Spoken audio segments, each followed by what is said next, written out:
book of Joshua, chapter 1. Now after the death of Moses, the servant of the Lord, it came to pass that the Lord spake unto Joshua the son of Nun, Moses' minister, saying, Moses my servant is dead. Now therefore arise, go over this Jordan, thou and all this people, unto the land which I do give to them, even to the children of Israel. Every place that the sole of your foot shall tread upon, that have I given unto you, as I said unto Moses, from the wilderness and this Lebanon even unto the great river, the river Euphrates, all the land of the Hittites, and unto the great sea toward the going down of the sun, shall be your coast. There shall not any man be able to stand before thee all the days of thy life.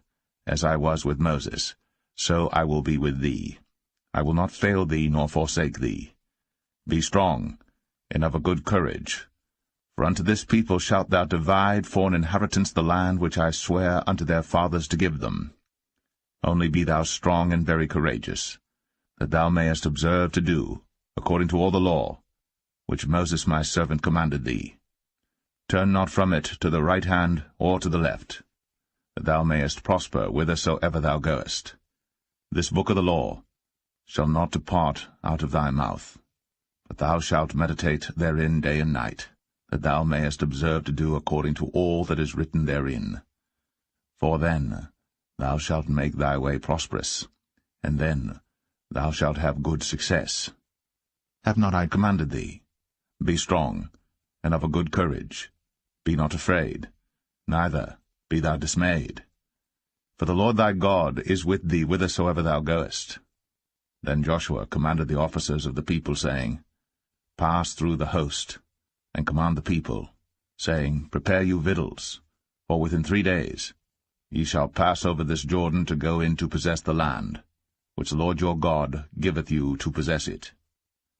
And to the Reubenites, and to the Gadites, and to half the tribe of Manasseh spake Joshua, saying, Remember the word which Moses the servant of the Lord commanded you, saying, The Lord your God hath given you rest, and hath given you this land.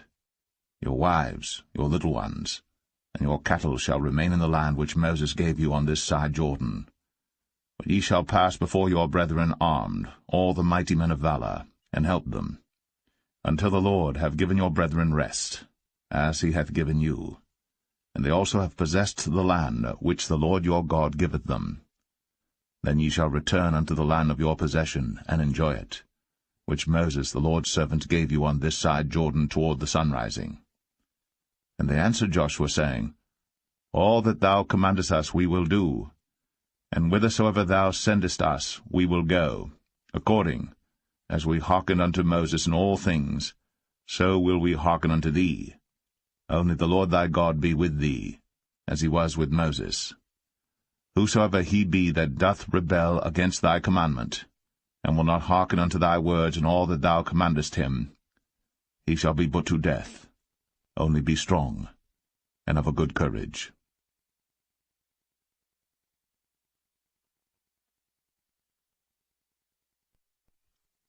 Joshua 2. And Joshua the son of Nun sent out of Shittim 2 men to spy secretly, saying, Go view the land, even Jericho. And they went, and came into an harlot's house, named Rahab, and lodged there. And it was told the king of Jericho, saying, Behold, there came men in hither tonight, of the children of Israel, to search out the country. And the king of Jericho sent unto Rahab, saying, Bring forth the men that are come to thee, which are entered into thine house, for they be come to search out all the country. And the woman took the 2 men, and hid them, and said thus, There came men unto me, but I wist not whence they were. And it came to pass about the time of shutting of the gate, when it was dark, that the men went out. Whither the men went, I wot not. Pursue after them quickly, for ye shall overtake them. But she had brought them up to the roof of the house, and hid them with the stalks of flax, which she had laid in order upon the roof. And the men pursued after them the way to Jordan unto the fords. And as soon as they which pursued after them were gone out, they shut the gate. And before they were laid down, she came up unto them upon the roof. And she said unto the men, I know that the Lord hath given you the land, and that your terror is fallen upon us, and that all the inhabitants of the land faint because of you. For we have heard how the Lord dried up the water of the Red Sea for you, when ye came out of Egypt, and what ye did unto the 2 kings of the Amorites that were on the other side Jordan, Sihon and Og, whom ye utterly destroyed. And as soon as we had heard these things, our hearts did melt. Neither did there remain any more courage in any man, because of you. For the Lord your God, he is God in heaven above, and in earth beneath. Now therefore, I pray you, swear unto me by the Lord, since I have shown you kindness, that ye will also show kindness unto my father's house, and give me a true token, and that ye will save alive my father, and my mother, and my brethren, and my sisters, and all that they have, and deliver our lives from death. And the men answered her, Our life for yours, if ye utter not this our business. And it shall be, when the Lord hath given us the land, that we will deal kindly and truly with thee. Then she let them down by a cord through the window, for her house was upon the town wall, and she dwelt upon the wall. And she said unto them, Get you to the mountain, lest the pursuers meet you, and hide yourselves there 3 days, until the pursuers be returned, and afterward may ye go your way. And the men said unto her, We will be blameless of this thine oath, which thou hast made us swear. Behold, when we come into the land, thou shalt bind this line of scarlet thread in the window which thou didst let us down by. And thou shalt bring thy father, and thy mother, and thy brethren, and all thy father's household home unto thee. And it shall be, that whosoever shall go out of the doors of thy house into the street, his blood shall be upon his head, and we will be guiltless. And whosoever shall be with thee in the house, his blood shall be on our head, if any hand be upon him. And if thou utter this our business, then we will be quit of thine oath, which thou hast made us to swear. And she said, According unto your words, so be it. And she sent them away, and they departed. And she bound the scarlet line in the window. And they went, and came unto the mountain, and abode there 3 days, until the pursuers were returned. And the pursuers sought them throughout all the way, but found them not. So the 2 men returned, and descended from the mountain, and passed over, and came to Joshua the son of Nun, and told him all things that befell them. And they said unto Joshua, Truly, the Lord hath delivered into our hands all the land, for even all the inhabitants of the country do faint because of us.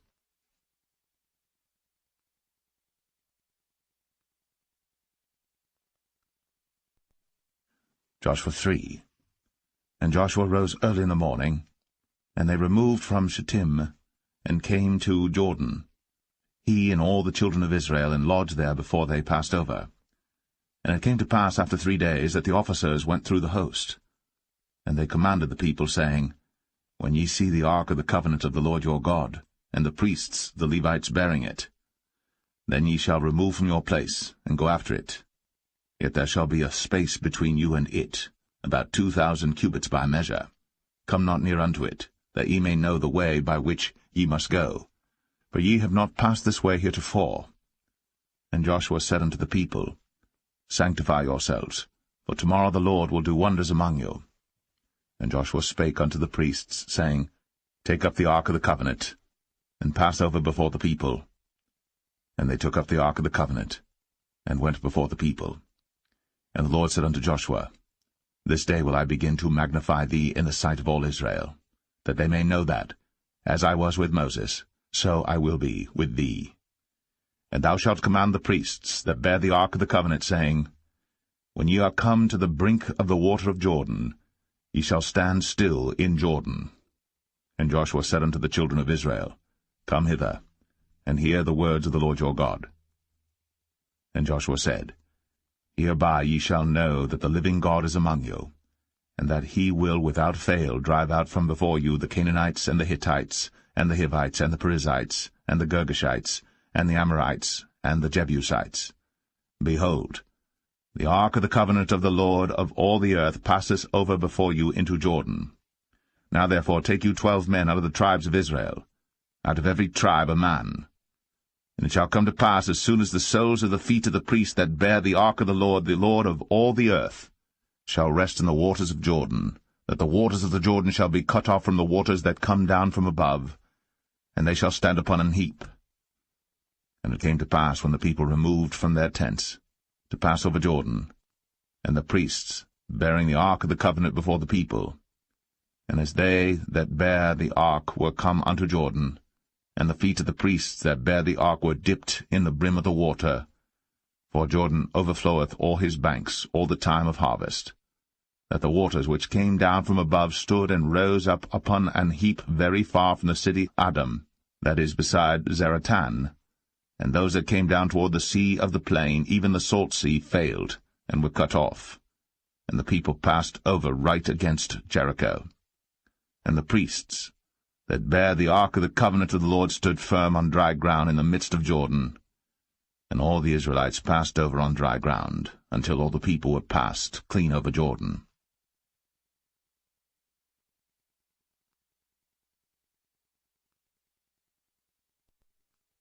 Joshua 4. And it came to pass, when all the people were clean passed over Jordan, that the Lord spake unto Joshua, saying, Take you 12 men out of the people, out of every tribe a man, and command ye them, saying, Take you hence out of the midst of Jordan, out of the place where the priests' feet stood firm, 12 stones, and ye shall carry them over with you, and leave them in the lodging place, where ye shall lodge this night. Then Joshua called the 12 men, whom he had prepared of the children of Israel, out of every tribe a man. And Joshua said unto them, Pass over before the ark of the Lord your God into the midst of Jordan, and take you up every man of you a stone upon his shoulder, according unto the number of the tribes of the children of Israel, that this may be a sign among you, that when your children ask their fathers in time to come, saying, What mean ye by these stones? Then ye shall answer them, that the waters of Jordan were cut off before the ark of the covenant of the Lord when it passed over Jordan. The waters of Jordan were cut off, and these stones shall be for a memorial unto the children of Israel forever. And the children of Israel did so as Joshua commanded, and took up 12 stones out of the midst of Jordan, as the Lord spake unto Joshua, according to the number of the tribes of the children of Israel, and carried them over with them unto the place where they lodged, and laid them down there. And Joshua set up 12 stones in the midst of Jordan, in the place where the feet of the priests which bare the ark of the covenant stood, and they are there unto this day. For the priests which bare the ark stood in the midst of Jordan, until everything was finished, that the Lord commanded Joshua to speak unto the people according to all that Moses commanded Joshua, and the people hasted and passed over. And it came to pass, when all the people were clean passed over, that the ark of the Lord passed over, and the priests, in the presence of the people, and the children of Reuben, and the children of Gad, and half the tribe of Manasseh passed over armed before the children of Israel, as Moses spake unto them. About 40,000 prepared for war passed over before the Lord unto battle, to the plains of Jericho. On that day the Lord magnified Joshua in the sight of all Israel, and they feared him, as they feared Moses, all the days of his life.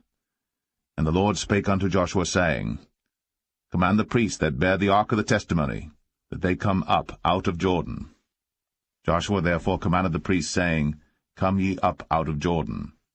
And it came to pass, when the priests that bear the ark of the covenant of the Lord were come up out of the midst of Jordan, and the soles of the priests' feet were lifted up unto the dry land, that the waters of Jordan returned unto their place, and flowed over all his banks as they did before.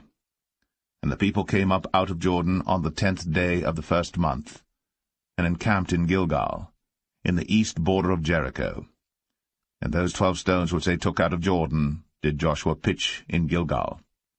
And he spake unto the children of Israel, saying, When your children shall ask their fathers in time to come, saying, What mean these stones? Then ye shall let your children know, saying, Israel came over this Jordan on dry land. For the Lord your God dried up the waters of Jordan from before you, until ye were passed over, as the Lord your God did to the Red Sea, which he dried up from before us, until we were gone over, that all the people of the earth might know the hand of the Lord, that it is mighty, that ye might fear the Lord your God forever.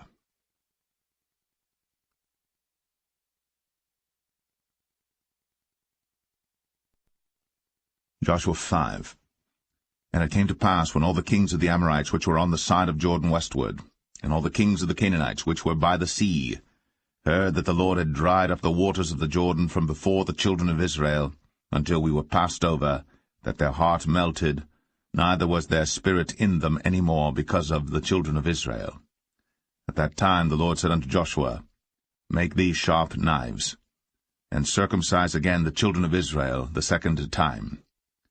And Joshua made him sharp knives, and circumcised the children of Israel at the hill of the foreskins. And this is the cause why Joshua did circumcise all the people that came out of Egypt that were males, even all the men of war, died in the wilderness by the way, after they came out of Egypt. Now all the people that came out were circumcised, but all the people that were born in the wilderness by the way, as they came forth out of Egypt, them they had not circumcised. For the children of Israel walked 40 years in the wilderness, till all the people that were men of war, which came out of Egypt, were consumed, because they obeyed not the voice of the Lord, unto whom the Lord sware that he would not show them the land, which the Lord sware unto their fathers that he would give us, a land that floweth with milk and honey. And their children whom he raised up in their stead, them Joshua circumcised, but they were uncircumcised, because they had not circumcised them by the way. And it came to pass, when they had done circumcising all the people, that they abode in their places in the camp, till they were whole. And the Lord said unto Joshua, This day have I rolled away the reproach of Egypt from off you. Wherefore the name of the place is called Gilgal unto this day. And the children of Israel encamped in Gilgal, and kept the Passover on the 14th day of the month, at even in the plains of Jericho. And they did eat of the old corn of the land on the morrow after the Passover, unleavened cakes and parched corn in the selfsame day. And the manna ceased on the morrow after they had eaten of the old corn of the land. Neither had the children of Israel manna any more, but they did eat of the fruit of the land of Canaan that year. And it came to pass, when Joshua was by Jericho, that he lifted up his eyes and looked, and behold, there stood a man over against him with his sword drawn in his hand. And Joshua went unto him, and said unto him, Art thou for us, or for our adversaries? And he said, Nay, but as captain of the host of the Lord am I now come. And Joshua fell on his face to the earth, and did worship, and said unto him, What saith my Lord unto his servant? And the captain of the Lord's host said unto Joshua, Loose thy shoe from off thy foot, for the place whereon thou standest is holy. And Joshua did so.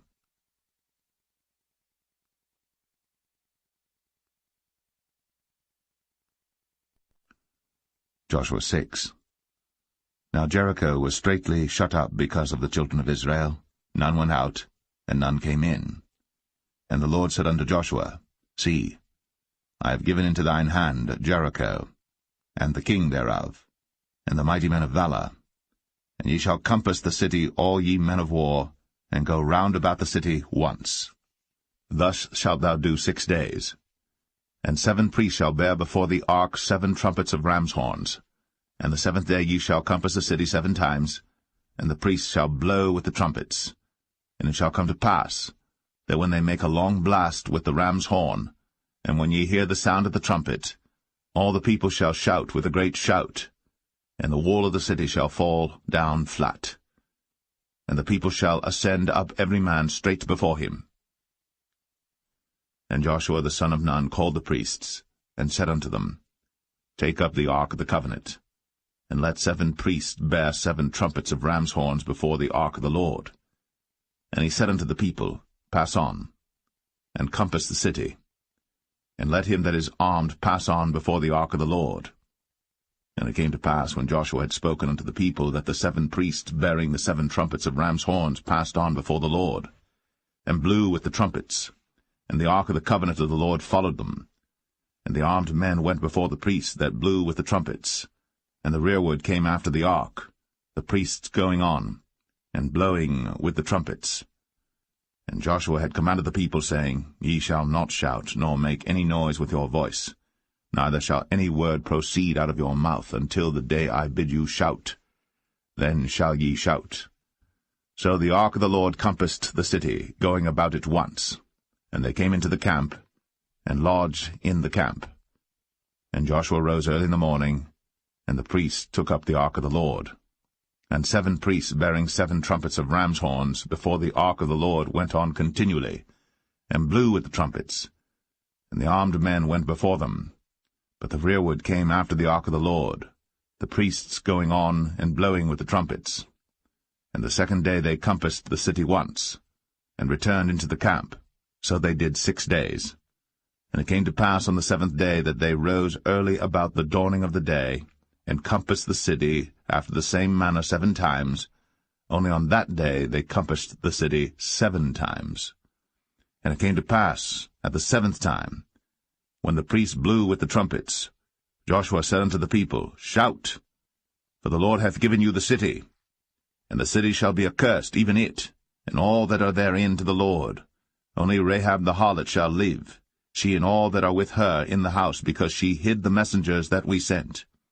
And ye, in any wise, keep yourselves from the accursed thing, lest ye make yourselves accursed, when ye take of the accursed thing, and make the camp of Israel a curse, and trouble it. But all the silver and gold and vessels of brass and iron are consecrated unto the Lord, they shall come into the treasury of the Lord. So the people shouted when the priests blew with the trumpets.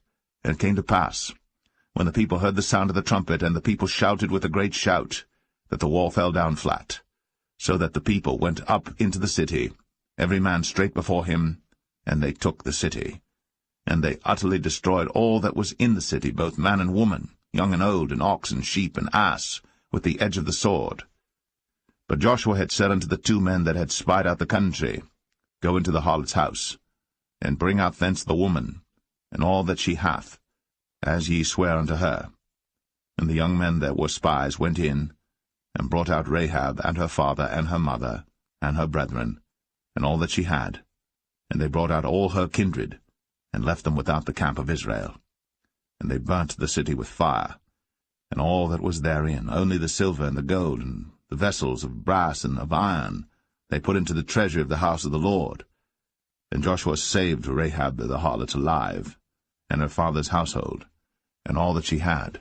And she dwelleth in Israel even unto this day, because she hid the messengers which Joshua sent to spy out Jericho. And Joshua adjured them at that time, saying, Cursed be the man before the Lord that riseth up and buildeth this city Jericho. He shall lay the foundation thereof in his firstborn, and in his youngest son shall he set up the gates of it. So the Lord was with Joshua, and his fame was noised throughout all the country.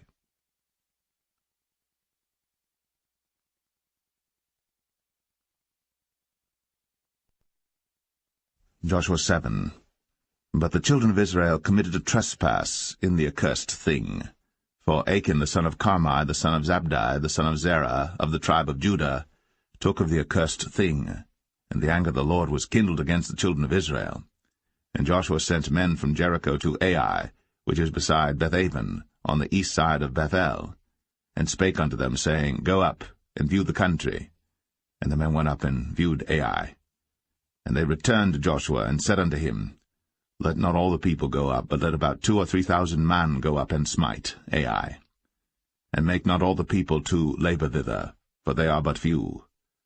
So there went up thither of the people about 3,000 men, and they fled before the men of Ai.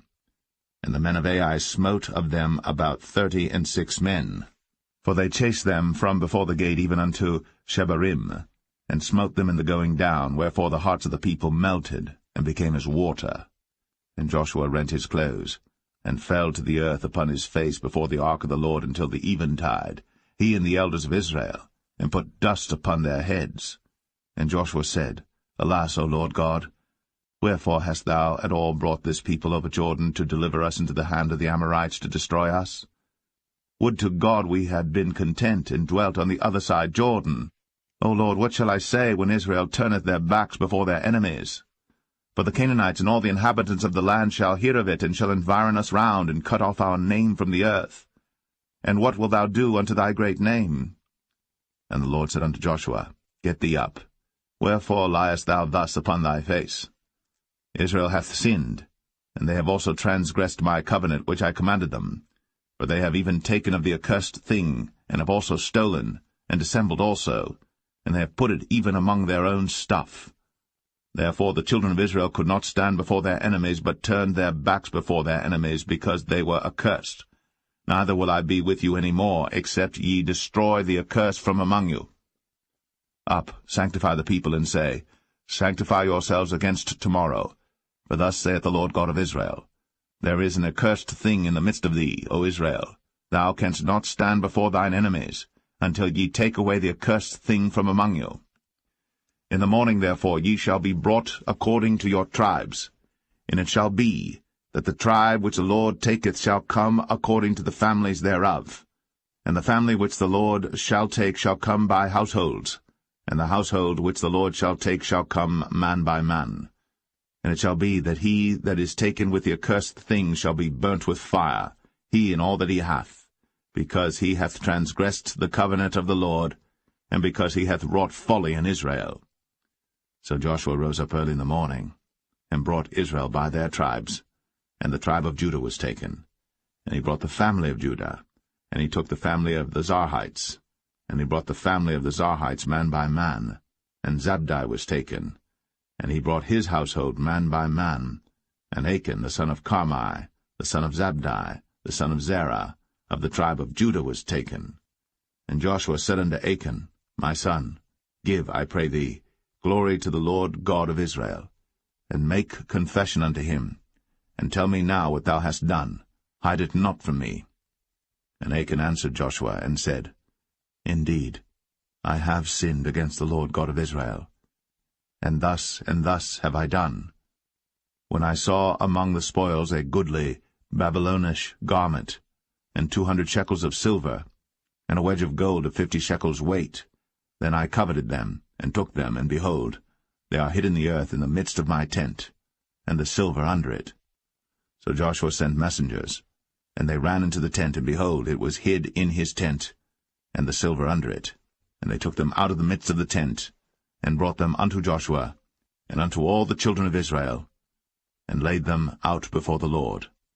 And Joshua, and all Israel with him, took Achan, the son of Zerah, and the silver, and the garment, and the wedge of gold, and his sons, and his daughters, and his oxen, and his asses, and his sheep, and his tent, and all that he had, and they brought them unto the valley of Achor.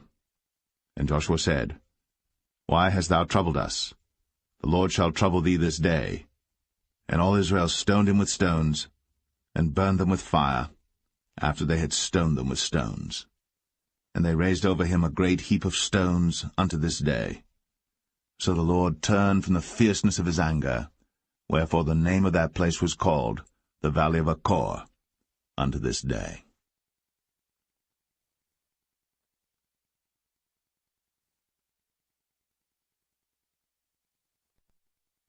Joshua 8. And the Lord said unto Joshua, Fear not, neither be thou dismayed. Take all the people of war with thee, and arise, go up to Ai. See, I have given into thy hand the king of Ai, and his people, and his city, and his land. And thou shalt do to Ai and her king, as thou didst unto Jericho and her king. Only the spoil thereof, and the cattle thereof shall ye take for a prey unto yourselves. Lay thee an ambush for the city behind it. So Joshua rose, and all the people of war, to go up against Ai. And Joshua chose out 30,000 mighty men of valor, and sent them away by night. And he commanded them, saying, Behold, ye shall lie in wait against the city, even behind the city. Go not very far from the city, but be ye all ready. And I, and all the people that are with me, will approach unto the city. And it shall come to pass, when they come out against us, as at the first, that we will flee before them. For they will come out after us, till we have drawn them from the city. But they will say, They flee before us, as at the first. Therefore we will flee before them. Then ye shall rise up from the ambush, and seize upon the city. For the Lord your God will deliver it into your hand. And it shall be, when ye have taken the city, that ye shall set the city on fire, according to the commandment of the Lord shall ye do. See, I have commanded you. Joshua therefore sent them forth. And they went to lie in ambush, and abode between Bethel and Ai, on the west side of Ai. But Joshua lodged that night among the people. And Joshua rose up early in the morning, and numbered the people, and went up, he and the elders of Israel, before the people to Ai. And all the people, even the people of war that were with him, went up, and drew nigh, and came before the city, and pitched on the north side of Ai. Now there was a valley between them and Ai. And he took about 5,000 men, and set them to lie in ambush between Bethel and Ai, on the west side of the city. And when they had set the people, even all the host that was on the north of the city, and their liers in wait on the west of the city, Joshua went that night into the midst of the valley. And it came to pass, when the king of Ai saw it, that they hasted and rose up early. And the men of the city went out against Israel to battle, he and all his people, at a time appointed, before the plain. But he wist not that there were liers in ambush against him behind the city. And Joshua and all Israel made as if they were beaten before them, and fled by the way of the wilderness. And all the people that were in Ai were called together to pursue after them. And they pursued after Joshua, and were drawn away from the city. And there was not a man left in Ai or Bethel that went not out after Israel. And they left the city open, and pursued after Israel. And the Lord said unto Joshua, Stretch out the spear that is in thy hand toward Ai, for I will give it into thine hand. And Joshua stretched out the spear that he had in his hand toward the city. And the ambush arose quickly out of their place. And they ran as soon as he had stretched out his hand. And they entered into the city, and took it, and hasted, and set the city on fire. And when the men of Ai looked behind them, they saw, and behold, the smoke of the city ascended up to heaven. And they had no power to flee this way or that way. And the people that fled to the wilderness turned back upon the pursuers. And when Joshua and all Israel saw that the ambush had taken the city, and that the smoke of the city ascended, then they turned again and slew the men of Ai. And the other issued out of the city against them, so they were in the midst of Israel, some on this side and some on that side. And they smote them, so that they let none of them remain or escape. And the king of Ai they took alive, and brought him to Joshua. And it came to pass, when Israel had made an end of slaying all the inhabitants of Ai in the field, in the wilderness wherein they chased them, and when they were all fallen on the edge of the sword until they were consumed, that all the Israelites returned unto Ai, and smote it with the edge of the sword. And so it was that all that fell that day, both of men and women, were 12,000, even all the men of Ai. For Joshua drew not his hand back, wherewith he stretched out the spear, until he had utterly destroyed all the inhabitants of Ai. Only the cattle and the spoil of that city Israel took for a prey unto themselves, according unto the word of the Lord which he commanded Joshua. And Joshua burnt Ai, and made it an heap for ever, even a desolation unto this day. And the king of Ai he hanged on a tree until eventide. And as soon as the sun was down, Joshua commanded that they should take his carcass down from the tree, and cast it at the entering of the gate of the city, and raise thereon a great heap of stones that remaineth unto this day. Then Joshua built an altar unto the Lord God of Israel in Mount Ebal, as Moses the servant of the Lord commanded the children of Israel, as it is written in the book of the law of Moses, an altar of whole stones, over which no man hath lifted up any iron. And they offered thereon burnt offerings unto the Lord, and sacrificed peace offerings. And he wrote there upon the stones a copy of the law of Moses, which he wrote in the presence of the children of Israel. And all Israel, and their elders and officers, and their judges, stood on this side the ark, and on that side before the priests the Levites, which bear the ark of the covenant of the Lord, as well the stranger, as he that was born among them, half of them over against Mount Gerizim, and half of them over against Mount Ebal, as Moses the servant of the Lord had commanded before, that they should bless the people of Israel. And afterward he read all the words of the law, the blessings and cursings, according to all that is written in the book of the law. There was not a word of all that Moses commanded which Joshua read not before all the congregation of Israel, with the women and the little ones, and the strangers that were conversant among them.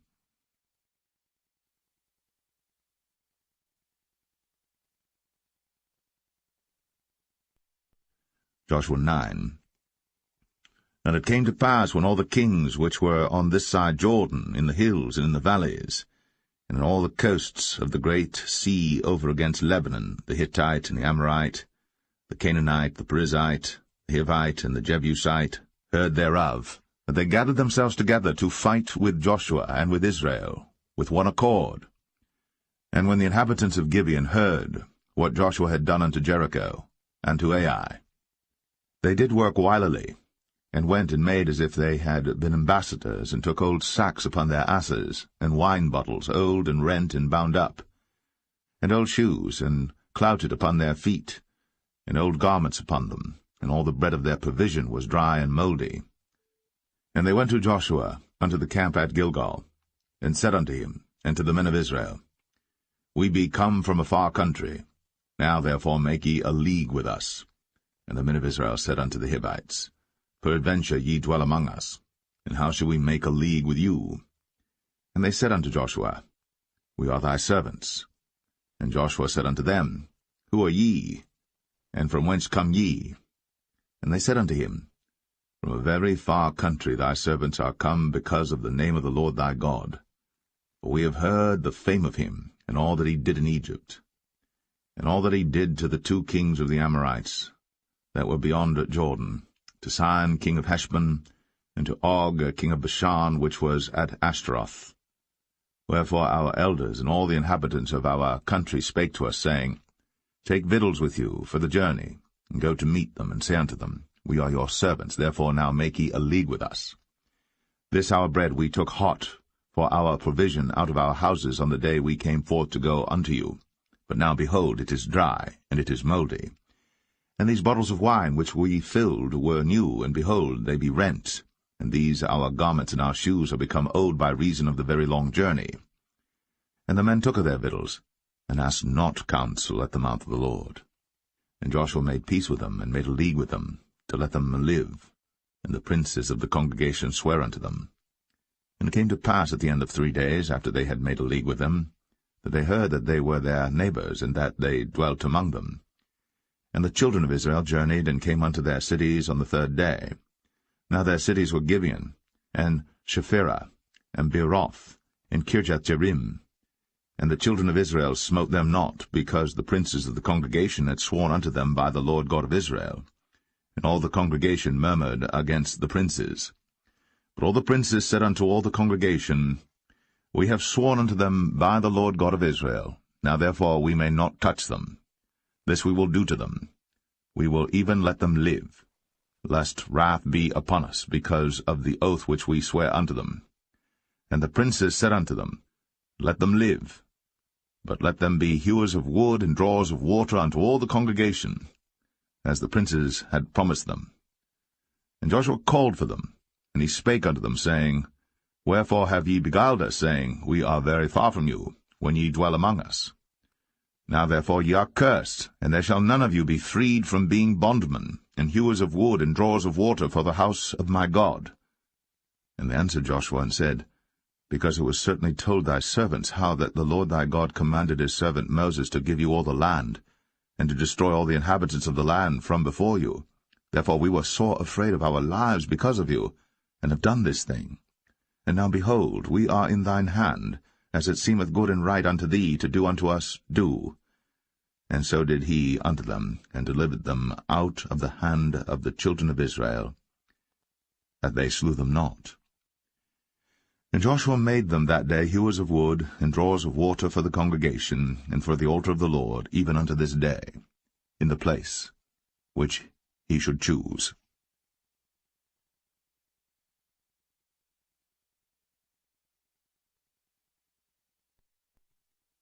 Joshua 10. Now it came to pass, when Adonizedek, king of Jerusalem, had heard how Joshua had taken Ai, and had utterly destroyed it, as he had done to Jericho and her king, so he had done to Ai and her king, and how the inhabitants of Gibeon had made peace with Israel, and were among them, that they feared greatly, because Gibeon was a great city, as one of the royal cities, and because it was greater than Ai, and all the men thereof were mighty.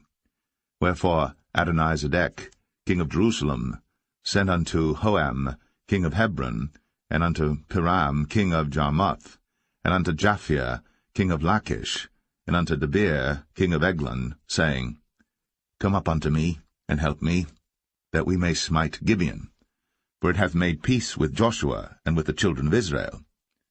Therefore the 5 kings of the Amorites, the king of Jerusalem, the king of Hebron, the king of Jarmuth, the king of Lachish, the king of Eglon, gathered themselves together, and went up, they and all their hosts, and encamped before Gibeon, and made war against it. And the men of Gibeon sent unto Joshua to the camp to Gilgal, saying, Slack not thy hand from thy servants.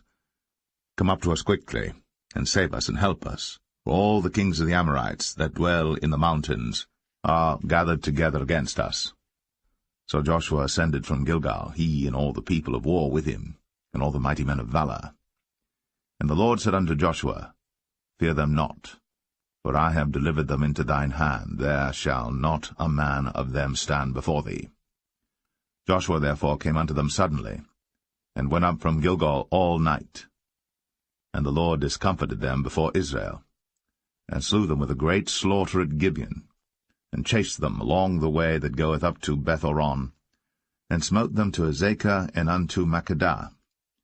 And it came to pass, as they fled from before Israel, and were in the going down to Beth-horon, that the Lord cast down great stones from heaven upon them unto Azekah, and they died. There were more which died with hailstones than they whom the children of Israel slew with the sword. Then spake Joshua to the Lord in the day when the Lord delivered up the Amorites before the children of Israel. And he said in the sight of Israel, Sun, stand thou still upon Gibeon, and thou, moon, in the valley of Ajalon. And the sun stood still, and the moon stayed, until the people had avenged themselves upon their enemies. Is not this written in the book of Jasher?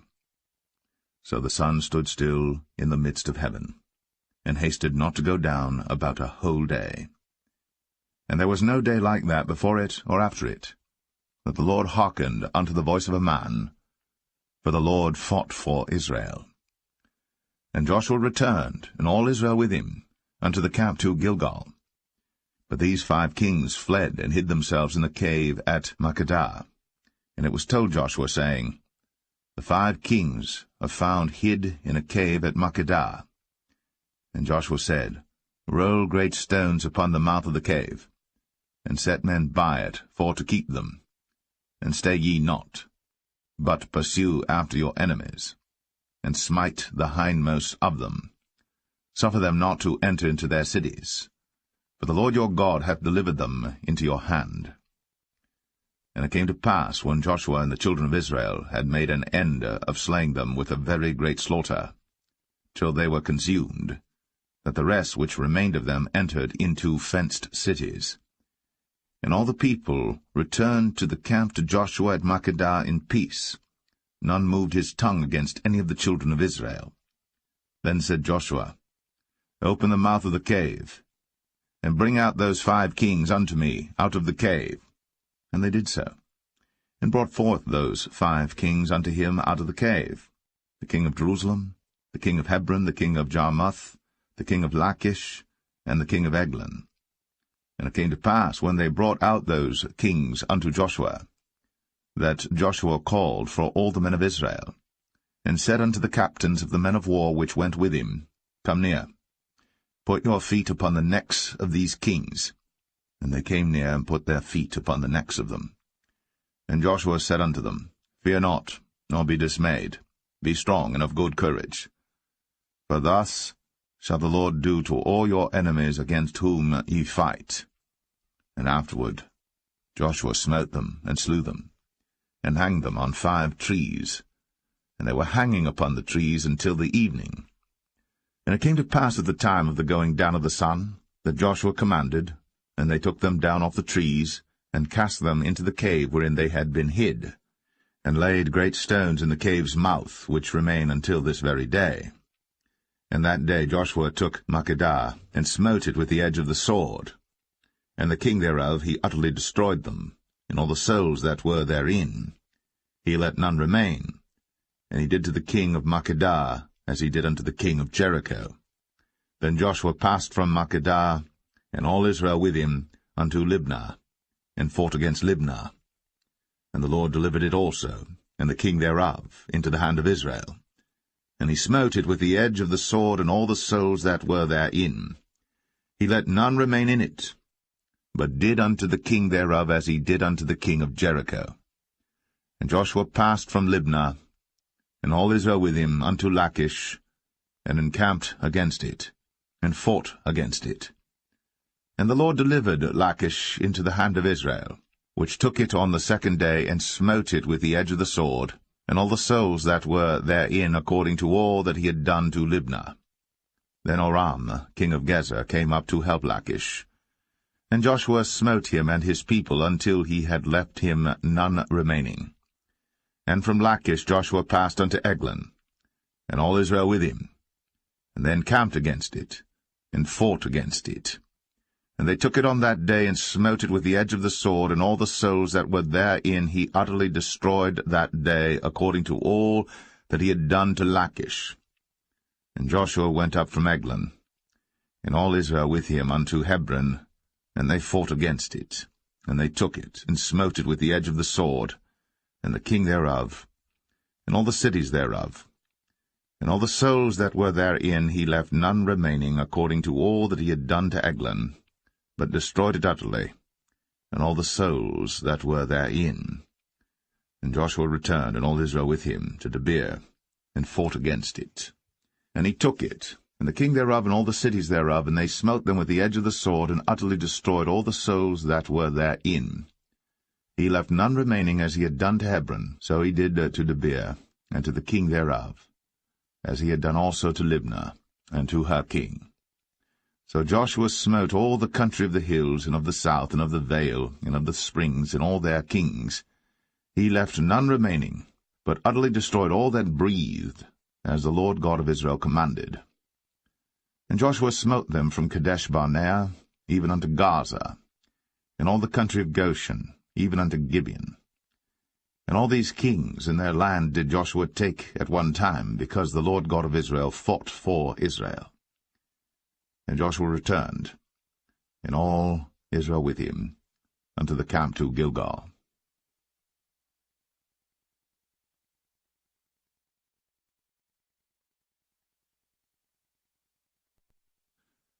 Joshua 11. And it came to pass, when Jabin, king of Hazor, had heard those things, that he sent to Jobab, king of Madon, and to the king of Shimron, and to the king of Akshaph, and to the kings that were on the north of the mountains, and of the plains south of Chinneroth, and in the valley, and in the borders of Dor on the west, and to the Canaanite on the east and on the west, and to the Amorite, and the Hittite, and the Perizzite, and the Jebusite in the mountains, and to the Hivite, under Hermon, in the land of Mizpeh. And they went out, they and all their hosts with them, much people, even as the sand that is upon the seashore in multitude, with horses and chariots, very many. And when all these kings were met together, they came and pitched together at the waters of Merom, to fight against Israel. And the Lord said unto Joshua, Be not afraid because of them, for tomorrow about this time I will deliver them up all slain before Israel. Thou shalt hock their horses, and burn their chariots with fire. So Joshua came, and all the people of war with him, against them by the waters of Merom, suddenly, and they fell upon them. And the Lord delivered them into the hand of Israel, who smote them, and chased them unto great Zidon, and unto Mizraphoth-maim, and unto the valley of Mizpeh eastward, and they smote them until they left them none remaining. And Joshua did unto them as the Lord bade him. He hocked their horses, and burned their chariots with fire. And Joshua at that time turned back, and took Hazor, and smote the king thereof with the sword. For Hazor beforetime was the head of all those kingdoms. And they smote all the souls that were therein with the edge of the sword, utterly destroying them. There was not any left to breathe, and he burnt Hazor with fire.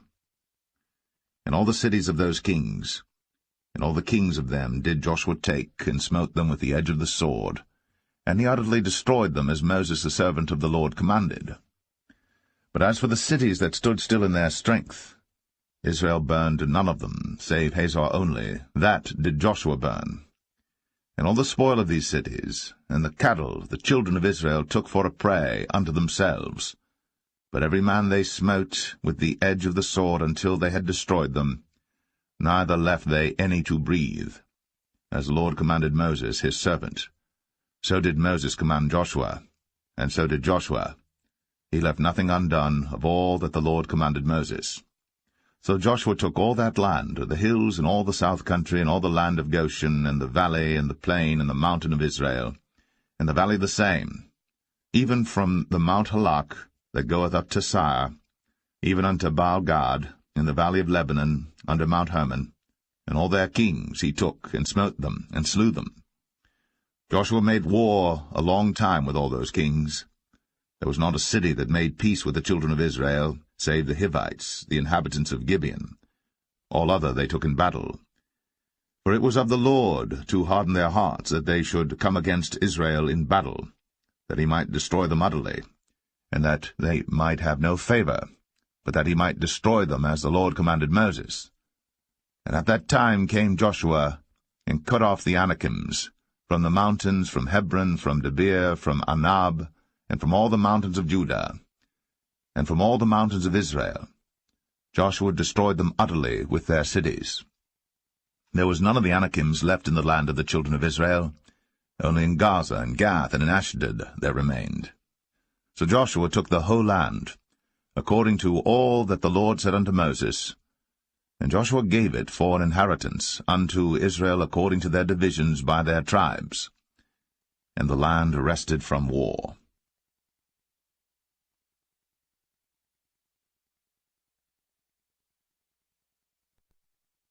Joshua 12. Now these are the kings of the land which the children of Israel smote, and possessed their land on the other side Jordan toward the rising of the sun, from the river Arnon unto Mount Hermon, and all the plain on the east.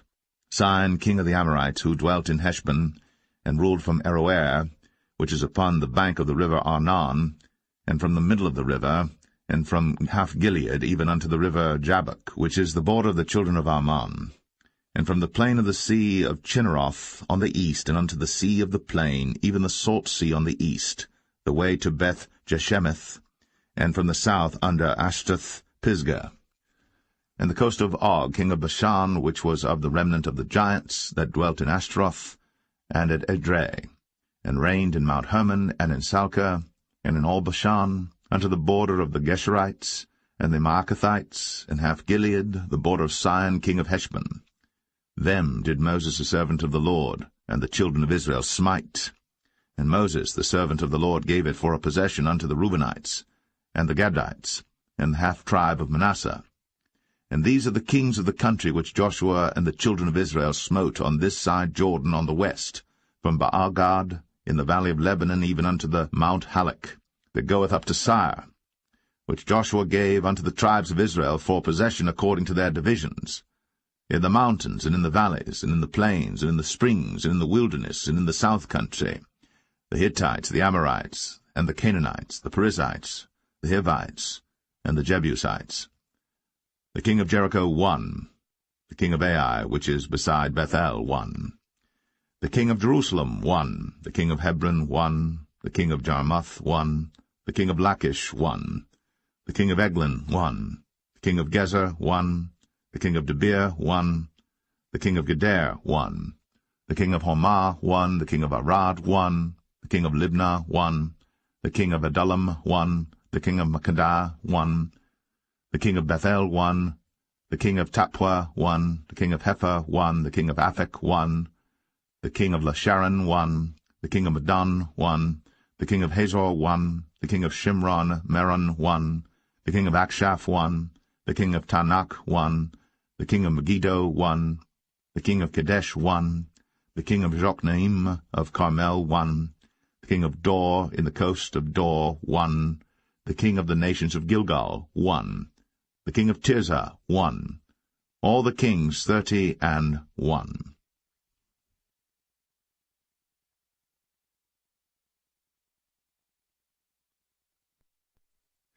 Joshua 13.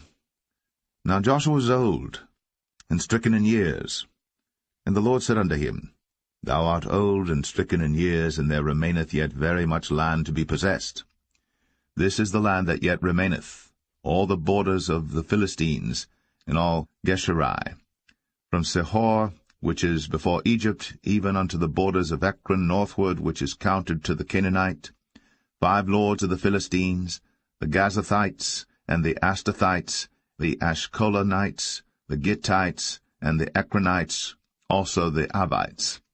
From the south all the land of the Canaanites, and Mearah, that is beside the Sidonians, unto Aphek, to the borders of the Amorites, and the land of the Giblites in all Lebanon, toward the sunrising, from Baal-Gad, under Mount Hermon, unto the entering into Hamath.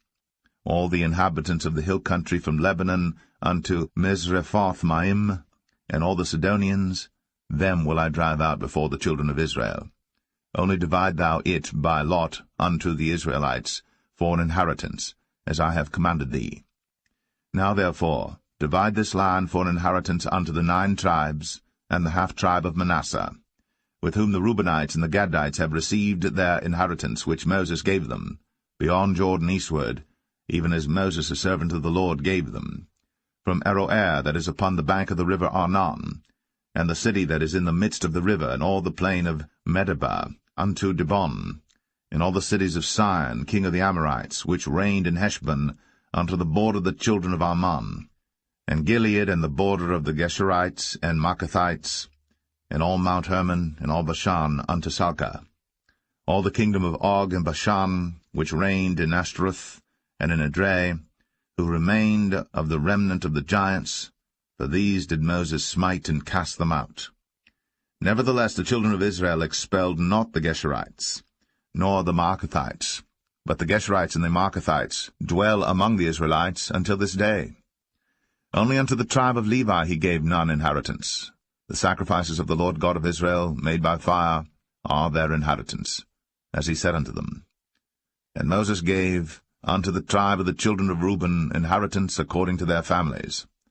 And their coast was from Aroer, that is on the bank of the river Arnon, and the city that is in the midst of the river, and all the plain by Medeba, Heshbon, and all her cities that are in the plain, Dibon, and Bamoth Baal, and Beth-Baal-Meon, and Jehazzah, and Kedemoth, and Mephath, and Kirjathaim, and Sibmah, and Zareth Shahar, in the mount of the valley, and Beth-Peor, and Ashdoth-Pisgah, and Beth-Jeshimoth, in all the cities of the plain, in all the kingdom of Sihon, king of the Amorites, which reigned in Heshbon, whom Moses smote with the princes of Midian, Evi, and Rechem, and Zur, and Hur, and Reba, which were dukes of Sihon, dwelling in the country. Balaam also the son of Beor, the soothsayer, did the children of Israel slay with the sword among them that were slain by them. And the border of the children of Reuben was Jordan, and the border thereof. This was the inheritance of the children of Reuben, after their families, the cities, and the villages thereof. And Moses gave inheritance unto the tribe of Gad, even unto the children of Gad according to their families.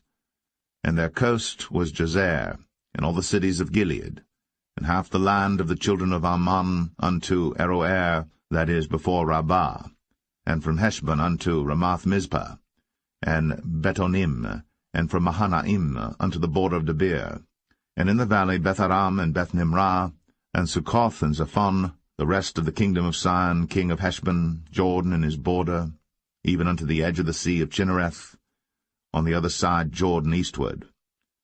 This is the inheritance of the children of Gad after their families, the cities and their villages. And Moses gave inheritance unto the half-tribe of Manasseh, and this was the possession of the half-tribe of the children of Manasseh by their families. And their coast was from Mahanaim, all Bashan, all the kingdom of Og, king of Bashan, and all the towns of Jair, which are in Bashan, 80 cities, and half Gilead, and Ashtaroth, and Edrei, cities of the kingdom of Og and Bashan, were pertaining unto the children of Machir, the son of Manasseh, even to the 1/2 of the children of Machir by their families. These are the countries which Moses did distribute for inheritance in the plains of Moab, on the other side Jordan by Jericho eastward. But unto the tribe of Levi Moses gave not any inheritance. The Lord God of Israel was their inheritance, as he said unto them.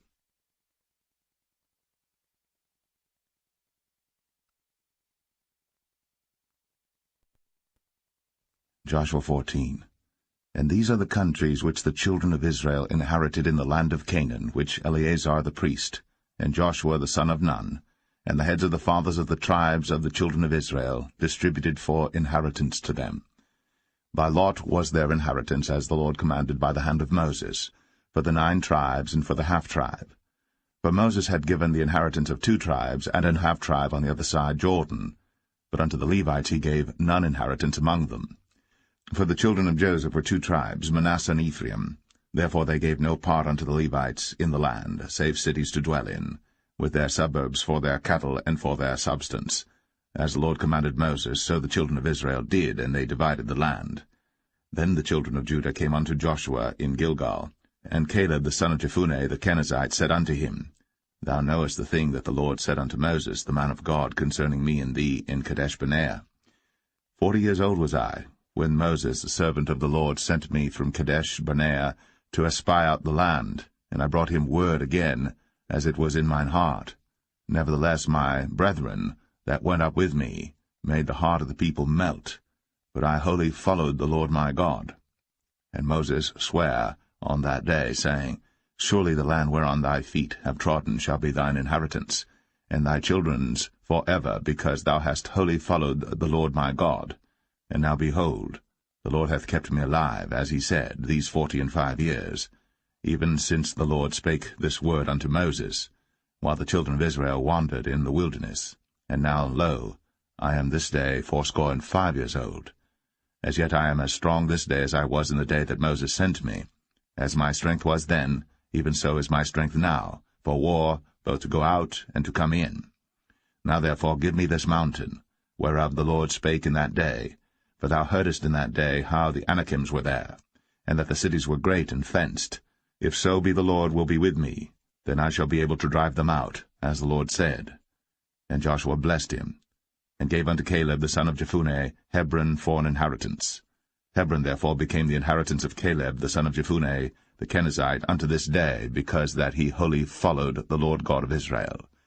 And the name of Hebron before was Kirjath-Arba, which Arba was a great man among the Anakims, and the land had rest from war.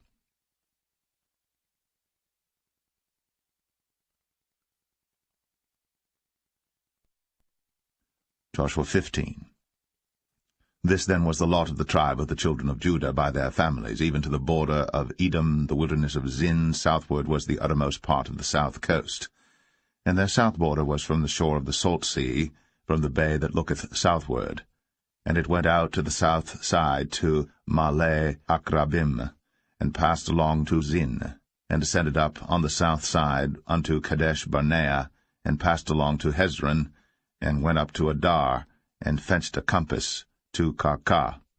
From thence it passed toward Asmon, and went out unto the river of Egypt, and the goings out of that coast were at the sea. This shall be your south coast. And the east border was the salt sea, even unto the end of Jordan, and their border in the north quarter was from the bay of the sea at the uttermost part of Jordan. And the border went up to Beth-hoglah, and passed along by the north by Beth-arabah. And the border went up to the stone of Bohan the son of Reuben.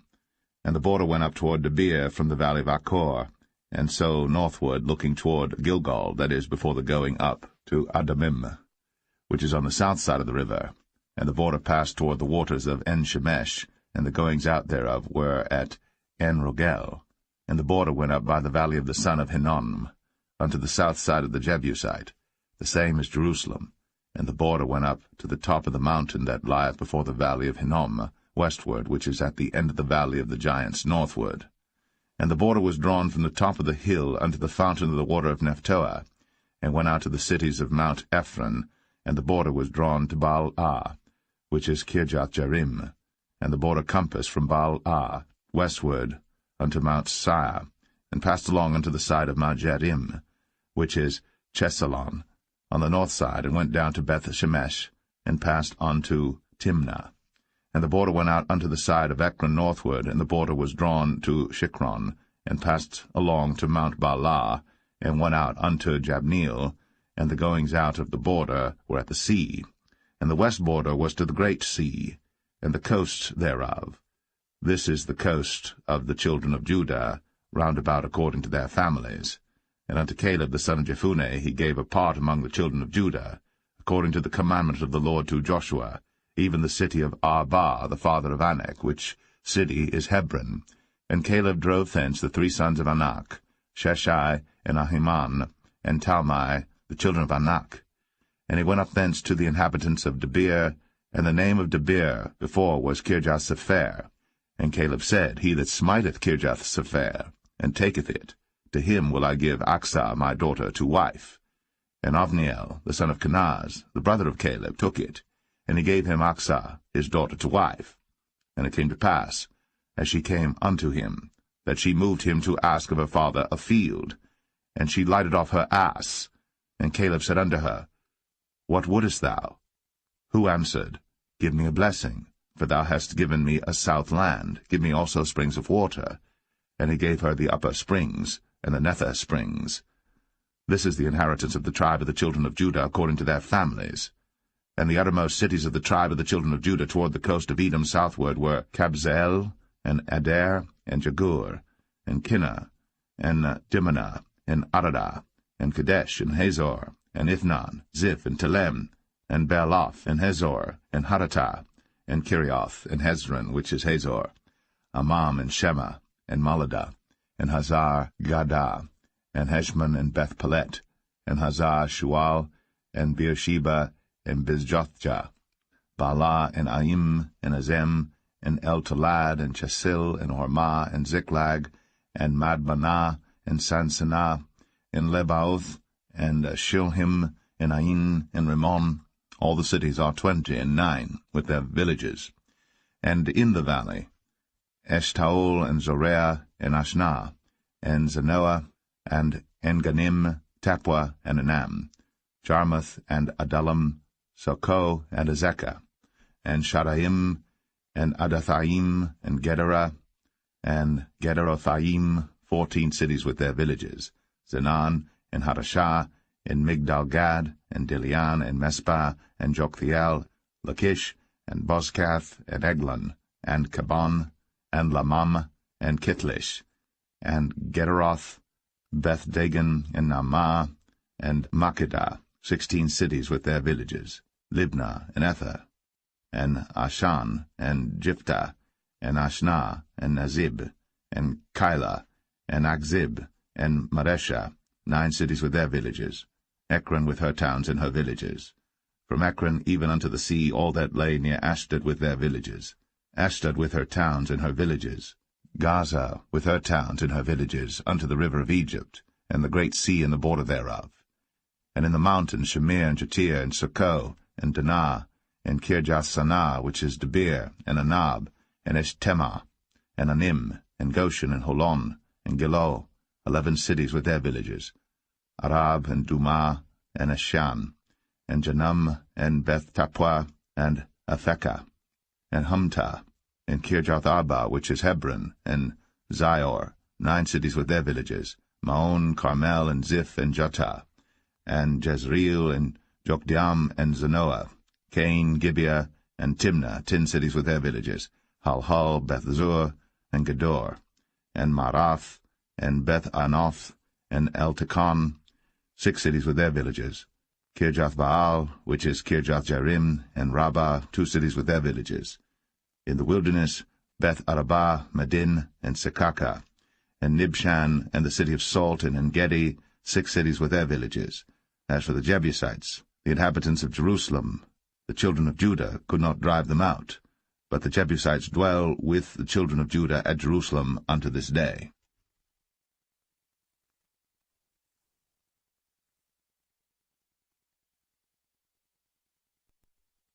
Joshua 16. And the lot of the children of Joseph fell from Jordan by Jericho unto the water of Jericho on the east, to the wilderness that goeth up from Jericho throughout Mount Bethel, and goeth out from Bethel to Luz, and passeth along unto the borders of Archai to Ataroth, and goeth down westward to the coast of Jephletai, unto the coast of Beth-horon, the Nether, and to Gezer, and the goings out thereof are at the sea. So the children of Joseph, Manasseh and Ephraim, took their inheritance. And the border of the children of Ephraim according to their families was thus. Even the border of their inheritance on the east side was Ataroth-adar, unto Beth-horon the upper, and the border went out toward the sea to Michmethah on the north side, and the border went about eastward unto Taanath-shiloh, and passed by it on the east to Janoah. And it went down from Janoah to Adaroth, and to Naarath, and came to Jericho, and went out at Jordan. The border went out from Tappuah westward unto the river Kanah, and the goings out thereof were at the sea. This is the inheritance of the tribe of the children of Ephraim by their families. And the separate cities for the children of Ephraim were among the inheritance of the children of Manasseh, all the cities with their villages. And they drave not out the Canaanites that dwelt in Gezer. But the Canaanites dwell among the Ephraimites unto this day, and serve under tribute.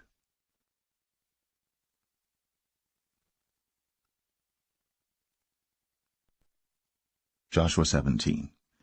There was also a lot for the tribe of Manasseh, for he was the firstborn of Joseph, to wit, for Machir, the firstborn of Manasseh, the father of Gilead, because he was a man of war. Therefore he had Gilead and Bashan.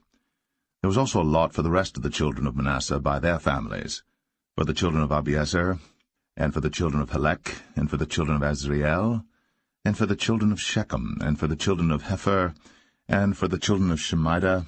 These were the male children of Manasseh the son of Joseph by their families. But Zelophehad, the son of Hepher, the son of Gilead, the son of Machir, the son of Manasseh, had no sons, but daughters, and these are the names of his daughters, Mahlah and Noah, Hoglah, Milcah, and Tirzah.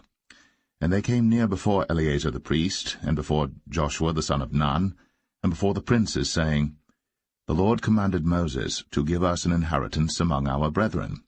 Therefore, according to the commandment of the Lord, he gave them an inheritance among the brethren of their father. And there fell 10 portions to Manasseh, beside the land of Gilead and Bashan, which were on the other side Jordan, because the daughters of Manasseh had an inheritance among his sons, and the rest of Manasseh's sons had the land of Gilead. And the coast of Manasseh was from Asher to Michmethah, that lieth before Shechem, and the border went along on the right hand unto the inhabitants of En-Tappuah.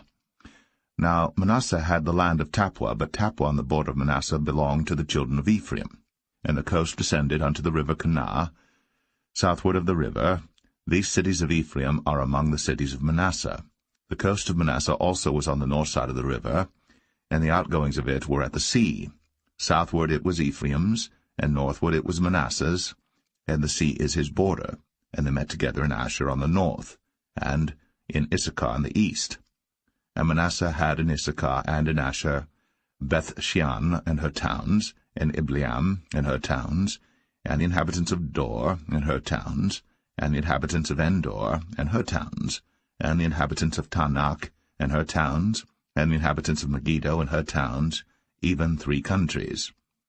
Yet the children of Manasseh could not drive out the inhabitants of those cities, but the Canaanites would dwell in that land.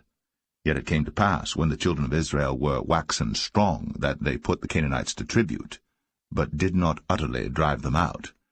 And the children of Joseph spake unto Joshua, saying, Why hast thou given me but one lot, and one portion to inherit, seeing I am a great people, forasmuch as the Lord hath blessed me hitherto?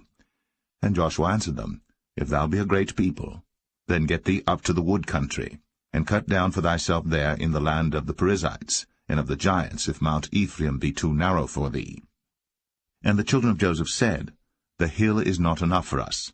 And all the Canaanites that dwell in the land of the valley have chariots of iron, both they who are of Beth-shean and her towns, and they who are of the valley of Jezreel. And Joshua spake unto the house of Joseph, even to Ephraim and to Manasseh, saying, Thou art a great people, and hast great power. Thou shalt not have one lot only. But the mountain shall be thine, for it is a wood, and thou shalt cut it down, and the outgoings of it shall be thine. For thou shalt drive out the Canaanites, though they have iron chariots, and though they be strong.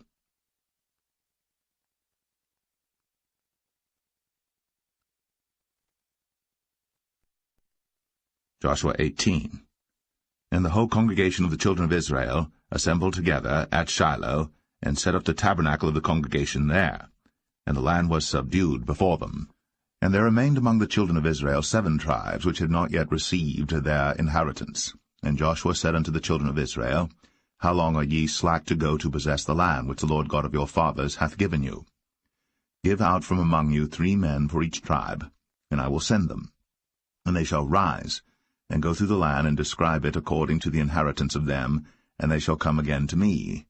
And they shall divide it into 7 parts. Judah shall abide in their coast on the south, and the house of Joseph shall abide in their coasts on the north.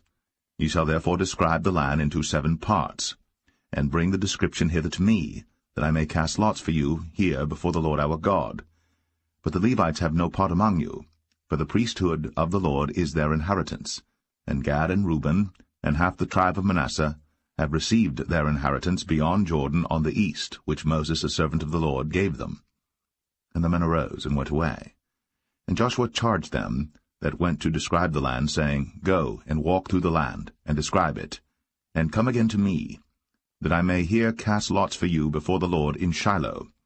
And the men went and passed through the land, and described it by cities into 7 parts in a book, and came again to Joshua to the host at Shiloh. Then Joshua cast lots for them in Shiloh before the Lord. And there Joshua divided the land unto the children of Israel according to their divisions. And the lot of the tribe of the children of Benjamin came up according to their families, and the coast of their lot came forth between the children of Judah and the children of Joseph. And their border on the north side was from Jordan, and the border went up to the side of Jericho on the north side, and went up through the mountains westward, and the goings out thereof were at the wilderness of Bethaven. And the border went over from thence toward Luz, to the side of Luz, which is Bethel southward, and the border descended to Adarothadar, near the hill that lieth on the south side of the nether Bethoron. And the border was drawn thence, and compassed the corner of the sea southward, from the hill that lieth before Bethoron southward, and the goings out thereof were at Kirjathbaal, which is Kirjathjearim, a city of the children of Judah. This was the west quarter. And the south quarter was from the end of Kirjathjearim, and the border went out on the west, and went out to the well of waters of Nephtoah. And the border came down to the end of the mountain that lieth before the valley of the son of Hinnom, and which is in the valley of the giants on the north, and descended to the valley of Hinnom, to the side of Jebusai on the south, and descended to En-Rogel, and was drawn from the north, and went forth to En-Shemesh, and went forth toward Gilaloth, which is over against the going up of Adumim, and descended to the stone of Boan, the son of Reuben, and passed along toward the side, over against Arabah northward, and went down unto Arabah. And the border passed along to the side of Beth-Hoglah northward, and the outgoings of the border were at the north bay of the salt sea, at the south end of Jordan. This was the south coast. And Jordan was the border of it on the east side. This was the inheritance of the children of Benjamin, by the coast thereof round about, according to their families. Now the cities of the tribe of the children of Benjamin according to their families were Jericho, and Beth-Hoglah, and the valley of Keziz, and Beth-Arabah, and Zamaraim, and Bethel, and Avim, and Parah, and Ophrah, and Shephar-Hamanai, and Ophni, and Gaba, 12 cities with their villages, Gibeon, and Ramah, and Beeroth, and Mizpeh, and Shiphrah, and Moza, and Rechem, and Irpiel, and Taralah, and Zelah, Eleph, and Jebusai, which is Jerusalem, Gibeath, and Kirjath, 14 cities with their villages. This is the inheritance of the children of Benjamin, according to their families.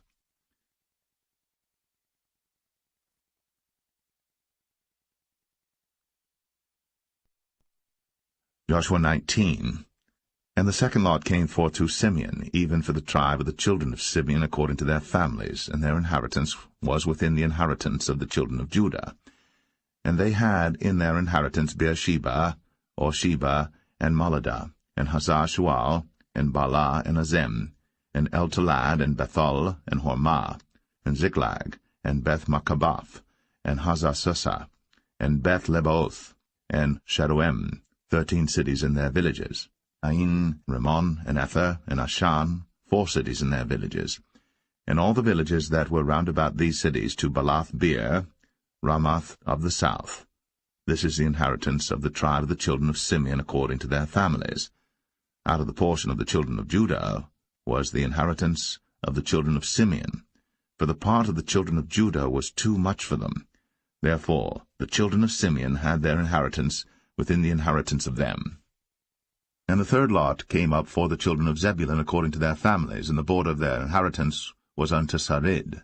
And their border went up toward the sea, and Maralah, and reached to Dabasheth, and reached to the river that is before Jokneam, and turned from Sarid eastward toward the sunrising unto the border of Chisloth-Tabor, and then goeth out to Daberath, and goeth up to Japhia, and from thence passeth on along on the east to Gittah-Hefer, to Ittah-Kazin, and goeth out to Rimmon-Methoar, to Nea, and the border compasseth it, on the north side to Hanathon, and the outgoings thereof are in the valley of Jiphthah-El, and Katath, and Nahalal, and Shimron, and Idalah, and Bethlehem, 12 cities with their villages. This is the inheritance of the children of Zebulun according to their families, these cities with their villages. And the fourth lot came out to Issachar, for the children of Issachar according to their families, and their border was toward Jezreel, and Chesuloth, and Shunem, and Ephraim, and Shan, and Anaharath, and Rabith, and Kishon, and Abez, and Rameth, and Enganim, and Enhadah, and Beth-Pazez. And the coast reacheth to Tabor, and Shahazimah, and Beth-Shemesh, and the outgoings of their border were at Jordan, 16 cities with their villages. This is the inheritance of the tribe of the children of Issachar according to their families, the cities and their villages. And the fifth lot came out for the tribe of the children of Asher according to their families, and their border was Helkath, and Halai, and Beten, and Akshaph, and Alamelech, and Amad, and Mishiel, and reacheth to Carmel westward, and to Shihor-Libnath, and turneth toward the sunrising to Beth-Dagon, and reacheth to Zebulun, and to the valley of Jiphthah-El, toward the north side of Beth-Emek, and Neiel, and goeth out to Kabul on the left hand, and Hebron, and Rehob, and Hammon, and Cana, even unto great Zidon. And then the coast turneth to Ramah, and to the strong city Tyre, and the coast turneth to Hosa, and the outgoings thereof are at the sea from the coast to Akzib. Umah also, and Aphek, and Rehob, 22 cities with their villages. This is the inheritance of the tribe of the children of Asher according to their families, these cities with their villages. The sixth lot came out to the children of Naphtali, even for the children of Naphtali according to their families, and their coast was from Heleph, from Alon to Zaananim, and Adamai, Nekeb, and Jabneel, unto Lacum, and the outgoings thereof were at Jordan.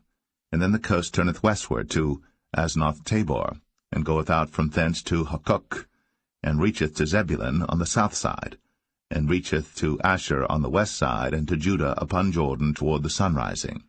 And the fenced cities are Ziddim, Zer, and Hamath, Rakath, and Chinnereth, and Adamah, and Ramah, and Hazor, and Kadesh, and Edrei, and En-Hazor, and Aran, and Migdal-El, Horem, and Bethanath, and Beth-Shemesh, 19 cities with their villages. This is the inheritance of the tribe of the children of Naphtali according to their families, the cities and their villages. And the seventh lot came out for the tribe of the children of Dan according to their families, and the coast of their inheritance was Zorah, and Eshtaol, and Ir-Shemesh, and Sha'alabim, and Ailan, and Jedlah, and Elon, and Thimnathah, and Ekron, and Eltekah, and Gibbethon, and Baalath, and Jehud, and Bene-Berak, and Gath-Rimmon, and Mijarkon, and Rakon with the border before Japho. And the coast of the children of Dan went out too little for them. Therefore the children of Dan went up to fight against Leshem, and took it, and smote it with the edge of the sword, and possessed it, and dwelt therein, and called Leshem Dan, after the name of Dan their father. This is the inheritance of the tribe of the children of Dan, according to their families, these cities with their villages. When they had made an end of dividing the land for inheritance by their coasts, the children of Israel gave an inheritance to Joshua the son of Nun among them. According to the word of the Lord they gave him the city which he asked, even Timnath-Serah, in Mount Ephraim, and he built the city, and dwelt therein. These are the inheritances which Eleazar the priest, and Joshua the son of Nun, and the heads of the fathers of the tribes of the children of Israel, divided for an inheritance by lot in Shiloh before the Lord, at the door of the tabernacle of the congregation. So they made an end of dividing the country.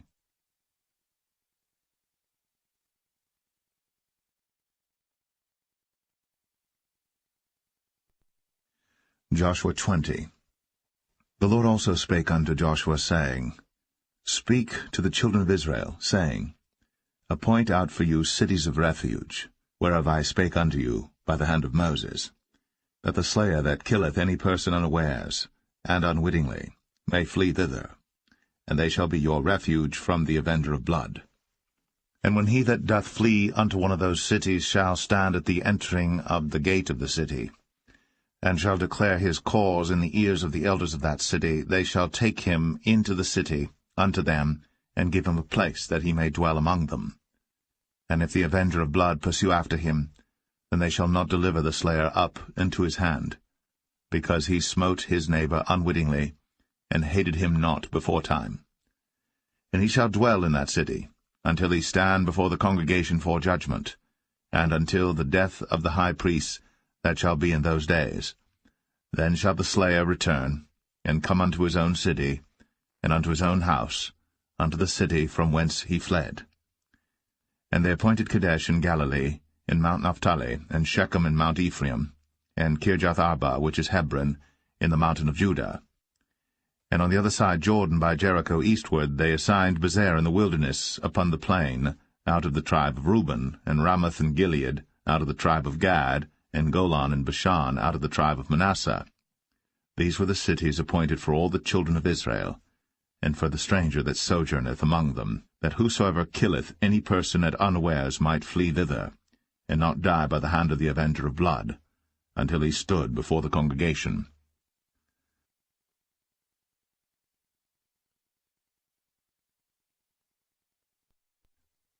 Joshua 21. Then came near the heads of the fathers of the Levites unto Eleazar the priest, and unto Joshua the son of Nun, and unto the heads of the fathers of the tribes of the children of Israel.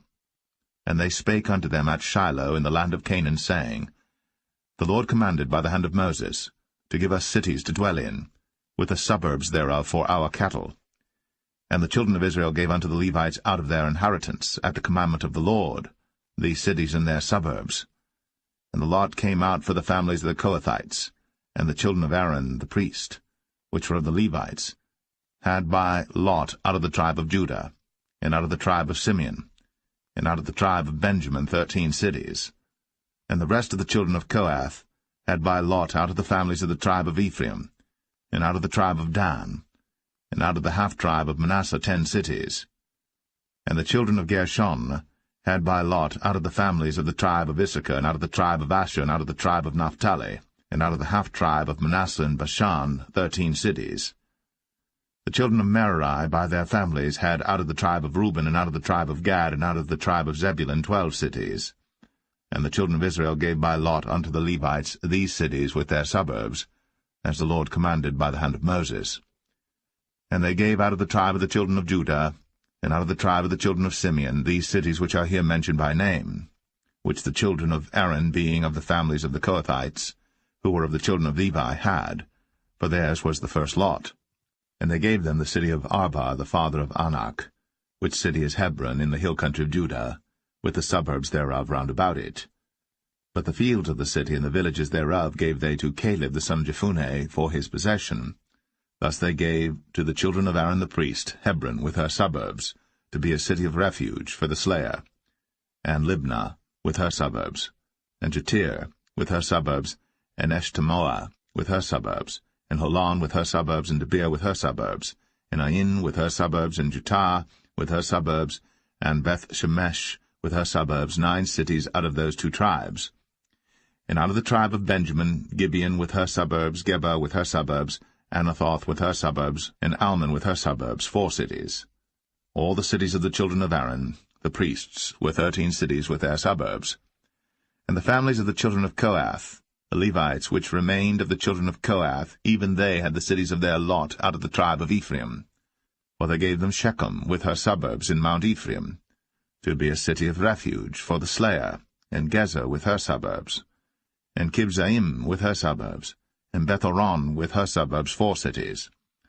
And out of the tribe of Dan, Eltekeh with her suburbs, Gibbethon with her suburbs, Ayalon with her suburbs, Gath-rimmon with her suburbs, 4 cities. And out of the half-tribe of Manasseh, Tanakh with her suburbs, and Gath-rimmon with her suburbs, 2 cities. All the cities were 10 with their suburbs for the families of the children of Kohath that remained.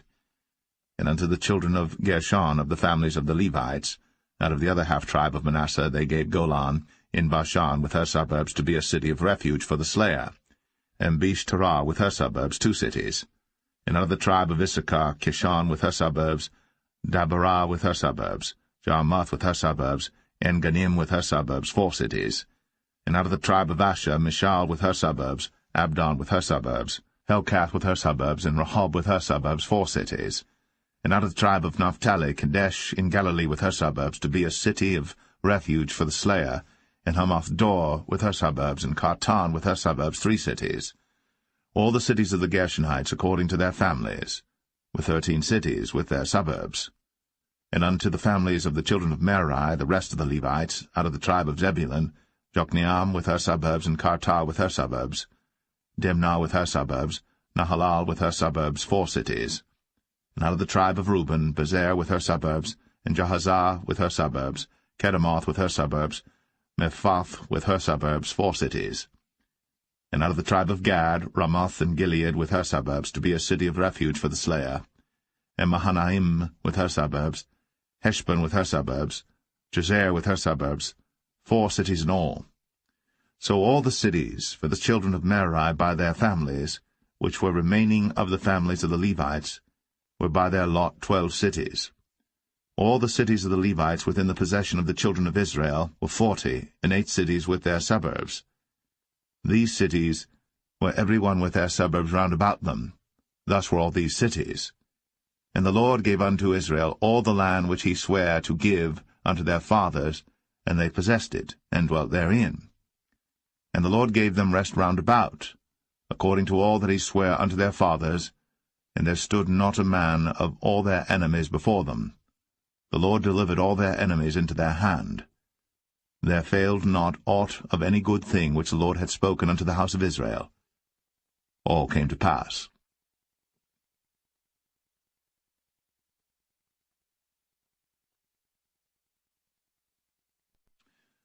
Joshua 22. Then Joshua called the Reubenites, and the Gadites, and the half-tribe of Manasseh, and said unto them, Ye have kept all that Moses the servant of the Lord commanded you, and have obeyed my voice in all that I commanded you. Ye have not left your brethren these many days unto this day, but have kept the charge of the commandment of the Lord your God. And now the Lord your God hath given rest unto your brethren, as he promised them. Therefore now return ye, and get you unto your tents, and unto the land of your possession, which Moses the servant of the Lord gave you on the other side Jordan. But take diligent heed to do the commandment and the law, which Moses the servant of the Lord charged you, to love the Lord your God, and to walk in all his ways, and to keep his commandments, and to cleave unto him, and to serve him with all your heart and with all your soul. So Joshua blessed them, and sent them away, and they went unto their tents.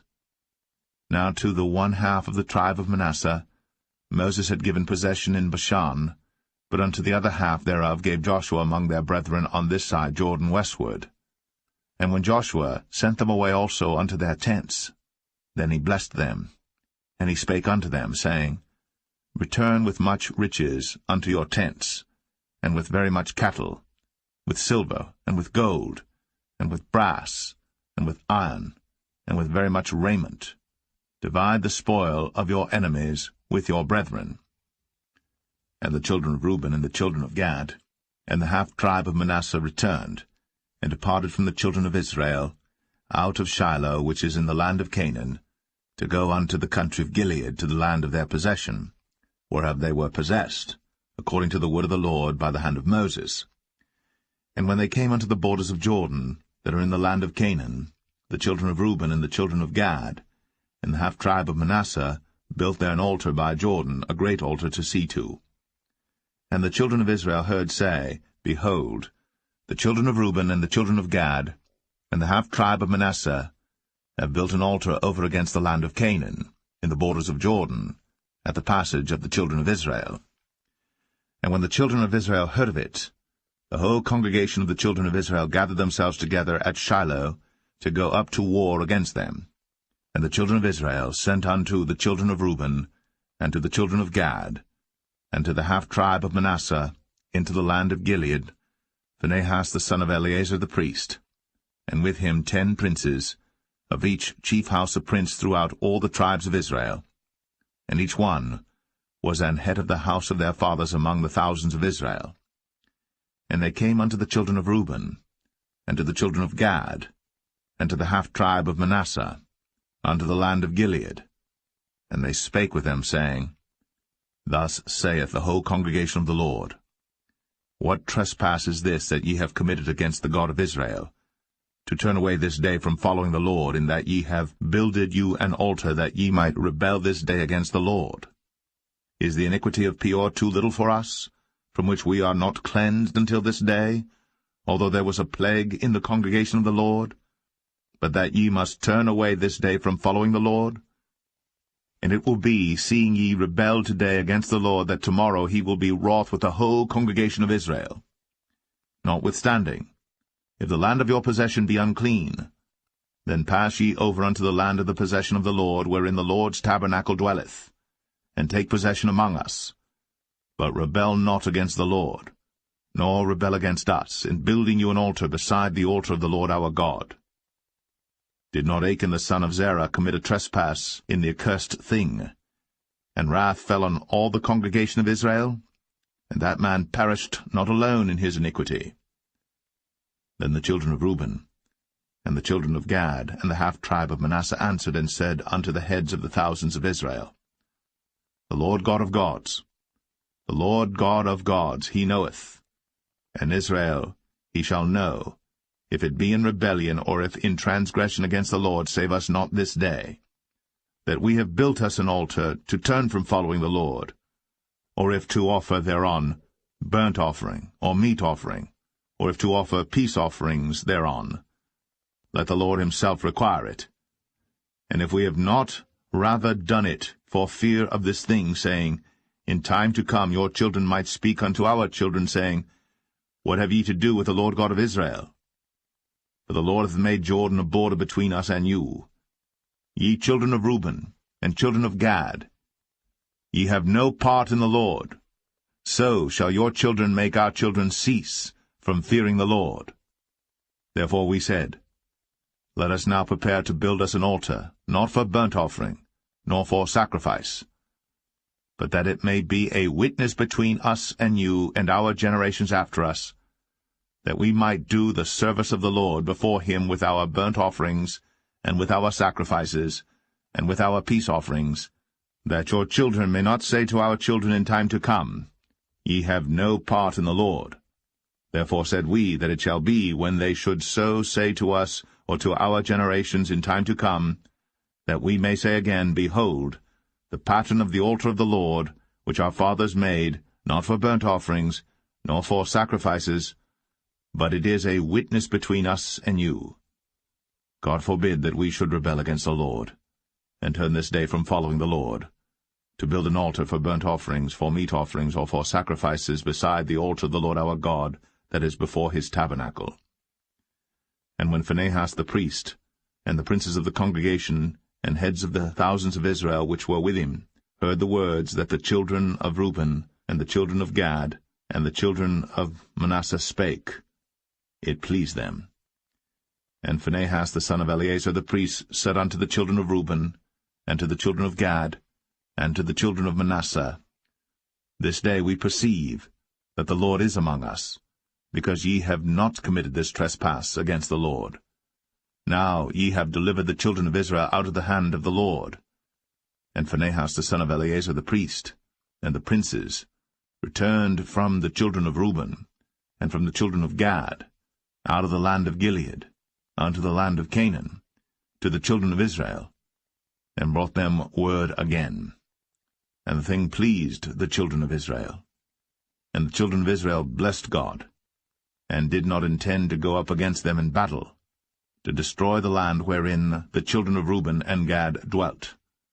And the children of Reuben and the children of Gad called the altar Ed, for it shall be a witness between us that the Lord is God.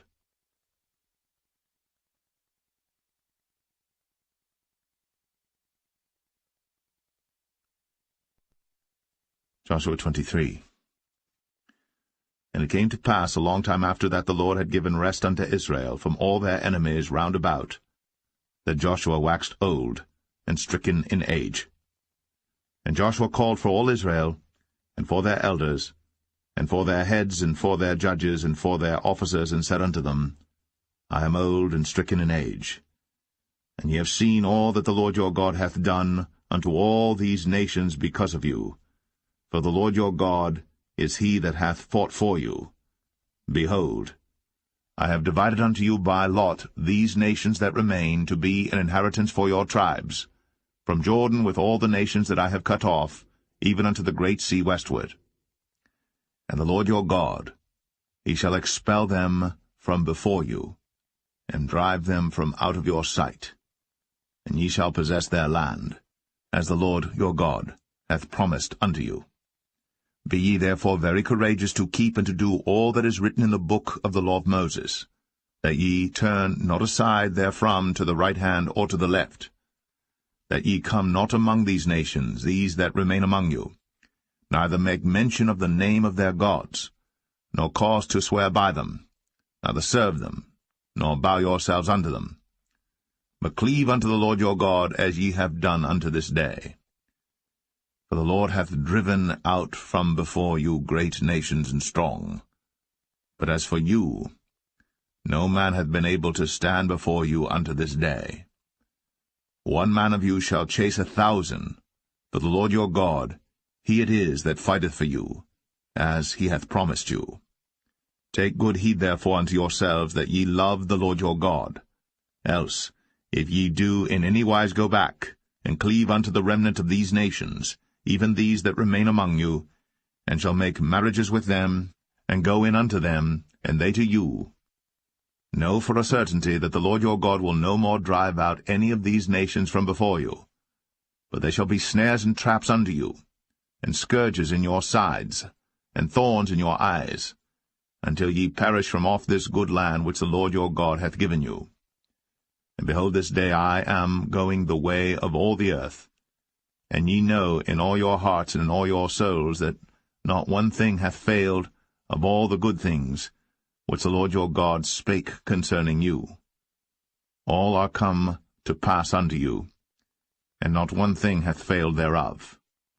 Therefore it shall come to pass, that as all good things are come upon you, which the Lord your God promised you, so shall the Lord bring upon you all evil things, until he have destroyed you from off this good land which the Lord your God hath given you. When ye have transgressed the covenant of the Lord your God, which he commanded you, and have gone and served other gods, and bowed yourselves to them, then shall the anger of the Lord be kindled against you, and ye shall perish quickly from off the good land which he hath given unto you.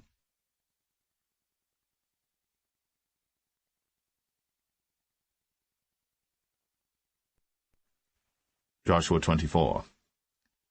And Joshua gathered all the tribes of Israel to Shechem, and called for the elders of Israel, and for their heads, and for their judges, and for their officers, and they presented themselves before God.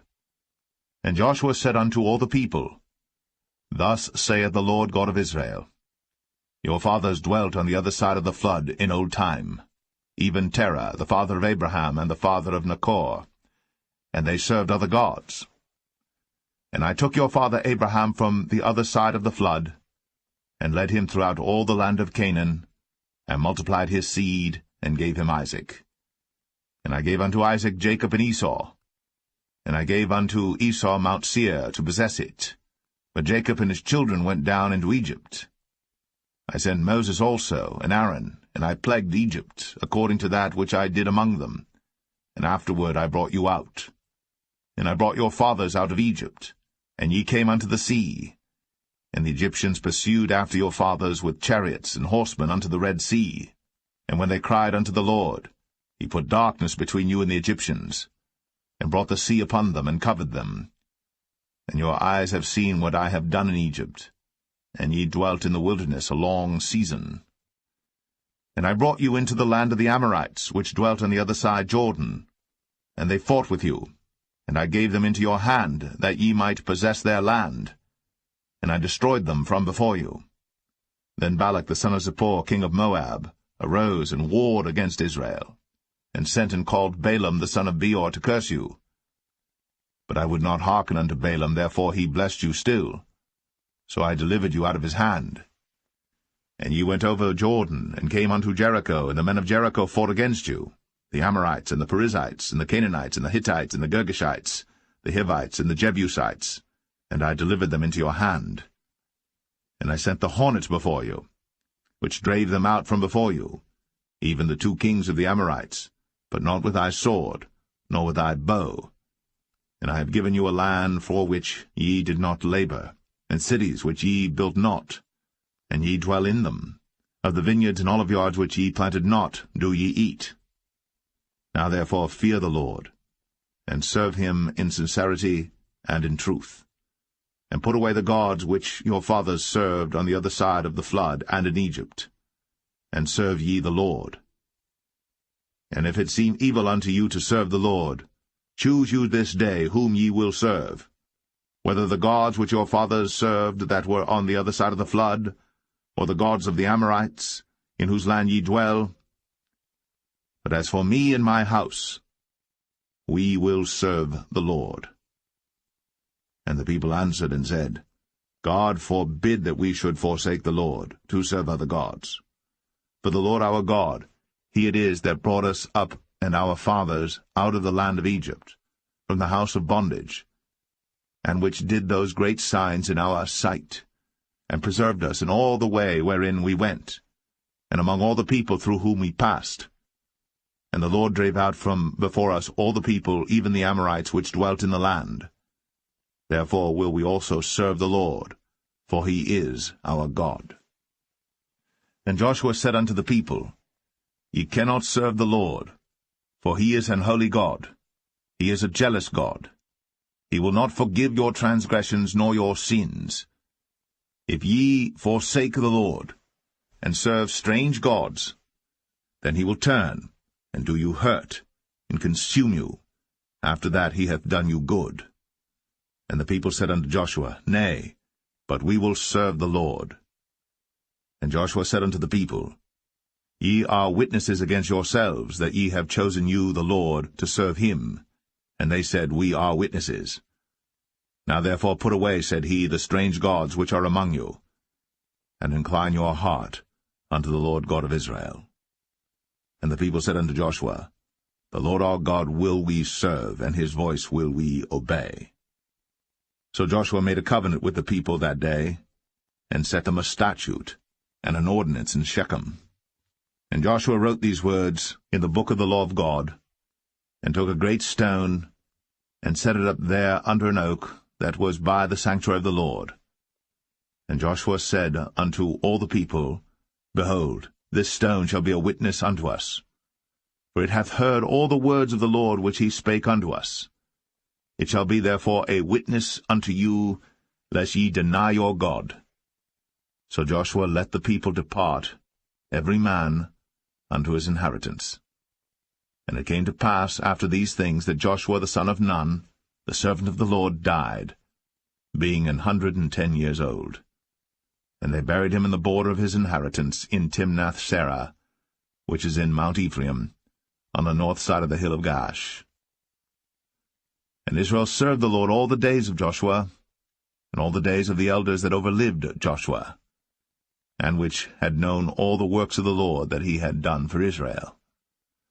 And the bones of Joseph, which the children of Israel brought up out of Egypt, buried they in Shechem in a parcel of ground, which Jacob bought of the sons of Hamor, the father of Shechem, for 100 pieces of silver. And it became the inheritance of the children of Joseph. And Eleazar the son of Aaron died.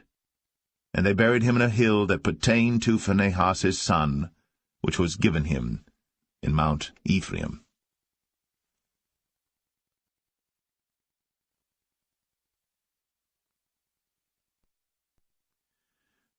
The Book of Judges, chapter 1. Now after the death of Joshua, it came to pass that the children of Israel asked the Lord, saying, Who shall go up for us against the Canaanites first, to fight against them?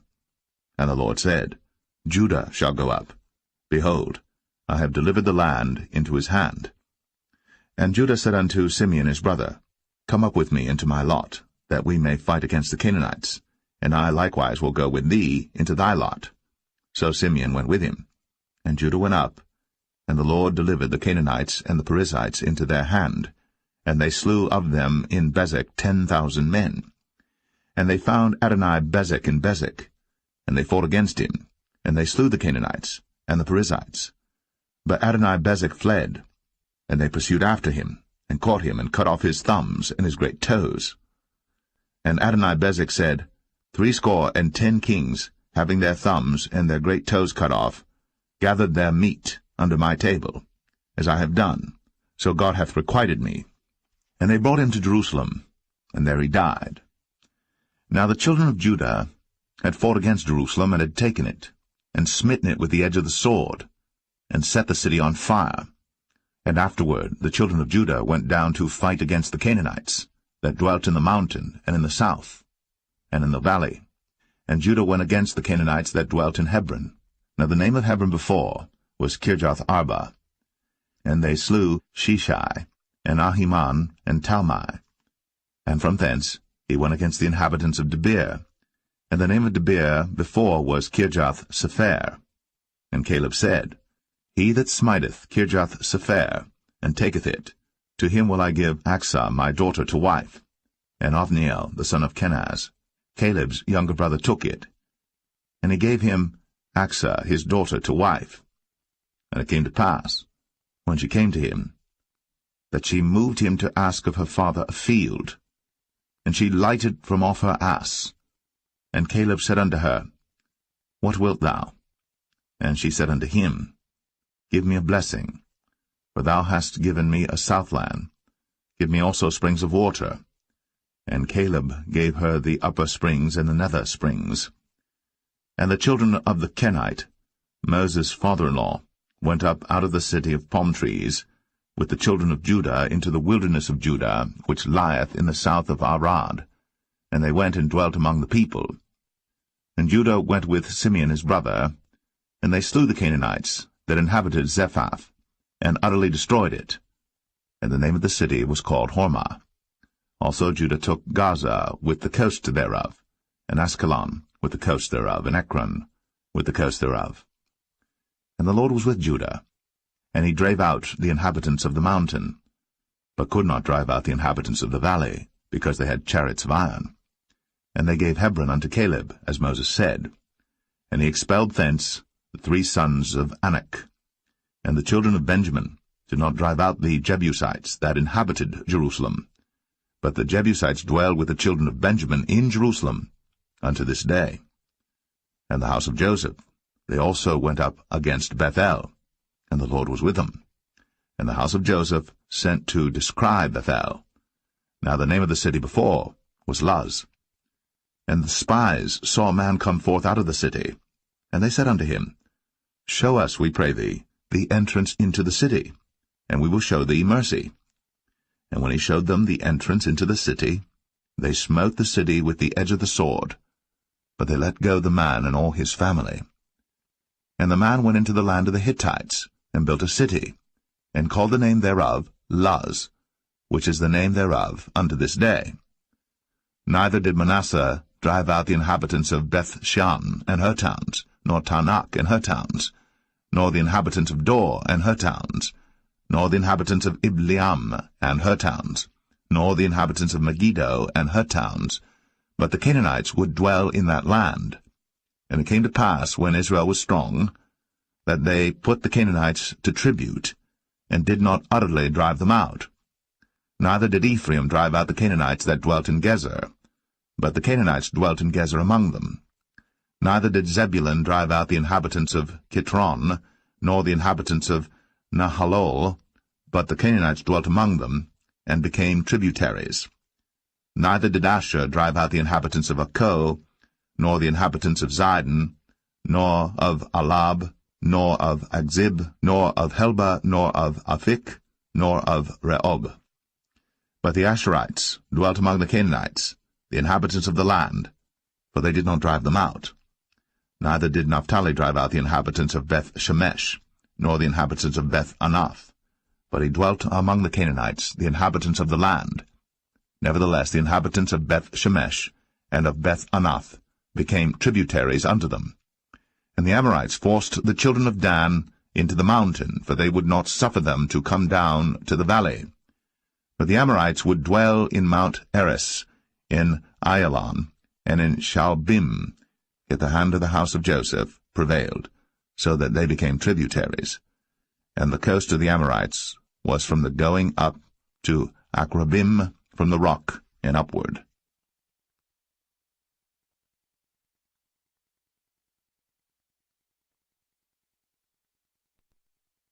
Judges 2. And an angel of the Lord came up from Gilgal to Bochim, and said, I made you to go up out of Egypt, and have brought you unto the land which I swear unto your fathers. And I said, I will never break my covenant with you. And ye shall make no league with the inhabitants of this land, ye shall throw down their altars. But ye have not obeyed my voice. Why have ye done this? Wherefore I also said, I will not drive them out from before you, but they shall be as thorns in your sides, and their gods shall be a snare unto you. And it came to pass, when the angel of the Lord spake these words unto all the children of Israel, that the people lifted up their voice, and wept. And they called the name of that place Bochim, and they sacrificed there unto the Lord. And when Joshua had let the people go, the children of Israel went every man unto his inheritance to possess the land. And the people served the Lord all the days of Joshua, and all the days of the elders that outlived Joshua, who had seen all the great works of the Lord that he did for Israel. And Joshua the son of Nun, the servant of the Lord, died, being 110 years old. And they buried him in the border of his inheritance, in Timnath-Eres, in the mount of Ephraim, on the north side of the hill Gaash. And also all that generation were gathered unto their fathers. And there arose another generation after them, which knew not the Lord, nor yet the works which he had done for Israel. And the children of Israel did evil in the sight of the Lord, and served Baalim. And they forsook the Lord God of their fathers, which brought them out of the land of Egypt, and followed other gods of the people that were round about them, and bowed themselves unto them, and provoked the Lord to anger. And they forsook the Lord, and served Baal and Ashtoreth. And the anger of the Lord was hot against Israel, and he delivered them into the hands of spoilers that spoiled them, and he sold them into the hands of their enemies round about, so that they could not any longer stand before their enemies. Whithersoever they went out, the hand of the Lord was against them for evil, as the Lord had said, and as the Lord had sworn unto them, and they were greatly distressed. Nevertheless the Lord raised up judges, which delivered them out of the hand of those that spoiled them. And yet they would not hearken unto their judges, but they went a-whoring after other gods, and bowed themselves unto them. They turned quickly out of the way which their fathers walked in, obeying the commandments of the Lord. But they did not so. And when the Lord raised them up judges, then the Lord was with the judge, and delivered them out of the hand of their enemies all the days of the judge. For it repented the Lord because of their groanings by reason of them that oppressed them and vexed them. And it came to pass, when the judge was dead, that they returned and corrupted themselves more than their fathers, in following other gods to serve them, and to bow down unto them. They ceased not from their own doings, nor from their stubborn way. And the anger of the Lord was hot against Israel, and he said, Because that this people hath transgressed my covenant which I commanded their fathers, and have not hearkened unto my voice, I also will not henceforth drive out any from before them of the nations which Joshua left when he died, that through them I may prove Israel, whether they will keep the way of the Lord to walk therein, as their fathers did keep it, or not. Therefore the Lord left those nations without driving them out hastily, neither delivered he them into the hand of Joshua.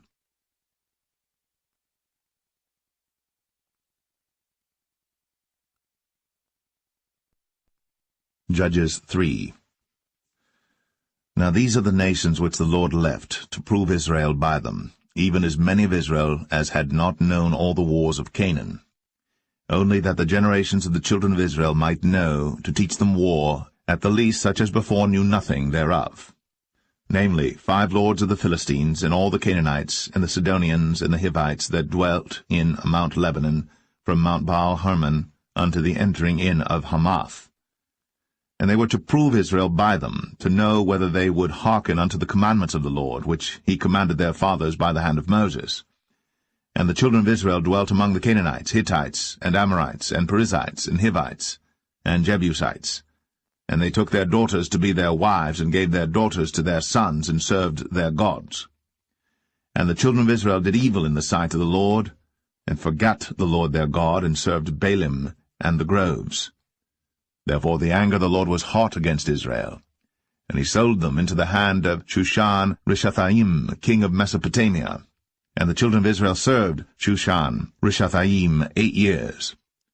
And when the children of Israel cried unto the Lord raised up a deliverer to the children of Israel, who delivered them, even Othniel, the son of Kenaz, Caleb's younger brother. And the Spirit of the Lord came upon him, and he judged Israel, and went out to war. And the Lord delivered Shushan-Rishathaim, king of Mesopotamia, into his hand. And his hand prevailed against Shushan-Rishathaim. And the land had rest 40 years. And Othniel, the son of Kenaz, died. And the children of Israel did evil again in the sight of the Lord. And the Lord strengthened Eglon, the king of Moab, against Israel, because they had done evil in the sight of the Lord. And he gathered unto him the children of Ammon and Amalek, and went and smote Israel, and possessed the city of palm trees. So the children of Israel served Eglon the king of Moab 18 years. But when the children of Israel cried unto the Lord raised them up a deliverer, Ehud the son of Gera, a Benjamite, a man left-handed. And by him the children of Israel sent a present unto Eglon the king of Moab. But Ehud made him a dagger, which had 2 edges of a cubit length, and he did gird it under his raiment, upon his right thigh. And he brought the present unto Eglon king of Moab. And Eglon was a very fat man. And when he had made an end to offer the present, he sent away the people that bare the present. But he himself turned again from the quarries that were by Gilgal, and said, I have a secret errand unto thee, O king. Who said, Keep silence. And all that stood by him went out from him. And Ehud came unto him, and he was sitting in a summer parlor, which he had for himself alone. And Ehud said, I have a message from God unto thee. And he rose out of his seat. And Ehud put forth his left hand, and took the dagger from his right thigh, and thrust it into his belly. And the haft also went in after the blade, and the fat closed upon the blade, so that he could not draw the dagger out of his belly. And the dirt came out. Then Ehud went forth through the porch, and shut the doors of the parlor upon him, and locked them. When he was gone out, his servants came, and when they saw that, behold, the doors of the parlor were locked, they said, Surely he covereth his feet in his summer chamber. And they tarried till they were ashamed. And behold, he opened not the doors of the parlor. Therefore they took a key, and opened them. And behold, their lord was fallen down dead on the earth. And Ehud escaped while they tarried, and passed beyond the quarries, and escaped unto Seirath. And it came to pass, when he was come, that he blew a trumpet in the mountain of Ephraim. And the children of Israel went down with him from the mount, and he before them. And he said unto them, Follow after me, for the Lord hath delivered your enemies the Moabites into your hand. And they went down after him, and took the fords of Jordan toward Moab, and suffered not a man to pass over. And they slew of Moab at that time about 10,000 men, all lusty, and all men of valor, and there escaped not a man. So Moab was subdued that day under the hand of Israel, and the land had rest 80 years. And after him was Shamgar the son of Anath, which slew the Philistines, 600 men with an ox goad, and he also delivered Israel.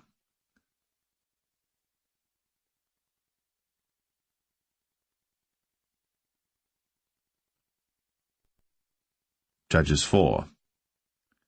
And the children of Israel again did evil in the sight of the Lord, when Ehud was dead. And the Lord sold them into the hand of Jabin, king of Canaan, that reigned in Hazor, the captain of whose host was Sisera, which dwelt in Harosheth of the Gentiles. And the children of Israel cried unto the Lord, for he had 900 chariots of iron. And 20 years he mightily oppressed the children of Israel.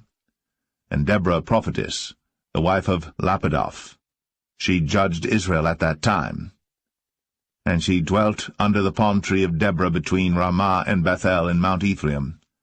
And the children of Israel came up to her for judgment.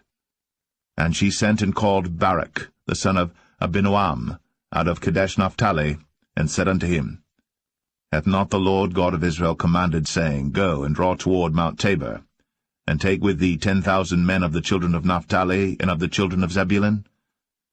And I will draw unto thee to the river Kishon Sisera, the captain of Jabin's army, with his chariots and his multitude, and I will deliver him into thine hand. And Barak said unto her, If thou wilt go with me, then I will go. But if thou wilt not go with me, then I will not go. And she said, I will surely go with thee. Notwithstanding the journey that thou takest shall not be for thine honour, for the Lord shall sell Sisera into the hand of a woman.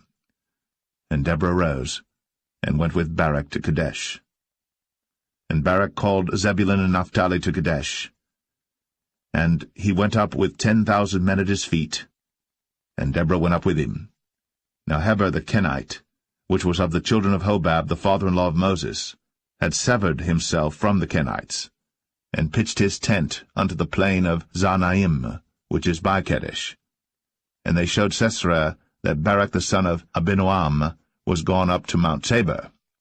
And Sisera gathered together all his chariots, even 900 chariots of iron, and all the people that were with him, from Harosheth of the Gentiles unto the river of Kishon. And Deborah said unto Barak, Up, for this is the day in which the Lord hath delivered Sisera into thine hand. Is not the Lord gone out before thee? So Barak went down from Mount Tabor, and 10,000 men after him. And the Lord discomfited Sisera, and all his chariots and all his host with the edge of the sword before Barak, so that Sisera lighted down off his chariot, and fled away on his feet. But Barak pursued after the chariots and after the host, unto Harosheth of the Gentiles, and all the host of Sisera fell upon the edge of the sword, and there was not a man left. Howbeit Sisera fled away on his feet to the tent of Jael, the wife of Heber the Kenite. For there was peace between Jabin, the king of Hazor, and the house of Heber the Kenite. And Jael went out to meet Sisera, and said unto him, Turn in, my lord, turn in to me, fear not. And when he had turned in unto her into the tent, she covered him with a mantle. And he said unto her, Give me, I pray thee, a little water to drink, for I am thirsty. And she opened a bottle of milk, and gave him drink, and covered him. Again he said to her, Stand in the door of the tent. And it shall be, when any man doth come and inquire of thee, and say, Is there any man here? That thou shalt say, No. Then Jael, Heber's wife, took a nail of the tent, and took an hammer in her hand, and went softly unto him, and smote the nail into his temples, and fastened it into the ground, for he was fast asleep and weary. So he died. And behold, as Barak pursued Sisera, Jael came out to meet him, and said unto him, Come, and I will show thee the man whom thou seekest. And when he came into her tent, behold, Sisera lay dead, and the nail was in his temples. So God subdued on that day Jabin, the king of Canaan, before the children of Israel. And the hand of the children of Israel prospered, and prevailed against Jabin, the king of Canaan, until they had destroyed Jabin, king of Canaan.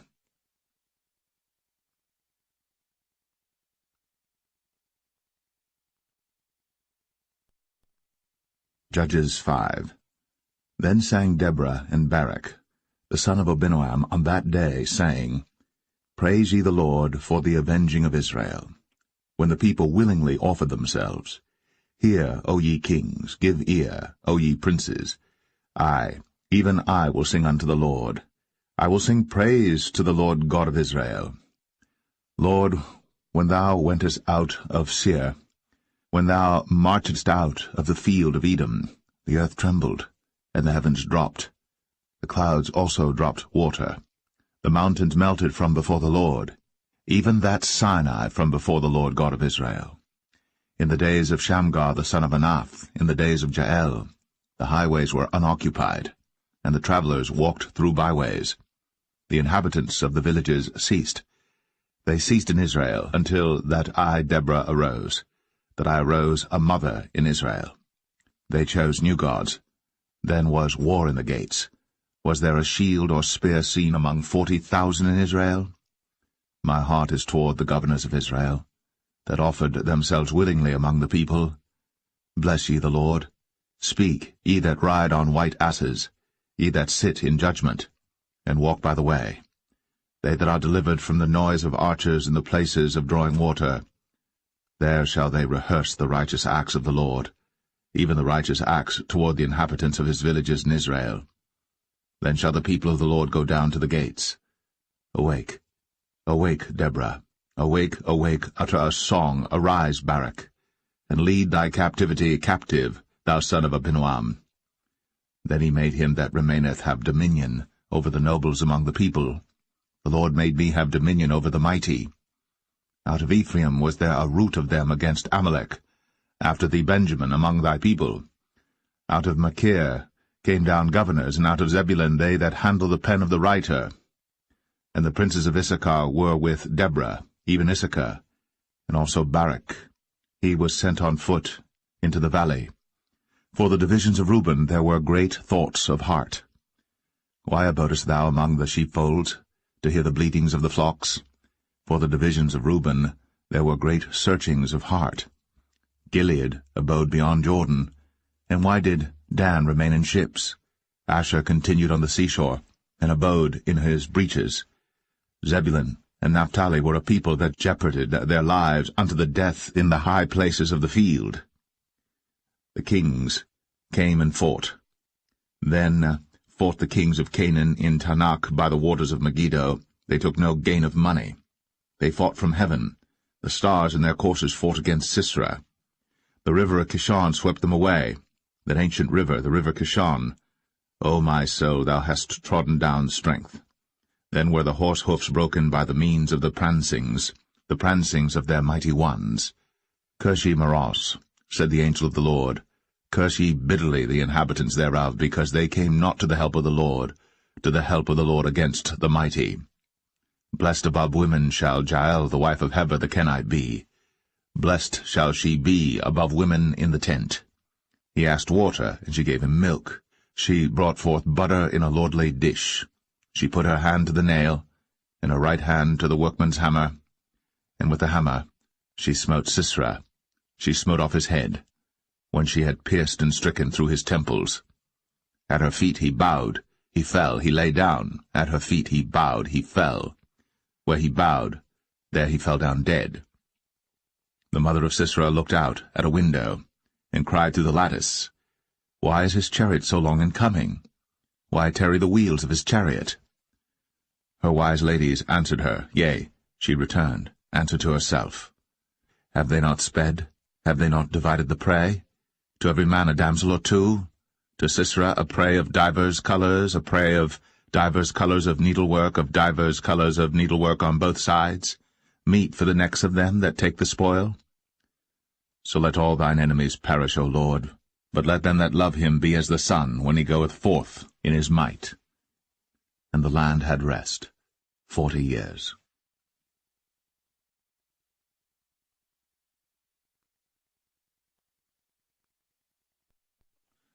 Judges 6.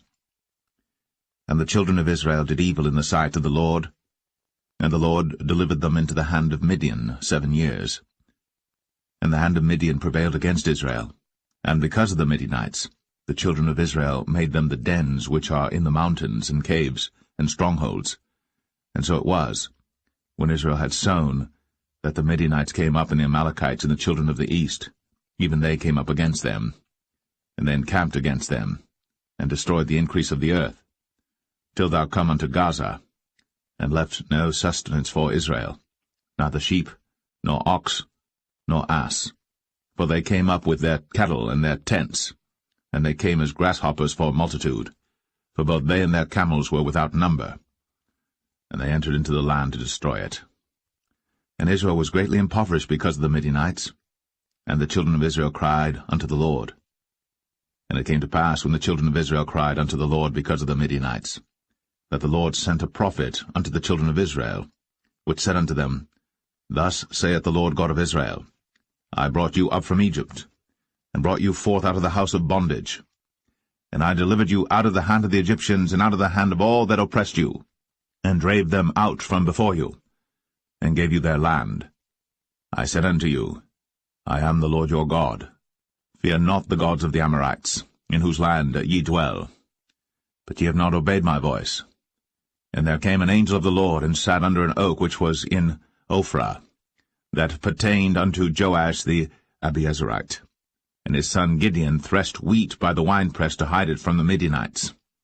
And the angel of the Lord appeared unto him, and said unto him, The Lord is with thee, thou mighty man of valour. And Gideon said unto him, O my Lord, if the Lord be with us, why then is all this befallen us? And where be all his miracles which our fathers told us of, saying, Did not the Lord bring us up from Egypt? But now the Lord hath forsaken us, and delivered us into the hands of the Midianites. And the Lord looked upon him, and said, Go in this thy might, and thou shalt save Israel from the hand of the Midianites. Have not I sent thee? And he said unto him, O my Lord, wherewith shall I save Israel? Behold, my family is poor in Manasseh, and I am the least in my father's house. And the Lord said unto him, Surely I will be with thee, and thou shalt smite the Midianites as one man. And he said unto him, If now I have found grace in thy sight, then show me a sign that thou talkest with me. Depart not hence, I pray thee, until I come unto thee, and bring forth my present, and set it before thee. And he said, I will tarry until thou come again. And Gideon went in, and made ready a kid, and unleavened cakes of an ephah of flour. The flesh he put in a basket, and he put the broth in a pot, and brought it out unto him under the oak, and presented it. And the angel of God said unto him, Take the flesh and the unleavened cakes, and lay them upon this rock, and pour out the broth. And he did so. Then the angel of the Lord put forth the end of the staff that was in his hand, and touched the flesh and the unleavened cakes. And there rose up fire out of the rock, and consumed the flesh and the unleavened cakes. Then the angel of the Lord departed out of his sight. And when Gideon perceived that he was an angel of the Lord, Gideon said, Alas, O Lord God, for because I have seen an angel of the Lord face to face. And the Lord said unto him, Peace be unto thee, fear not, thou shalt not die. Then Gideon built an altar there unto the Lord, and called it Jehovah Shalom. Until this day it is yet in Ophrah of the Abiezrites. And it came to pass the same night, that the Lord said unto him, Take thy father's young bullock, even the second bullock of 7 years old, and throw it on the altar of Baal that thy father hath, and cut down the grove that is by it. And build an altar unto the Lord thy God upon the top of this rock, in the ordered place, and take the second bullock, and offer a burnt sacrifice with the wood of the grove which thou shalt cut down. Then Gideon took 10 men of his servants, and did as the Lord had said unto him. And so it was, because he feared his father's household and the men of the city, that he could not do it by day, that he did it by night. And when the men of the city arose early in the morning, behold, the altar of Baal was cast down, and the grove was cut down that was by it, and the second bullock was offered upon the altar that was built. And they said one to another, Who hath done this thing? And when they inquired and asked, they said, Gideon the son of Joash hath done this thing. Then the men of the city said unto Joash, Bring out thy son, that he may die, because he hath cast down the altar of Baal, and because he hath cut down the grove that was by it. And Joash said unto all that stood against him, Will ye plead for Baal? Will ye save him? He that will plead for him, let him be put to death, whilst it is yet morning, if he be a god. Let him plead for himself, because one hath cast down his altar. Therefore on that day he called him Jerubbaal, saying, Let Baal plead against him, because he hath thrown down his altar. Then all the Midianites and the Amalekites and the children of the east were gathered together, and went over and pitched in the valley of Jezreel. But the Spirit of the Lord came upon Gideon, and he blew a trumpet, and Abiezer was gathered after him. And he sent messengers throughout all Manasseh, who also was gathered after him. And he sent messengers unto Asher, and unto Zebulun, and unto Naphtali, and they came up to meet them. And Gideon said unto God, If thou wilt save Israel by mine hand, as thou hast said, behold, I will put a fleece of wool in the floor. And if the dew be on the fleece only, and it be dry upon all the earth beside, then shall I know that thou wilt save Israel by mine hand, as thou hast said. And it was so. For he rose up early on the morrow, and thrust the fleece together, and wring the dew out of the fleece, a bowl full of water. And Gideon said unto God, Let not thine anger be hot against me, and I will speak but this once. Let me prove, I pray thee, but this once with the fleece. Let it now be dry only upon the fleece, and upon all the ground let there be dew. And God did so that night, for it was dry upon the fleece only, and there was dew on all the ground.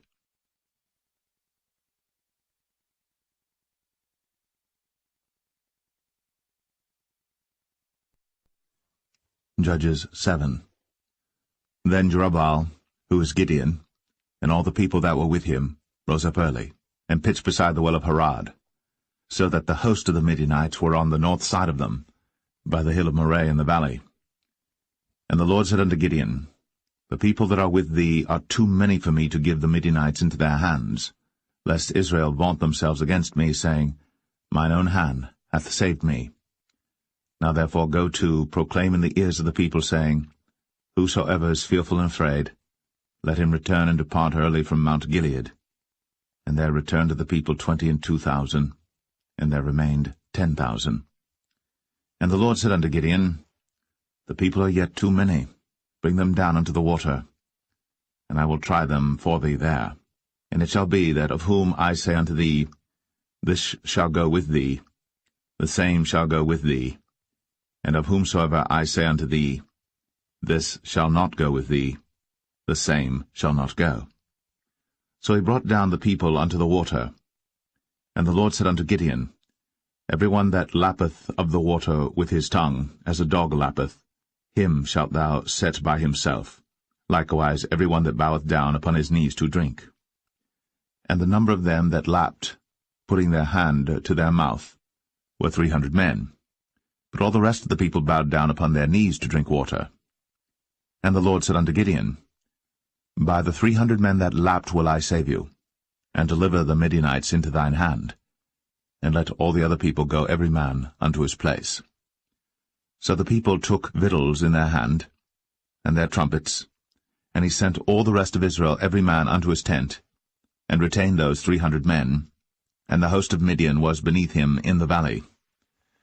And it came to pass the same night that the Lord said unto him, Arise, get thee down unto the host, for I have delivered it into thine hand.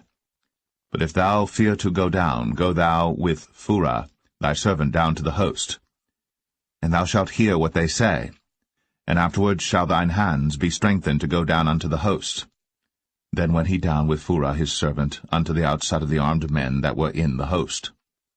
And the Midianites, and the Amalekites, and all the children of the east lay along in the valley like grasshoppers for multitude, and their camels were without number, as the sand by the seaside for multitude. And when Gideon was come, behold, there was a man that told a dream unto his fellow, and said, Behold, I dreamed a dream, and lo, a cake of barley bread tumbled into the host of Midian, and came unto a tent, and smote it, that it fell, and overturned it, that the tent lay along. And his fellow answered and said, This is nothing else save the sword of Gideon the son of Joash, a man of Israel. For into his hand hath God delivered Midian, and all the host.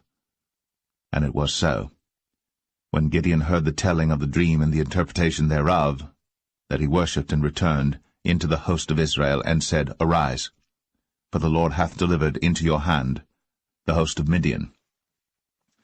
And he divided the 300 men into 3 companies, and he put a trumpet in every man's hand, with empty pitchers and lamps within the pitchers. And he said unto them, Look on me, and do likewise, and behold, when I come to the outside of the camp, it shall be that as I do, so shall ye do. When I blow with the trumpet, I and all that are with me, then blow ye the trumpets also on every side of all the camp, and say, The sword of the Lord and of Gideon. So Gideon and the 100 men that were with him came unto the outside of the camp in the beginning of the middle watch. And they had but newly set the watch, and they blew the trumpets, and brake the pitchers that were in their hands. And the 3 companies blew the trumpets, and brake the pitchers, and held the lamps in their left hands, and the trumpets in their right hands to blow withal. And they cried, The sword of the Lord and of Gideon. And they stood every man in his place round about the camp. And all the host ran and cried and fled. And the 300 blew the trumpets, and the Lord set every man's sword against his fellow, even throughout all the host. And the host fled to Beth-shittah in Zererath, and to the border of Abel-meholah, unto Tabbath. And the men of Israel gathered themselves together out of Naphtali, and out of Asher, and out of all Manasseh, and pursued after the Midianites. And Gideon sent messengers throughout all Mount Ephraim, saying, Come down against the Midianites, and take before them the waters unto Beth-barah and Jordan. Then all the men of Ephraim gathered themselves together, and took the waters unto Beth-barah and Jordan. And they took 2 princes of the Midianites, Oreb and Zeb. And they slew Oreb upon the rock Oreb, and Zeb they slew at the winepress of Zeb, and pursued Midian, and brought the heads of Oreb and Zeb to Gideon on the other side Jordan.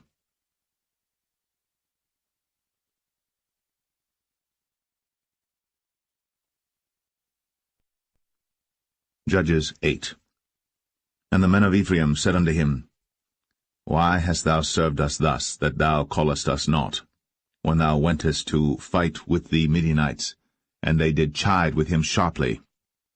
And he said unto them, What have I done now in comparison of you? Is not the gleaning of the grapes of Ephraim better than the vintage of Abiezer? God hath delivered into your hands the princes of Midian, Oreb, and Zeb. And what was I able to do in comparison of you? Then their anger was abated toward him, when he had said that. And Gideon came to Jordan and passed over, he and the 300 men that were with him, faint yet pursuing them.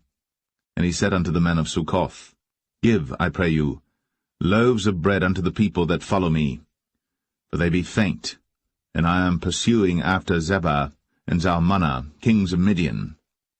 And the princes of Succoth said, Are the hands of Zebah and Zalmunna now in thine hand, that we should give bread unto thine army? And Gideon said, Therefore when the Lord hath delivered Zebah and Zalmunna into mine hand, then I will tear your flesh with the thorns of the wilderness and with briars.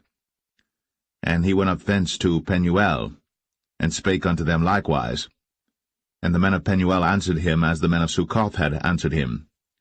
And he spake also unto the men of Penuel, saying, When I come again in peace, I will break down this tower.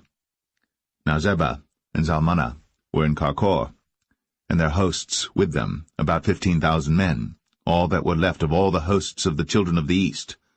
For there fell 120,000 men that drew sword.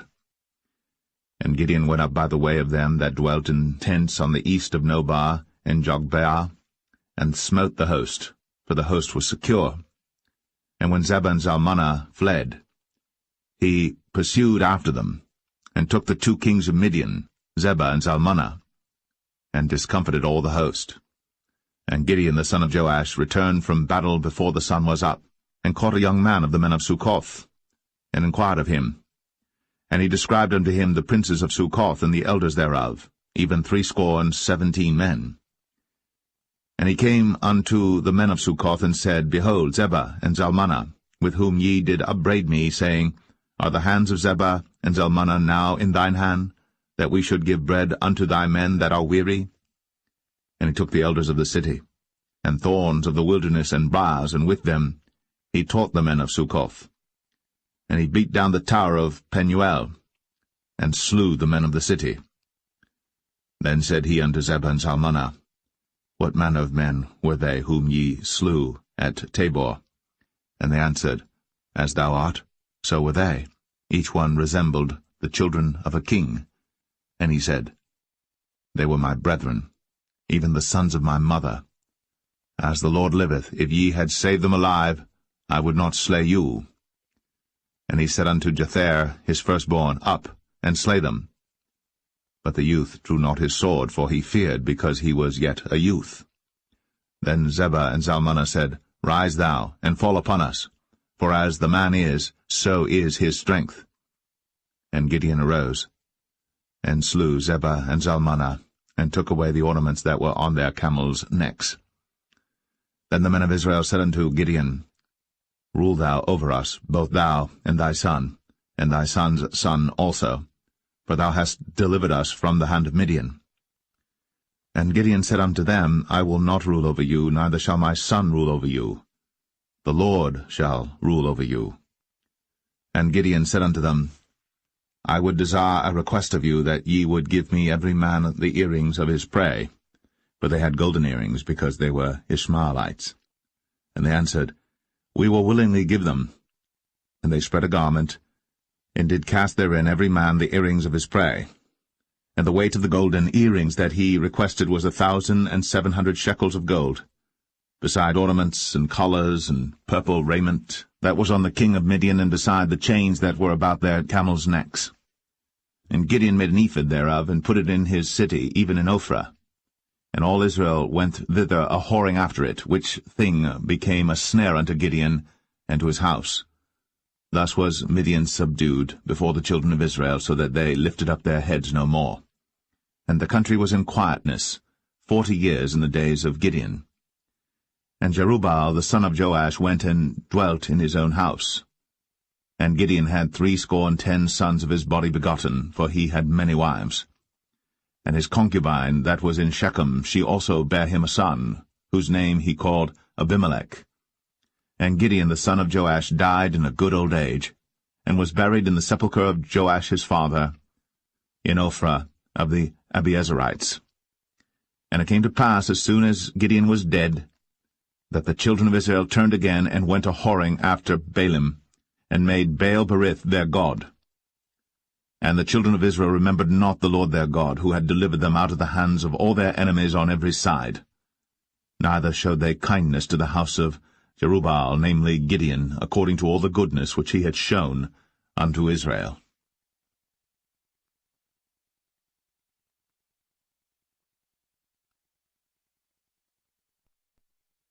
Judges 9.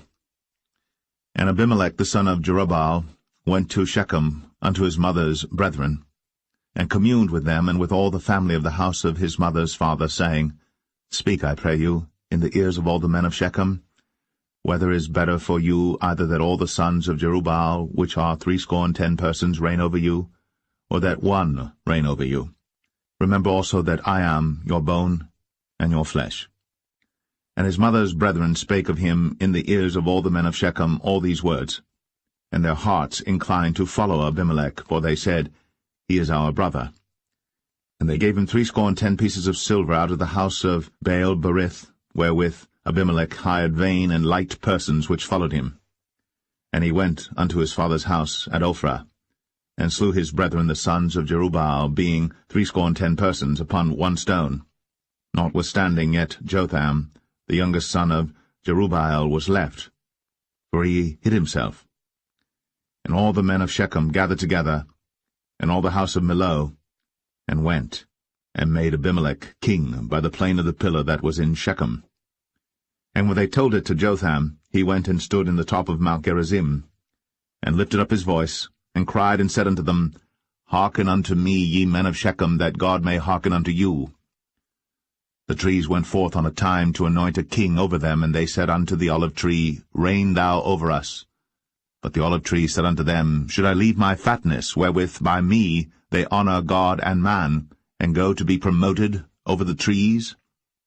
And the trees said to the fig tree, Come thou, and reign over us. But the fig tree said unto them, Should I forsake my sweetness and my good fruit, and go to be promoted over the trees? Then said the trees unto the vine, Come thou, and reign over us.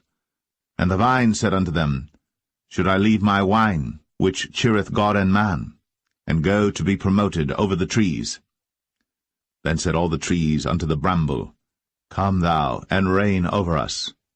And the bramble said unto the trees, If in truth ye anoint me king over you, then come, and put your trust in my shadow.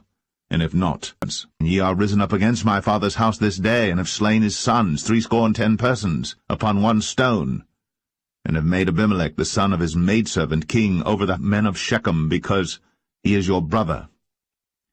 If ye then have dealt truly and sincerely with Jerubbaal and with his house this day, then rejoice ye in Abimelech, and let him also rejoice in you. But if not, let fire come out from Abimelech, and devour the men of Shechem, and the house of Millo. And let fire come out from the men of Shechem, and from the house of Millo, and devour Abimelech.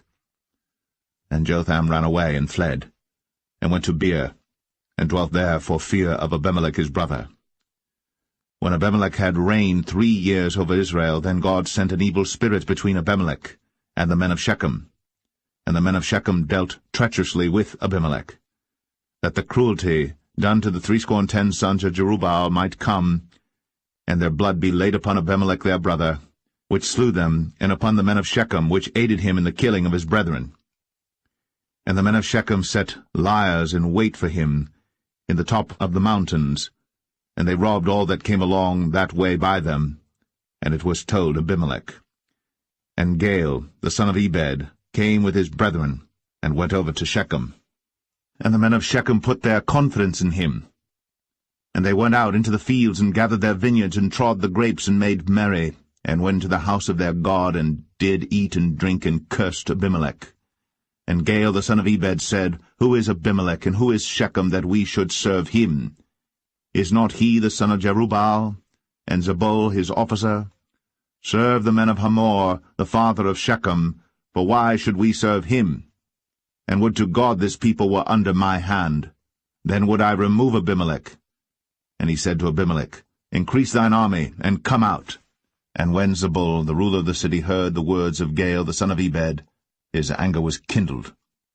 And he sent messengers unto Abimelech privily, saying, Behold, Gaal the son of Ebed, and his brethren be come to Shechem, and behold, they fortify the city against thee.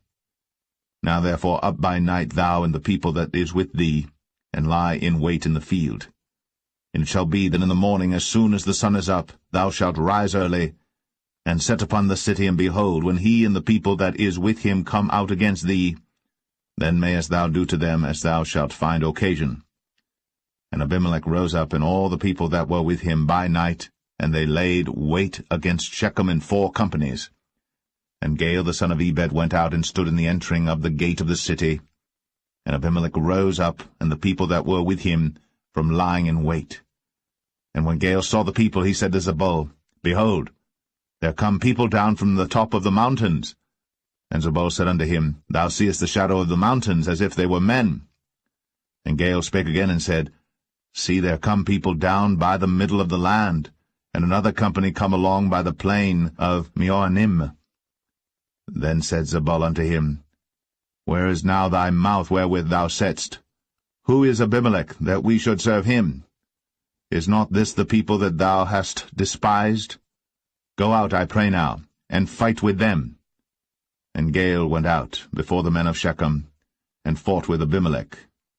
And Abimelech chased him, and he fled before him, and many were overthrown and wounded, even unto the entering of the gate. And Abimelech dwelt at Arumah. And Zebul thrust out Gaal and his brethren that they should not dwell in Shechem. And it came to pass on the morrow that the people went out into the field, and they told Abimelech. And he took the people and divided them into 3 companies, and laid wait in the field, and looked, and behold, the people were come forth out of the city, and he rose up against them, and smote them. And Abimelech and the company that was with him rushed forward, and stood in the entering of the gate of the city, and the 2 other companies ran upon all the people that were in the fields, and slew them. And Abimelech fought against the city all that day, and he took the city, and slew the people that was therein, and beat down the city, and sowed it with salt. And when all the men of the tower of Shechem heard that, they entered into an hold of the house of the god Berith. And it was told Abimelech that all the men of the tower of Shechem were gathered together. And Abimelech gat him up to Mount Zalmon, he and all the people that were with him. And Abimelech took an axe in his hand, and cut down a bough from the trees, and took it, and laid it on his shoulder, and said unto the people that were with him, What ye have seen me do, make haste, and do as I have done. And all the people likewise cut down every man his bough, and followed Abimelech, and put them to the hold, and set the hold on fire upon them, so that all the men of the tower of Shechem died also, about 1,000 men and women.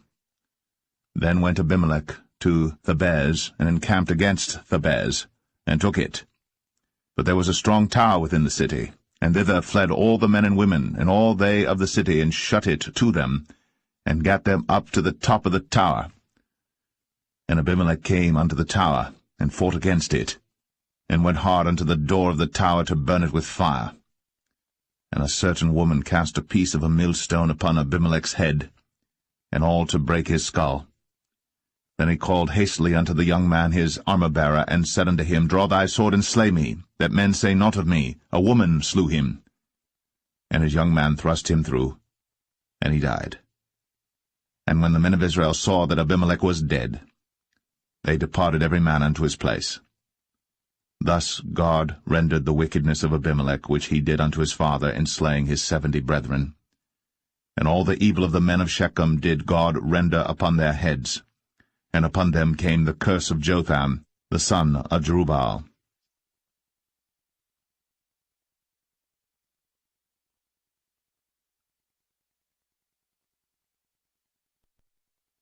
Judges 10. And after Abimelech there arose to defend Israel Tola the son of Puah, the son of Dodo, a man of Issachar. And he dwelt in Shamir in Mount Ephraim. And he judged Israel 23 years, and died, and was buried in Shamir. And after him arose Jair, a Gileadite, and judged Israel 22 years. And he had 30 sons that rode on 30 ass colts. And they had 30 cities, which are called Hovath-Jair unto this day, which are in the land of Gilead. And Jair died, and was buried in Kaman. And the children of Israel did evil again in the sight of the Lord, and served Baalim, and Ashtoreth, and the gods of Syria, and the gods of Zidon, and the gods of Moab, and the gods of the children of Ammon, and the gods of the Philistines, and forsook the Lord, and served not him. And the anger of the Lord was hot against Israel, and he sold them into the hands of the Philistines, and into the hands of the children of Ammon. And that year they vexed and oppressed the children of Israel. 18 years, all the children of Israel that were on the other side Jordan in the land of the Amorites, which is in Gilead. Moreover, the children of Ammon passed over Jordan to fight also against Judah, and against Benjamin, and against the house of Ephraim, so that Israel was sore distressed. And the children of Israel cried unto the Lord, saying, We have sinned against thee, both because we have forsaken our God, and also served Baalim. And the Lord said unto the children of Israel, Did not I deliver you from the Egyptians, and from the Amorites, from the children of Ammon, and from the Philistines? The Zidonians also, and the Amalekites, and the Maonites did oppress you, and ye cried to me, and I delivered you out of their hand. Yet ye have forsaken me, and served other gods, wherefore I will deliver you no more. Go, and cry unto the gods which ye have chosen, let them deliver you in the time of your tribulation. And the children of Israel said unto the Lord, We have sinned. Do thou unto us whatsoever seemeth good unto thee. deliver us only, we pray thee, this day. And they put away the strange gods from among them, and served the Lord. And his soul was grieved for the misery of Israel. Then the children of Ammon were gathered together and encamped in Gilead. And the children of Israel assembled themselves together, and encamped in Mizpeh. And the people and princes of Gilead said one to another, What man is he that will begin to fight against the children of Ammon? He shall be head over all the inhabitants of Gilead.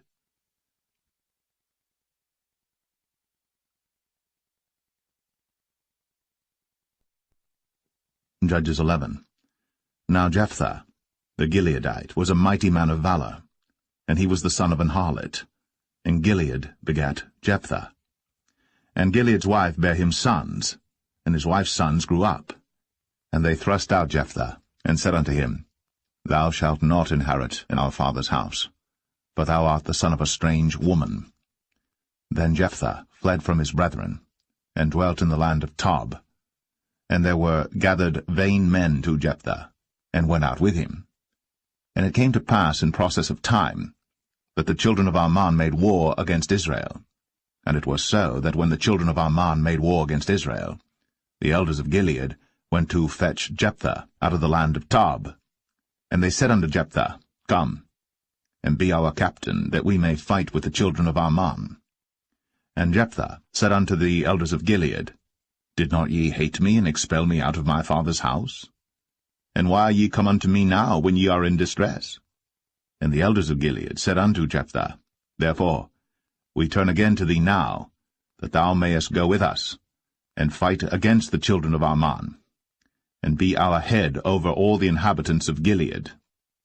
And Jephthah said unto the elders of Gilead, If ye bring me home again to fight against the children of Ammon, and the Lord deliver them before me, shall I be your head? And the elders of Gilead said unto Jephthah, The Lord be witness between us, if we do not so according to thy words. Then Jephthah went with the elders of Gilead, and the people made him head and captain over them. And Jephthah uttered all his words before the Lord in Mizpeh. And Jephthah sent messengers unto the king of the children of Ammon, saying, What hast thou to do with me, that thou art come against me to fight in my land? And the king of the children of Ammon answered unto the messengers of Jephthah, Because Israel took away my land, when they came up out of Egypt, from Arnon even unto Jabbok, and unto Jordan. Now therefore restore those lands again peaceably. And Jephthah sent messengers again unto the king of the children of Ammon, and said unto him, Thus saith Jephthah, Israel took not away the land of Moab, nor the land of the children of Ammon. But when Israel came up from Egypt, and walked through the wilderness unto the Red Sea, and came to Kadesh, then Israel sent messengers unto the king of Edom, saying, Let me, I pray thee, pass through thy land. But the king of Edom would not hearken thereto. And in like manner they sent unto the king of Moab, but he would not consent. And Israel abode in Kadesh. Then they went along through the wilderness, and compassed the land of Edom and the land of Moab, and came by the east side of the land of Moab, and pitched on the other side of Arnon, but came not within the border of Moab, for Arnon was the border of Moab. And Israel sent messengers unto Sihon, king of the Amorites, the king of Heshbon.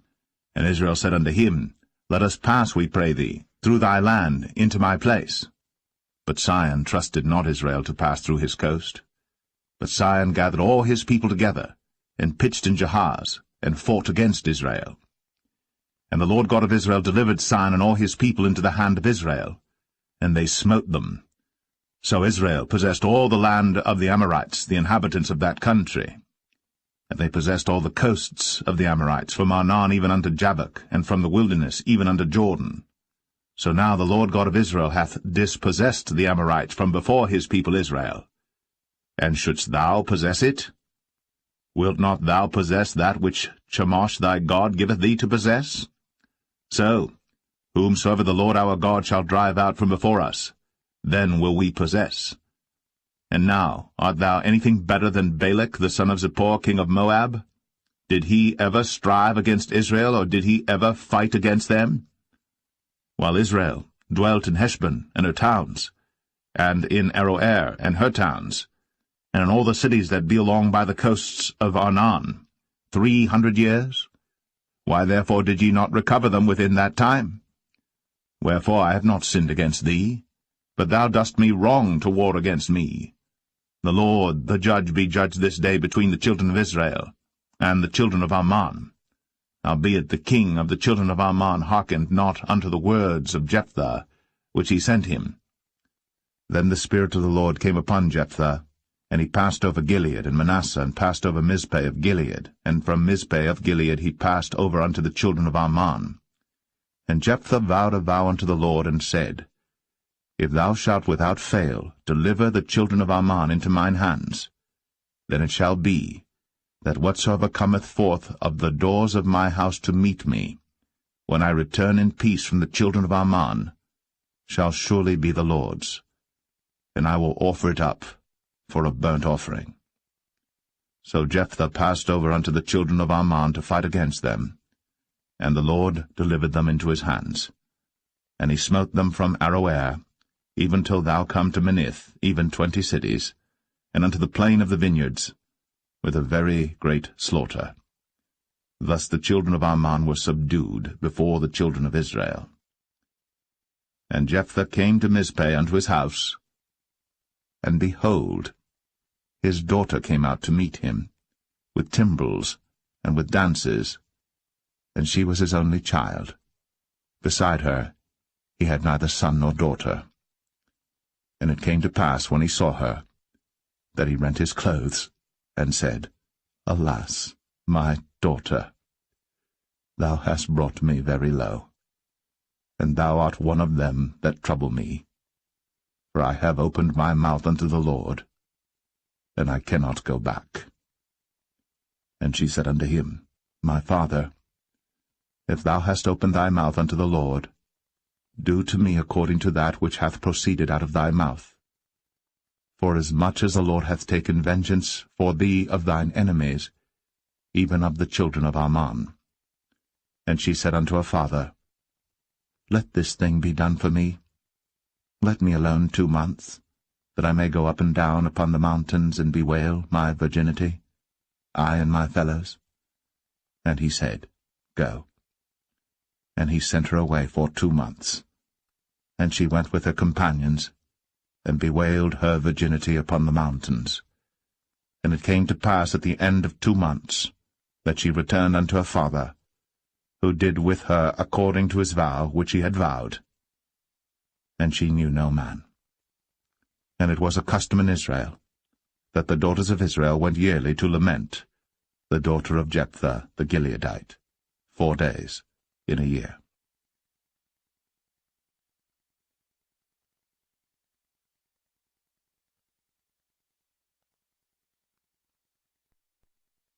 Judges 12.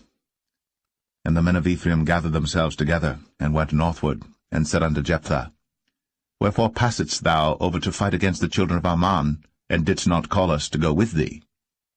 We will burn thine house upon thee with fire. And Jephthah said unto them, I and my people were at great strife with the children of Ammon. And when I called you, ye delivered me not out of their hands. And when I saw that ye delivered me not, I put my life in my hands, and passed over against the children of Ammon. And the Lord delivered them into my hand. Wherefore then are ye come up unto me this day, to fight against me? Then Jephthah gathered together all the men of Gilead, and fought with Ephraim. And the men of Gilead smote Ephraim, because they said, Ye Gileadites are fugitives of Ephraim among the Ephraimites, and among the Manassites. And the Gileadites took the passages of Jordan before the Ephraimites. And it was so, that when those Ephraimites which were escaped said, Let me go over, that the men of Gilead said unto him, Art thou an Ephraimite? If he said, Nay.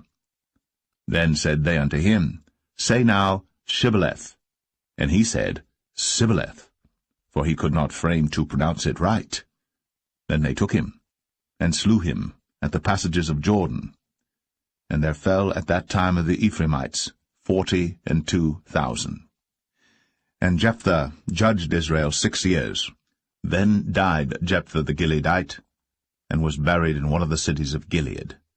And after him Ibzan of Bethlehem judged Israel. And he had 30 sons and 30 daughters, whom he sent abroad, and took in 30 daughters from abroad for his sons, and he judged Israel 7 years. Then died Ibzan, and was buried at Bethlehem. And after him Elon, a Zebulunite, judged Israel. And he judged Israel 10 years. And Elon the Zebulunite died, and was buried in Ailon in the country of Zebulun. And after him Abdon, the son of Hillel, a Pirathonite, judged Israel. And he had 40 sons and 30 nephews, that rode on 70 ass colts. And he judged Israel 8 years. And Abdon, the son of Hillel, the Pirathonite, died, and was buried in Pirathon, in the land of Ephraim, in the mount of the Amalekites.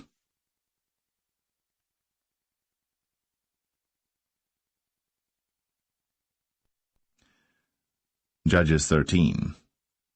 And the children of Israel did evil again in the sight of the Lord, and the Lord delivered them into the hand of the Philistines 40 years. And there was a certain man of Zorah, of the family of the Danites, whose name was Manoah, and his wife was barren, and bare not. And the angel of the Lord appeared unto the woman, and said unto her, Behold now, thou art barren, and bearest not, but thou shalt conceive, and bear a son. Now therefore beware, I pray thee, and drink not wine, nor strong drink, and eat not any unclean thing. For lo, thou shalt conceive and bear a son, and no razor shall come on his head, for the child shall be a Nazarite unto God from the womb, and he shall begin to deliver Israel out of the hand of the Philistines. Then the woman came and told her husband, saying, A man of God came unto me, and his countenance was like the countenance of an angel of God, very terrible. But I asked him not whence he was, neither told he me his name. But he said unto me, Behold, thou shalt conceive, and bear a son. And now drink no wine nor strong drink, neither eat any unclean thing, for the child shall be a Nazarite to God from the womb to the day of his death. Then Manoah entreated the Lord, and said, O my Lord, let the man of God which thou didst send come again unto us, and teach us what we shall do unto the child that shall be born. And God hearkened to the voice of Manoah. And the angel of God came again unto the woman as she sat in the field. But Manoah, her husband, was not with her. And the woman made haste, and ran, and showed her husband, and said unto him, Behold, the man hath appeared unto me, that came unto me the other day. And Manoah arose, and went after his wife, and came to the man, and said unto him, Art thou the man that spakest unto the woman? And he said, I am. And Manoah said, Now let thy words come to pass. How shall we order the child, and how shall we do unto him? And the angel of the Lord said unto Manoah, Of all that I said unto the woman, let her beware.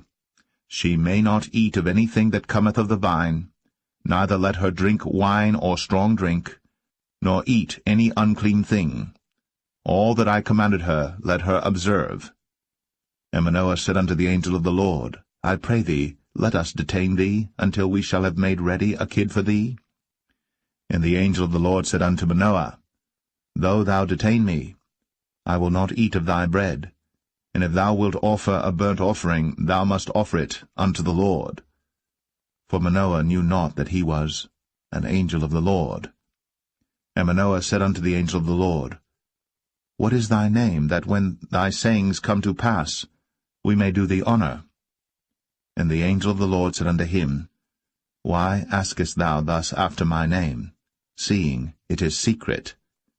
So Manoah took a kid with a meat offering, and offered it upon a rock unto the Lord. And the angel did wondrously. And Manoah and his wife looked on.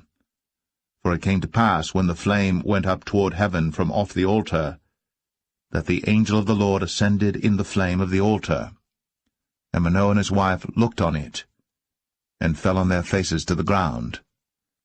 But the angel of the Lord did no more appear to Manoah and to his wife. Then Manoah knew that he was an angel of the Lord. And Manoah said unto his wife, "We shall surely die, because we have seen God." But his wife said unto him, "If the Lord were pleased to kill us, he would not have received a burnt offering and a meat offering at our hands, neither would he have shown us all these things, nor would as at this time have told us such things as these." And the woman bare a son, and called his name Samson. And the child grew, and the Lord blessed him. And the Spirit of the Lord began to move him at times in the camp of Dan, between Zorah and Eshtaol.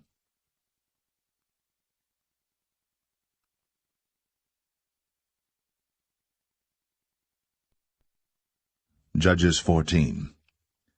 And Samson went down to Timnath, and saw a woman in Timnath of the daughters of the Philistines. And he came up and told his father and his mother, and said, I have seen a woman in Timnath of the daughters of the Philistines. Now therefore get her for me to wife. Then his father and his mother said unto him, Is there never a woman among the daughters of thy brethren, or among all my people, that thou goest to take a wife of the uncircumcised Philistines? And Samson said unto his father, Get her for me, for she pleaseth me well. But his father and his mother knew not that it was of the Lord that he sought an occasion against the Philistines, for at that time the Philistines had dominion over Israel. Then went Samson down, and his father and his mother, to Timnath, and came to the vineyards of Timnath, and behold, a young lion roared against him. And the Spirit of the Lord came mightily upon him, and he rent him as he would have rent a kid, and he had nothing in his hand. But he told not his father or his mother what he had done. And he went down, and talked with the woman, and she pleased Samson well. And after a time he returned to take her. And he turned aside to see the carcass of the lion, and behold, there was a swarm of bees and honey in the carcass of the lion. And he took thereof in his hands, and went on eating, and came to his father and mother, and he gave them, and they did eat. But he told not them that he had taken the honey out of the carcass of the lion. So his father went down unto the woman, and Samson made there a feast, for so used the young men to do. And it came to pass, when they saw him, that they brought 30 companions to be with him. And Samson said unto them, I will now put forth a riddle unto you. If ye can certainly declare it me within the 7 days of the feast, and find it out, then I will give you 30 sheets, and 30 change of garments. But if ye cannot declare it me, then shall ye give me 30 sheets, and 30 change of garments. And they said unto him, Put forth thy riddle, that we may hear it. And he said unto them, Out of the eater came forth meat, and out of the strong came forth sweetness. And they could not in 3 days expound the riddle. And it came to pass on the 7th day, that they said unto Samson's wife, Entice thy husband, that he may declare unto us the riddle, lest we burn thee, and thy father's house with fire. Have ye called us to take that we have? Is it not so? And Samson's wife wept before him, and said, Thou dost but hate me, and lovest me not. Thou hast put forth a riddle unto the children of my people, and hast not told it me. And he said unto her, Behold, I have not told it my father nor my mother, and shall I tell it thee? And she wept before him the 7 days, while their feast lasted. And it came to pass on the 7th day, that he told her, because she lay sore upon him, and she told the riddle to the children of her people. And the men of the city said unto him on the 7th day before the sun went down, What is sweeter than honey? And what is stronger than a lion? And he said unto them, If ye had not plowed with my heifer, ye had not found out my riddle. And the Spirit of the Lord came upon him, and he went down to Ashkelon, and slew 30 men of them, and took their spoil, and gave change of garments unto them which expounded the riddle. And his anger was kindled, and he went up to his father's house. But Samson's wife was given to his companion, whom he had used as his friend.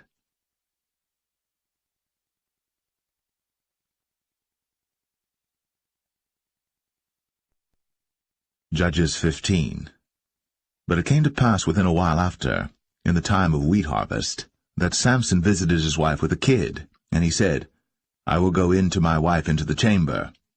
But her father would not suffer him to go in. And her father said, I verily thought that thou hadst utterly hated her. Therefore I gave her to thy companion. Is not her younger sister fairer than she? Take her, I pray thee, instead of her. And Samson said concerning them, Now shall I be more blameless than the Philistines, though I do them a displeasure. And Samson went, and caught 300 foxes, and took firebrands, and turned tail to tail, and put a firebrand in the midst between two tails. And when he had set the brands on fire, he let them go into the standing corn of the Philistines, and burnt up both the shocks, and also the standing corn with the vineyards and olives. Then the Philistines said, Who hath done this? And they answered, Samson, the son-in-law of the Timnite, because he had taken his wife, and given her to his companion. And the Philistines came up, and burnt her and her father with fire. And Samson said unto them, Though ye have done this, yet will I be avenged of you, and after that I will cease. And he smote them hip and thigh with a great slaughter, and he went down and dwelt in the top of the rock Etam. Then the Philistines went up, and pitched in Judah, and spread themselves in Lehi. And the men of Judah said, Why are ye come up against us? And they answered, To bind Samson are we come up, to do to him as he hath done to us. Then 3,000 men of Judah went to the top of the rock Etam, and said to Samson, Knowest thou not that the Philistines are rulers over us? What is this that thou hast done unto us? And he said unto them, As they did unto me, so have I done unto them. And they said unto him, We are come down to bind thee, that we may deliver thee into the hand of the Philistines. And Samson said unto them, Swear unto me, that ye will not fall upon me yourselves. And they spake unto him, saying, No, but we will bind thee fast, and deliver thee into their hand. But surely we will not kill thee. And they bound him with 2 new cords, and brought him up from the rock. And when he came unto Lehi, the Philistines shouted against him, and the Spirit of the Lord came mightily upon him, and the cords that were upon his arms became as flax that was burnt with fire, and his bands loosed from off his hands. And he found a new jawbone of an ass, and put forth his hand, and took it, and slew 1,000 men therewith. And Samson said, With the jawbone of an ass, heaps upon heaps, with the jaw of an ass have I slain 1,000 men. And it came to pass, when he had made an end of speaking, that he cast away the jawbone out of his hand, and called that place Ramath Lehi. And he was sore athirst, and called on the Lord, and said, Thou hast given this great deliverance into the hand of thy servant, and now shall I die for thirst, and fall into the hand of the uncircumcised? But God clave an hollow place that was in the jaw, and there came water thereout. And when he had drunk, his spirit came again, and he revived, wherefore he called the name thereof En-Hakkore, which is in Lehi unto this day. And he judged Israel in the days of the Philistines 20 years.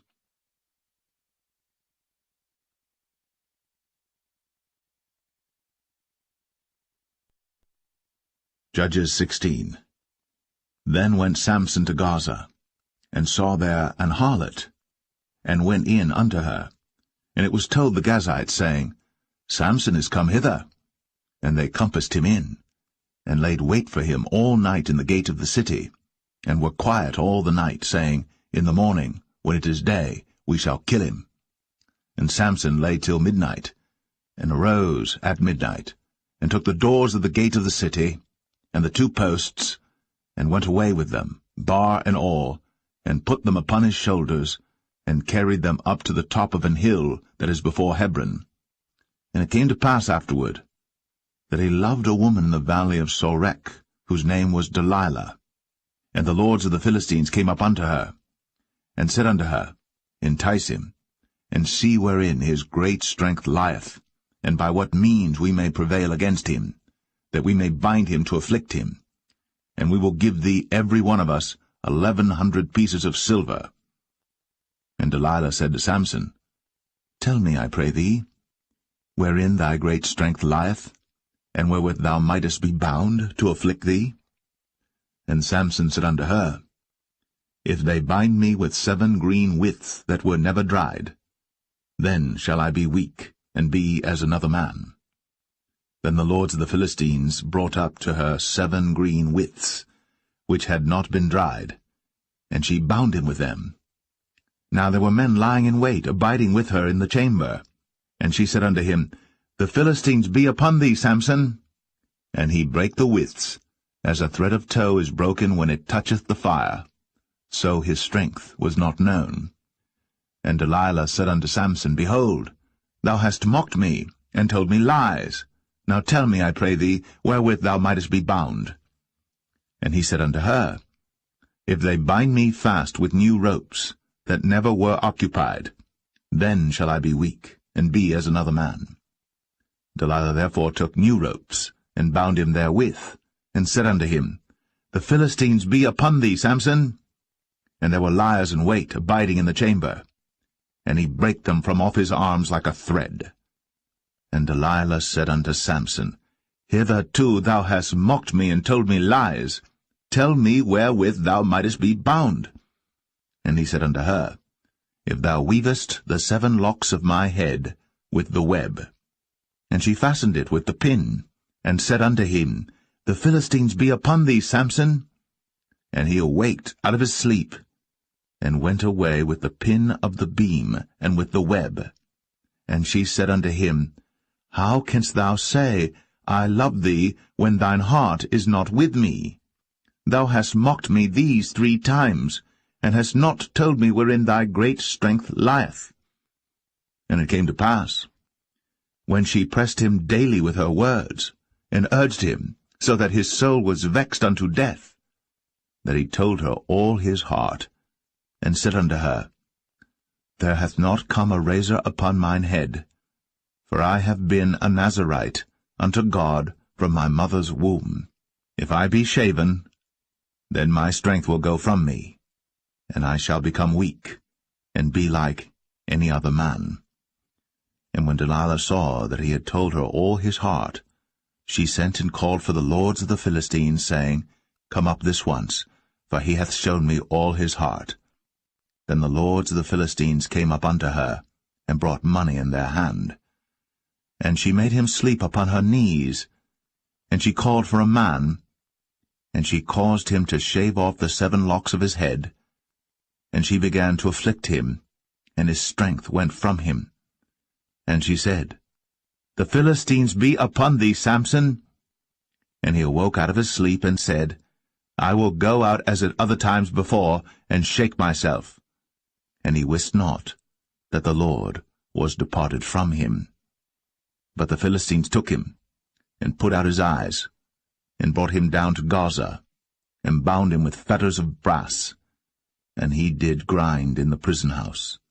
Howbeit the hair of his head began to grow again after he was shaven.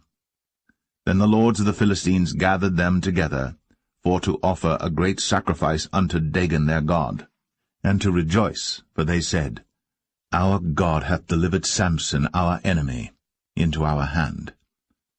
And when the people saw him, they praised their God, for they said, Our God hath delivered into our hands our enemy, and the destroyer of our country, which slew many of us. And it came to pass, when their hearts were merry, that they said, Call for Samson, that he may make us sport. And they called for Samson out of the prison house, and he made them sport, and they set him between the pillars.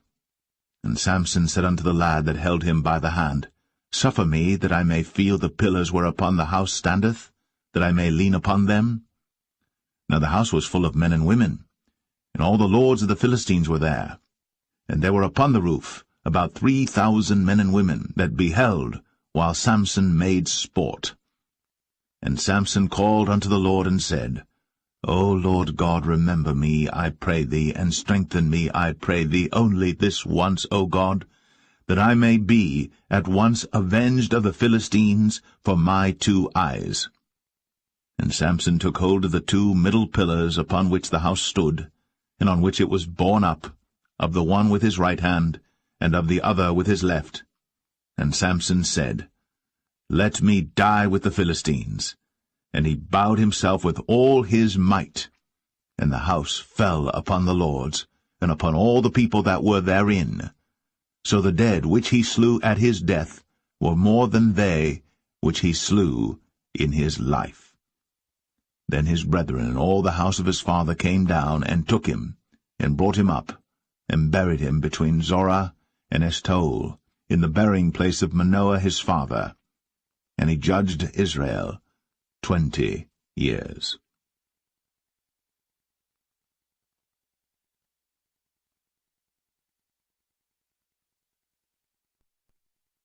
Judges 17. And there was a man of Mount Ephraim, whose name was Micah. And he said unto his mother, The 1100 shekels of silver that were taken from thee, about which thou cursedst, and spakest of also in mine ears, behold, the silver is with me, I took it. And his mother said, Blessed be thou of the Lord, my son. And when he had restored the 1100 shekels of silver to his mother said, I had wholly dedicated the silver unto the Lord from my hand for my son, to make a graven image and a molten image. Now therefore I will restore it unto thee. Yet he restored the money unto his mother, and his mother took 200 shekels of silver, and gave them to the founder, who made thereof a graven image and a molten image, and they were in the house of Micah. And the man Micah had an house of gods, and made an ephod, and teraphim, and consecrated one of his sons, who became his priest. In those days there was no king in Israel, but every man did that which was right in his own eyes. And there was a young man out of Bethlehem, Judah, of the family of Judah, who was a Levite, and he sojourned there. And the man departed out of the city from Bethlehem, Judah, to sojourn where he could find a place. And he came to Mount Ephraim, to the house of Micah, as he journeyed. And Micah said unto him, Whence comest thou? And he said unto him, I am a Levite of Bethlehem, Judah, and I go to sojourn where I may find a place. And Micah said unto him, Dwell with me, and be unto me a father and a priest, and I will give thee 10 shekels of silver by the year, and a suit of apparel, and thy victuals. So the Levite went in. And the Levite was content to dwell with the man, and the young man was unto him as one of his sons. And Micah consecrated the Levite, and the young man became his priest, and was in the house of Micah. Then said Micah, Now know I that the Lord will do me good, seeing I have a Levite to my priest.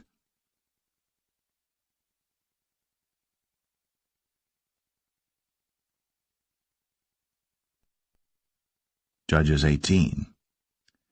In those days there was no king in Israel, and in those days the tribe of the Danites sought them an inheritance to dwell in. For unto that day all their inheritance had not fallen unto them among the tribes of Israel. And the children of Dan sent of their family 5 men from their coasts, men of valor, from Zorah and from Eshtaol, to spy out the land, and to search it. And they said unto them, Go, search the land. Who, when they came to Mount Ephraim, to the house of Micah, they lodged there. When they were by the house of Micah, they knew the voice of the young man, the Levite, and they turned in thither, and said unto him, Who brought thee hither? And what makest thou in this place? And what hast thou here? And he said unto them, Thus and thus dealeth Micah with me, and hath hired me, and I am his priest. And they said unto him, Ask counsel, we pray thee, of God, that we may know whether our way which we go shall be prosperous. And the priest said unto them, Go in peace, before the Lord is your way wherein ye go. Then the 5 men departed, and came to Laish, and saw the people that were therein, how they dwelt careless, after the manner of the Zidonians, quiet and secure, and there was no magistrate in the land, that might put them to shame in any thing, and they were far from the Zidonians, and had no business with any man. And they came unto their brethren to Zoar and Eshtaol, and their brethren said unto them, What say ye? And they said, Arise, that we may go up against them, for we have seen the land, and behold, it is very good. And are ye still? Be not slothful to go, and to enter to possess the land. When ye go, ye shall come unto a people secure, and to a large land, for God hath given it into your hands, a place where there is no want of anything that is in the earth. And there went from thence of the family of the Danites, out of Zorah and out of Eshtaol, 600 men appointed with weapons of war. And they went up and pitched in Kirjath-jearim, in Judah, wherefore they call that place Mahane Dan unto this day. Behold, it is behind Kirjath-jearim. And they passed thence unto Mount Ephraim, and came unto the house of Micah. Then answered the 5 men that went to spy out the country of Laish, and said unto their brethren, Do ye know that there is in these houses an ephod, and teraphim, and a graven image, and a molten image? Now therefore consider what ye have to do. And they turned thitherward, and came to the house of the young man the Levite, even unto the house of Micah, and saluted him. And the 600 men appointed with their weapons of war, which were of the children of Dan, stood by the entering of the gate. And the 5 men that went to spy out the land went up, and came in thither, and took the graven image, and the ephod, and the teraphim, and the molten image. And the priest stood in the entering of the gate with the 600 men that were appointed with weapons of war. And these went into Micah's house, and fetched the carved image, the ephod, and the teraphim, and the molten image. Then said the priest unto them, What do ye? And they said unto him, Hold thy peace, lay thine hand upon thy mouth, and go with us, and be to us a father and a priest. Is it better for thee to be a priest unto the house of one man, or that thou be a priest unto a tribe and a family in Israel? And the priest's heart was glad, and he took the ephod, and the teraphim, and the graven image, and went in the midst of the people. So they turned, and departed, and put the little ones and the cattle in the carriage before them. And when they were a good way from the house of Micah, the men that were in the houses near to Micah's house were gathered together, and overtook the children of Dan. And they cried unto the children of Dan, and they turned their faces, and said unto Micah, What aileth thee, that thou comest with such a company? And he said, Ye have taken away my gods which I made, and the priest and ye are gone away. And what have I more? And what is this that ye say unto me? What aileth thee? And the children of Dan said unto him, Let not thy voice be heard among us, lest angry fellows run upon thee, and thou lose thy life, with the lives of thy household. And the children of Dan went their way. And when Micah saw that they were too strong for him, he turned, and went back unto his house. And they took the things which Micah had made, and the priest which he had, and came unto Laish, unto a people that were at quiet and secure. And they smote them with the edge of the sword, and burnt the city with fire. And there was no deliverer, because it was far from Zidon, and they had no business with any man. And it was in the valley that lieth by Beth-rehob, and they built a city, and dwelt therein.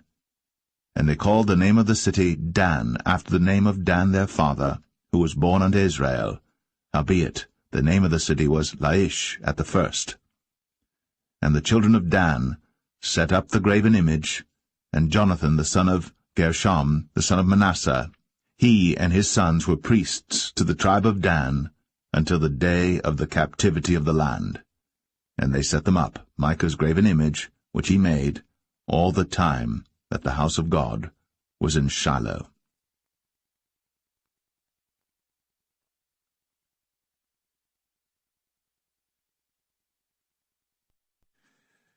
Judges 19. And it came to pass in those days, when there was no king in Israel, that there was a certain Levite sojourning on the side of Mount Ephraim, who took to him a concubine out of Bethlehem, Judah. And his concubine played the whore against him, and went away from him unto her father's house to Bethlehem, Judah, and was there 4 whole months. And her husband arose, and went after her, to speak friendly unto her, and to bring her again, having his servant with him, and a couple of asses. And she brought him into her father's house. And when the father of the damsel saw him, he rejoiced to meet him. And his father-in-law, the damsel's father, retained him, and he abode with him 3 days. So they did eat and drink and lodged there. And it came to pass on the 4th day, when they arose early in the morning, that he rose up to depart. And the damsel's father said unto his son-in-law, Comfort thine heart with a morsel of bread, and afterward go your way. And they sat down, and did eat and drink both of them together. For the damsel's father had said unto the man, Be content, I pray thee, and tarry all night, and let thine heart be merry. And when the man rose up to depart, his father-in-law urged him, therefore he lodged there again. And he rose early in the morning on the 5th day to depart. And the damsel's father said, Comfort thine heart, I pray thee. And they tarried until afternoon, and they did eat both of them. And when the man rose up to depart, he and his concubine, and his servant, his father-in-law, the damsel's father, said unto him, Behold, now the day draweth toward evening. I pray you, tarry all night. Behold, the day groweth to an end. Lodge here, that thine heart may be merry. And tomorrow get you early on your way, that thou mayest go home. But the man would not tarry that night, but he rose up and departed, and came over against Jebus, which is Jerusalem. And there were with him 2 asses saddled. His concubine also was with him. And when they were by Jebus, the day was far spent.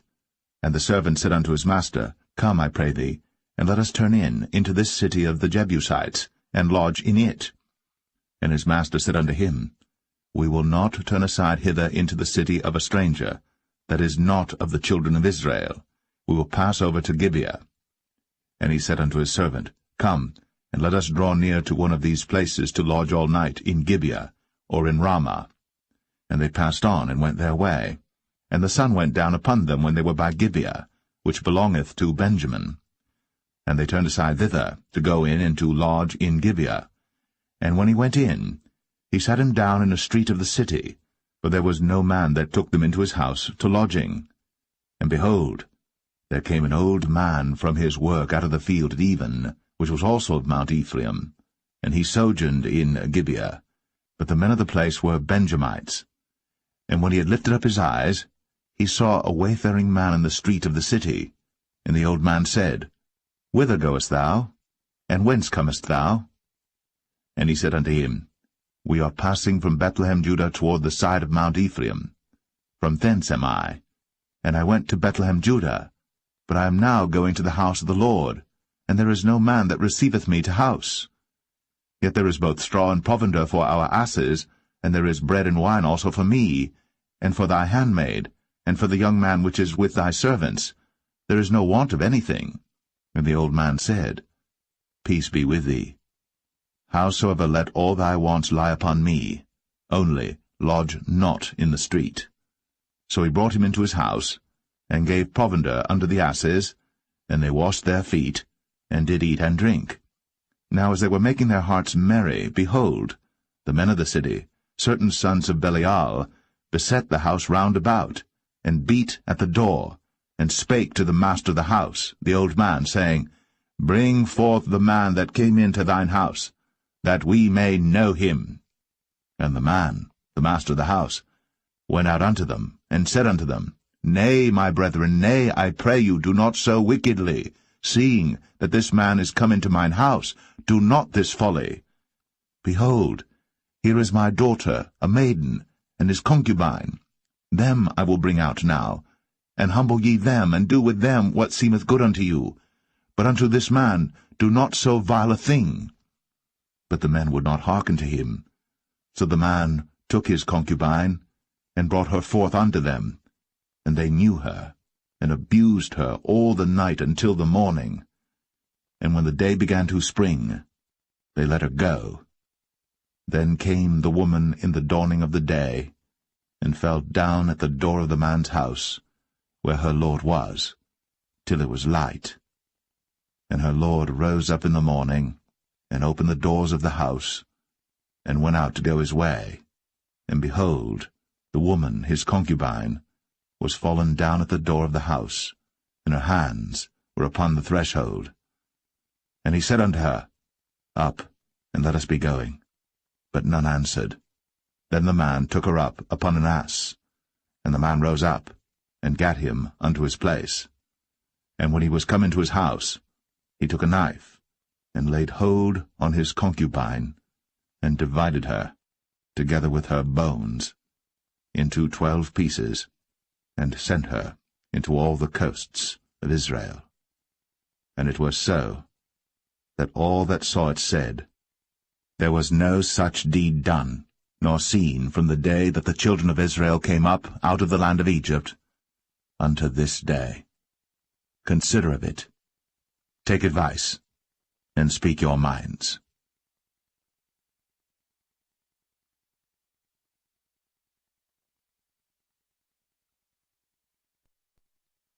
Judges 20. Then all the children of Israel went out, and the congregation was gathered together as one man, from Dan even to Beersheba, with the land of Gilead, unto the Lord in Mizpeh. And the chief of all the people, even of all the tribes of Israel, presented themselves in the assembly of the people of God, 400,000 footmen that drew sword. Now the children of Benjamin heard that the children of Israel were gone up to Mizpeh. Then said the children of Israel, Tell us, how was this wickedness? And the Levite, the husband of the woman that was slain, answered and said, I came into Gibeah, that belongeth to Benjamin, I and my concubine, to lodge. And the men of Gibeah rose against me, and beset the house round about upon me by night, and thought to have slain me, and my concubine have they forced, that she is dead. And I took my concubine, and cut her in pieces, and sent her throughout all the country of the inheritance of Israel, for they have committed lewdness and folly in Israel. Behold, ye are all children of Israel, give here your advice and counsel.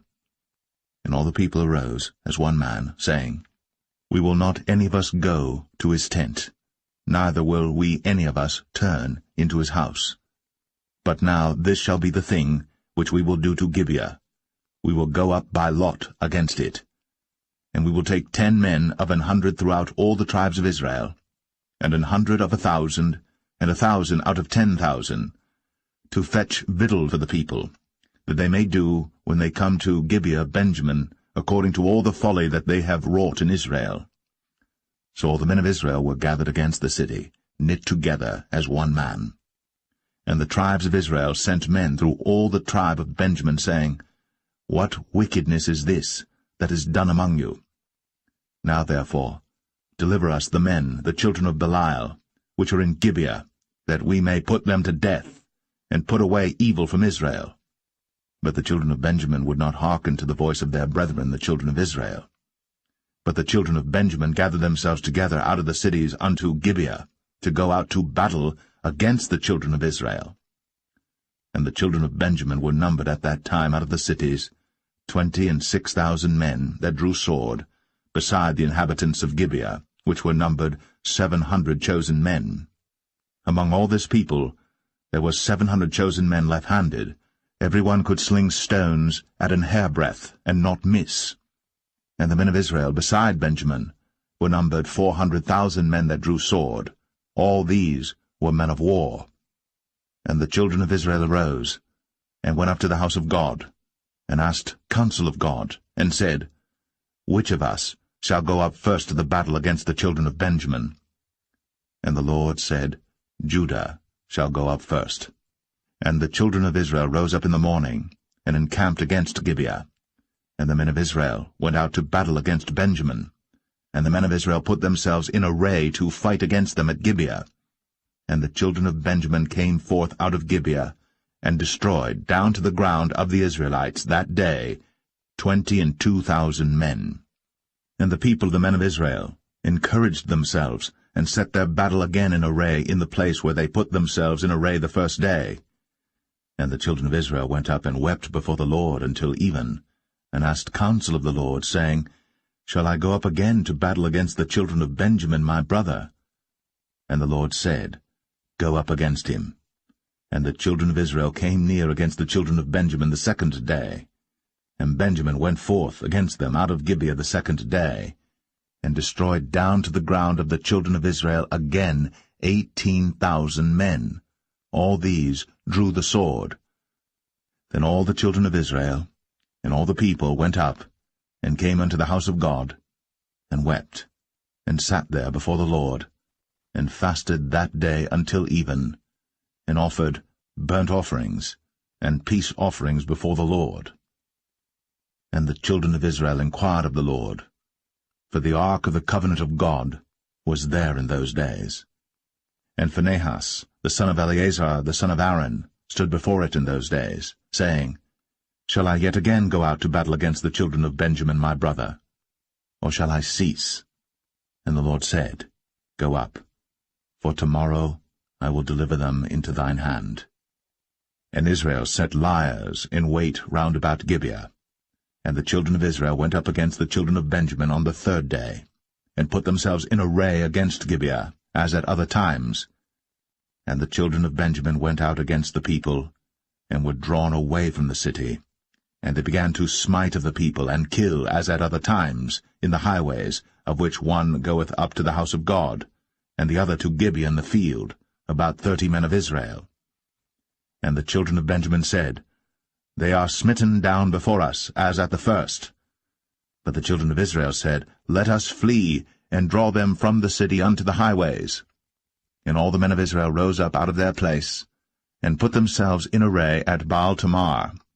And the liers in wait of Israel came forth out of their places, even out of the meadows of Gibeah. And there came against Gibeah 10,000 chosen men out of all Israel. And the battle was sore, but they knew not that evil was near them. And the Lord smote Benjamin before Israel. And the children of Israel destroyed of the Benjamites that day 25,000 and 100 men. All these drew the sword. So the children of Benjamin saw that they were smitten. For the men of Israel gave place to the Benjamites, because they trusted unto the liers in wait, which they had set beside Gibeah. And the liers in wait hasted, and rushed upon Gibeah.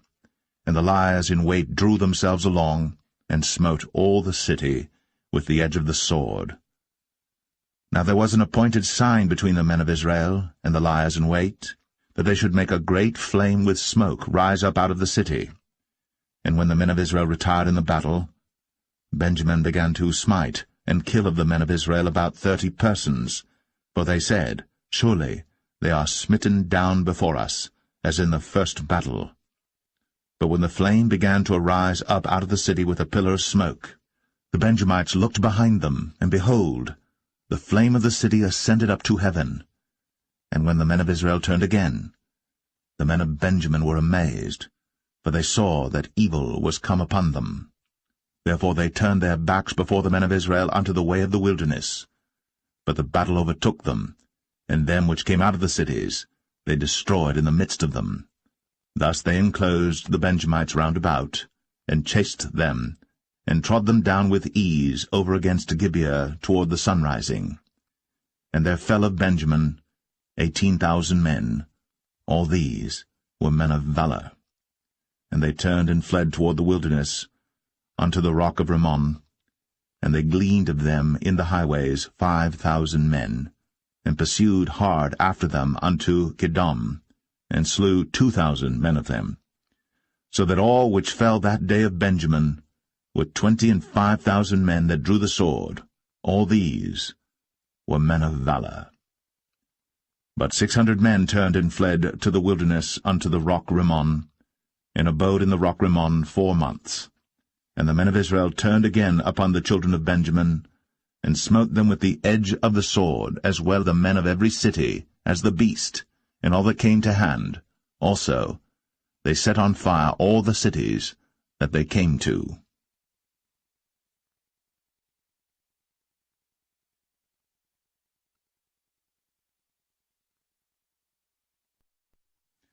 Judges 21. Now the men of Israel had sworn in Mizpeh, saying, There shall not any of us give his daughter unto Benjamin to wife. And the people came to the house of God, and abode there till even before God, and lifted up their voices, and wept sore, and said, O Lord God of Israel, why is this come to pass in Israel, that there should be today one tribe lacking in Israel?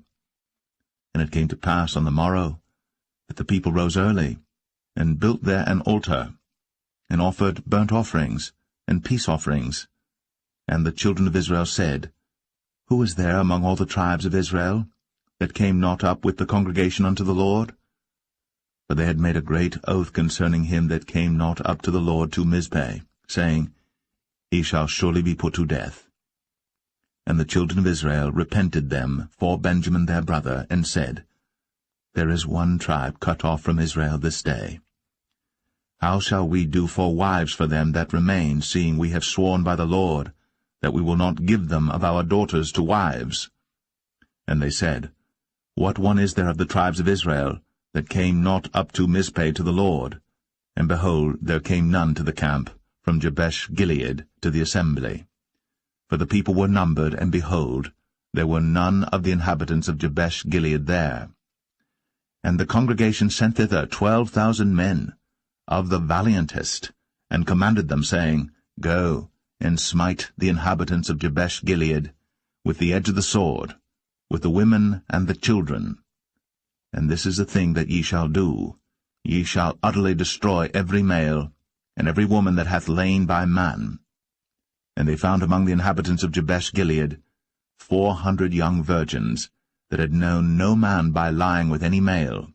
And they brought them unto the camp to Shiloh, which is in the land of Canaan. And the whole congregation sent some to speak to the children of Benjamin, that were in the rock Rimmon, and to call peaceably unto them. And Benjamin came again at that time, and they gave them wives which they had saved alive of the women of Jabesh-Gilead, and yet so they sufficed them not. And the people repented them for Benjamin, because that the Lord had made a breach in the tribes of Israel. Then the elders of the congregation said, How shall we do for wives for them that remain, seeing the women are destroyed out of Benjamin?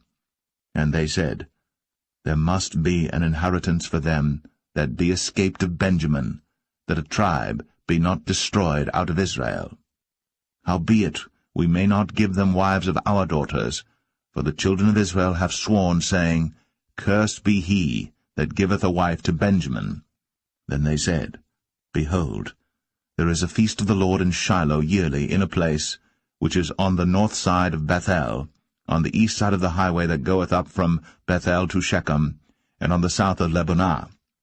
Therefore they commanded the children of Benjamin, saying, Go, and lie in wait in the vineyards, and see, and behold, if the daughters of Shiloh come out to dance in dances, then come ye out of the vineyards, and catch you every man his wife of the daughters of Shiloh, and go to the land of Benjamin.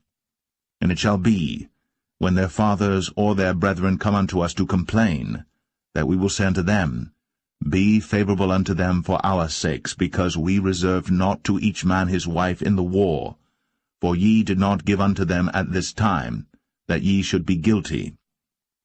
And the children of Benjamin did so, and took them wives, according to their number of them that danced, whom they caught, and they went and returned unto their inheritance, and repaired the cities, and dwelt in them.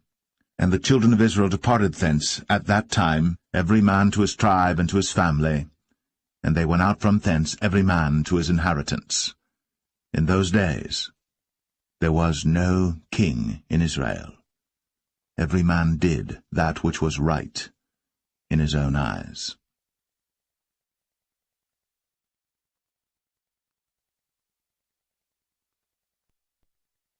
The Book of Ruth, Chapter 1. Now it came to pass in the days when the judges ruled, that there was a famine in the land, and a certain man of Bethlehem, Judah, went to sojourn in the country of Moab, he and his wife, and his 2 sons.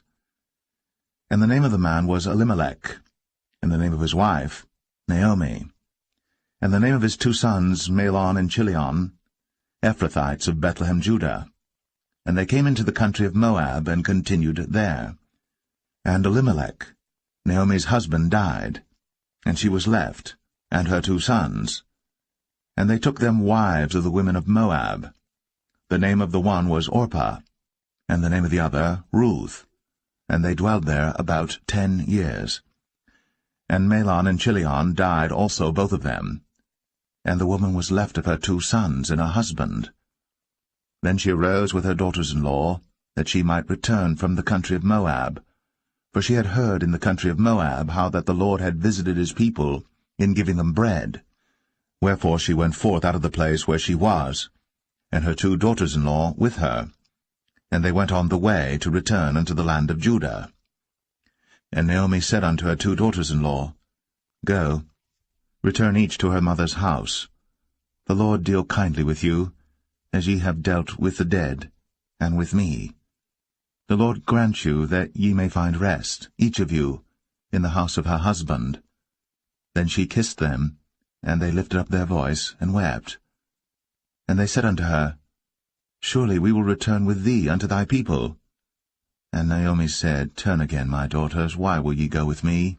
Are there yet any more sons in my womb, that they may be your husbands? Turn again, my daughters, go your way. For I am too old to have an husband. If I should say I have hope, if I should have an husband also tonight, and should also bear sons, would ye tarry for them till they were grown? Would ye stay for them from having husbands? Nay, my daughters, for it grieveth me much for your sakes that the hand of the Lord is gone out against me. And they lifted up their voice, and wept again. And Orpah kissed her mother-in-law. But Ruth clave unto her, and she said, Behold, thy sister-in-law is gone back unto her people, and unto her gods. Return thou after thy sister-in-law. And Ruth said, Entreat me not to leave thee, or to return from following after thee, for whither thou goest, I will go, and where thou lodgest, I will lodge. Thy people shall be my people, and thy God, my God. Where thou diest, will I die, and there will I be buried. The Lord do so to me, and more also, if aught but death part thee and me. When she saw that she was steadfastly minded to go with her, then she left speaking unto her. So they 2 went until they came to Bethlehem. And it came to pass, when they were come to Bethlehem, that all the city was moved about them, and they said, Is this Naomi? And she said unto them, Call me not Naomi, call me Mara, for the Almighty hath dealt very bitterly with me. I went out full, and the Lord hath brought me home again empty. Why then call ye me Naomi, seeing the Lord hath testified against me, and the Almighty hath afflicted me? So Naomi returned, and Ruth the Moabitess her daughter-in-law with her, which returned out of the country of Moab, and they came to Bethlehem in the beginning of barley harvest.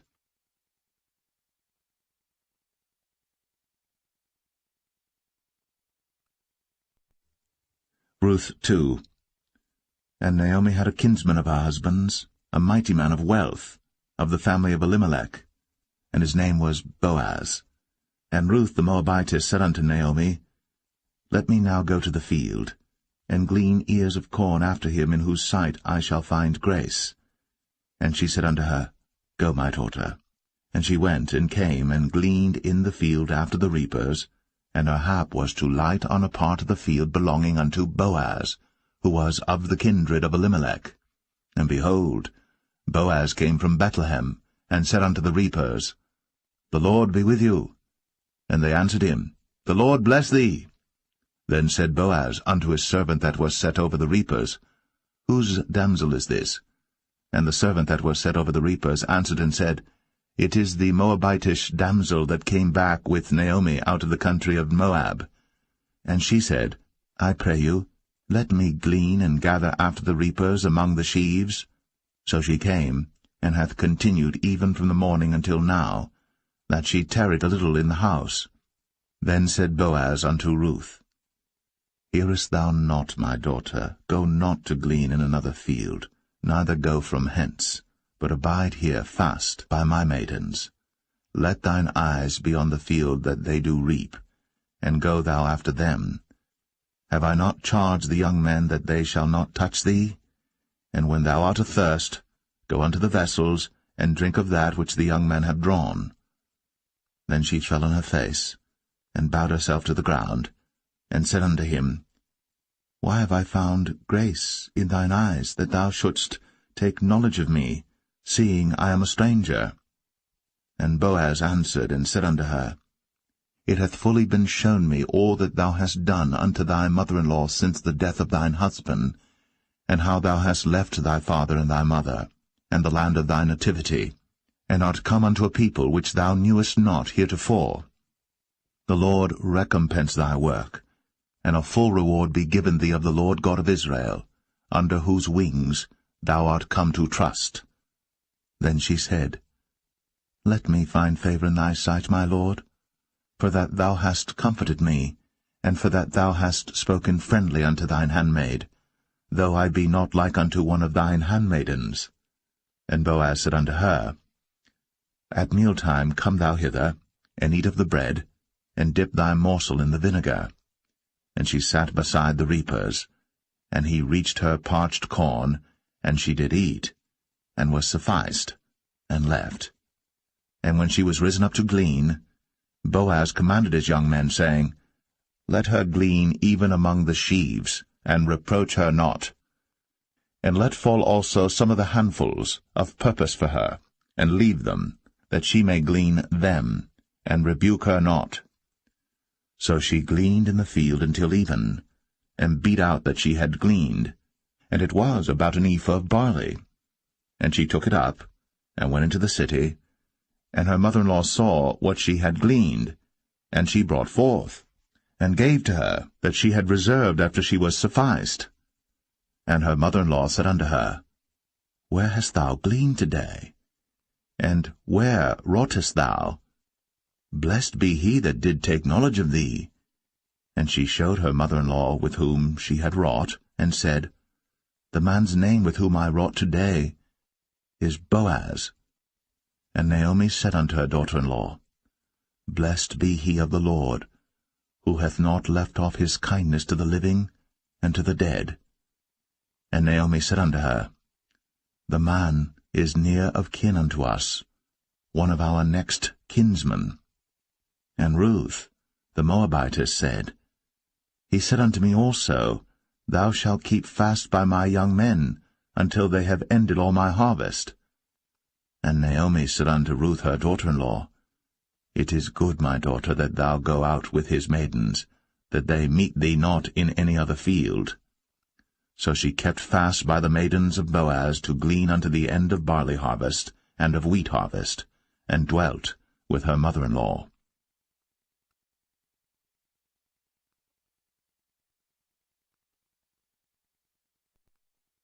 Ruth 3. Then Naomi her mother-in-law said unto her, My daughter, shall I not seek rest for thee, that it may be well with thee? And now is not Boaz of our kindred, with whose maidens thou wast? Behold, he winnoweth barley tonight in the threshing floor. Wash thyself therefore, and anoint thee, and put thy raiment upon thee, and get thee down to the floor. But make not thyself known unto the man until he shall have done eating and drinking. And it shall be, when he lieth down, that thou shalt mark the place where he shall lie, and thou shalt go in, and uncover his feet, and lay thee down, and he will tell thee what thou shalt do. And she said unto her, All that thou sayest unto me, I will do. And she went down unto the floor, and did according to all that her mother-in-law bade her. And when Boaz had eaten and drunk, and his heart was merry, he went to lie down at the end of the heap of corn. And she came softly, and uncovered his feet, and laid her down. And it came to pass at midnight, that the man was afraid, and turned himself, and behold, a woman lay at his feet. And he said, Who art thou? And she answered, I am Ruth thine handmaid. Spread therefore thy skirt over thine handmaid, for thou art a near kinsman. And he said, Blessed be thou of the Lord, my daughter. For thou hast shown more kindness in the latter end than at the beginning, inasmuch as thou followest not young men, whether poor or rich. And now, my daughter, fear not. I will do to thee all that thou requirest, for all the city of my people doth know that thou art a virtuous woman. And now it is true that I am thy near kinsman, howbeit there is a kinsman nearer than I. Tarry this night, and it shall be in the morning that if he will perform unto thee the part of a kinsman, well, let him do the kinsman's part. But if he will not do the part of a kinsman to thee, then will I do the part of a kinsman to thee, as the Lord liveth. Lie down until the morning. And she lay at his feet until the morning, and she rose up before one could know another. And he said, Let it not be known that a woman came into the floor. Also he said, Bring the veil that thou hast upon thee, and hold it. And when she held it, he measured 6 measures of barley, and laid it on her. And she went into the city. And when she came to her mother-in-law, she said, Who art thou, my daughter? And she told her all that the man had done to her. And she said, These 6 measures of barley gave he me, for he said to me, Go not empty unto thy mother-in-law.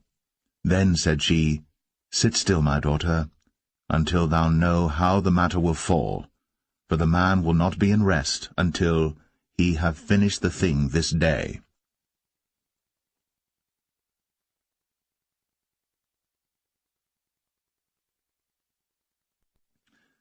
Ruth 4. Then went Boaz up to the gate, and sat him down there, and behold, the kinsman of whom Boaz spake came by, unto whom he said, Ho, such a one, turn aside, sit down here. And he turned aside and sat down. And he took 10 men of the elders of the city, and said, Sit ye down here. And they sat down. And he said unto the kinsman, Naomi, that is come again out of the country of Moab, selleth a parcel of land, which was our brother Elimelech's. And I thought to advertise thee, saying, Buy it before the inhabitants, and before the elders of my people. If thou wilt redeem it, redeem it. But if thou wilt not redeem it, then tell me, that I may know. For there is none to redeem it beside thee, and I am after thee. And he said, I will redeem it. Then said Boaz, What day thou buyest the field of the hand of Naomi, thou must buy it also of Ruth the Moabitess, the wife of the dead, to raise up the name of the dead upon his inheritance. And the kinsman said, I cannot redeem it for myself, lest I mar mine own inheritance. Redeem thou my right to thyself, for I cannot redeem it. Now this was the manner in former time in Israel concerning redeeming and concerning changing, for to confirm all things, a man plucked off his shoe, and gave it to his neighbor, and this was a testimony in Israel. Therefore the kinsman said unto Boaz, Buy it for thee. So he drew off his shoe. And Boaz said unto the elders, and unto all the people, Ye are witnesses this day, that I have bought all that was Elimelech's, and all that was Chilion's and Mahlon's of the hand of Naomi. Moreover, Ruth the Moabitess, the wife of Mahlon, have I purchased to be my wife, to raise up the name of the dead upon his inheritance, that the name of the dead be not cut off from among his brethren, and from the gate of his place. Ye are witnesses this day. And all the people that were in the gate, and the elders said, We are witnesses. The Lord make the woman that is come into thine house like Rachel and like Leah, which two did build the house of Israel. And do thou worthily in Ephratah, and be famous in Bethlehem. And let thy house be like the house of Pharez, whom Tamar bare unto Judah, of the seed which the Lord shall give thee of this young woman. So Boaz took Ruth, and she was his wife. And when he went in unto her, the Lord gave her conception, and she bare a son. And the women said unto Naomi, Blessed be the Lord, which hath not left thee this day without a kinsman, that his name may be famous in Israel. And he shall be unto thee a restorer of thy life, and a nourisher of thine old age. For thy daughter-in-law, which loveth thee, which is better to thee than 7 sons, hath borne him. And Naomi took the child, and laid it in her bosom, and became nurse unto it. And the women her neighbors gave it a name, saying, There is a son born to Naomi. And they called his name Obed. He is the father of Jesse, the father of David. Now these are the generations of Pharez. Pharez begat Hezron, and Hezron begat Ram, and Ram begat Amminadab, and Amminadab begat Nahshon, and Nahshon begat Salmon, and Salmon begat Boaz, and Boaz begat Obed, and Obed begat Jesse, and Jesse begat David.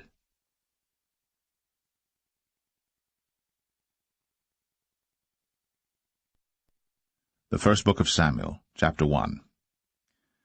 Now there was a certain man of Ramathaim Zophim of Mount Ephraim, and his name was Elkanah, the son of Jeroham, the son of Elihu, the son of Tohu, the son of Zoph, an Ephrathite. And he had 2 wives. The name of the one was Hannah, and the name of the other was Peninnah. And Peninnah had children, but Hannah had no children. And this man went up out of his city yearly to worship and to sacrifice unto the Lord of hosts in Shiloh. And the 2 sons of Eli, Hophni and Phinehas, the priests of the Lord, were there. And when the time was that Elkanah offered, he gave to Peninnah his wife and to all her sons and her daughters portions. But unto Hannah he gave a worthy portion, for he loved Hannah. But the Lord had shut up her womb. And her adversary also provoked her sore, for to make her fret, because the Lord had shut up her womb. And as he did so year by year, when she went up to the house of the Lord, so she provoked her. Therefore she wept, and did not eat.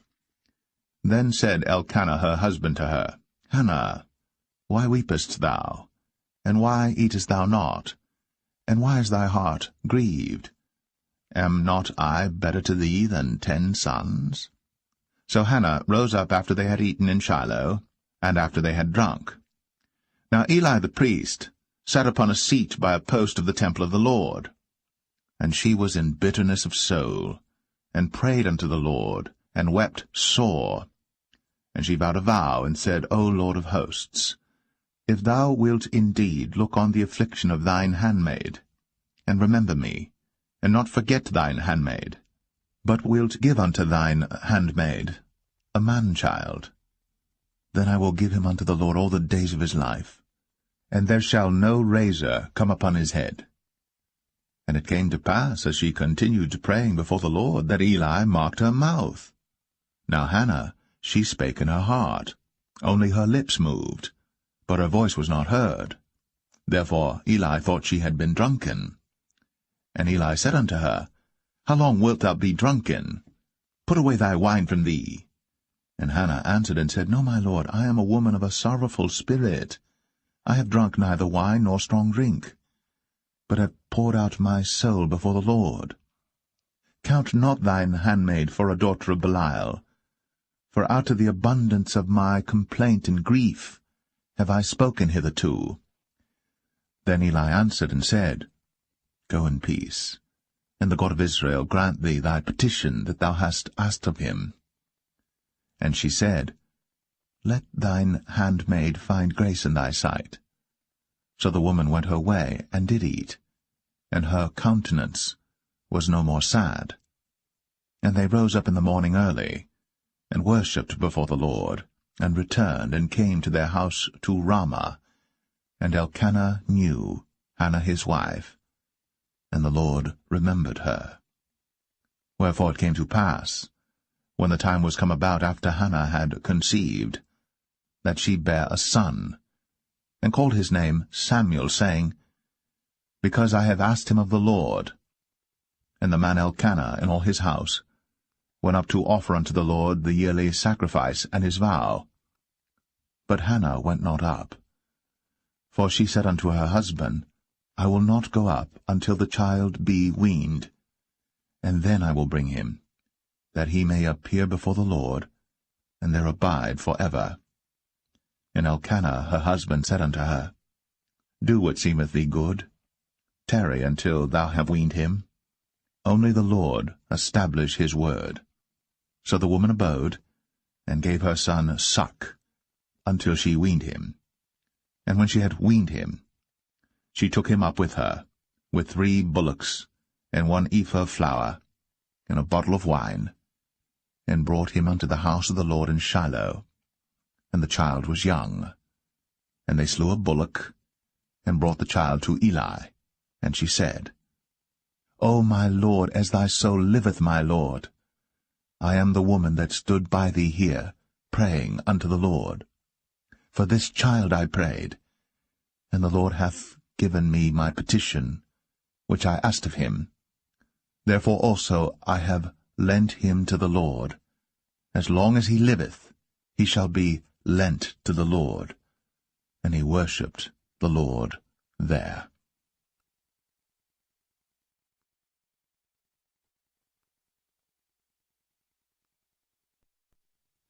1 Samuel chapter 2.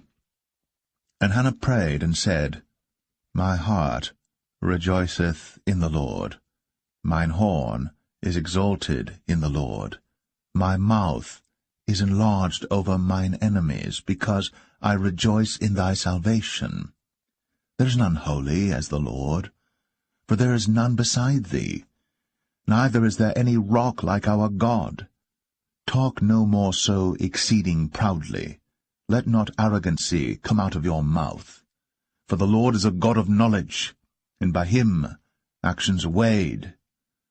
The bows of the mighty men are broken, and they that stumbled are girded with strength. They that were full have hired out themselves for bread, and they that were hungry ceased, so that the barren hath borne 7, and she that hath many children is waxed feeble. The Lord killeth, and maketh alive. He bringeth down to the grave, and bringeth up. The Lord maketh poor, and maketh rich. He bringeth low, and lifteth up. He raiseth up the poor out of the dust, and lifteth up the beggar from the dunghill, to set them among princes, and to make them inherit the throne of glory. For the pillars of the earth are the Lord's, and he hath set the world upon them. He will keep the feet of his saints, and the wicked shall be silent in darkness, for by strength shall no man prevail. The adversaries of the Lord shall be broken to pieces. Out of heaven shall he thunder upon them.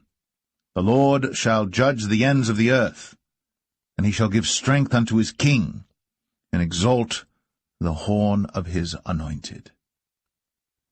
And Elkanah went to Ramah to his house, and the child did minister unto the Lord before Eli the priest. Now the sons of Eli were sons of Belial. They knew not the Lord. And the priest's custom with the people was, that when any man offered sacrifice, the priest's servant came, while the flesh was in seething, with a flesh-hook of 3 teeth in his hand, and he struck it into the pan or kettle or cauldron or pot. All that the flesh-hook brought up, the priest took for himself.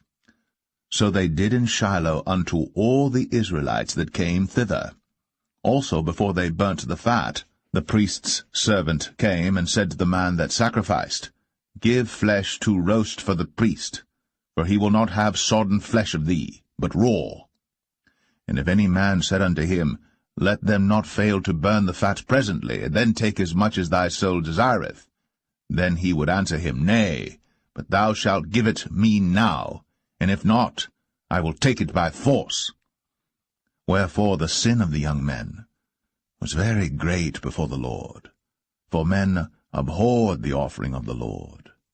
But Samuel ministered before the Lord, being a child, girded with a linen ephod. Moreover, his mother made him a little coat, and brought it to him from year to year, when she came up with her husband to offer the yearly sacrifice. And Eli blessed Elkanah and his wife, and said, The Lord give thee seed of this woman for the loan which is lent to the Lord. And they went unto their own home. And the Lord visited Hannah, so that she conceived, and bare 3 sons and 2 daughters. And the child Samuel grew before the Lord. Now Eli was very old, and heard all that his sons did unto all Israel, and how they lay with the women that assembled at the door of the tabernacle of the congregation. And he said unto them, Why do ye such things? For I hear of your evil dealings by all this people. Nay, my sons, for it is no good report that I hear. Ye make the Lord's people to transgress. If one man sin against another, the judge shall judge him. But if a man sin against the Lord, who shall entreat for him? Notwithstanding, they hearken not unto the voice of their father, because the Lord would slay them. And the child Samuel grew on, and was in favor both with the Lord and also with men. And said unto him, Thus saith the Lord, Did I plainly appear unto the house of thy father, when they were in Egypt, in Pharaoh's house? And did I choose him out of all the tribes of Israel to be my priest, to offer upon mine altar, to burn incense, to wear an ephod before me? And did I give unto the house of thy father all the offerings made by fire of the children of Israel? Wherefore kick ye at my sacrifice and at mine offering, which I have commanded in my habitation, and honourest thy sons above me, to make yourselves fat with the chiefest of all the offerings of Israel my people? Wherefore, the Lord God of Israel saith, I said indeed that thy house, and the house of thy father, should walk before me for ever. But now the Lord saith, Be it far from me, for them that honour me I will honour, and they that despise me shall be lightly esteemed. Behold, the days come, that I will cut off thine arm, and the arm of thy father's house, that there shall not be an old man in thine house. And thou shalt see an enemy in my habitation, in all the wealth which God shall give Israel. And there shall not be an old man in thine house for ever. And the man of thine whom I shall not cut off from mine altar shall be to consume thine eyes and to grieve thine heart, and all the increase of thine house shall die in the flower of their age. And this shall be a sign unto thee, that shall come upon thy 2 sons, on Hophni and Phinehas, in one day. They shall die, both of them. And I will raise me up a faithful priest, that shall do according to that which is in mine heart and in my mind.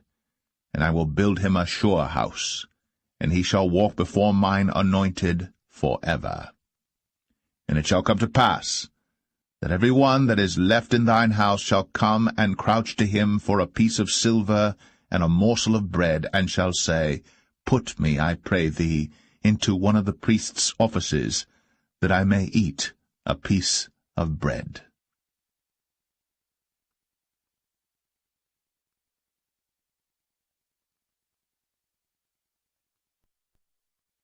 1 Samuel 3. And the child Samuel ministered unto the Lord before Eli. And the word of the Lord was precious in those days. There was no open vision. And it came to pass at that time, when Eli was laid down in his place, and his eyes began to wax dim, that he could not see, and ere the lamp of God went out in the temple of the Lord, where the ark of God was, and Samuel was laid down to sleep, that the Lord called Samuel, and he answered, Here am I. And he ran unto Eli, and said, Here am I, for thou calledst me. And he said, I called not, lie down again. And he went and lay down. And the Lord called yet again, Samuel. And Samuel arose and went to Eli, and said, Here am I, for thou didst call me. And he answered, I called not, my son, lie down again. Now Samuel did not yet know the Lord, neither was the word of the Lord yet revealed unto him. And the Lord called Samuel again the third time, and he arose, and went to Eli, and said, Here am I, for thou didst call me. And Eli perceived that the Lord had called the child. Therefore Eli said unto Samuel, Go, lie down, and it shall be, if he call thee, that thou shalt say, Speak, Lord, for thy servant heareth. So Samuel went, and lay down in his place. And the Lord came, and stood, and called, as at other times, Samuel, Samuel. Then Samuel answered, Speak, for thy servant heareth. And the Lord said to Samuel, Behold, I will do a thing in Israel, at which both the ears of every one that heareth it shall tingle. In that day I will perform against Eli all things which I have spoken concerning his house. When I begin, I will also make an end. For I have told him that I will judge his house for ever for the iniquity which he knoweth, because his sons made themselves vile, and he restrained them not. And therefore I have sworn unto the house of Eli, that the iniquity of Eli's house shall not be purged with sacrifice nor offering for ever. And Samuel lay until the morning, and opened the doors of the house of the Lord. And Samuel feared to show Eli the vision. Then Eli called Samuel, and said, Samuel, my son. And he answered, Here am I. And he said, What is the thing that the Lord hath said unto thee? I pray thee, hide it not from me. God do so to thee, and more also, if thou hide anything from me of all the things that he said unto thee. And Samuel told him every whit, and hid nothing from him. And he said, It is the Lord. Let him do what seemeth him good. And Samuel grew, and the Lord was with him, and did let none of his words fall to the ground. And all Israel from Dan even to Beersheba knew that Samuel was established to be a prophet of the Lord. And the Lord appeared again in Shiloh. For the Lord revealed himself to Samuel in Shiloh by the word of the Lord.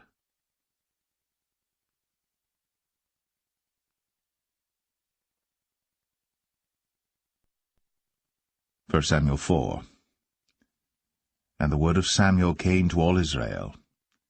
Now Israel went out against the Philistines to battle, and pitched beside Ebenezer. And the Philistines pitched in Aphek.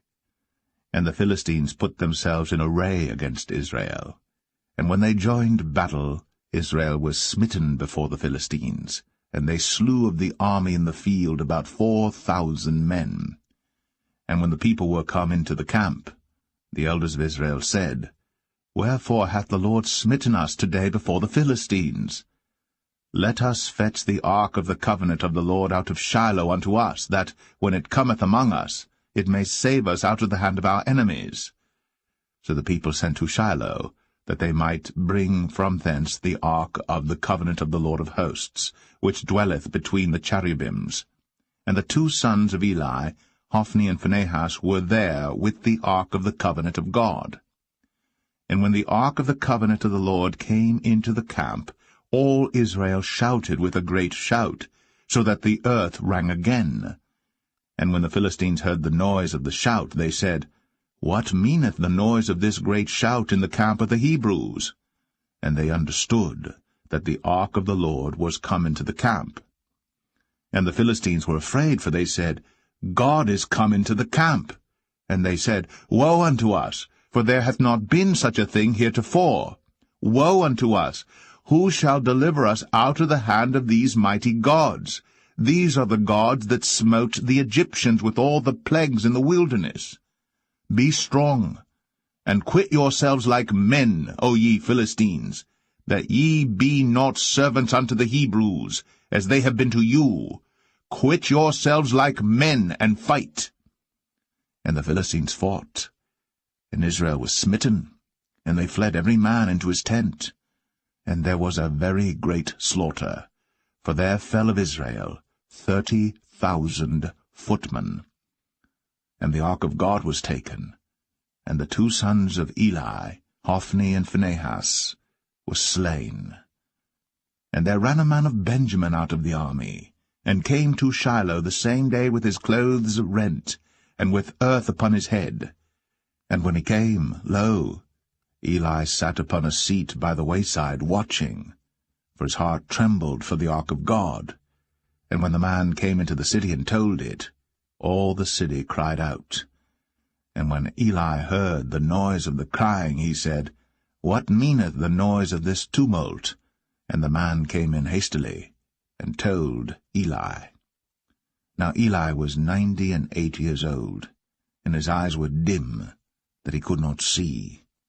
And the man said unto Eli, I am he that came out of the army, and I fled today out of the army. And he said, What hast thou done, my son? And the messenger answered and said, Israel is fled before the Philistines, and there hath been also a great slaughter among the people. And thy 2 sons also, Hophni and Phinehas, are dead, and the ark of God is taken. And it came to pass, when he made mention of the ark of God, that he fell from off the seat backward by the side of the gate, and his neck brake, and he died. For he was an old man, and heavy, and he had judged Israel 40 years. And his daughter-in-law Phinehas' wife was with child, near to be delivered. And when she heard the tidings that the ark of God was taken, and that her father-in-law and her husband were dead, she bowed herself and travailed, for her pains came upon her. And about the time of her death the women that stood by her said unto her, Fear not, for thou hast borne a son. But she answered not, neither did she regard it.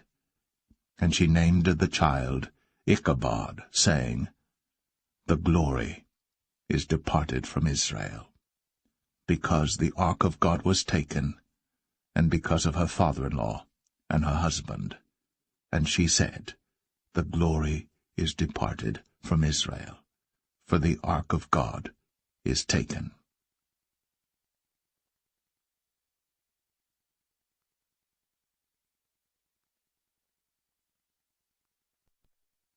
First Samuel 5. And the Philistines took the ark of God, and brought it from Ebenezer unto Ashdod. When the Philistines took the ark of God, they brought it into the house of Dagon, and set it by Dagon.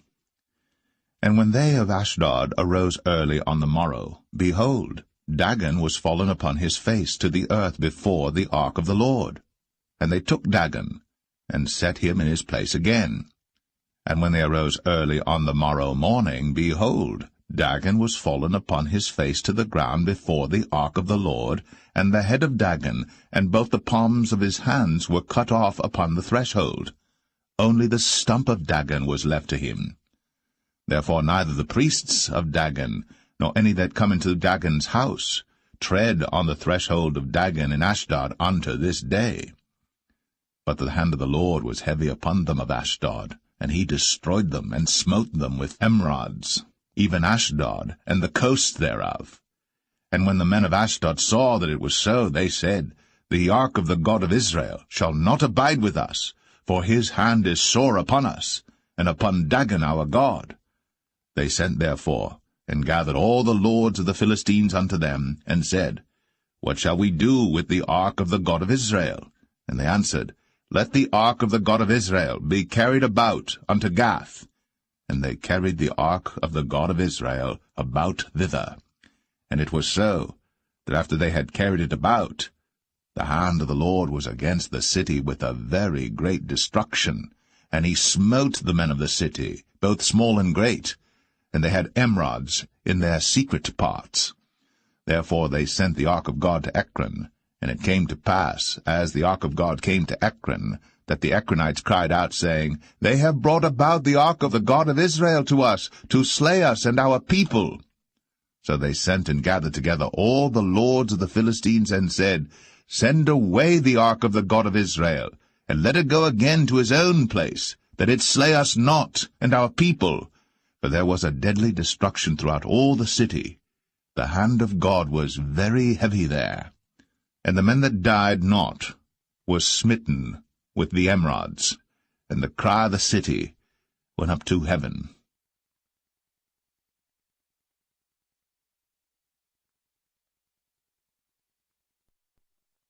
1 Samuel 6. And the ark of the Lord was in the country of the Philistines 7 months. And the Philistines called for the priests and the diviners, saying, What shall we do to the ark of the Lord? Tell us wherewith we shall send it to his place. And they said, If ye send away the ark of the God of Israel, send it not empty, but in any wise return him a trespass offering. Then ye shall be healed, and it shall be known to you why his hand is not removed from you. Then said they, What shall be the trespass offering which we shall return to him? They answered, 5 golden emerods, and 5 golden mice, according to the number of the lords of the Philistines. For one plague was on you all, and on your lords. Wherefore ye shall make images of your emerods, and images of your mice that mar the land, and ye shall give glory unto the God of Israel. Peradventure he will lighten his hand from off you, and from off your gods, and from off your land. Wherefore then do ye harden your hearts, as the Egyptians and Pharaoh hardened their hearts, when he had wrought wonderfully among them? Did they not let the people go, and they departed? Now therefore make a new cart, and take 2 milch kine, on which there hath come no yoke, and tie the kine to the cart, and bring their calves home from them.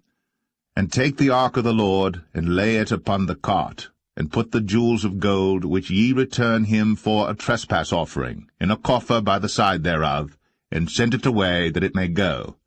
And see, if it goeth up by the way of his own coast, to Bethshemesh, then he hath done us this great evil. But if not, then we shall know that it is not his hand that smote us. It was a chance that happened to us. And the men did so, and took 2 milch kine, and tied them to the cart, and shut up their calves at home. And they laid the ark of the Lord upon the cart, and the coffer with the mice of gold, and the images of their emerods. And the kine took the straight way to the way of Bethshemesh, and went along the highway, lowing as they went, and turned not aside to the right hand or to the left. And the lords of the Philistines went after them unto the border of Bethshemesh. And they of Bethshemesh were reaping their wheat harvest in the valley. And they lifted up their eyes, and saw the ark, and rejoiced to see it. And the cart came into the field of Joshua, a Bethshemite, and stood there, where there was a great stone. And they clave the wood of the cart, and offered the kine a burnt offering unto the Lord. And the Levites took down the ark of the Lord, and the coffer that was with it, wherein the jewels of gold were, and put them on the great stone. And the men of Bethshemesh offered burnt offerings, and sacrificed sacrifices the same day unto the Lord. And when the 5 lords of the Philistines had seen it, they returned to Ekron the same day. And these are the golden emerods, which the Philistines returned for a trespass offering unto the Lord: for Ashdod 1, for Gaza 1, for Ashkelon 1, for Gath 1, for Ekron 1. And the golden mice, according to the number of all the cities of the Philistines, belonging to the 5 lords, both of fenced cities and of country villages, even unto the great stone of Abel, whereon they set down the ark of the Lord, which stone remaineth unto this day in the field of Joshua the Bethshemite. And he smote the men of Bethshemesh, because they had looked into the ark of the Lord. Even he smote of the people 50,060 men. And the people lamented, because the Lord had smitten many of the people with a great slaughter. And the men of Bethshemesh said, Who is able to stand before this holy Lord God? And to whom shall he go up from us? And they sent messengers to the inhabitants of Kirjath-jearim, saying, The Philistines have brought again the ark of the Lord. Come ye down, and fetch it up to you.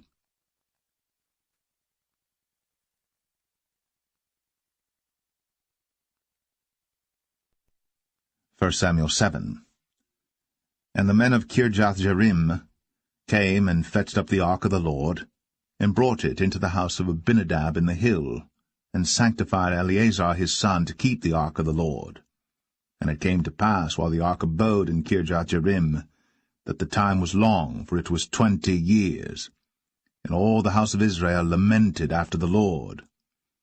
And Samuel spake unto all the house of Israel, saying, If ye do return unto the Lord with all your hearts, then put away the strange gods and Ashtoreth from among you, and prepare your hearts unto the Lord, and serve him only, and he will deliver you out of the hand of the Philistines. Then the children of Israel did put away Baalim and Ashtoreth, and served the Lord only. And Samuel said, Gather all Israel to Mizpeh, and I will pray for you unto the Lord. And they gathered together to Mizpeh, and drew water, and poured it out before the Lord, and fasted on that day, and said there, We have sinned against the Lord. And Samuel judged the children of Israel in Mizpeh.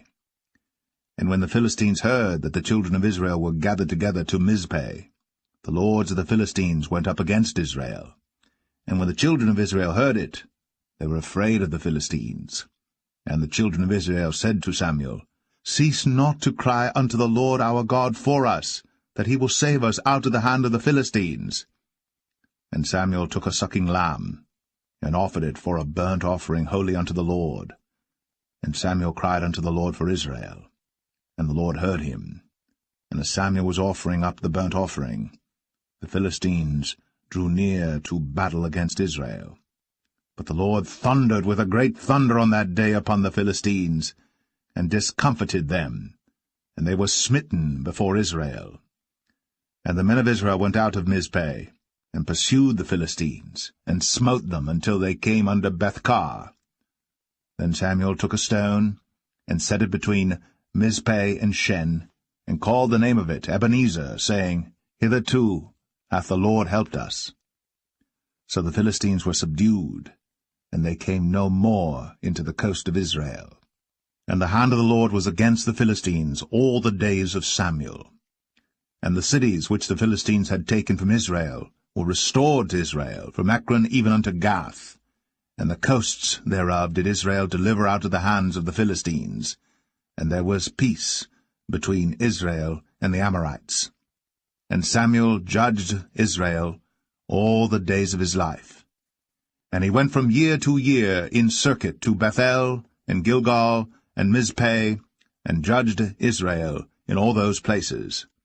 And his return was to Ramah, for there was his house, and there he judged Israel, and there he built an altar unto the Lord.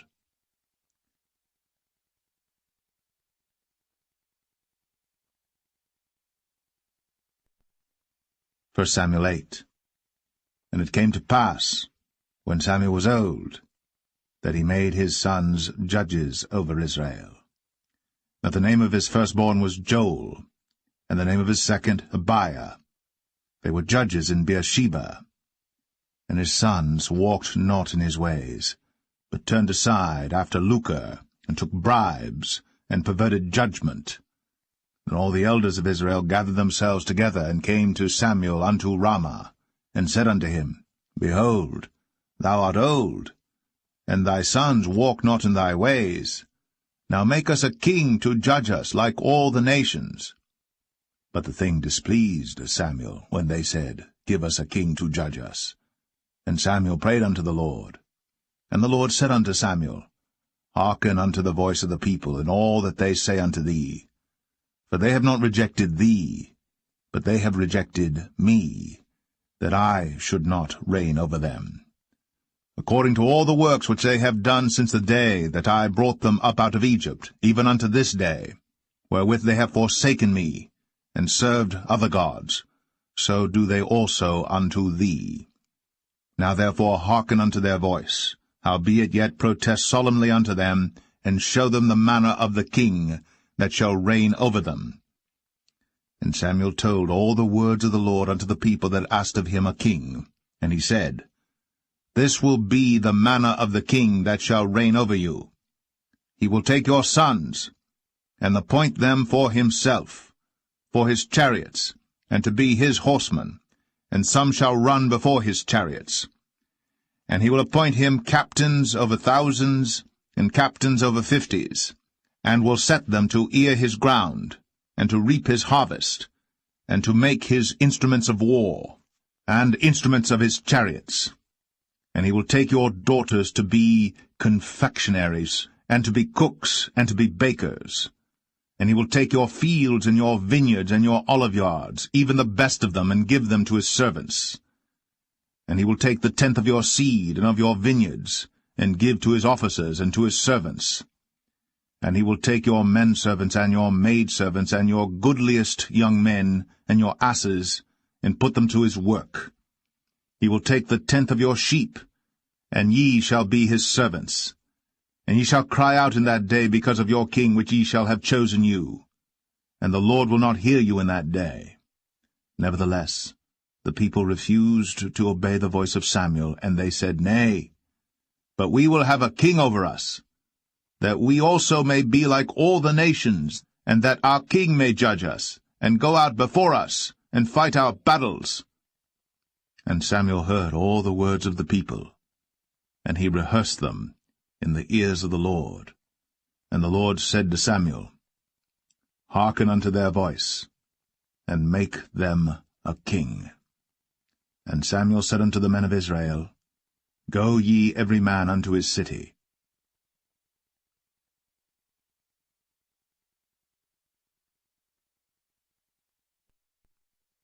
1 Samuel 9. Now there was a man of Benjamin, whose name was Kish, the son of Abiel, the son of Zeror, the son of Bechorath, the son of Aphiah, a Benjamite, a mighty man of power. And he had a son whose name was Saul, a choice young man, and a goodly. And there was not among the children of Israel a goodlier person than he. From his shoulders and upward he was higher than any of the people. And the asses of Kish, Saul's father, were lost. And Kish said to Saul his son, Take now one of the servants with thee, and arise, go seek the asses. And he passed through Mount Ephraim, and passed through the land of Shalisha. But they found them not. Then they passed through the land of Shalim, and there they were not. And he passed through the land of the Benjamites, but they found them not. And when they were come to the land of Zuph, Saul said to his servant that was with him, Come, and let us return, lest my father leave caring for the asses, and take thought for us. And he said unto him, Behold now, there is in this city a man of God, and he is an honorable man. All that he saith cometh surely to pass. Now let us go thither. Peradventure he can show us our way that we should go. Then said Saul to his servant, But behold, if we go, what shall we bring the man? For the bread is spent in our vessels, and there is not a present to bring to the man of God. What have we? And the servant answered Saul again, and said, Behold, I have here at hand the 4th part of a shekel of silver. That will I give to the man of God, to tell us our way. Before time in Israel, when a man went to inquire of God, thus he spake, Come, and let us go to the seer. For he that is now called a prophet was before time called a seer. Then said Saul to his servant, Well said, Come, let us go. So they went unto the city where the man of God was. And as they went up the hill to the city, they found young maidens going out to draw water, and said unto them, Is the seer here? And they answered them, and said, He is. Behold, he is before you. Make haste now, for he came today to the city, for there is a sacrifice of the people today in the high place. As soon as ye be come into the city, ye shall straightway find him, before he go up to the high place to eat. For the people will not eat until he come, because he doth bless the sacrifice, and afterwards they eat that be bidden. Now therefore get you up, for about this time ye shall find him. And they went up into the city. And when they were come into the city, behold, Samuel came out against them, for to go up to the high place. Now the Lord had told Samuel in his ear a day before Saul came, saying, Tomorrow, about this time, I will send thee a man out of the land of Benjamin, and thou shalt anoint him to be captain over my people Israel, that he may save my people out of the hand of the Philistines. For I have looked upon my people, because their cry is come unto me. And when Samuel saw Saul, the Lord said unto him, Behold the man whom I spake to thee of. This same shall reign over my people. Then Saul drew near to Samuel in the gate, and said, Tell me, I pray thee, where the seer's house is. And Samuel answered Saul, and said, I am the seer. Go up before me unto the high place. For ye shall eat with me today, and tomorrow I will let thee go, and will tell thee all that is in thine heart. And as for thine asses that were lost 3 days ago, set not thy mind on them, for they are found. And on whom is all the desire of Israel? Is it not on thee, and on all thy father's house? And Saul answered and said, Am not I a Benjamite, of the smallest of the tribes of Israel, and my family the least of all the families of the tribe of Benjamin? Wherefore then speakest thou so to me? And Samuel took Saul and his servant, and brought them into the parlour, and made them sit in the chiefest place among them that were bidden, which were about 30 persons. And Samuel said unto the cook, Bring the portion which I gave thee, of which I said unto thee, Set it by thee. And the cook took up the shoulder, and that which was upon it, and set it before Saul. And Samuel said, Behold that which is left, set it before thee, and eat. For unto this time hath it been kept for thee, since I said, I have invited the people. So Saul did eat with Samuel that day. And when they were come down from the high place into the city, Samuel communed with Saul upon the top of the house. And they arose early. And it came to pass about the spring of the day that Samuel called Saul to the top of the house, saying, Up, that I may send thee away. And Saul arose. And they went out, both of them, he and Samuel, abroad. And as they were going down to the end of the city, Samuel said to Saul, Bid the servant pass on before us. And he passed on. But stand thou still a while, that I may show thee the word of God.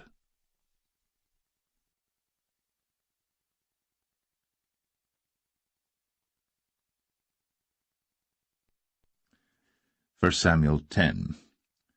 Then Samuel took a vial of oil, and poured it upon his head, and kissed him, and said, Is it not because the Lord hath anointed thee to be captain over his inheritance? When thou art departed from me today, then thou shalt find 2 men by Rachel's sepulchre, in the border of Benjamin at Zelzah. And they will say unto thee, The asses which thou wentest to seek are found, and lo, thy father hath left the care of the asses, and sorroweth for you, saying, What shall I do for my son? Then shalt thou go on forward from thence, and thou shalt come to the plain of Tabor. And there shall meet thee 3 men going up to God to Bethel, one carrying 3 kids, and another carrying 3 loaves of bread, and another carrying a bottle of wine. And they will salute thee, and give thee 2 loaves of bread, which thou shalt receive of their hands. After that thou shalt come to the hill of God, where is the garrison of the Philistines. And it shall come to pass, when thou art come thither to the city, that thou shalt meet a company of prophets coming down from the high place, with a psaltery, and a tabret, and a pipe, and a harp before them, and they shall prophesy. And the Spirit of the Lord will come upon thee, and thou shalt prophesy with them, and shalt be turned into another man. And let it be, when these signs are come unto thee, that thou do as occasion serve thee, for God is with thee. And thou shalt go down before me to Gilgal, and behold, I will come down unto thee to offer burnt offerings, and to sacrifice sacrifices of peace offerings. 7 days shalt thou tarry, till I come to thee, and show thee what thou shalt do. And it was so that when he had turned his back to go from Samuel, God gave him another heart. And all those signs came to pass that day. And when they came thither to the hill, behold, a company of prophets met him, and the Spirit of God came upon him, and he prophesied among them. And it came to pass, when all that knew him beforetime saw that, behold, he prophesied among the prophets, Then the people said one to another, What is this that is come unto the son of Kish? Is Saul also among the prophets? And one of the same place answered and said, But who is their father? Therefore it became a proverb, Is Saul also among the prophets? And when he had made an end of prophesying, he came to the high place. And Saul's uncle said unto him and to his servant, Whither went ye? And he said, To seek the asses. And when we saw that they were nowhere, we came to Samuel. And Saul's uncle said, Tell me, I pray thee, what Samuel said unto you. And Saul said unto his uncle, He told us plainly that the asses were found. But of the matter of the kingdom whereof Samuel spake, he told him not. And Samuel called the people together unto the Lord to Mizpeh, and said unto the children of Israel, Thus saith the Lord God of Israel, I brought up Israel out of Egypt, and delivered you out of the hand of the Egyptians, and out of the hand of all kingdoms, and of them that oppressed you. And ye have this day rejected your God, who himself saved you out of all your adversities and your tribulations. And ye have said unto him, Nay, but set a king over us. Now therefore present yourselves before the Lord by your tribes and by your thousands. And when Samuel had caused all the tribes of Israel to come near, the tribe of Benjamin was taken. When he had caused the tribe of Benjamin to come near by their families, the family of Matri was taken. And Saul the son of Kish was taken. And when they sought him, he could not be found. Therefore they inquired of the Lord further, if the man should yet come thither. And the Lord answered, Behold, he hath hid himself among the stuff. And they ran and fetched him thence. And when he stood among the people, he was higher than any of the people, from his shoulders and upward. And Samuel said to all the people, See ye him, whom the Lord hath chosen, that there is none like him among all the people? And all the people shouted and said, God save the king. Then Samuel told the people the manner of the kingdom, and wrote it in a book, and laid it up before the Lord. And Samuel sent all the people away, every man to his house. And Saul also went home to Gibeah, and there went with him a band of men, whose hearts God had touched. But the children of Belial said, How shall this man save us? And they despised him, and brought him no presents. But he held his peace.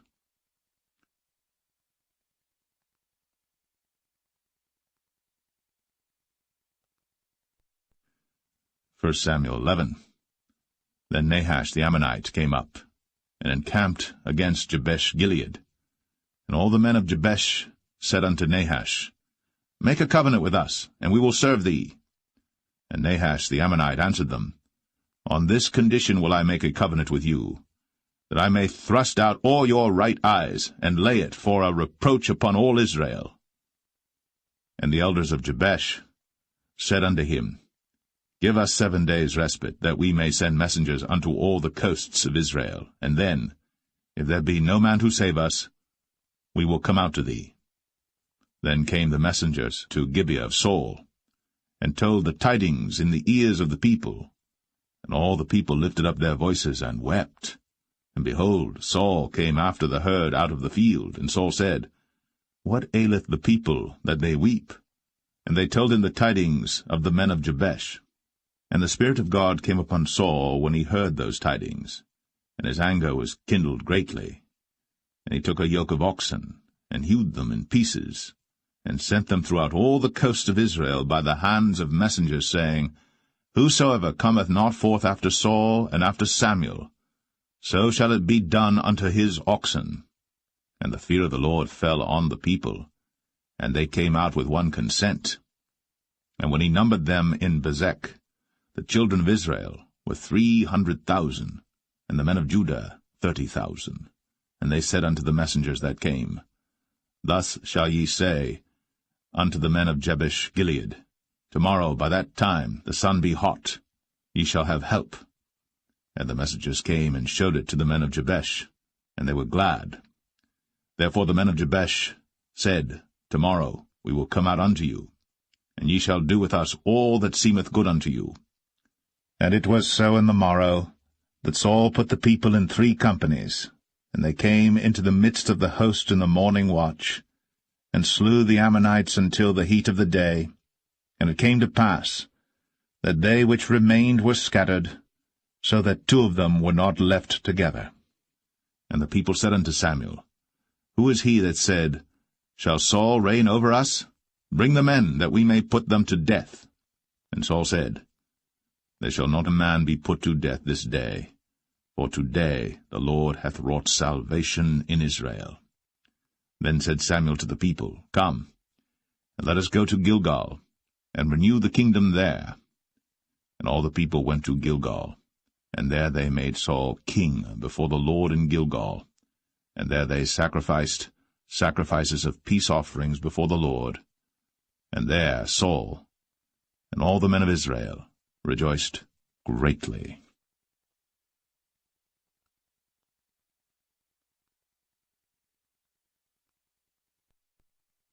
1 Samuel 12.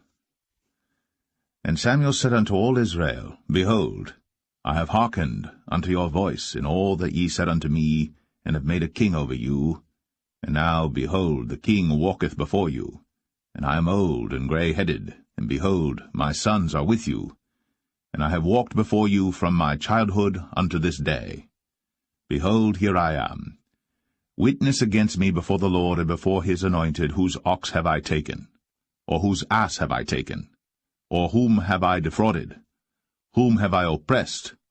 Or of whose hand have I received any bribe to blind mine eyes therewith? And I will restore it you. And they said, Thou hast not defrauded us, nor oppressed us, neither hast thou taken aught of any man's hand. And he said unto them, The Lord is witness against you, and his anointed is witness this day, that ye have not found aught in my hand. And they answered, He is witness. And Samuel said unto the people, It is the Lord that advanced Moses and Aaron, and that brought your fathers up out of the land of Egypt. Now therefore stand still, that I may reason with you before the Lord of all the righteous acts of the Lord, which he did to you and to your fathers. When Jacob was come into Egypt, and your fathers cried unto the Lord, then the Lord sent Moses and Aaron, which brought forth your fathers out of Egypt, and made them dwell in this place. And when they forgat the Lord their God, he sold them into the hand of Sisera, captain of the host of Hazor, and into the hand of the Philistines, and into the hand of the king of Moab. And they fought against them. And they cried unto the Lord, and said, We have sinned, because we have forsaken the Lord, and have served Balaam and Ashtoreth. But now deliver us out of the hand of our enemies, and we will serve thee.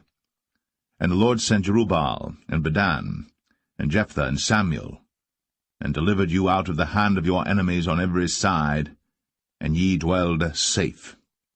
And when ye saw that Nahash the king of the children of Ammon came against you, ye said unto me, Nay, but a king shall reign over us, when the Lord your God was your king. Now therefore, behold, the king whom ye have chosen, and whom ye have desired, and behold, the Lord hath set a king over you.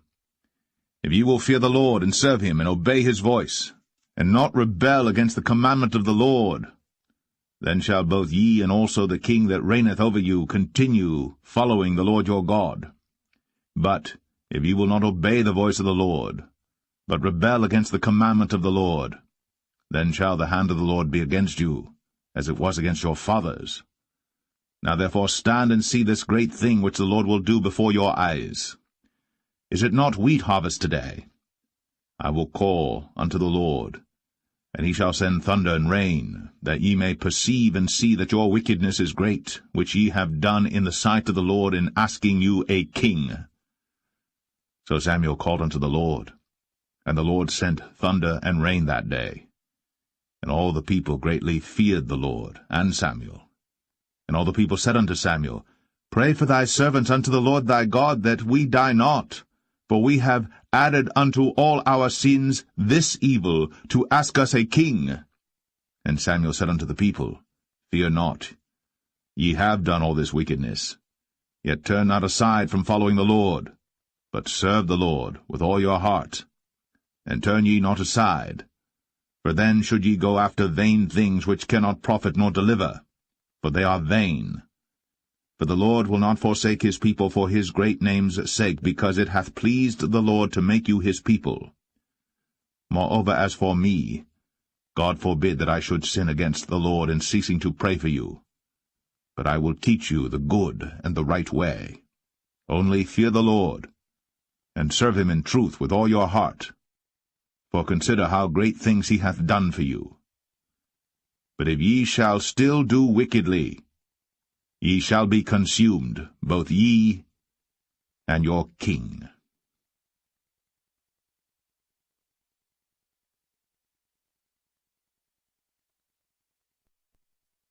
1 Samuel 13. Saul reigned 1 year. And when he had reigned 2 years over Israel, Saul chose him 3,000 men of Israel, whereof 2,000 were with Saul in Michmash and in Mount Bethel, and 1,000 were with Jonathan in Gibeah of Benjamin. And the rest of the people he sent every man to his tent. And Jonathan smote the garrison of the Philistines that was in Geba, and the Philistines heard of it. And Saul blew the trumpet throughout all the land, saying, Let the Hebrews hear. And all Israel heard say that Saul had smitten a garrison of the Philistines, and that Israel also was had in abomination with the Philistines. And the people were called together after Saul to Gilgal. And the Philistines gathered themselves together to fight with Israel, 30,000 chariots and 6,000 horsemen, and people as the sand which is on the seashore in multitude. And they came up, and pitched in Michmash, eastward from Bethaven. When the men of Israel saw that they were in a strait, for the people were distressed, then the people did hide themselves in caves, and in thickets, and in rocks, and in high places, and in pits. And some of the Hebrews went over Jordan to the land of Gad and Gilead. As for Saul, he was yet in Gilgal, and all the people followed him trembling. And he tarried 7 days according to the set time that Samuel had appointed. But Samuel came not to Gilgal, and the people were scattered from him. And Saul said, Bring hither a burnt offering to me, and peace offerings. And he offered the burnt offering. And it came to pass that as soon as he had made an end of offering the burnt offering, behold, Samuel came. And Saul went out to meet him, that he might salute him. And Samuel said, What hast thou done? And Saul said, Because I saw that the people were scattered from me, and that thou camest not within the days appointed, and that the Philistines gathered themselves together at Michmash. Therefore said I, The Philistines will come down now upon me to Gilgal, and I have not made supplication unto the Lord. I forced myself therefore, and offered a burnt offering. And Samuel said to Saul, Thou hast done foolishly. Thou hast not kept the commandment of the Lord thy God, which he commanded thee. For now would the Lord have established thy kingdom upon Israel for ever. But now thy kingdom shall not continue. The Lord hath sought him a man after his own heart. And the Lord hath commanded him to be captain over his people, because thou hast not kept that which the Lord commanded thee. And Samuel arose, and gat him up from Gilgal unto Gibeah of Benjamin. And Saul numbered the people that were present with him about 600 men. And Saul and Jonathan his son, and the people that were present with him, abode in Gibeah of Benjamin. But the Philistines encamped in Michmash. And the spoilers came out of the camp of the Philistines in 3 companies. 1 company turned unto the way that leadeth to Ophrah, unto the land of Shual. And another company turned the way to Bethhoron. And another company turned to the way of the border that looketh to the valley of Zeboim, toward the wilderness. Now there was no smith found throughout all the land of Israel. For the Philistines said, Lest the Hebrews make them swords or spears. But all the Israelites went down to the Philistines to sharpen every man his share, and his coulter, and his axe, and his mattock. Yet they had a file for the mattocks, and for the coulters, and for the forks, and for the axes, and to sharpen the goads. So it came to pass in the day of battle that there was neither sword nor spear found in the hand of any of the people that were with Saul and Jonathan. But with Saul and with Jonathan his son was there found. And the garrison of the Philistines went out to the passage of Michmash.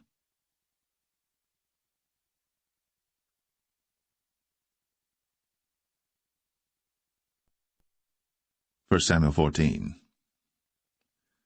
Now it came to pass upon a day that Jonathan the son of Saul said unto the young man that bare his armor, Come, and let us go over to the Philistines' garrison that is on the other side. But he told not his father. And Saul tarried in the uttermost part of Gibeah, under a pomegranate tree which is in Migron, and the people that were with him were about 600 men. And Ahiah, the son of Ahitub, Ichabod's brother, the son of Phinehas, the son of Eli, the Lord's priest in Shiloh, wearing an ephod. And the people knew not that Jonathan was gone. And between the passages, by which Jonathan sought to go over unto the Philistines' garrison, there was a sharp rock on the one side, and a sharp rock on the other side. And the name of the one was Bozez, and the name of the other Sinai. The forefront of the one was situate northward over against Michmash, and the other southward over against Gibeah. And Jonathan said to the young men that bare his armor, Come, and let us go over unto the garrison of these uncircumcised. It may be that the Lord will work for us, for there is no restraint to the Lord to save by many or by few. And his armor-bearer said unto him, Do all that is in thine heart, turn thee, behold, I am with thee according to thy heart. Then said Jonathan, Behold, we will pass over unto these men, and we will discover ourselves unto them. If they say thus unto us, Tarry until we come to you, then we will stand still in our place, and will not go up unto them. But if they say thus, Come up unto us, then we will go up, for the Lord hath delivered them into our hand, and this shall be a sign unto us. And both of them discovered themselves unto the garrison of the Philistines. And the Philistines said, Behold, the Hebrews come forth out of the holes where they had hid themselves. And the men of the garrison answered Jonathan and his armor-bearer, and said, Come up to us, and we will show you a thing. And Jonathan said unto his armor-bearer, Come up after me, for the Lord hath delivered them into the hand of Israel. And Jonathan climbed up upon his hands and upon his feet, and his armor-bearer after him, and they fell before Jonathan, and his armor-bearer slew after him. And that first slaughter which Jonathan and his armor-bearer made was about 20 men, within as it were an half-acre of land, which a yoke of oxen might plough. And there was trembling in the host, in the field, and among all the people. The garrison and the spoilers, they also trembled, and the earth quaked. So it was a very great trembling. And the watchmen of Saul and Gibeah of Benjamin looked, and behold, the multitude melted away, and they went on beating down one another. Then said Saul unto the people that were with him, Number now, and see who is gone from us. And when they had numbered, behold, Jonathan and his armor-bearer were not there.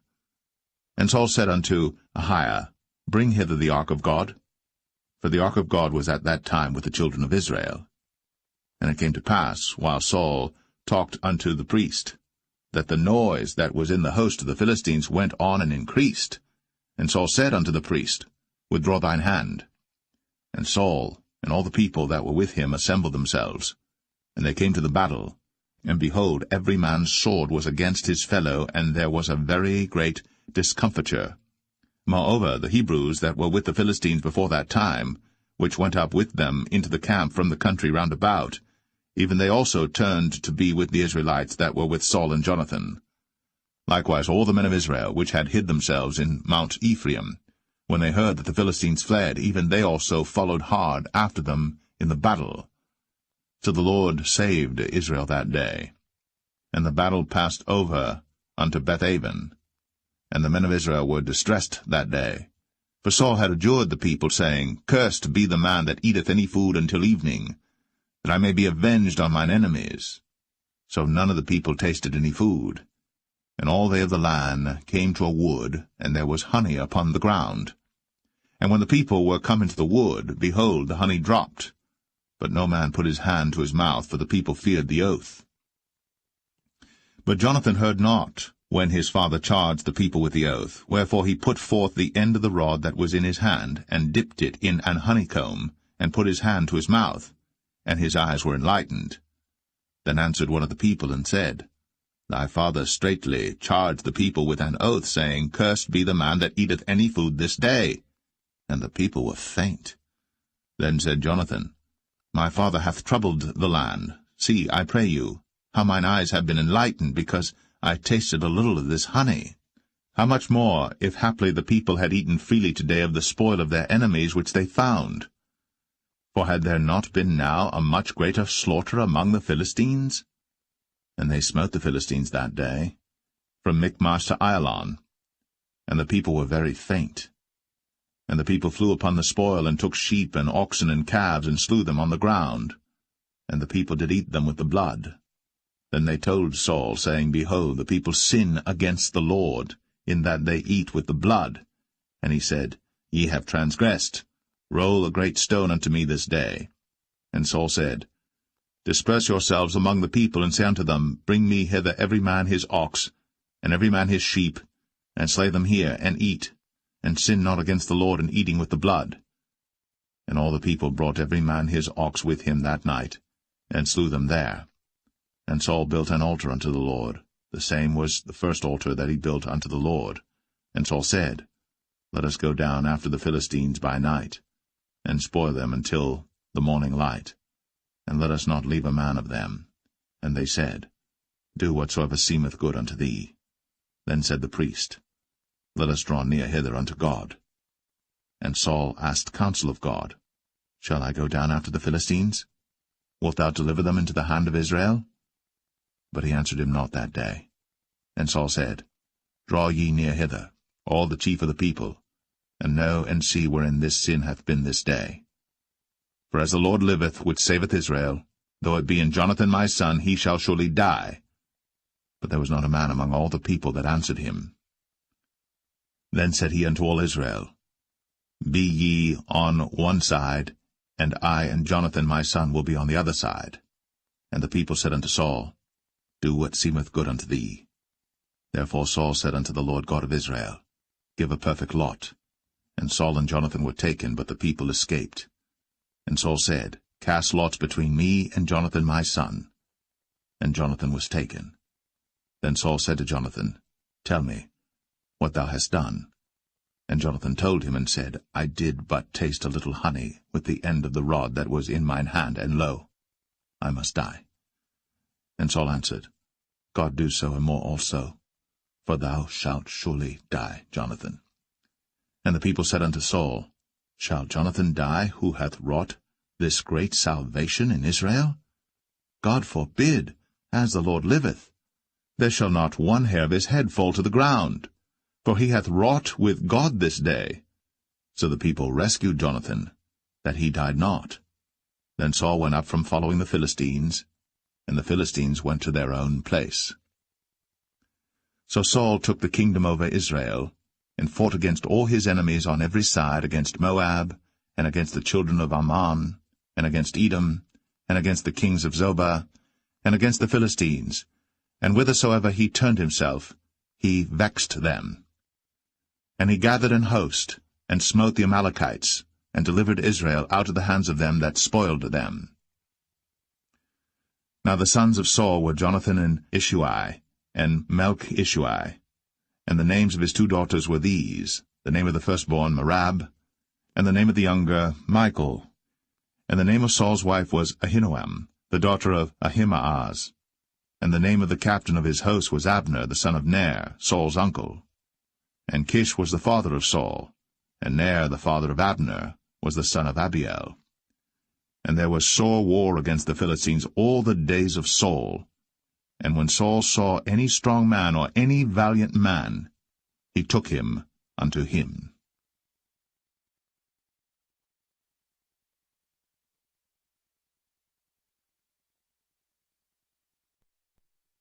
1 Samuel 15. Samuel also said unto Saul, The Lord sent me to anoint thee to be king over his people, over Israel. Now therefore hearken thou unto the voice of the words of the Lord. Thus saith the Lord of hosts, I remember that which Amalek did to Israel, how he laid wait for him in the way when he came up from Egypt. Now go, and smite Amalek, and utterly destroy all that they have, and spare them not, but slay both man and woman, infant and suckling, ox and sheep, camel and ass. And Saul gathered the people together, and numbered them in Telaim 200,000 footmen, and 10,000 men of Judah. And Saul came to a city of Amalek, and laid wait in the valley. And Saul said unto the Kenites, Go, depart, get you down from among the Amalekites, lest I destroy you with them. For ye showed kindness to all the children of Israel when they came up out of Egypt. So the Kenites departed from among the Amalekites.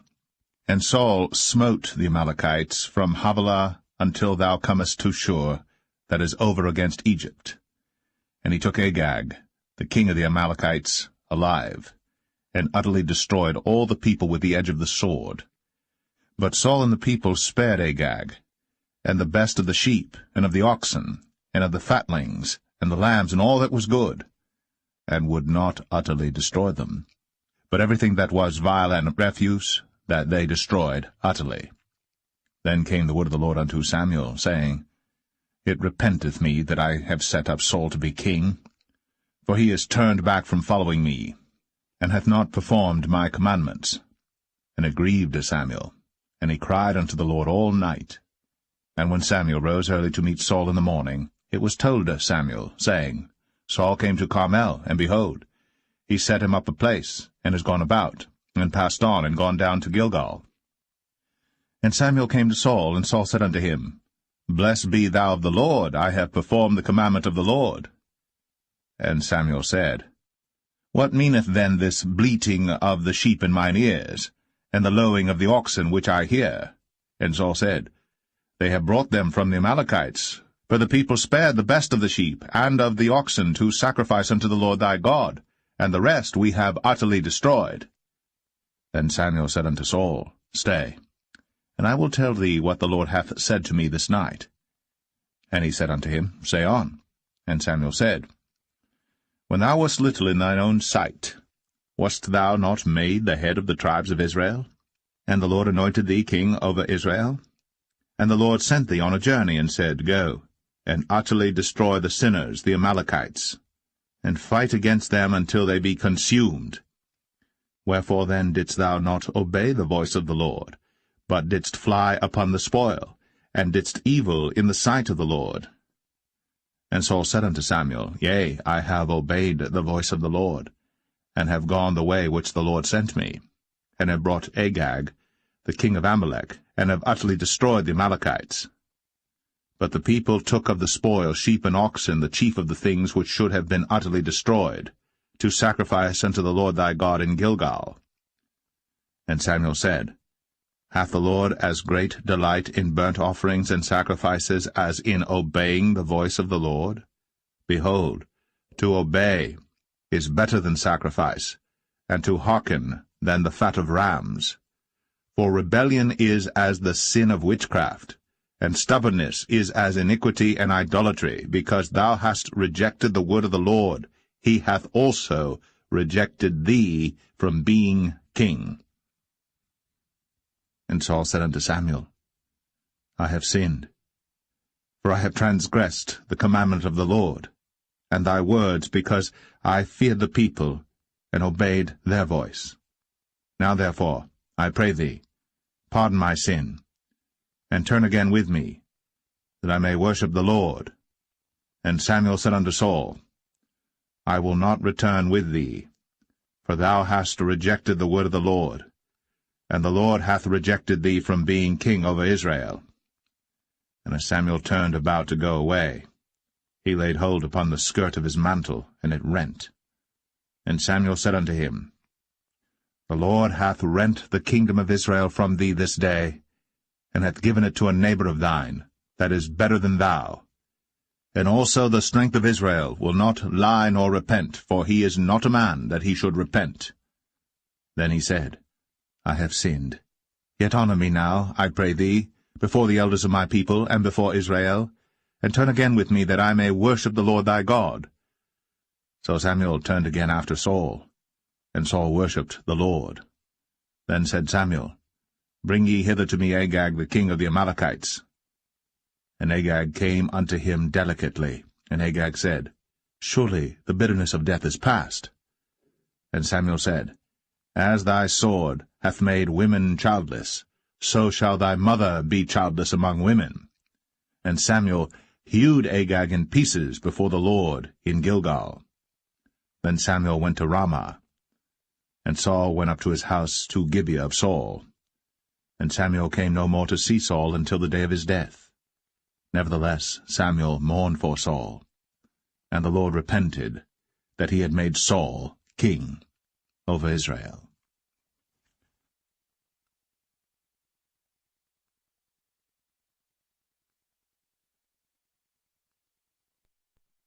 First Samuel 16.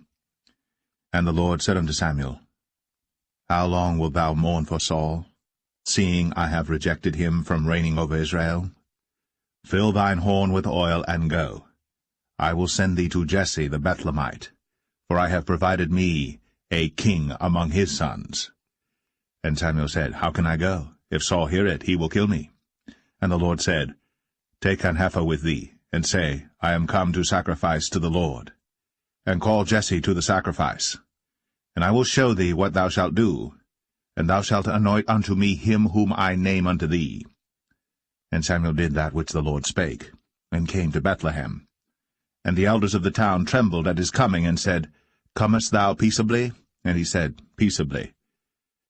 I am come to sacrifice unto the Lord. Sanctify yourselves, and come with me to the sacrifice. And he sanctified Jesse and his sons, and called them to the sacrifice. And it came to pass, when they were come, that he looked on Eliab, and said, Surely the Lord's anointed is before him. But the Lord said unto Samuel, Look not on his countenance, or on the height of his stature, because I have refused him. For the Lord seeth not as man seeth. For man looketh on the outward appearance, but the Lord looketh on the heart. Then Jesse called Abinadab, and made him pass before Samuel, and he said, Neither hath the Lord chosen this. Then Jesse made Shammah to pass by, and he said, Neither hath the Lord chosen this. Again Jesse made 7 of his sons to pass before Samuel. And Samuel said unto Jesse, The Lord hath not chosen these. And Samuel said unto Jesse, Are here all thy children? And he said, There remaineth yet the youngest, and behold, he keepeth the sheep. And Samuel said unto Jesse, Send and fetch him, for we will not sit down till he come hither. And he sent and brought him in. Now he was ruddy, and withal of a beautiful countenance, and goodly to look to. And the Lord said, Arise, anoint him, for this is he. Then Samuel took the horn of oil, and anointed him in the midst of his brethren. And the Spirit of the Lord came upon David from that day forward. So Samuel rose up, and went to Ramah. But the Spirit of the Lord departed from Saul, and an evil spirit from the Lord troubled him. And Saul's servant said unto him, Behold now, an evil spirit from God troubleth thee. Let our Lord now command thy servants, which are before thee, to seek out a man who is a cunning player on an harp. And it shall come to pass, when the evil spirit from God is upon thee, that he shall play with his hand, and thou shalt be well. And Saul said unto his servants, Provide me now a man that can play well, and bring him to me. Then answered one of the servants, and said, Behold, I have seen a son of Jesse the Bethlehemite, that is cunning in playing, and a mighty valiant man, and a man of war, and prudent in matters, and a comely person. And the Lord is with him. Wherefore Saul sent messengers unto Jesse, and said, Send me David thy son, which is with the sheep. And Jesse took an ass laden with bread, and a bottle of wine, and a kid, and sent them by David his son unto Saul. And David came to Saul, and stood before him. And he loved him greatly, and he became his armor-bearer. And Saul sent to Jesse, saying, Let David, I pray thee, stand before me, for he hath found favor in my sight. And it came to pass, when the evil spirit from God was upon Saul, that David took an harp, and played with his hand. So Saul was refreshed, and was well, and the evil spirit departed from him.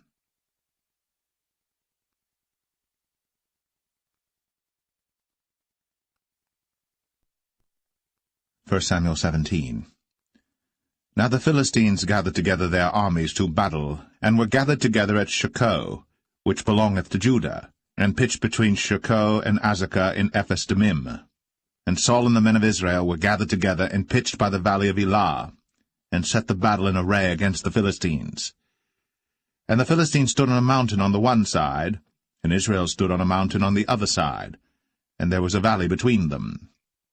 And there went out a champion out of the camp of the Philistines, named Goliath of Gath, whose height was 6 cubits and a span. And he had an helmet of brass upon his head, and he was armed with a coat of mail, and the weight of the coat was 5,000 shekels of brass. And he had greaves of brass upon his legs, and a target of brass between his shoulders. And the staff of his spear was like a weaver's beam, and his spear's head weighed 600 shekels of iron, and one bearing a shield went before him. And he stood and cried unto the armies of Israel, and said unto them, Why are ye come out to set your battle in array? Am not I a Philistine, and ye servants to Saul? Choose you a man for you, and let him come down to me. If he be able to fight with me and to kill me, then will we be your servants. But if I prevail against him, and kill him, then shall ye be our servants, and serve us. And the Philistine said, I defy the armies of Israel this day. Give me a man, that we may fight together. When Saul and all Israel heard those words of the Philistine, they were dismayed, and greatly afraid. Now David was the son of that Ephrathite of Bethlehem, Judah, whose name was Jesse, and he had 8 sons. And the man went among men for an old man in the days of Saul. And the 3 eldest sons of Jesse went and followed Saul to the battle. And the names of his 3 sons that went to the battle were Eliab the firstborn, and next unto him Abinadab, and the third Shammah. And David was the youngest, and the 3 eldest followed Saul. But David went and returned from Saul to feed his father's sheep at Bethlehem. And the Philistine drew near morning and evening, and presented himself 40 days. And Jesse said unto David his son, Take now for thy brethren an ephah of this parched corn, and these 10 loaves, and run to the camp to thy brethren. And carry these 10 cheeses unto the captain of their 1,000, and look how thy brethren fare, and take their pledge. Now Saul and they, and all the men of Israel, were in the valley of Elah, fighting with the Philistines. And David rose up early in the morning, and left the sheep with a keeper, and took and went, as Jesse had commanded him. And he came to the trench, as the host was going forth to the fight, and shouted for the battle. For Israel and the Philistines had put the battle in array, army against army. And David left his carriage in the hand of the keeper of the carriage, and ran into the army, and came and saluted his brethren. And as he talked with them, behold, there came up the champion, the Philistine of Gath, Goliath by name, out of the armies of the Philistines, and spake according to the same words, and David heard them. And all the men of Israel, when they saw the man, fled from him, and were sore afraid. And the men of Israel said, Have ye seen this man that is come up? Surely to defy Israel is he come up. And it shall be that the man who killeth him, the king will enrich him with great riches, and will give him his daughter, and make his father's house free in Israel. And David spake to the men that stood by him, saying, What shall be done to the man that killeth this Philistine, and taketh away the reproach from Israel? For who is this uncircumcised Philistine, that he should defy the armies of the living God?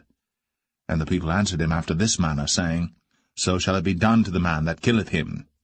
And Eliab, his eldest brother, heard when he spake unto the men. And Eliab's anger was kindled against David, and he said, Why camest thou down hither? And with whom hast thou left those few sheep in the wilderness? I know thy pride, and the naughtiness of thine heart, for thou art come down that thou mightest see the battle. And David said, What have I now done? Is there not a cause? And he turned from him toward another, and spake after the same manner. And the people answered him again after the former manner. And when the words were heard which David spake, they rehearsed them before Saul, and he sent for him. And David said to Saul, Let no man's heart fail because of him. Thy servant will go and fight with this Philistine. And Saul said to David, Thou art not able to go against this Philistine to fight with him, for thou art but a youth, and he a man of war from his youth. And David said unto Saul, Thy servant kept his father's sheep, and there came a lion and a bear, and took a lamb out of the flock. And I went out after him, and smote him, and delivered it out of his mouth. And when he arose against me, I caught him by his beard, and smote him, and slew him. Thy servant slew both the lion and the bear, and this uncircumcised Philistine shall be as one of them, seeing he hath defied the armies of the living God. David said, moreover, The Lord that delivered me out of the paw of the lion, and out of the paw of the bear, he will deliver me out of the hand of this Philistine. And Saul said unto David, Go, and the Lord be with thee. And Saul armed David with his armor, and he put an helmet of brass upon his head. Also he armed him with a coat of mail. And David girded his sword upon his armor, and he essayed to go, for he had not proved it. And David said unto Saul, I cannot go with these, for I have not proved them. And David put them off him. And he took his staff in his hand, and chose him 5 smooth stones out of the brook, and put them in a shepherd's bag which he had, even in a scrip, and his sling was in his hand. And he drew near to the Philistine. And the Philistine came on and drew near unto David. And the man that bare the shield went before him. And when the Philistine looked about and saw David, he disdained him, for he was but a youth, and ruddy, and of a fair countenance. And the Philistine said unto David, Am I a dog that thou comest to me with staves? And the Philistine cursed David by his gods. And the Philistine said to David, Come to me, and I will give thy flesh unto the fowls of the air, and to the beasts of the field. Then said David to the Philistine, Thou comest to me with a sword, and with a spear, and with a shield. But I come to thee in the name of the Lord of hosts, the God of the armies of Israel, whom thou hast defied. This day will the Lord deliver thee into mine hand, and I will smite thee, and take thine head from thee. And I will give the carcasses of the host of the Philistines this day unto the fowls of the air, and to the wild beasts of the earth, that all the earth may know that there is a God in Israel. And all this assembly shall know that the Lord saveth not with sword and spear, for the battle is the Lord's, and he will give you into our hands. And it came to pass, when the Philistine arose, and came and drew nigh to meet David, that David hasted, and ran toward the army to meet the Philistine.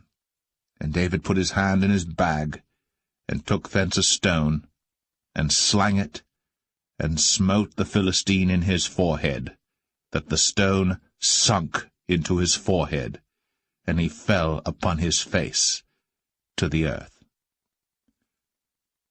So David prevailed over the Philistine with a sling and with a stone, and smote the Philistine, and slew him. But there was no sword in the hand of David.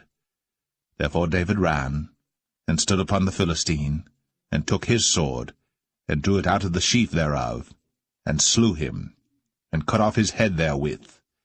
And when the Philistines saw their champion was dead, they fled.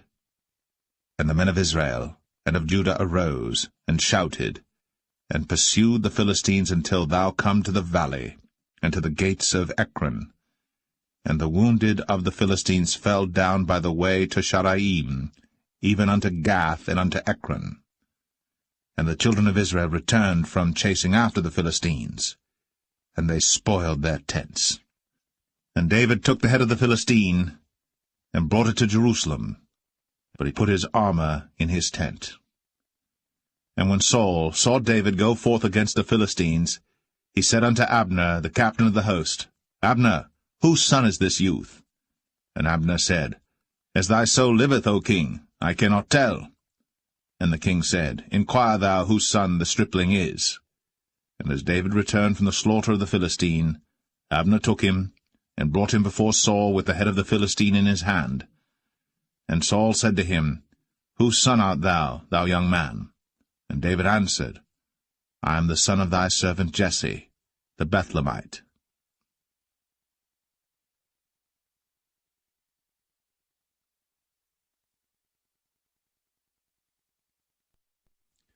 1 Samuel 18. And it came to pass, when he had made an end of speaking unto Saul, that the soul of Jonathan was knit with the soul of David, and Jonathan loved him as his own soul. And Saul took him that day, and would let him go no more home to his father's house.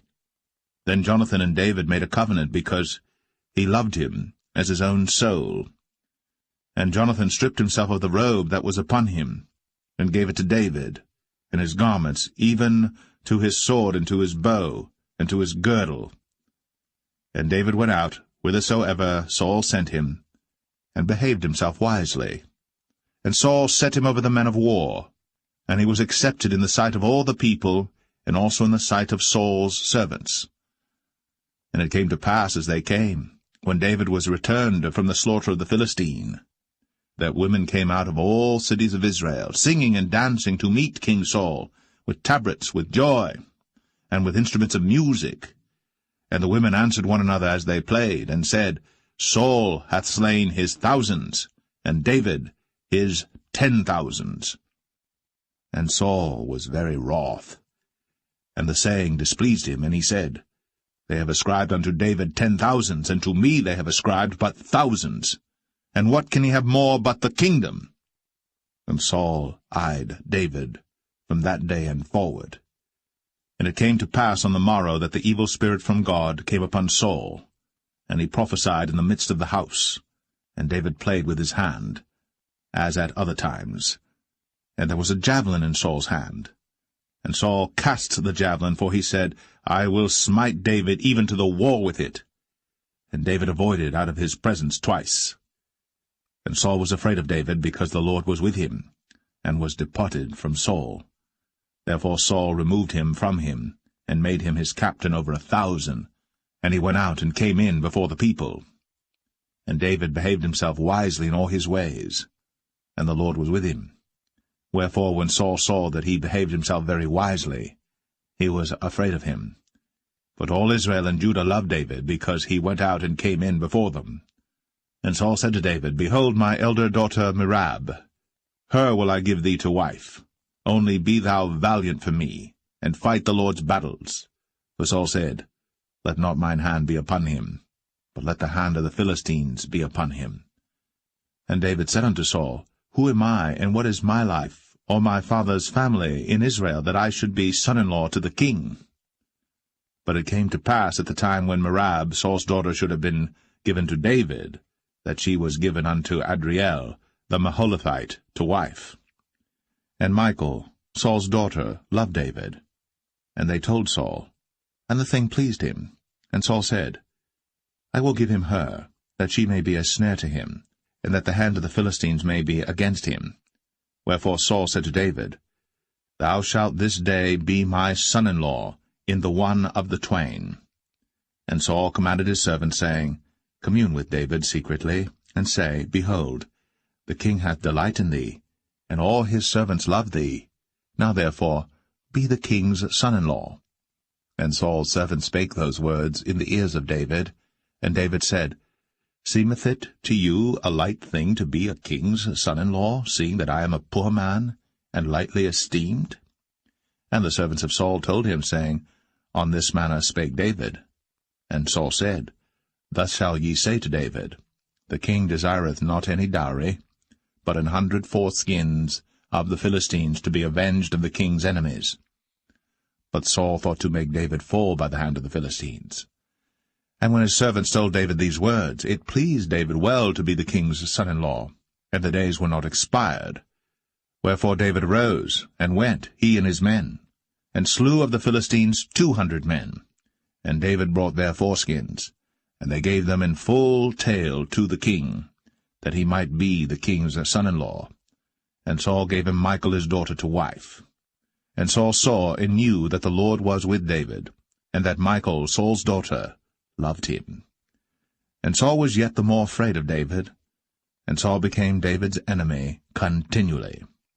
Then the princes of the Philistines went forth, and it came to pass after they went forth that David behaved himself more wisely than all the servants of Saul, so that his name was much set by.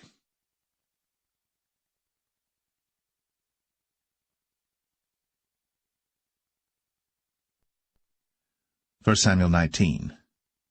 And Saul spake to Jonathan his son, and to all his servants, that they should kill David. But Jonathan Saul's son delighted much in David. And Jonathan told David, saying, Saul my father seeketh to kill thee. Now therefore, I pray thee, take heed to thyself until the morning, and abide in a secret place, and hide thyself. And I will go out and stand beside my father in the field where thou art, and I will commune with my father of thee, and what I see, that I will tell thee. And Jonathan spake good of David unto Saul his father, and said unto him, Let not the king sin against his servant, against David, because he hath not sinned against thee, and because his works have been to thee ward very good. For he did put his life in his hand, and slew the Philistine. And the Lord wrought a great salvation for all Israel. Thou sawest it, and didst rejoice. Wherefore then wilt thou sin against innocent blood, to slay David without a cause? And Saul hearkened unto the voice of Jonathan. And Saul sware, As the Lord liveth, he shall not be slain. And Jonathan called David. And Jonathan showed him all those things. And Jonathan brought David to Saul, and he was in his presence, as in times past.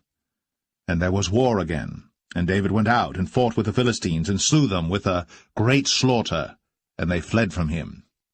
And the evil spirit from the Lord was upon Saul, as he sat in his house with his javelin in his hand. And David played with his hand. And Saul sought to smite David even to the wall with the javelin, but he slipped away out of Saul's presence. And he smote the javelin to the wall, and David fled, and escaped that night. Saul also sent messengers unto David's house, to watch him and to slay him in the morning. And Michal, David's wife, told him, saying, If thou save not thy life tonight, tomorrow thou shalt be slain. So Michal let David down through a window, and he went and fled, and escaped. And Michal took an image, and laid it in the bed, and put a pillow of goat's hair for his bolster, and covered it with a cloth. And when Saul sent messengers to take David, she said, He is sick. And Saul sent the messengers again to see David, saying, Bring him up to me in the bed, that I may slay him. And when the messengers were come in, behold, there was an image in the bed, with a pillow of goat's hair for his bolster. And Saul said unto Michal, Why hast thou deceived me so, and sent away mine enemy, that he is escaped? And Michal answered Saul, He said unto me, Let me go, why should I kill thee? So David fled, and escaped, and came to Samuel to Ramah, and told him all that Saul had done to him. And he and Samuel went, and dwelt in Naueth. It was told Saul, saying, Behold, David is at Naueth in Ramah. And Saul sent messengers to take David. And when they saw the company of the prophets prophesying, and Samuel standing as appointed over them, the Spirit of God was upon the messengers of Saul, and they also prophesied. And when it was told Saul, he sent other messengers, and they prophesied likewise. And Saul sent messengers again the third time, and they prophesied also. Then went he also to Ramah, and came to a great well that is in Sechu.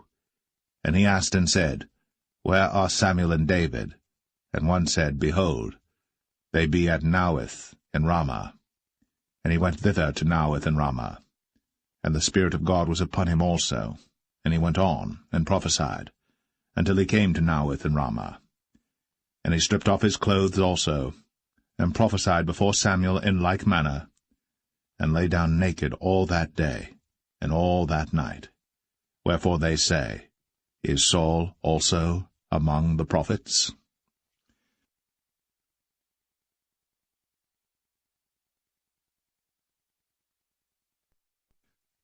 1 Samuel 20.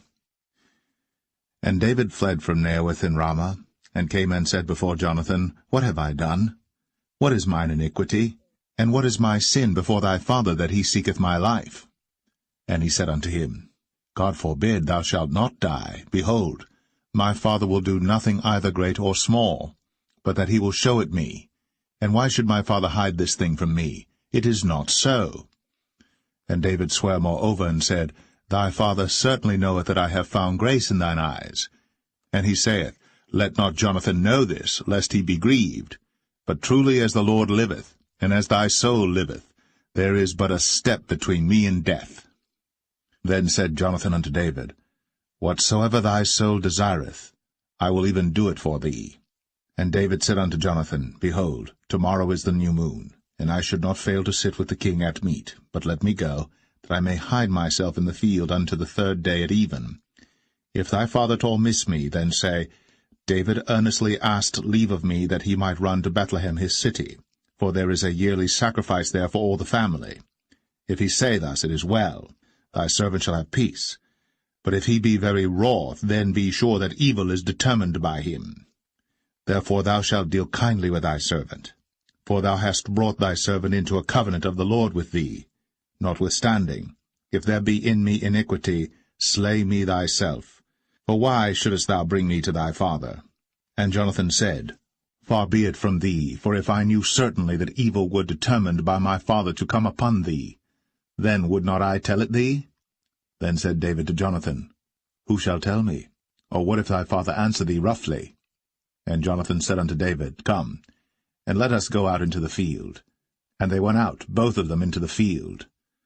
And Jonathan said unto David, O Lord God of Israel, when I have sounded my father about tomorrow any time, or the third day, and behold, if there be good toward David, and I then send not unto thee, and show it thee, the Lord do so, and much more to Jonathan. But if it please my father to do thee evil, then I will show it thee, and send thee away, that thou mayest go in peace, and the Lord be with thee, as he hath been with my father. And thou shalt not only while yet I live show me the kindness of the Lord, that I die not, but also thou shalt not cut off thy kindness from my house for ever, no, not when the Lord hath cut off the enemies of David every one from the face of the earth. So Jonathan made a covenant with the house of David, saying, Let the Lord even require it at the hand of David's enemies.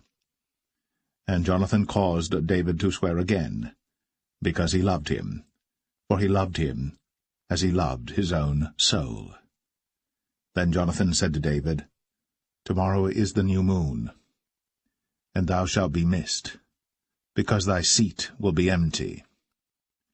And when thou hast stayed 3 days, then thou shalt go down quickly, and come to the place where thou didst hide thyself when the business was in hand, and shalt remain by the stone Zelle.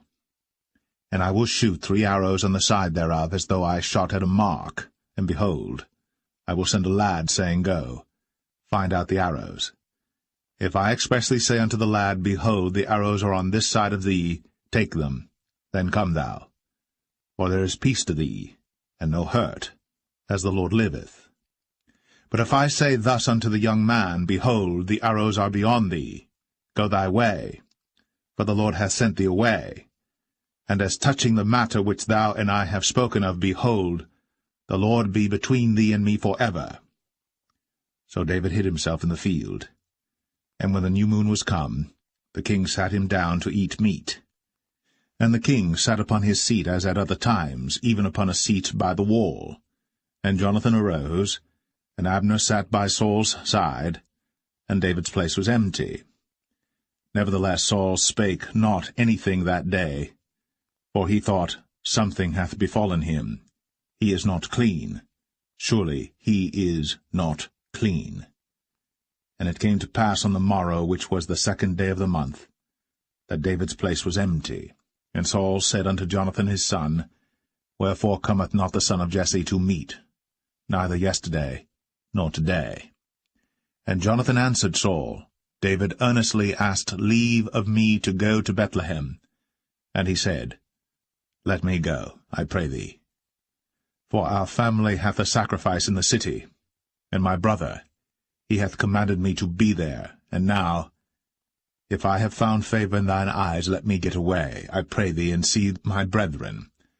Therefore he cometh not unto the king's table. Then Saul's anger was kindled against Jonathan.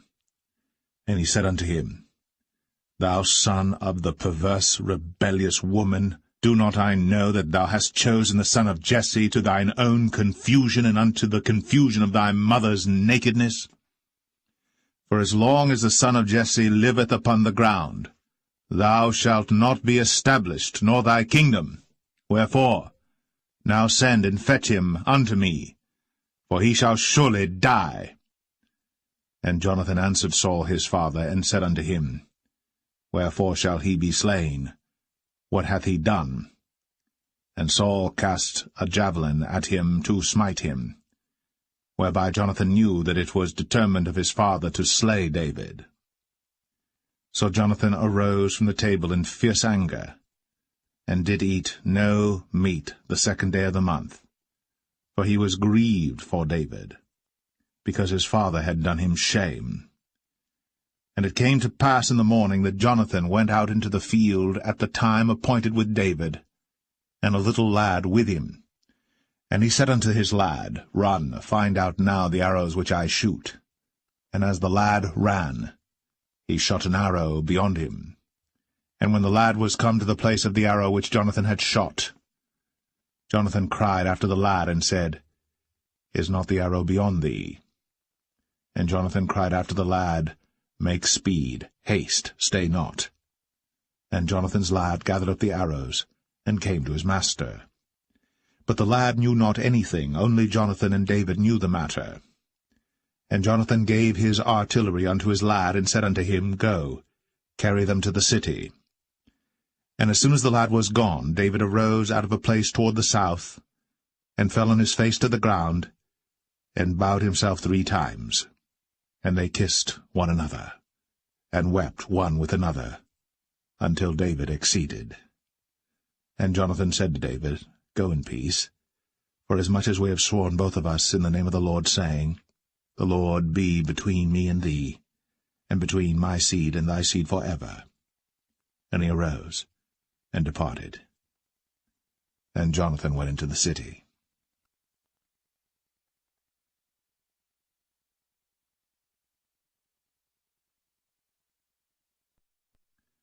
1 Samuel 21. Then came David to Nob, to Ahimelech the priest. And Ahimelech was afraid at the meeting of David, and said unto him, Why art thou alone, and no man with thee? And David said unto Ahimelech the priest, The king hath commanded me a business, and hath said unto me, Let no man know anything of the business whereabout I send thee, and what I have commanded thee. And I have appointed my servants to such and such a place. Now therefore, what is under thine hand? Give me 5 loaves of bread in mine hand, or what there is present. And the priest answered David, and said, There is no common bread under mine hand, but there is hallowed bread, if the young men have kept themselves at least from women. And David answered the priest, and said unto him, Of a truth, women have been kept from us, about these 3 days, since I came out.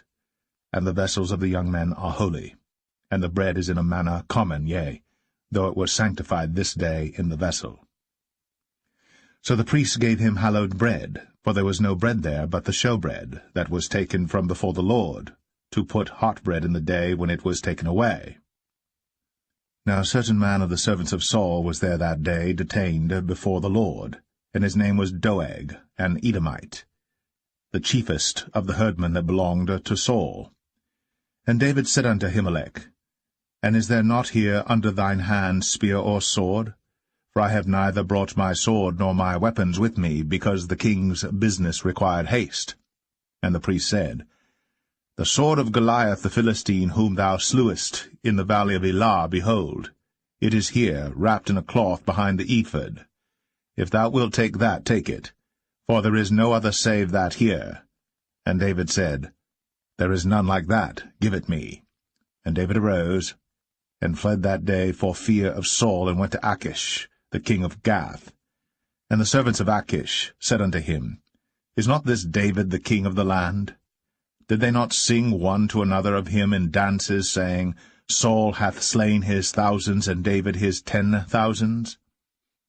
And David laid up these words in his heart, and was sore afraid of Achish, the king of Gath.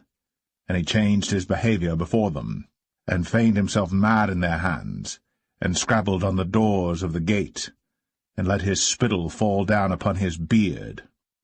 Then said Achish unto his servants, Lo, ye see the man is mad. Wherefore then have ye brought him to me? Have I need of madmen, that ye have brought this fellow to play the madman in my presence? Shall this fellow come into my house?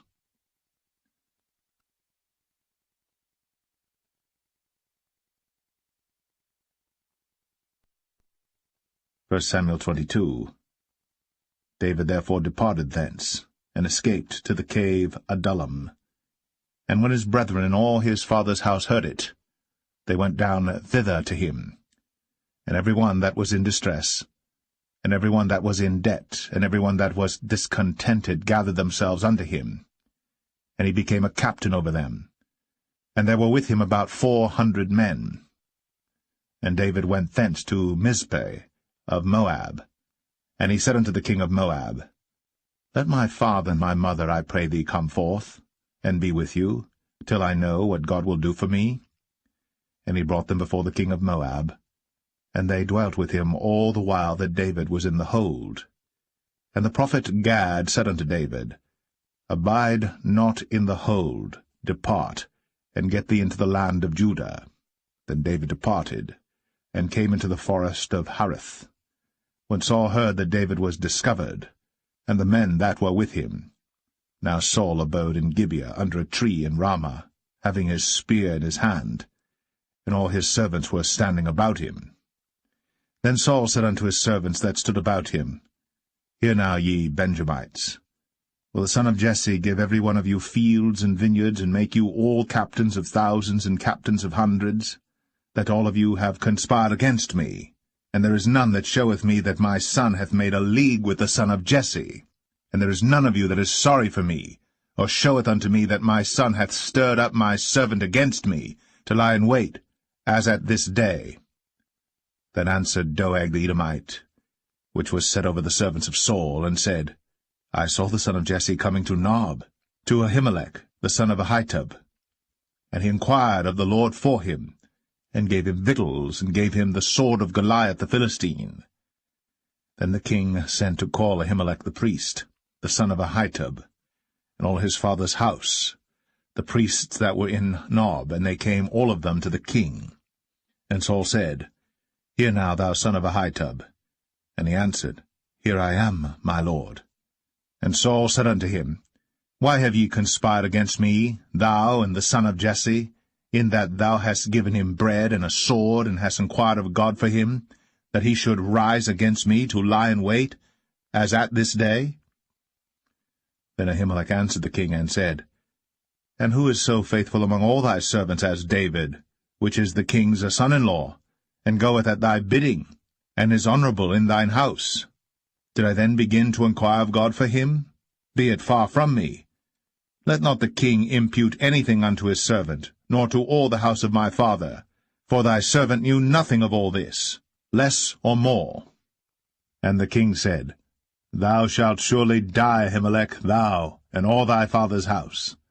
And the king said unto the footmen that stood about him, Turn, and slay the priests of the Lord, because their hand also is with David, and because they knew when he fled, and did not show it to me.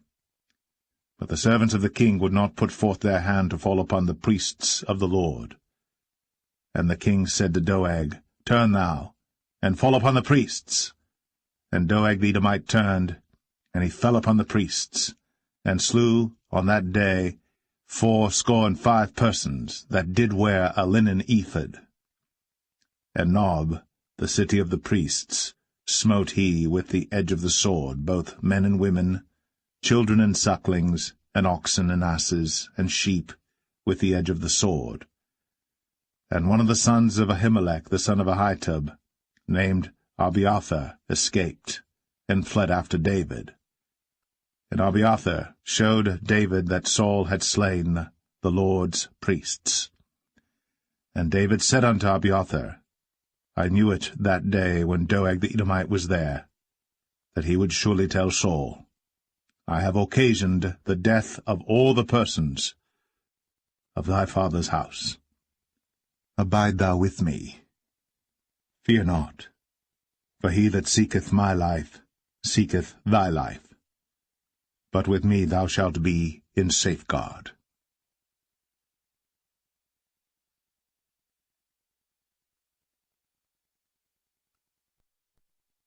1 Samuel 23.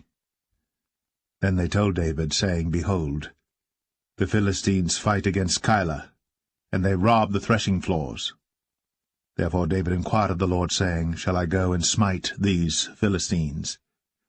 And the Lord said unto David, Go, and smite the Philistines, and save Keilah. And David's men said unto him, Behold, we be afraid here in Judah. How much more then if we come to Keilah against the armies of the Philistines? Then David inquired of the Lord yet again.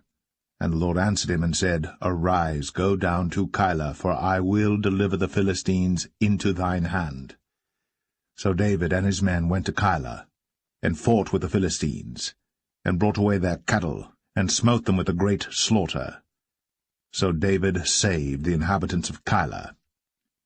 And it came to pass, when Abiathar, the son of Ahimelech, fled to David to Keilah, that he came down with an ephod in his hand. And it was told Saul that David was come to Keilah, and Saul said, God hath delivered him into mine hand, for he is shut in, by entering into a town that hath gates and bars. And Saul called all the people together to war, to go down to Keilah, to besiege David and his men. And David knew that Saul secretly practiced mischief against him. And he said to Abiathar the priest, Bring hither the ephod. Then said David, O Lord God of Israel, Thy servant hath certainly heard that Saul seeketh to come to Keilah, to destroy the city for my sake. Will the men of Keilah deliver me up into his hand? Will Saul come down as thy servant hath heard? O Lord God of Israel, I beseech thee, tell thy servant. And the Lord said, He will come down. Then said David, Will the men of Keilah deliver me and my men into the hand of Saul? And the Lord said, They will deliver thee up.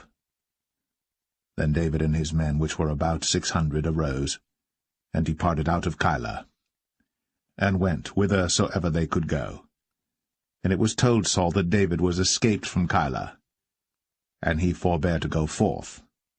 And David abode in the wilderness in strongholds, and remained in a mountain in the wilderness of Ziph. And Saul sought him every day, but God delivered him not into his hand. And David saw that Saul was come out to seek his life.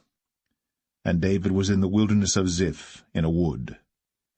And Jonathan, Saul's son, arose, and went to David into the wood, and strengthened his hand in God.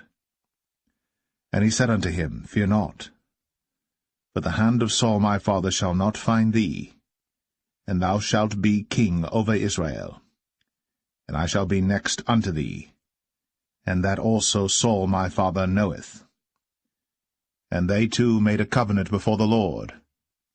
And David abode in the wood, and Jonathan went to his house. Then came up the Ziphites to Saul to Gibeah, saying, Doth not David hide himself with us in strongholds in the wood, in the hill of Hachilah, which is on the south of Jeshimon? Now therefore, O king, come down according to all the desire of thy soul to come down, and our part shall be to deliver him into the king's hand. And Saul said, Blessed be ye of the Lord, for ye have compassion on me. Go, I pray you, prepare yet, and know and see his place where his haunt is, and who hath seen him there. For it is told me that he dealeth very subtly. See therefore, and take knowledge of all the lurking places where he hideth himself, and come ye again to me with the certainty, and I will go with you. And it shall come to pass, if he be in the land, that I will search him out throughout all the thousands of Judah. And they arose, and went to Ziph before Saul. But David and his men were in the wilderness of Maon, in the plain on the south of Jeshimon. Saul also and his men went to seek him, and they told David, wherefore he came down into a rock, and abode in the wilderness of Maon. And when Saul heard that, he pursued after David in the wilderness of Maon. And Saul went on this side of the mountain, and David and his men on that side of the mountain. And David made haste to get away for fear of Saul. For Saul and his men compassed David and his men round about to take them. But there came a messenger unto Saul, saying, Haste thee, and come, for the Philistines have invaded the land. Wherefore Saul returned from pursuing after David, and went against the Philistines. Therefore they called that place Selah Hamalekoth. And David went up from thence, and dwelt in strongholds at En-gedi.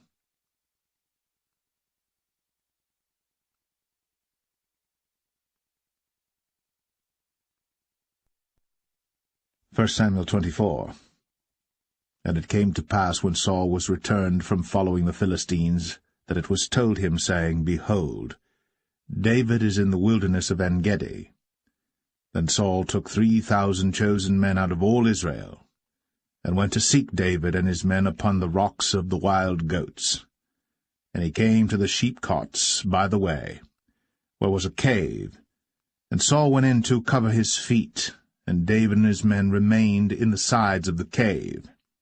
And the men of David said unto him, Behold the day of which the Lord said unto thee, Behold, I will deliver thine enemy into thine hand, that thou mayest do to him as it shall seem good unto thee. Then David arose, and cut off the skirt of Saul's robe privily. And it came to pass afterward that David's heart smote him, because he had cut off Saul's skirt. And he said unto his men, The Lord forbid that I should do this thing unto my master, the Lord's anointed, to stretch forth mine hand against him, seeing he is the anointed of the Lord. So David stayed his servants with these words, and suffered them not to rise against Saul. But Saul rose up out of the cave, and went on his way. David also arose afterward, and went out of the cave, and cried after Saul, saying, My lord the king. And when Saul looked behind him, David stooped with his face to the earth, and bowed himself. And David said to Saul, Wherefore hearest thou men's words, saying, Behold, David seeketh thy hurt? Behold, this day thine eyes have seen how that the Lord had delivered thee today into mine hand in the cave, and some bade me kill thee. But mine eye spared thee, and I said, I will not put forth mine hand against my Lord, for he is the Lord's anointed. Moreover, my father, see the skirt of thy robe in my hand. For in that I cut off the skirt of thy robe, and killed thee not. Know thou, and see that there is neither evil nor transgression in mine hand, and I have not sinned against thee. Yet thou huntest my soul to take it. The Lord judge between me and thee, and the Lord avenge me of thee, but mine hand shall not be upon thee. As saith the proverb of the ancients, Wickedness proceedeth from the wicked, but mine hand shall not be upon thee. After whom is the king of Israel come out? After whom dost thou pursue? After a dead dog, after a flea? The Lord therefore be judge, and judge between me and thee, and see, and plead my cause, and deliver me out of thine hand. And it came to pass, when David had made an end of speaking these words unto Saul, that Saul said, Is this thy voice, my son David? And Saul lifted up his voice, and wept. And he said to David, Thou art more righteous than I, for thou hast rewarded me good, whereas I have rewarded thee evil. And thou hast shown this day how that thou hast dealt well with me, forasmuch as when the Lord had delivered me into thine hand, thou killedst me not.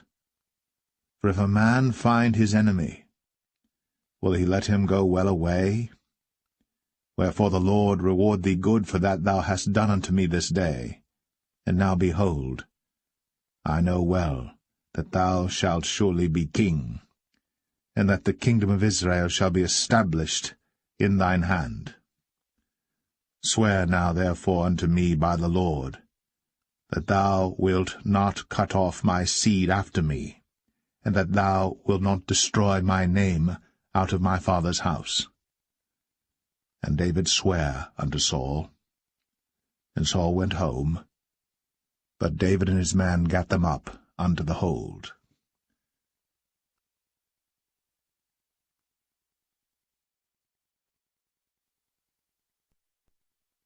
First Samuel 25. And Samuel died, And all the Israelites were gathered together, and lamented him, and buried him in his house at Ramah.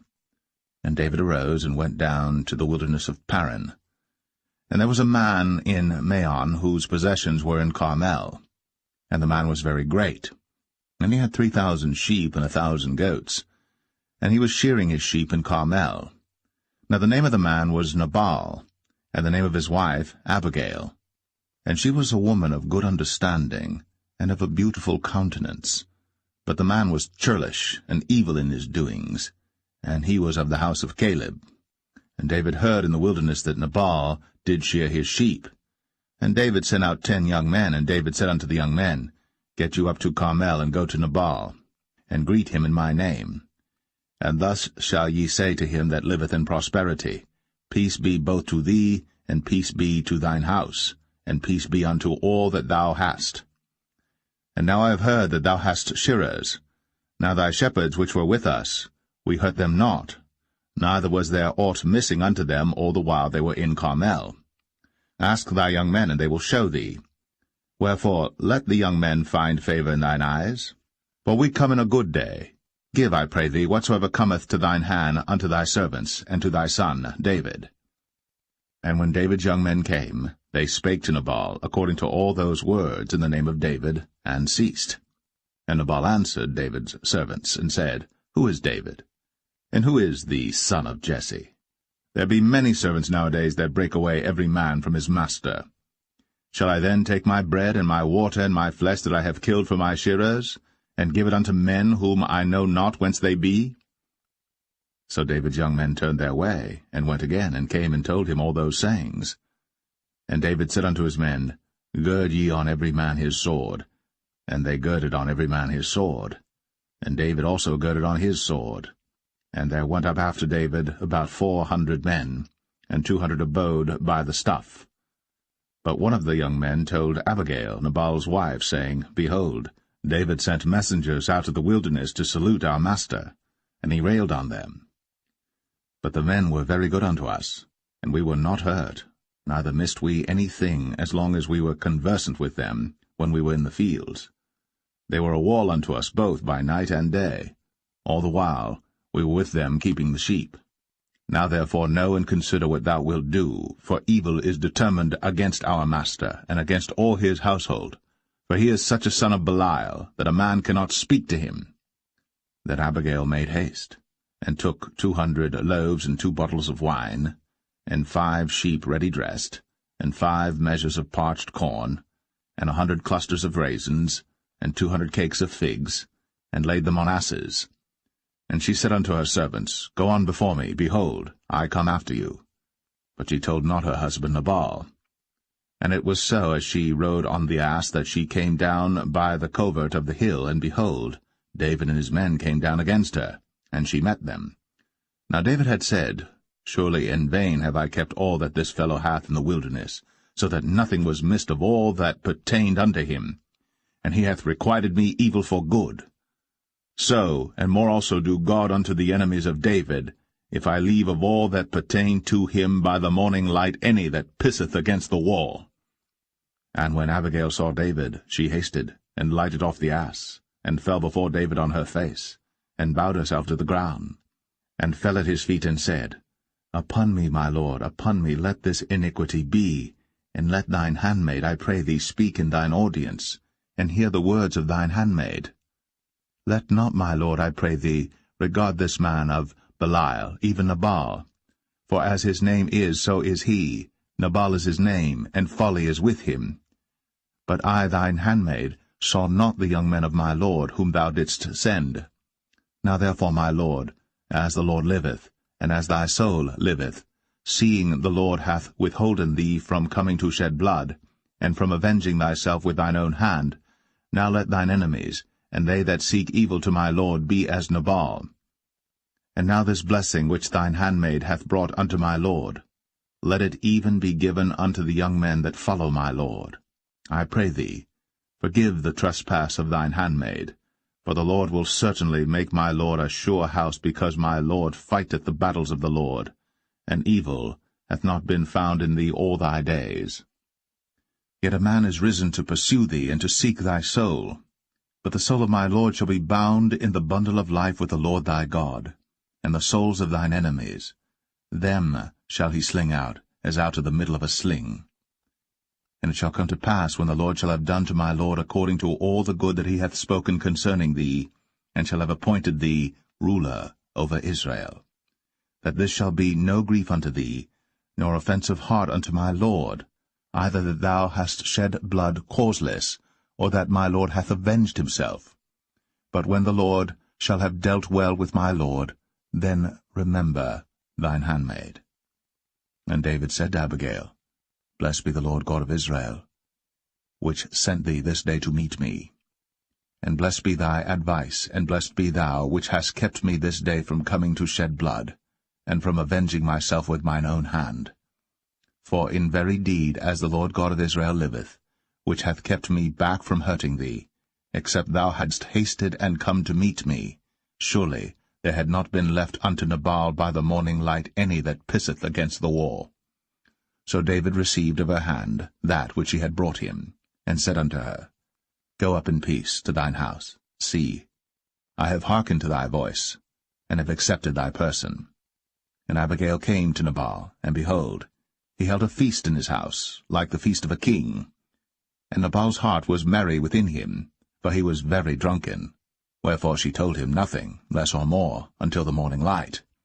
But it came to pass in the morning, when the wine was gone out of Nabal, and his wife had told him these things, that his heart died within him, and he became as a stone.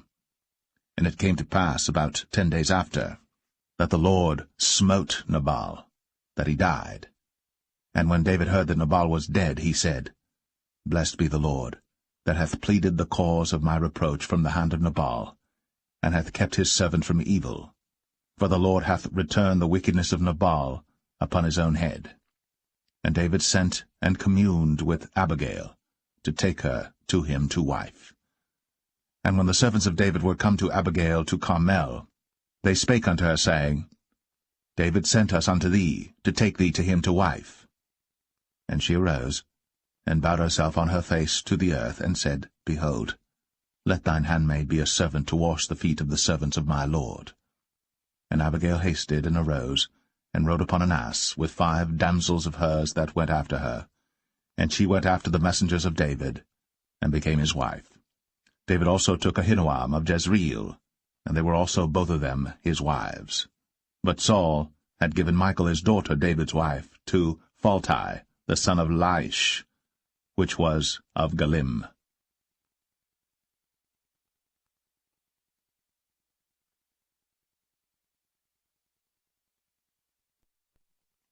1 Samuel 26. And the Ziphites came unto Saul to Gibeah, saying, Doth not David hide himself in the hill of Hachilah, which is before Jeshimon? Then Saul arose, and went down to the wilderness of Ziph, having 3,000 chosen men of Israel with him to seek David in the wilderness of Ziph. And Saul pitched in the hill of Hachilah, which is before Jeshimon, by the way. But David abode in the wilderness, and he saw that Saul came after him into the wilderness. David therefore sent out spies, and understood that Saul was come in very deed. And David arose, and came to the place where Saul had pitched. And David beheld the place where Saul lay, and Abner the son of Ner, the captain of his host. And Saul lay in the trench, and the people pitched round about him. Then answered David, and said to Ahimelech the Hittite, and to Abishai, the son of Zeruiah, brother to Joab, saying, Who will go down with me to Saul to the camp? And Abishai said, I will go down with thee. So David and Abishai came to the people by night, and behold, Saul lay sleeping within the trench, and his spear stuck in the ground at his bolster. But Abner and the people lay round about him. Then said Abishai to David, God hath delivered thine enemy into thine hand this day. Now therefore let me smite him, I pray thee, with the spear even to the earth at once, and I will not smite him the second time. And David said to Abishai, Destroy him not, for who can stretch forth his hand against the Lord's anointed, and be guiltless?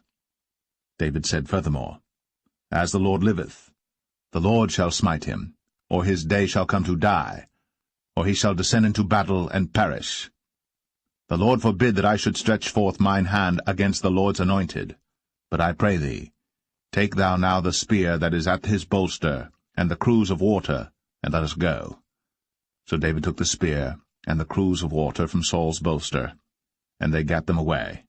And no man saw it, nor knew it, neither awaked, for they were all asleep, because a deep sleep from the Lord was fallen upon them. Then David went over to the other side, and stood on the top of an hill afar off, a great space being between them. And David cried to the people, and to Abner the son of Ner, saying, Answerest thou not, Abner? Then Abner answered and said, Who art thou that criest to the king? And David said to Abner, Art not thou a valiant man? And who is like to thee in Israel? Wherefore then hast thou not kept thy lord the king? For there came one of the people in to destroy the king thy lord. This thing is not good that thou hast done. As the Lord liveth, ye are worthy to die, because ye have not kept your master the Lord's anointed. And now see where the king's spear is, and the cruse of water that was at his bolster. And Saul knew David's voice, and said, Is this thy voice, my son, David? And David said, It is my voice, my lord, O king. And he said, Wherefore doth my lord thus pursue after his servant? For what have I done, or what evil is in mine hand? Now therefore, I pray thee, let my lord the king hear the words of his servant. If the Lord have stirred thee up against me, let him accept an offering.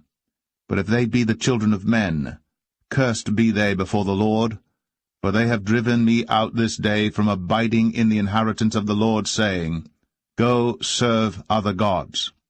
Now therefore, let not my blood fall to the earth before the face of the Lord. For the king of Israel is come out to seek a flea, as when one doth hunt a partridge in the mountains. Then said Saul, I have sinned. Return, my son David. For I will no more do thee harm, because my soul was precious in thine eyes this day. Behold, I have played the fool, and have erred exceedingly.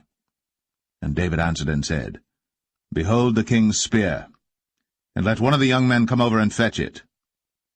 The Lord render to every man his righteousness and his faithfulness. For the Lord delivered thee into my hand today. But I would not stretch forth mine hand against the Lord's anointed. And behold, as thy life was much set by this day in mine eyes, so let my life be much set by in the eyes of the Lord, and let him deliver me out of all tribulation. Then Saul said to David, Blessed be thou, my son David. Thou shalt both do great things, and also shalt still prevail. So David went on his way, and Saul returned to his place.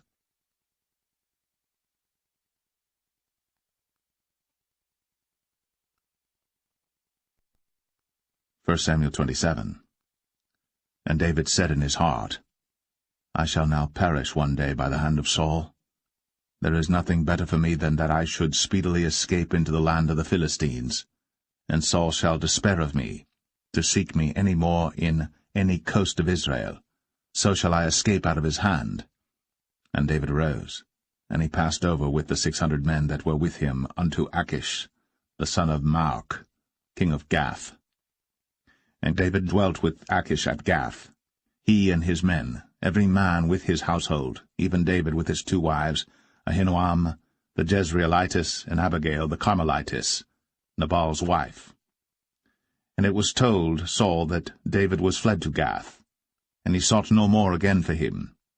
And David said unto Achish, If I have now found grace in thine eyes, let them give me a place in some town in the country, that I may dwell there. For why should thy servant dwell in the royal city with thee? Then Achish gave him Ziklag that day. Wherefore Ziklag pertaineth unto the kings of Judah unto this day. And the time that David dwelt in the country of the Philistines was a full year and 4 months. And David and his men went up, and invaded the Geshurites, and the Gezrites, and the Amalekites. For those nations were of old the inhabitants of the land, as thou goest to Shur, even unto the land of Egypt. And David smote the land, and left neither man nor woman alive, and took away the sheep and the oxen, and the asses, and the camels, and the apparel, and returned and came to Achish. And Achish said, Whither have ye made a road today? And David said, Against the south of Judah, and against the south of the Jerahmeelites, and against the south of the Kenites. And David saved neither man nor woman alive, to bring tidings to Gath, saying, Lest they should tell on us, saying, So did David, and so will be his manner all the while he dwelleth in the country of the Philistines. And Achish believed David, saying, He hath made his people Israel utterly to abhor him. Therefore he shall be my servant for ever.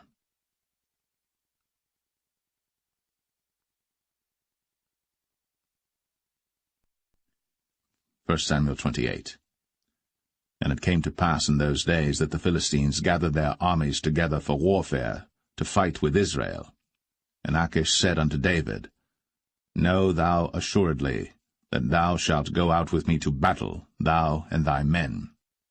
And David said to Achish, Surely thou shalt know what thy servant can do?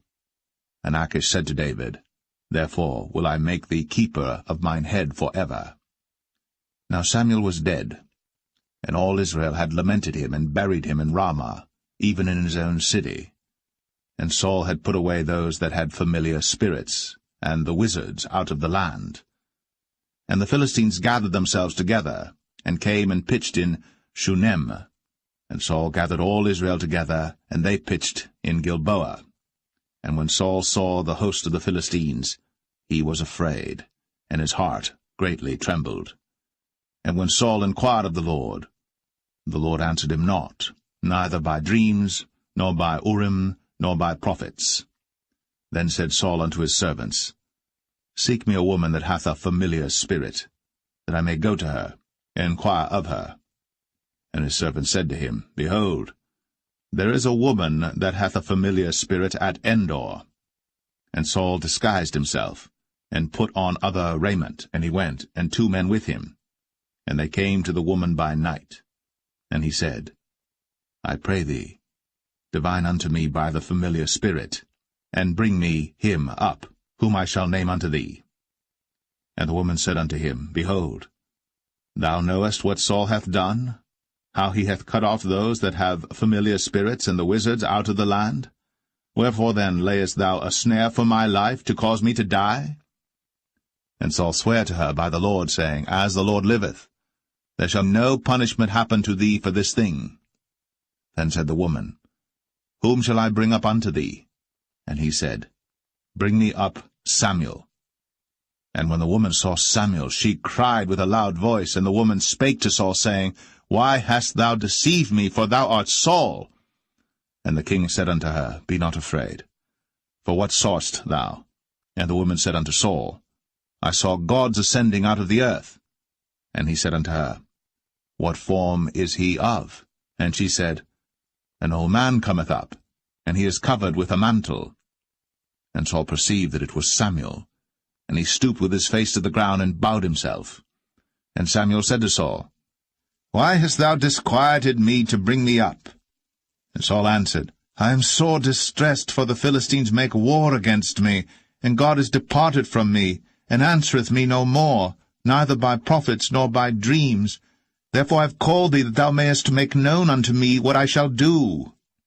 Then said Samuel, Wherefore then dost thou ask of me, seeing the Lord is departed from thee, and is become thine enemy? And the Lord hath done to him as he spake by me. For the Lord hath rent the kingdom out of thine hand, and given it to thy neighbor, even to David, because thou obeyest not the voice of the Lord, nor executest his fierce wrath upon Amalek. Therefore hath the Lord done this thing unto thee this day. Moreover the Lord will also deliver Israel with thee into the hand of the Philistines. And tomorrow shalt thou and thy sons be with me. The Lord also shall deliver the host of Israel into the hand of the Philistines. Then Saul fell straightway all along on the earth, and was sore afraid because of the words of Samuel. And there was no strength in him, for he had eaten no bread all the day, nor all the night. And the woman came unto Saul, and saw that he was sore troubled, and said unto him, Behold, thine handmaid hath obeyed thy voice, and I have put my life in my hand, and have hearkened unto thy words which thou spakest unto me.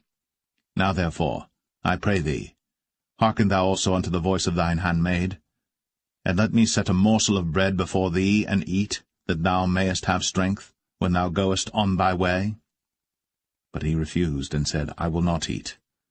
But his servants, together with the woman, compelled him, and he hearkened unto their voice.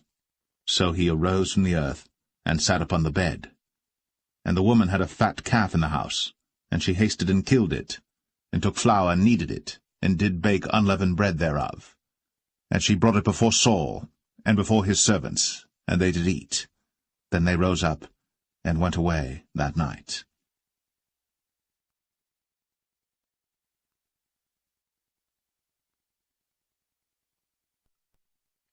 1 Samuel 29. Now the Philistines gathered together all their armies to Aphek, and the Israelites pitched by a fountain which is in Jezreel. And the lords of the Philistines passed on by hundreds and by thousands, but David and his men passed on in the rearward with Achish. Then said the princes of the Philistines, What do these Hebrews here? And Achish said unto the princes of the Philistines, Is not this David the servant of Saul the king of Israel, which hath been with me these days, or these years? And I have found no fault in him since he fell unto me unto this day. And the princes of the Philistines were wroth with him. And the princes of the Philistines said unto him, Make this fellow return, that he may go again to his place, which thou hast appointed him. And let him not go down with us to battle, lest in the battle he be an adversary to us. For wherewith should he reconcile himself unto his master? Should it not be with the heads of these men? Is not this David, of whom they sang one to another in dances, saying, Saul slew his thousands, and David his 10,000s? Then Achish called David and said unto him, Surely as the Lord liveth, thou hast been upright, and thy going out and thy coming in with me in the host is good in my sight. For I have not found evil in thee since the day of thy coming unto me unto this day. Nevertheless the Lord's favour thee not. Wherefore now return and go in peace, that thou displease not the lords of the Philistines. And David said unto Achish, But what have I done? And what hast thou found in thy servant so long as I have been with thee unto this day, that I may not go fight against the enemies of my lord the king? And Achish answered and said to David, I know that thou art good in my sight, as an angel of God. Notwithstanding the princes of the Philistines have said, He shall not go up with us to the battle.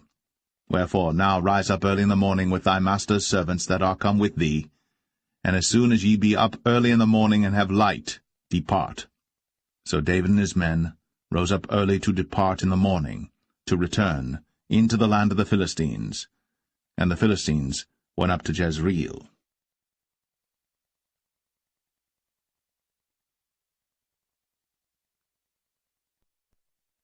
1 Samuel 30. And it came to pass, when David and his men were come to Ziklag on the 3rd day, that the Amalekites had invaded the south and Ziklag, and smitten Ziklag, and burnt it with fire, and had taken the women captives that were therein. They slew not any, either great or small, but carried them away, and went on their way.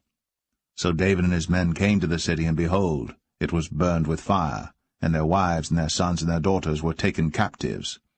Then David and the people that were with him lifted up their voice and wept until they had no more power to weep. And David's 2 wives were taken captives, Ahinoam the Jezreelitess, and Abigail the wife of Nabal the Carmelite. And David was greatly distressed. For the people spake of stoning him, because the soul of all the people was grieved, every man for his sons and for his daughters. But David encouraged himself in the Lord his God. And David said to Abiathar the priest, Ahimelech's son, I pray thee, bring me hither the ephod. And Abiathar brought thither the ephod to David. And David inquired at the Lord, saying, Shall I pursue after this troop? Shall I overtake them? And he answered him, Pursue, for thou shalt surely overtake them, and without fail recover all. So David went, he and the 600 men that were with him, and came to the brook Besor, where those that were left behind stayed. But David pursued, he and 400 men, for 200 abode behind, which were so faint that they could not go over the brook Besor. And they found an Egyptian in the field, and brought him to David, and gave him bread, and he did eat. And they made him drink water. And they gave him a piece of a cake of figs, and 2 clusters of raisins. And when he had eaten, his spirit came again to him. For he had eaten no bread, nor drunk any water 3 days and 3 nights. And David said unto him, To whom belongest thou? And whence art thou? And he said, I am a young man of Egypt, servant to an Amalekite. And my master left me, because 3 days agone I fell sick. We made an invasion upon the south of the Cherethites, and upon the coast which belongeth to Judah, and upon the south of Caleb, and we burned Ziklag with fire. And David said to him, Canst thou bring me down to this company? And he said, Swear unto me by God, that thou wilt neither kill me, nor deliver me into the hands of my master, and I will bring thee down to this company. And when he had brought him down, behold, they were spread abroad upon all the earth, eating and drinking and dancing, because of all the great spoil that they had taken out of the land of the Philistines, and out of the land of Judah.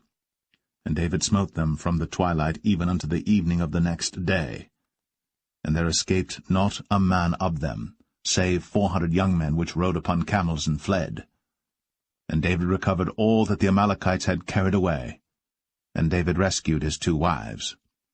And there was nothing lacking to them, neither small nor great, neither sons nor daughters, neither spoil nor anything that they had taken to them. David recovered all. And David took all the flocks and the herds, which they drave before those other cattle, and said, This is David's spoil. And David came to the 200 men, which were so faint that they could not follow David, whom they had made also to abide at the brook Besor. And they went forth to meet David, and to meet the people that were with him. And when David came near to the people, he saluted them.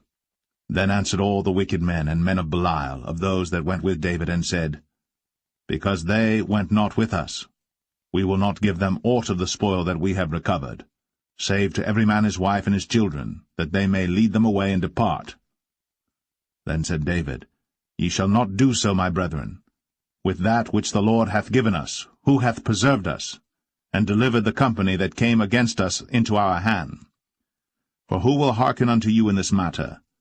But as his part is that goeth down to the battle, so shall his part be that tarrieth by the stuff. They shall part alike. And it was so from that day forward that he made it a statute and an ordinance for Israel unto this day.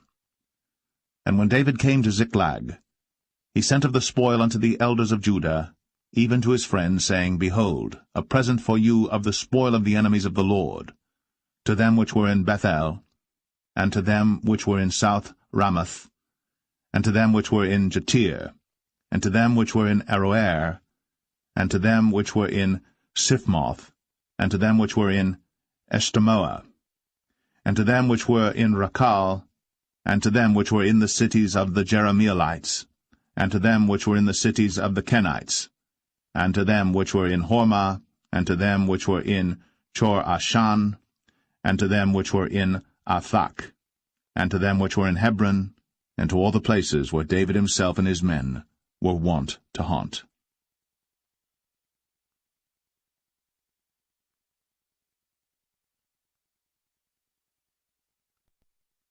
1 Samuel 31. Now the Philistines fought against Israel, and the men of Israel fled from before the Philistines, and fell down slain in Mount Gilboa. And the Philistines followed hard upon Saul and upon his sons. And the Philistines slew Jonathan, and Abinadab, and Malchishua, Saul's sons. And the battle went sore against Saul, and the archers hit him, and he was sore wounded of the archers. Then said Saul unto his armor-bearer, Draw thy sword, and thrust me through therewith, lest these uncircumcised come and thrust me through and abuse me. But his armor-bearer would not, for he was sore afraid. Therefore Saul took a sword, and fell upon it. And when his armor-bearer saw that Saul was dead, he fell likewise upon his sword, and died with him. So Saul died, and his 3 sons, and his armor-bearer, and all his men, that same day together. And when the men of Israel that were on the other side of the valley, And they that were on the other side Jordan saw that the men of Israel fled, and that Saul and his sons were dead.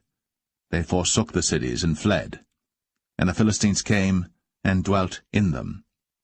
And it came to pass on the morrow, when the Philistines came to strip the slain, that they found Saul and his 3 sons fallen in Mount Gilboa.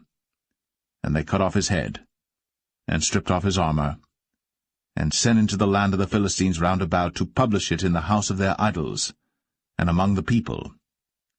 And they put his armor in the house of Ashtoreth, and they fastened his body to the wall of Bethshan.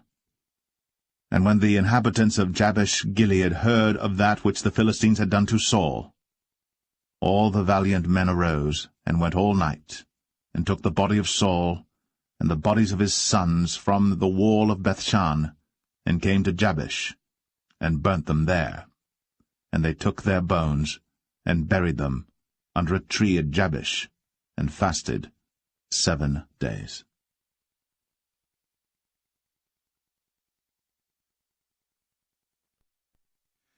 The second book of Samuel, chapter 1.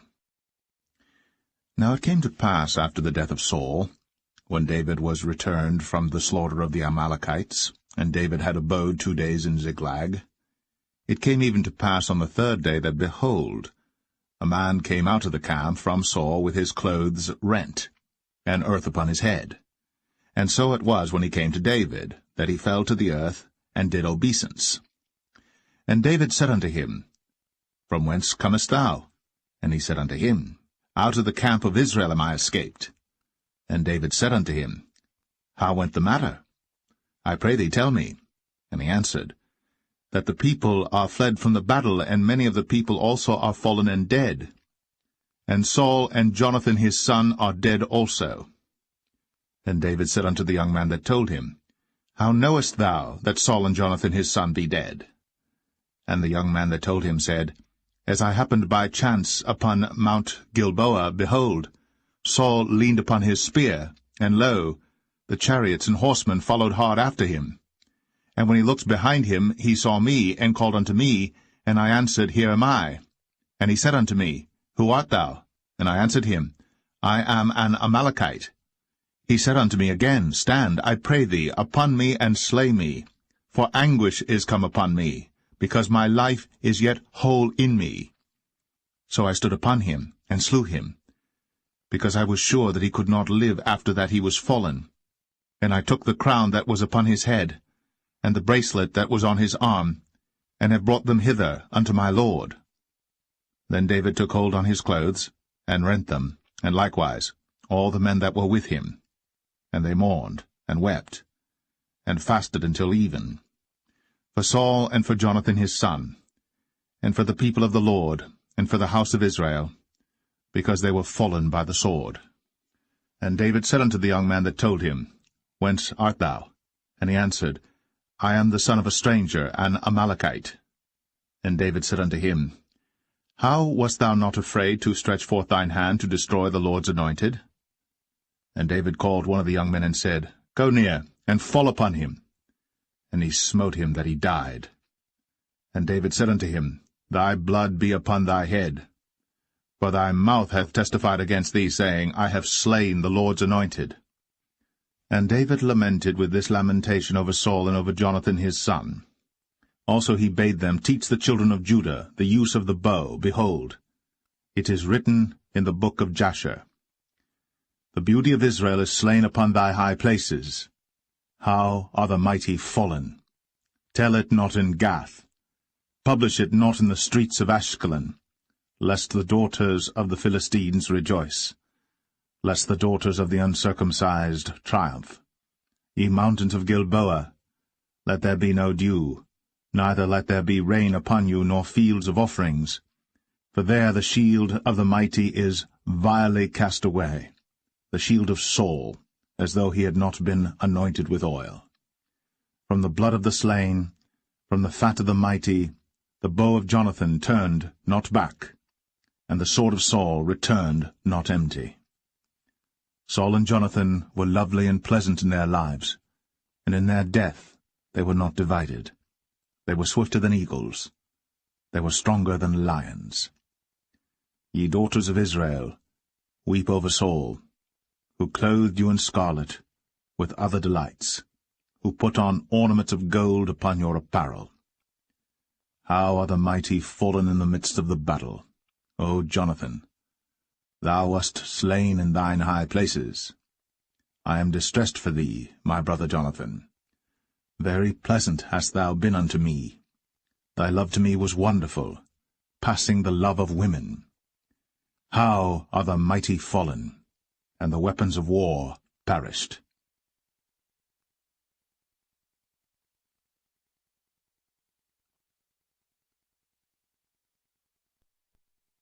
2 Samuel 2. And it came to pass after this that David inquired of the Lord, saying, Shall I go up into any of the cities of Judah? And the Lord said unto him, Go up. And David said, Whither shall I go up? And he said, Unto Hebron. So David went up thither, and his 2 wives also, Ahinoam the Jezreelitess, and Abigail Nabal's wife, the Carmelite. And his men that were with him did David bring up, every man with his household, and they dwelt in the cities of Hebron.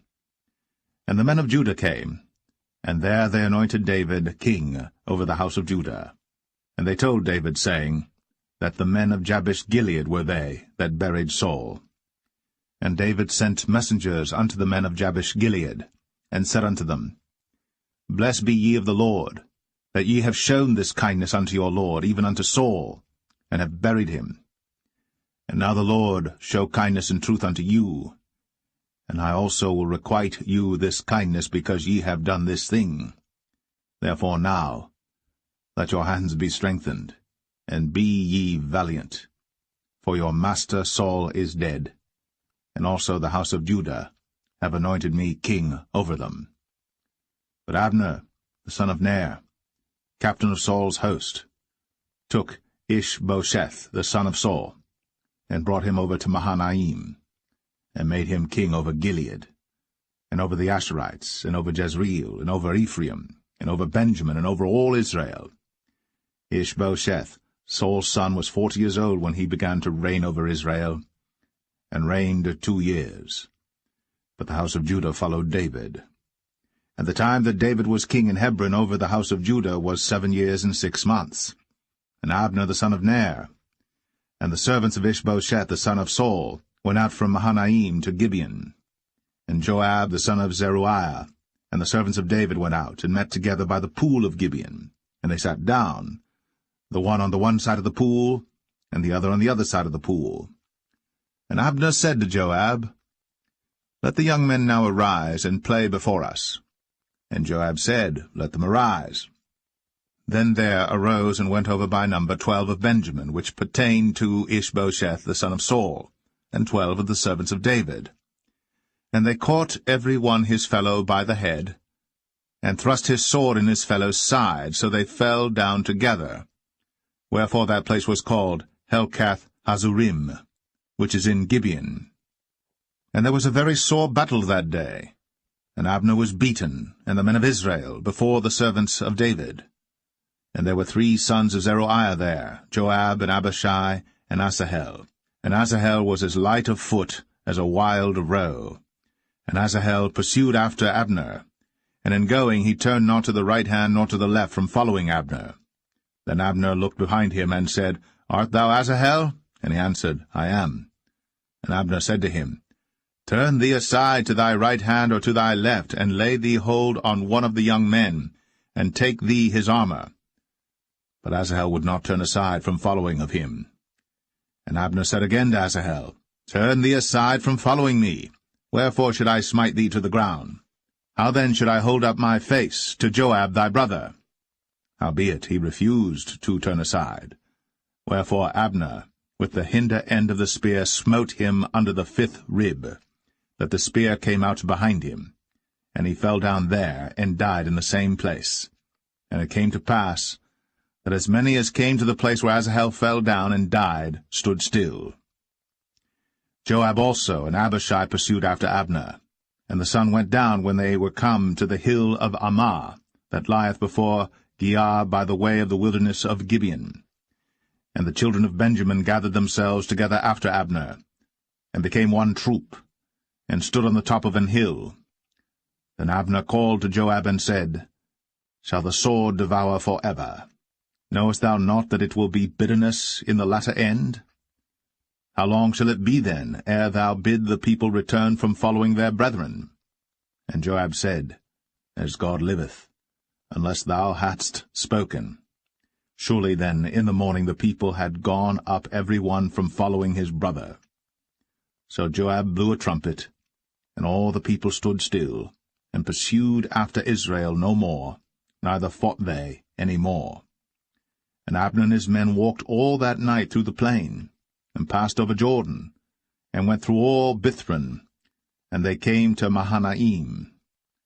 And Joab returned from following Abner. And when he had gathered all the people together, there lacked of David's servants 19 men, and Asahel. But the servants of David had smitten of Benjamin, and of Abner's men, so that 360 men died. And they took up Asahel, and buried him in the sepulchre of his father, which was in Bethlehem. And Joab and his men went all night, and they came to Hebron at break of day.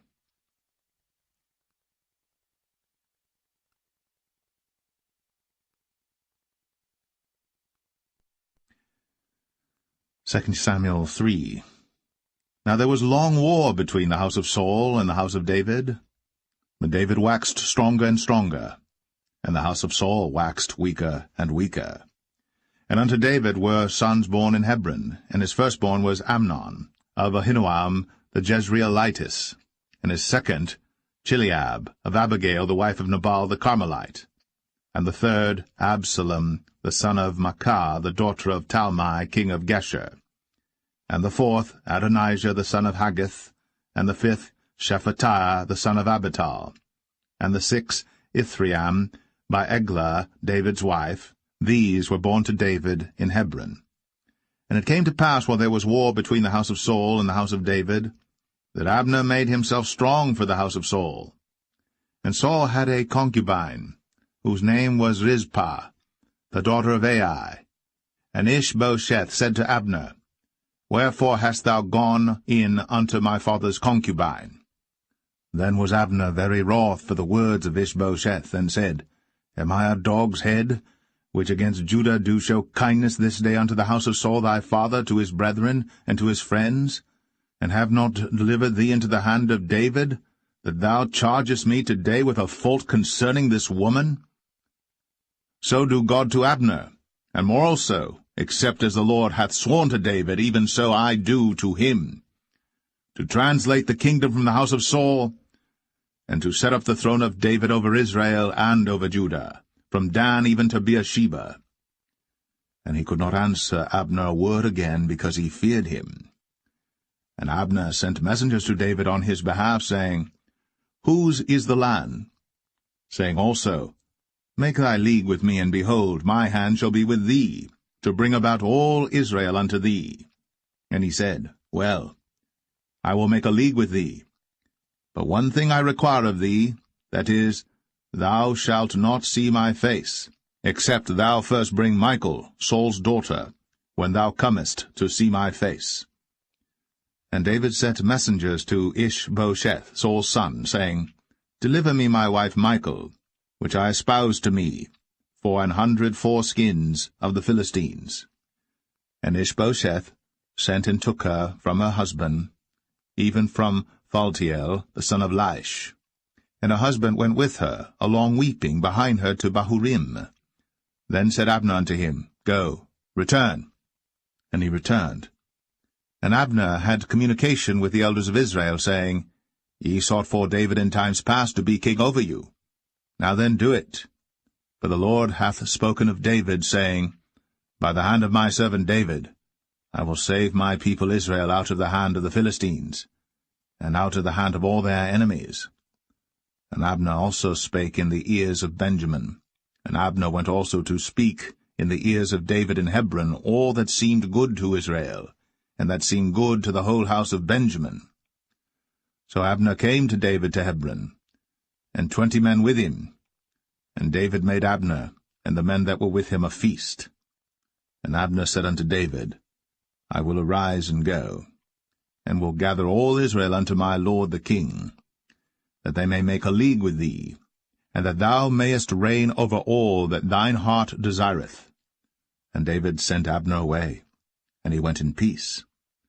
And behold, the servants of David and Joab came from pursuing a troop, and brought in a great spoil with them. But Abner was not with David in Hebron, for he had sent him away, and he was gone in peace. When Joab and all the host that was with him were come, they told Joab, saying, Abner the son of Ner came to the king, and he hath sent him away, and he is gone in peace. Then Joab came to the king and said, What hast thou done? Behold, Abner came unto thee. Why is it that thou hast sent him away, and he is quite gone? Thou knowest Abner the son of Ner, that he came to deceive thee, and to know thy going out and thy coming in, and to know all that thou doest. And when Joab was come out from David, he sent messengers after Abner, which brought him again from the well of Sirah. But David knew it not. And when Abner was returned to Hebron, Joab took him aside in the gate to speak with him quietly, and smote him there, under the 5th rib, that he died, for the blood of Asahel, his brother. And afterward, when David heard it, he said, I and my kingdom are guiltless before the Lord, for ever, from the blood of Abner the son of Ner. Let it rest on the head of Joab, and on all his father's house.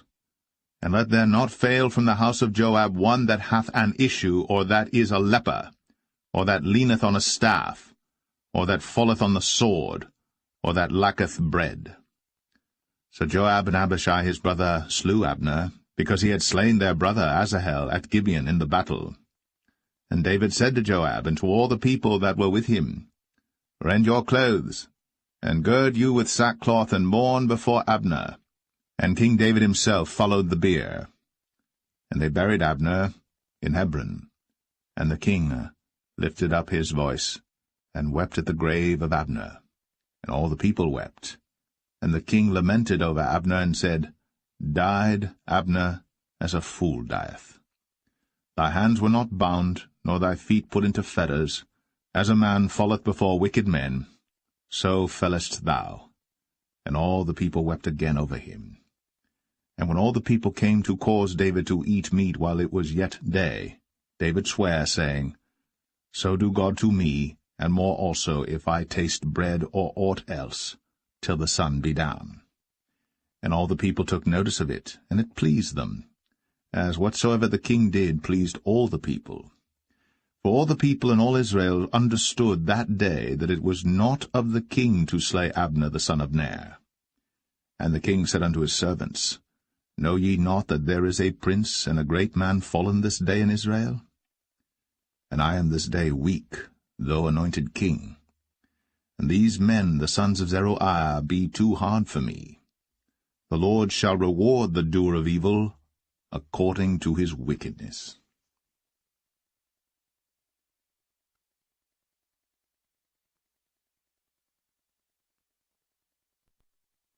2 Samuel 4. And when Saul's son heard that Abner was dead in Hebron, his hands were feeble, and all the Israelites were troubled. And Saul's son had 2 men that were captains of bands. The name of the one was Baanah, and the name of the other Rechab, the sons of Rimmon, a Beerothite, of the children of Benjamin. For Beeroth also was reckoned to Benjamin. And the Beerothites fled to Gittaim, and were sojourners there until this day. And Jonathan, Saul's son, had a son that was lame of his feet. He was 5 years old when the tidings came of Saul and Jonathan out of Jezreel. And his nurse took him up, and fled. And it came to pass, as she made haste to flee, that he fell and became lame. And his name was Mephibosheth. And the sons of Rimmon the Beerothite, Rechab and Baanah, went, and came about the heat of the day to the house of Ishbosheth, who lay on a bed at noon. And they came thither into the midst of the house, as though they would have fetched wheat. and they smote him under the 5th rib, and Rechab and Baanah his brother escaped. For when they came into the house, he lay on his bed in his bedchamber, and they smote him, and slew him, and beheaded him, and took his head, and gat them away through the plain all night. And they brought the head of Ishbosheth unto David to Hebron, and said to the king, Behold, the head of Ishbosheth, the son of Saul, thine enemy, which sought thy life. And the Lord hath avenged my lord the king this day of Saul, and of his seed. And David answered Rechab and Baanah his brother, the sons of Rimmon the Beerothite, and said unto them, As the Lord liveth, who hath redeemed my soul out of all adversity? When one told me, saying, Behold, Saul is dead, thinking to have brought good tidings, I took hold of him, and slew him in Ziklag, who thought that I would have given him a reward for his tidings. How much more, when wicked men have slain a righteous person in his own house upon his bed? Shall I not therefore now require his blood of your hand, and take you away from the earth? And David commanded his young men, and they slew them, and cut off their hands and their feet, and hanged them up over the pool in Hebron. But they took the head of Ishbosheth, and buried it in the sepulchre of Abner in Hebron.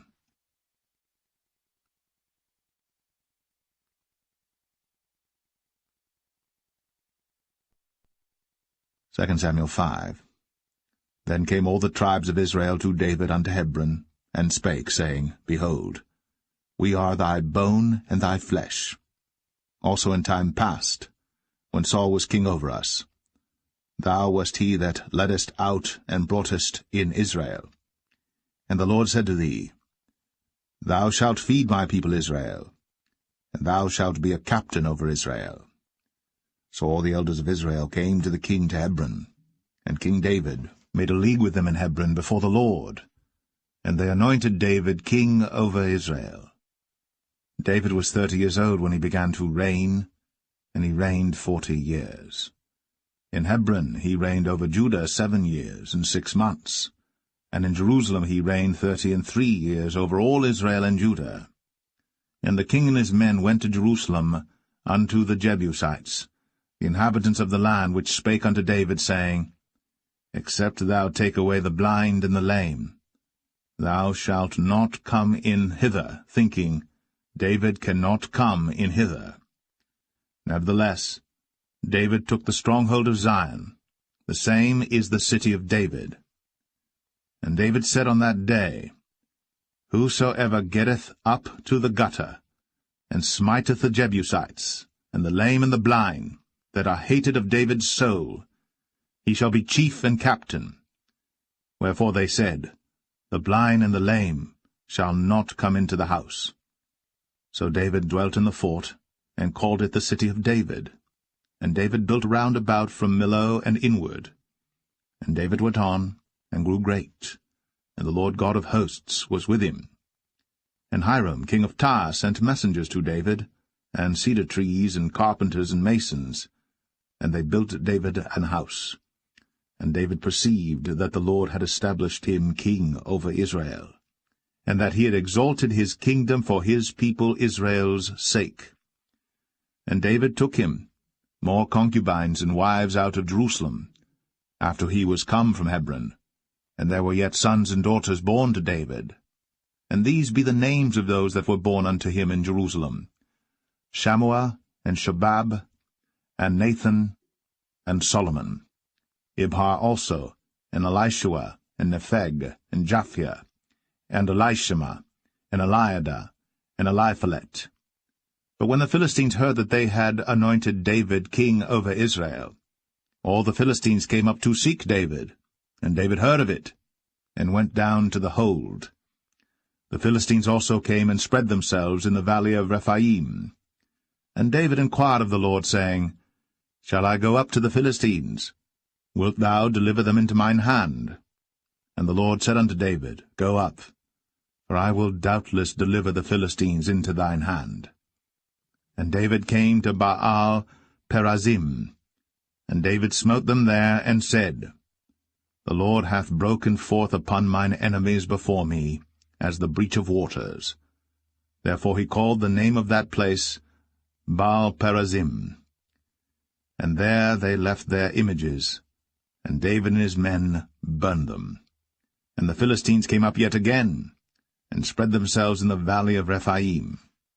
And when David inquired of the Lord, he said, Thou shalt not go up, but fetch a compass behind them, and come upon them over against the mulberry trees. And let it be, when thou hearest the sound of a going in the tops of the mulberry trees, that then thou shalt bestir thyself, for then shall the Lord go out before thee to smite the host of the Philistines. And David did so, as the Lord had commanded him, and smote the Philistines from Geba until thou come to Gazer.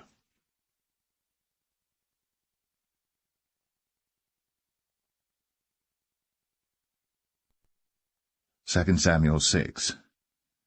Again David gathered together all the chosen men of Israel, 30,000.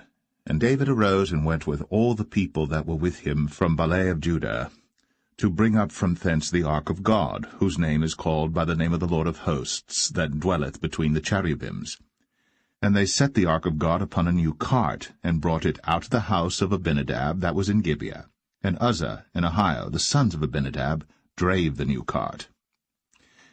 And they brought it out of the house of Abinadab, which was at Gibeah, accompanying the ark of God, and Ahio went before the ark.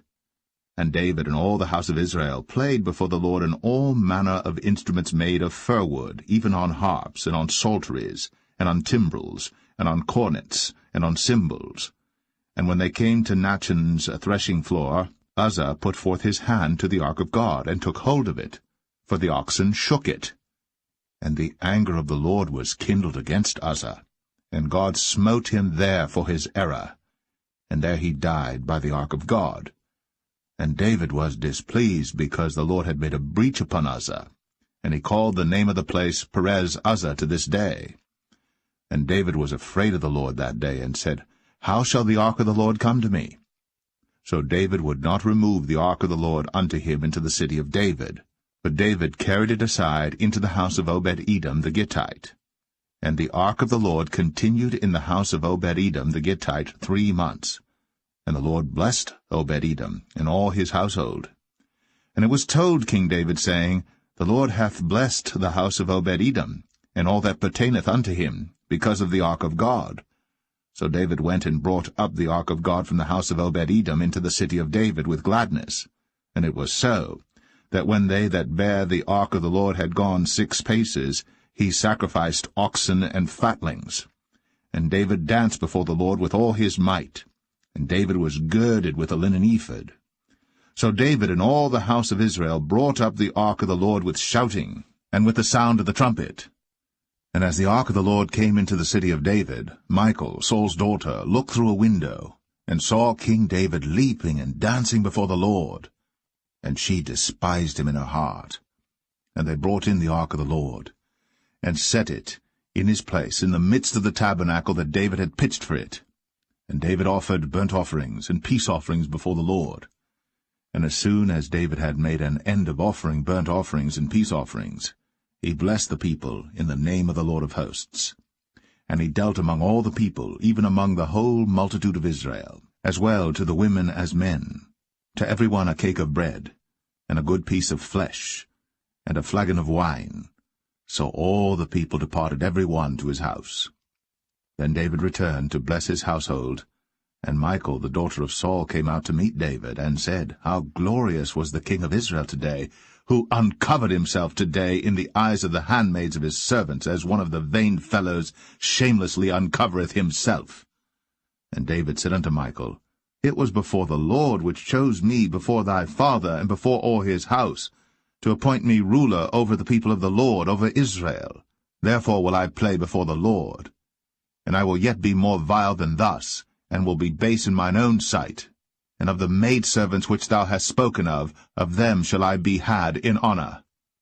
Therefore Michal, the daughter of Saul, had no child unto the day of her death.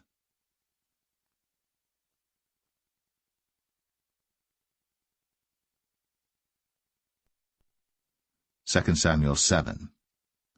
And it came to pass, when the king sat in his house, and the Lord had given him rest round about from all his enemies, that the king said unto Nathan the prophet, See now, I dwell in an house of cedar, but the ark of God dwelleth within curtains. And Nathan said to the king, Go, do all that is in thine heart, for the Lord is with thee. And it came to pass that night that the word of the Lord came unto Nathan, saying, Go and tell my servant David, Thus saith the Lord, Shalt thou build me an house for me to dwell in? Whereas I have not dwelt in any house since the time that I brought up the children of Israel out of Egypt, even to this day, but have walked in a tent and in a tabernacle. In all the places wherein I have walked with all the children of Israel spake I a word with any of the tribes of Israel, whom I commanded to feed my people Israel, saying, Why build ye not me an house of cedar? Now therefore, so shalt thou say unto my servant David, Thus saith the Lord of hosts, I took thee from the sheepcot, from following the sheep, to be ruler over my people, over Israel.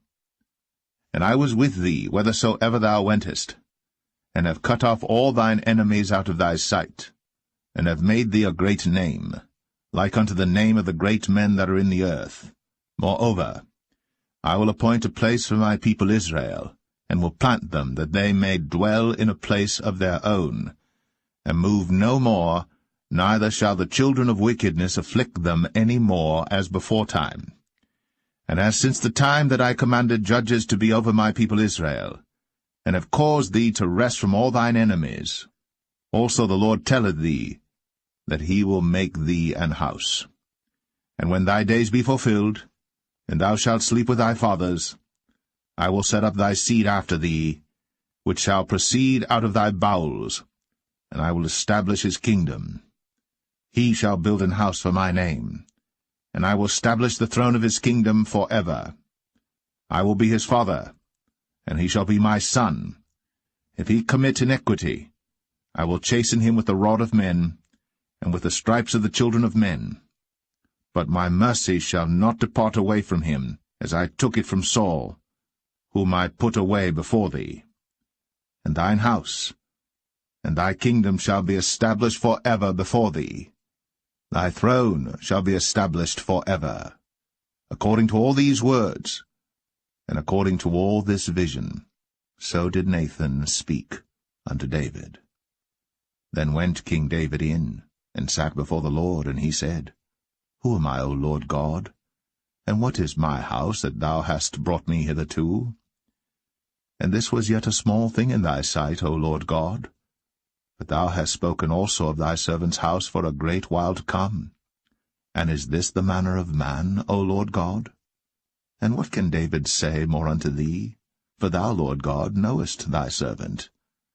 For thy word's sake, and according to thine own heart, hast thou done all these great things, to make thy servant know them. Wherefore thou art great, O Lord God. For there is none like thee, neither is there any God beside thee, according to all that we have heard with our ears. And what one nation in the earth is like thy people, even like Israel, whom God went to redeem for a people to himself, and to make him a name, and to do for you great things and terrible for thy land, before thy people, which thou redeemedst to thee from Egypt, from the nations and their gods. For thou hast confirmed to thyself thy people Israel to be a people unto thee for ever, and thou, Lord, art become their God. And now, O Lord God, the word that thou hast spoken concerning thy servant, and concerning his house, establish it for ever, and do as thou hast said. And let thy name be magnified for ever, saying, The Lord of hosts is the God of Israel. And let the house of thy servant David be established before thee. For thou, O Lord of hosts, God of Israel, hast revealed to thy servant, saying, I will build thee an house. Therefore hath thy servant found in his heart to pray this prayer unto thee. And now, O Lord God, thou art that God, and thy words be true, and thou hast promised this goodness unto thy servant. Therefore now, let it please thee to bless the house of thy servant, that it may continue for ever before thee. For thou, O Lord God, hast spoken it, and with thy blessing let the house of thy servant be blessed for ever.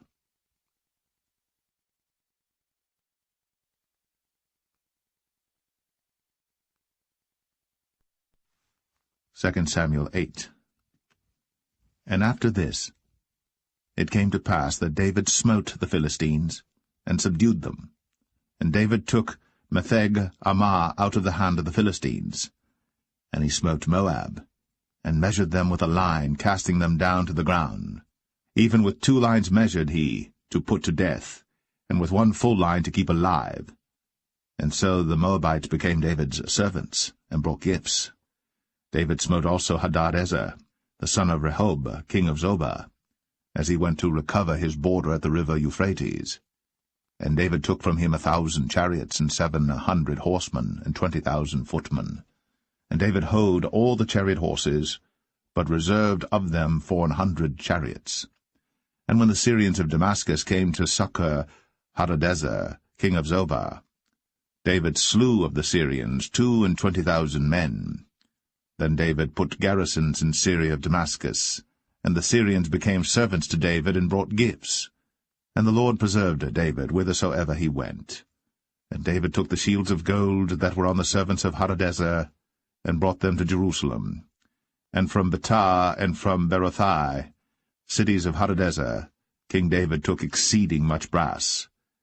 When Toi, king of Hamath, heard that David had smitten all the host of Hadadezer, then Toi sent Joram his son unto King David to salute him and to bless him, because he had fought against Hadadezer, and smitten him. For Hadadezer had wars with Toi. And Joram brought with him vessels of silver, and vessels of gold, and vessels of brass, which also King David did dedicate unto the Lord, with the silver and gold that he had dedicated of all nations which he subdued, of Syria, and of Moab, and of the children of Ammon, and of the Philistines, and of Amalek, and of the spoil of Hadadezer, son of Rehob, king of Zobah. And David gat him a name when he returned from smiting of the Syrians in the valley of Salt, being 18,000 men. And he put garrisons in Edom. Throughout all Edom put he garrisons, and all they of Edom became David's servants. And the Lord preserved David whithersoever he went. And David reigned over all Israel. And David executed judgment and justice unto all his people. And Joab the son of Zeruiah was over the host, and Jehoshaphat the son of Ahilud was recorder, and Zadok the son of Ahitub, and Ahimelech the son of Abiathar were the priests, and Seraiah was the scribe, and Benaniah the son of Jehoiada was over both the Cherethites and the Pelethites, and David's sons were chief rulers.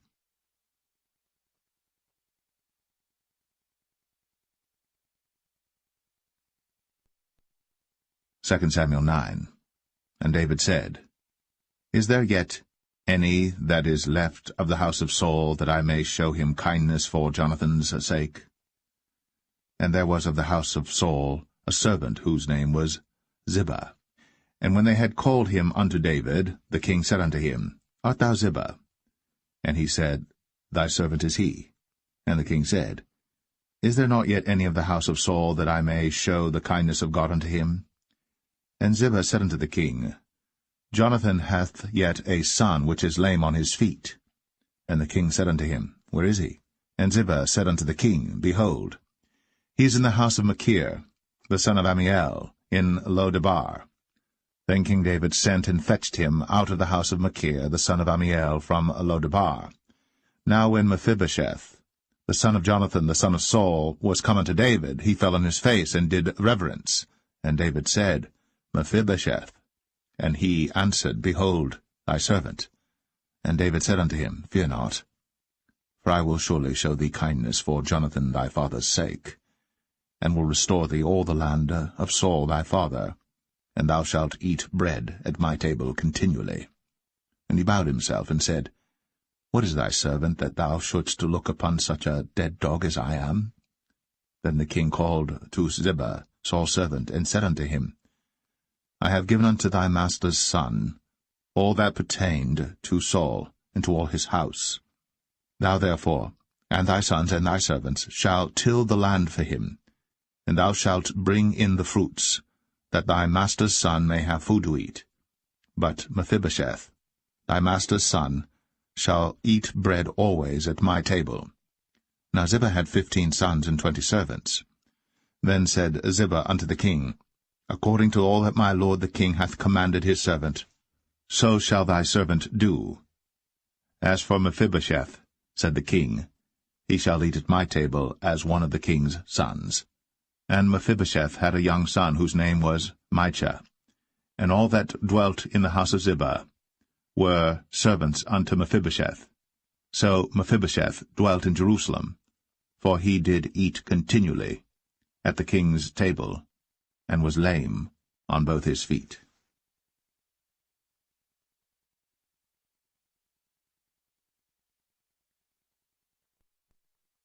Second Samuel 10. And it came to pass after this, that the king of the children of Ammon died, and Hanun his son reigned in his stead. Then said David, I will show kindness unto Hanun the son of Nahash, as his father showed kindness unto me. And David sent to comfort him by the hand of his servants for his father. And David's servants came into the land of the children of Ammon. And the princes of the children of Ammon said unto Hanun their lord, Thinkest thou that David doth honour thy father, that he hath sent comforters unto thee?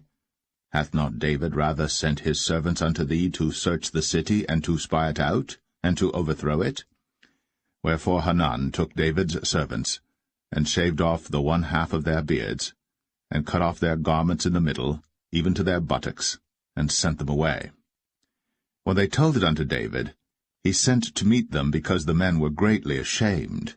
And the king said, Tarry at Jericho until your beards be grown, and then return. And when the children of Ammon saw that they stank before David, the children of Ammon sent and hired the Syrians of Beth-rehob, and the Syrians of Zobah, 20,000 footmen, and of King Maacah 1,000 men, and of Ishtab 12,000 men. And when David heard of it, he sent Joab and all the host of the mighty men. And the children of Ammon came out and put the battle in array at the entering in of the gate. And the Syrians of Zobah, and of Rehob, and Ishtab, and Maacah were by themselves in the field. When Joab saw that the front of the battle was against him before and behind, he chose of all the choice men of Israel, and put them in array against the Syrians. And the rest of the people he delivered into the hand of Abishai his brother, that he might put them in array against the children of Ammon. And he said, If the Syrians be too strong for me, then thou shalt help me. But if the children of Ammon be too strong for thee, then I will come and help thee. Be of good courage. Let us play the men for our people, and for the cities of our God. And the Lord do that which seemeth him good. And Joab drew nigh, and the people that were with him, unto the battle against the Syrians. And they fled before him. And when the children of Ammon saw that the Syrians were fled, then fled they also before Abishai, and entered into the city. So Joab returned from the children of Ammon, and came to Jerusalem. And when the Syrians saw that they were smitten before Israel, they gathered themselves together. And Hadarezer sent, and brought out the Syrians that were beyond the river, and they came to Helam. And Shobach, the captain of the host of Hadarezer, went before them.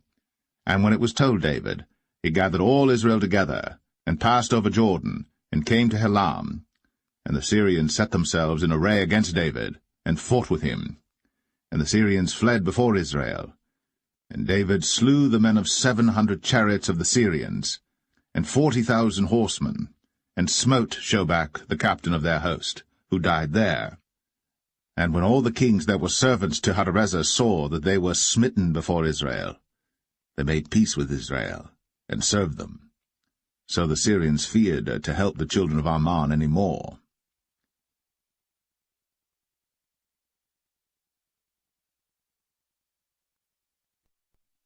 Second Samuel 11. And it came to pass, after the year was expired, at the time when kings go forth to battle, that David sent Joab and his servants with him, and all Israel. And they destroyed the children of Ammon, and besieged Rabbah. But David tarried still at Jerusalem. And it came to pass in an evening tide that David arose from off his bed, and walked upon the roof of the king's house. And from the roof he saw a woman washing herself, and the woman was very beautiful to look upon. And David sent and inquired after the woman. And one said, Is not this Bathsheba, the daughter of Eliam, the wife of Uriah the Hittite? And David sent messengers, and took her. And she came in unto him, and he lay with her, for she was purified from her uncleanness, and she returned unto her house. And the woman conceived, and sent and told David, and said, I am with child. And David sent to Joab, saying, Send me Uriah the Hittite. And Joab sent Uriah to David. And when Uriah was come unto him, David demanded of him how Joab did, and how the people did, and how the war prospered. And David said to Uriah, Go down to thy house, and wash thy feet.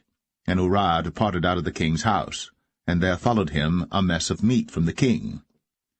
But Uriah slept at the door of the king's house with all the servants of his lord, and went not down to his house. And when they had told David, saying, Uriah went not down unto his house, David said unto Uriah, Camest thou not from thy journey?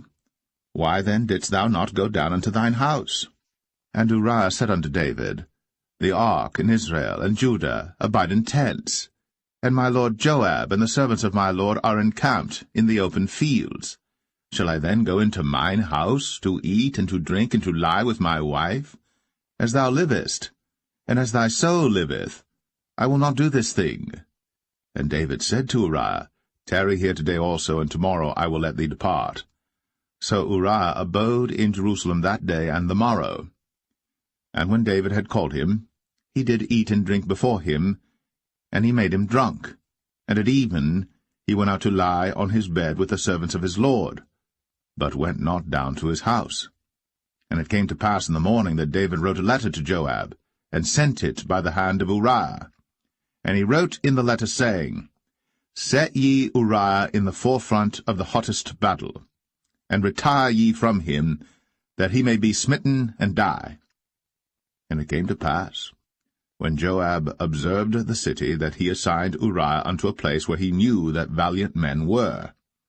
And the men of the city went out, and fought with Joab. And there fell some of the people of the servants of David, and Uriah the Hittite died also. Then Joab sent and told David all the things concerning the war, and charged the messenger, saying, When thou hast made an end of telling the matters of the war unto the king, and if so be that the king's wrath arise, and he say unto thee, Wherefore approached ye so nigh unto the city when ye did fight? Knew ye not that they would shoot from the wall? Who smote Abimelech, the son of Jerubbesheth? Did not a woman cast a piece of a millstone upon him from the wall, that he died in Thebez? Why went ye nigh the wall? Then say thou, Thy servant Uriah the Hittite is dead also. So the messenger went, and came and showed David all that Joab had sent him for. And the messenger said unto David, Surely the men prevailed against us, and came out unto us into the field, and we were upon them even unto the entering of the gate. And the shooters shot from off the wall upon thy servants, and some of the king's servants be dead, and thy servant Uriah the Hittite is dead also. Then David said unto the messenger, Thus shalt thou say unto Joab, Let not this thing displease thee, for the sword devoureth one as well as another. Make thy battle more strong against the city, and overthrow it, and encourage thou him. And when the wife of Uriah heard that Uriah her husband was dead, she mourned for her husband. And when the morning was past, David sent and fetched her to his house, and she became his wife, and bare him a son. But the thing that David had done displeased the Lord.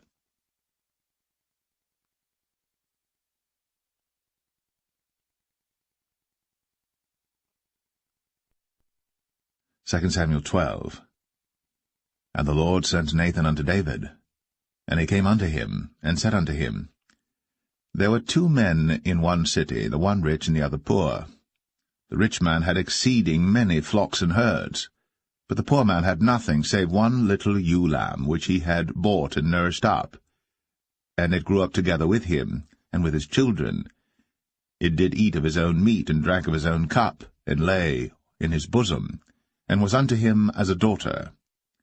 And there came a traveller unto the rich man, and he spared to take of his own flock and of his own herd to dress for the wayfaring man that was come unto him, but took the poor man's lamb, and dressed it for the man that was come to him. And David's anger was greatly kindled against the man, and he said to Nathan, As the Lord liveth, the man that hath done this thing shall surely die, and he shall restore the lamb fourfold, because he did this thing, and because he had no pity. And Nathan said to David, Thou art the man. Thus saith the Lord God of Israel, I anointed thee king over Israel, and I delivered thee out of the hand of Saul. And I gave thee thy master's house, and thy master's wives into thy bosom, and gave thee the house of Israel and of Judah. And if that had been too little, I would moreover have given unto thee such and such things. Wherefore hast thou despised the commandment of the Lord to do evil in his sight? Thou hast killed Uriah the Hittite with the sword, and hast taken his wife to be thy wife, and hast slain him with the sword of the children of Ammon. Now, therefore, the sword shall never depart from thine house, because thou hast despised me, and hast taken the wife of Uriah the Hittite to be thy wife. Thus saith the Lord, Behold, I will raise up evil against thee out of thine own house, and I will take thy wives before thine eyes, and give them unto thy neighbor, and he shall lie with thy wives, in the sight of this sun. For thou didst it secretly, but I will do this thing before all Israel, and before the sun. And David said unto Nathan, I have sinned against the Lord. And Nathan said unto David, The Lord also hath put away thy sin. Thou shalt not die. Howbeit, because by this deed thou hast given great occasion to the enemies of the Lord to blaspheme, the child also that is born unto thee shall surely die. And Nathan departed unto his house. And the Lord struck the child that Uriah's wife bare unto David, and it was very sick. David therefore besought God for the child. And David fasted, and went in, and lay all night upon the earth. And the elders of his house arose, and went to him, to raise him up from the earth. But he would not, neither did he eat bread with them. And it came to pass on the 7th day that the child died. And the servants of David feared to tell him that the child was dead, for they said, Behold, while the child was yet alive, we spake unto him, and he would not hearken unto our voice. How will he then vex himself, if we tell him that the child is dead?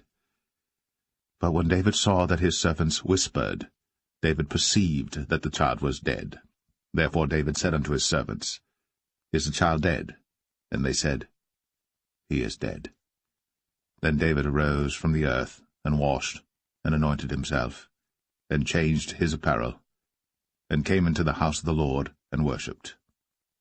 Then he came to his own house, and when he required, they set bread before him, and he did eat.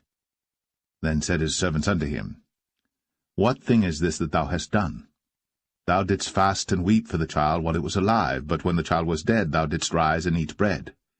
And he said, While the child was yet alive, I fasted and wept, for I said, Who can tell whether God will be gracious to me, that the child may live? But now he is dead. Wherefore should I fast? Can I bring him back again? I shall go to him, but he shall not return to me. And David comforted Bathsheba his wife, and went in unto her, and lay with her. And she bare a son, and he called his name Solomon. And the Lord loved him. And he sent by the hand of Nathan the prophet, and he called his name Jedediah, because of the Lord. And Joab fought against Rabbah of the children of Ammon, and took the royal city. And Joab sent messengers to David, and said, I have fought against Rabbah, and have taken the city of waters. Now therefore, gather the rest of the people together, and encamp against the city, and take it, lest I take the city, and it be called after my name. And David gathered all the people together, and went to Rabbah, and fought against it, and took it. And he took their king's crown from off his head, the weight whereof was a talent of gold, with the precious stones, and it was set on David's head. And he brought forth the spoil of the city in great abundance.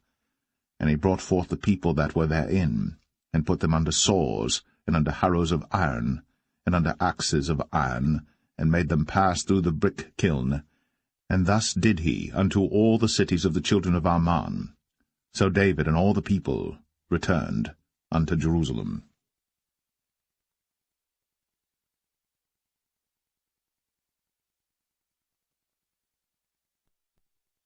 2 Samuel 13. And it came to pass after this, that Absalom the son of David had a fair sister whose name was Tamar, and Amnon the son of David loved her. And Amnon was so vexed that he felt sick for his sister Tamar, for she was a virgin, and Amnon thought it hard for him to do anything to her. But Amnon had a friend whose name was Jonadab, the son of Shimea, David's brother. And Jonadab was a very subtle man. And he said unto him, Why art thou, being the king's son, lean from day to day? Wilt thou not tell me? And Amnon said unto him, I love Tamar, my brother Absalom's sister.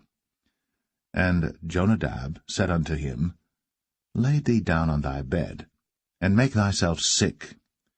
And when thy father cometh to see thee, say unto him, I pray thee, let my sister Tamar come and give me meat, and dress the meat in my sight, that I may see it, and eat it at her hand. So Amnon lay down, and made himself sick. And when the king was come to see him, Amnon said unto the king, I pray thee, let Tamar my sister come, and make me a couple of cakes in my sight, that I may eat at her hand. Then David sent home to Tamar, saying, Go now to thy brother Amnon's house, and dress him meat. So Tamar went to her brother Amnon's house, and he was laid down. And she took flour, and kneaded it, and made cakes in his sight, and did bake the cakes. And she took a pan, and poured them out before him. But he refused to eat. And Amnon said, Have out all men from me. And they went out every man from him. And Amnon said unto Tamar, Bring the meat into the chamber, that I may eat of thine hand. And Tamar took the cakes which she had made, and brought them into the chamber to Amnon her brother. And when she had brought them unto him to eat, he took hold of her, and said unto her, Come, lie with me, my sister. And she answered him, Nay, my brother, do not force me. For no such thing ought to be done in Israel. Do not thou this folly. And I, whither shall I cause my shame to go? And as for thee, thou shalt be as one of the fools in Israel. Now therefore I pray thee, speak unto the king, for he will not withhold me from thee. Howbeit, he would not hearken unto her voice, but being stronger than she, forced her, and lay with her. Then Amnon hated her exceedingly, so that the hatred wherewith he hated her was greater than the love wherewith he had loved her. And Amnon said unto her, Arise, be gone. And she said unto him, There is no cause. This evil in sending me away is greater than the other that thou didst unto me. But he would not hearken unto her. Then he called his servant that ministered unto him, and said, Put now this woman out from me, and bolt the door after her. And she had a garment of divers colours upon her, for with such robes were the king's daughters that were virgins apparelled. Then his servant brought her out, and bolted the door after her. And Tamar put ashes on her head, and rent her garment of divers colours that was on her, and laid her hand on her head, and went on crying. And Absalom, her brother, said unto her, Hath Amnon thy brother been with thee? But hold now thy peace, my sister. He is thy brother. Regard not this thing. So Tamar remained desolate in her brother Absalom's house. But when King David heard of all these things, he was very wroth. And Absalom spake unto his brother Amnon, neither good nor bad, for Absalom hated Amnon, because he had forced his sister Tamar. And it came to pass after 2 full years, that Absalom had sheep-shearers in Baal-Hazor, which is beside Ephraim. And Absalom invited all the king's sons. And Absalom came to the king and said, Behold now, thy servant hath sheep-shearers. Let the king, I beseech thee, and his servants go with thy servant. And the king said to Absalom, Nay, my son, let us not all now go, lest we be chargeable unto thee. And he pressed him, howbeit he would not go, but blessed him. Then said Absalom, If not, I pray thee, let my brother Amnon go with us. And the king said unto him, Why should he go with thee? But Absalom pressed him that he let Amnon and all the king's sons go with him. Now Absalom had commanded his servants, saying, Mark ye now, when Amnon's heart is merry with wine, and when I say unto you, Smite Amnon, then kill him. Fear not. Have not I commanded you? Be courageous, and be valiant. And the servants of Absalom did unto Amnon, as Absalom had commanded. Then all the king's sons arose, and every man gat him up upon his mule, and fled. And it came to pass, while they were in the way, that tidings came to David, saying, Absalom hath slain all the king's sons, and there is not one of them left. Then the king arose, and tare his garments, and lay on the earth, and all his servants stood by with their clothes rent. And Jonadab, the son of Shemaiah, David's brother, answered and said, Let not my lord suppose that they have slain all the young men, the king's sons, for Amnon only is dead. For by the appointment of Absalom this hath been determined from the day that he forced his sister Tamar. Now therefore, let not my lord the king take the thing to his heart, to think that all the king's sons are dead, for Amnon only is dead. But Absalom fled.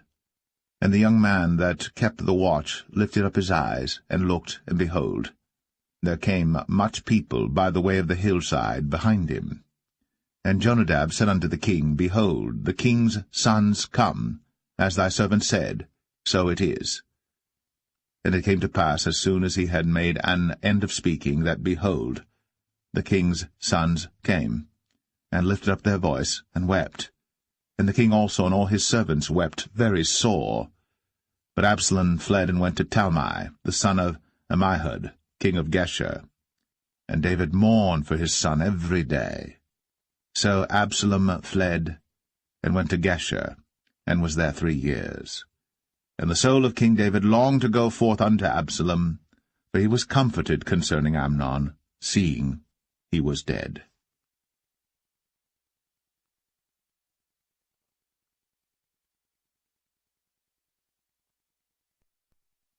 2 Samuel 14. Now Joab the son of Zeruiah perceived that the king's heart was toward Absalom. And Joab sent to Tekoa, and fetched thence a wise woman, and said unto her, I pray thee, feign thyself to be a mourner, and put on now mourning apparel, and anoint not thyself with oil, but be as a woman that had a long time mourned for the dead. And come to the king, and speak on this manner unto him. So Joab put the words in her mouth. And when the woman of Tekoa spake to the king, she fell on her face to the ground, and did obeisance, and said, Help, O king. And the king said unto her, What aileth thee? And she answered, I am indeed a widow woman, and mine husband is dead. And thy handmaid had 2 sons, and they 2 strove together in the field, and there was none to part them. But the one smote the other, and slew him. And behold, the whole family is risen against thine handmaid. And they said, Deliver him that smote his brother, that we may kill him for the life of his brother whom he slew. And we will destroy the heir also. And so they shall quench my coal which is left, and shall not leave to my husband neither name nor remainder upon the earth. And the king said unto the woman, Go to thine house, and I will give charge concerning thee. And the woman of Tekoa said unto the king, My lord, O king, the iniquity be on me, and on my father's house, and the king and his throne be guiltless. And the king said, Whosoever saith aught unto thee, bring him to me, and he shall not touch thee any more. Then said she, I pray thee, let the king remember the Lord thy God, that thou wouldst not suffer the revengers of blood to destroy any more, lest they destroy my son. And he said, As the Lord liveth, there shall not one hair of thy son fall to the earth. Then the woman said, Let thine handmaid, I pray thee, speak one word unto my lord the king. And he said, Say on. And the woman said, Wherefore then hast thou thought such a thing against the people of God? For the king doth speak this thing as one which is faulty, in that the king doth not fetch home again his banished. For we must needs die, and are as water spilt on the ground, which cannot be gathered up again. Neither doth God respect any person, yet doth he devise means that his banished be not expelled from him. Now therefore that I am come to speak of this thing unto my lord the king, it is because the people have made me afraid. And thy handmaid said, I will now speak unto the king. It may be that the king will perform the request of his handmaid. For the king will hear to deliver his handmaid out of the hand of the man that would destroy me and my son together out of the inheritance of God. Then thine handmaid said, The word of my lord the king shall now be comfortable. For as an angel of God, so is my lord the king to discern good and bad. Therefore the Lord thy God will be with thee. Then the king answered and said unto the woman, Hide not from me, I pray thee, the thing that I shall ask thee. And the woman said, Let my lord the king now speak. And the king said, Is not the hand of Joab with thee in all this? And the woman answered and said, As thy soul liveth, my lord the king, none can turn to the right hand or to the left from aught that my lord the king hath spoken. For thy servant Joab, he bade me, and he put all these words in the mouth of thine handmaid. To fetch about this form of speech hath thy servant Joab done this thing. And my lord is wise, according to the wisdom of an angel of God, to know all things that are in the earth. And the king said unto Joab, Behold now, I have done this thing. Go therefore, bring the young man Absalom again. And Joab fell to the ground on his face, and bowed himself, and thanked the king. And Joab said, Today thy servant knoweth that I have found grace in thy sight, my lord, O king, in that the king hath fulfilled the request of his servant. So Joab arose and went to Geshur, and brought Absalom to Jerusalem. And the king said, Let him turn to his own house, and let him not see my face. So Absalom returned to his own house, and saw not the king's face. But in all Israel there was none to be so much praised as Absalom for his beauty. From the sole of his foot even to the crown of his head, there was no blemish in him. And when he polled his head, for it was at every year's end that he polled it, because the hair was heavy on him, therefore he polled it, he weighed the hair of his head at 200 shekels after the king's weight. And unto Absalom there were born 3 sons, and 1 daughter, whose name was Tamar. She was a woman of a fair countenance. So Absalom dwelt 2 full years in Jerusalem, and saw not the king's face. Therefore Absalom sent for Joab to have sent him to the king, but he would not come to him. And when he sent again the second time, he would not come. Therefore he said unto his servants, See, Joab's field is near mine, and he hath barley there. Go and set it on fire. And Absalom's servants set the field on fire. Then Joab arose, and came to Absalom unto his house, and said unto him, Wherefore have thy servants set my field on fire? And Absalom answered Joab, Behold, I sent unto thee, saying, Come hither, that I may send thee to the king, to say, Wherefore am I come from Geshur? It had been good for me to have been there still. Now therefore let me see the king's face, and if there be any iniquity in me, let him kill me. So Joab came to the king, and told him. And when he had called for Absalom, he came to the king, and bowed himself on his face to the ground before the king. And the king kissed Absalom.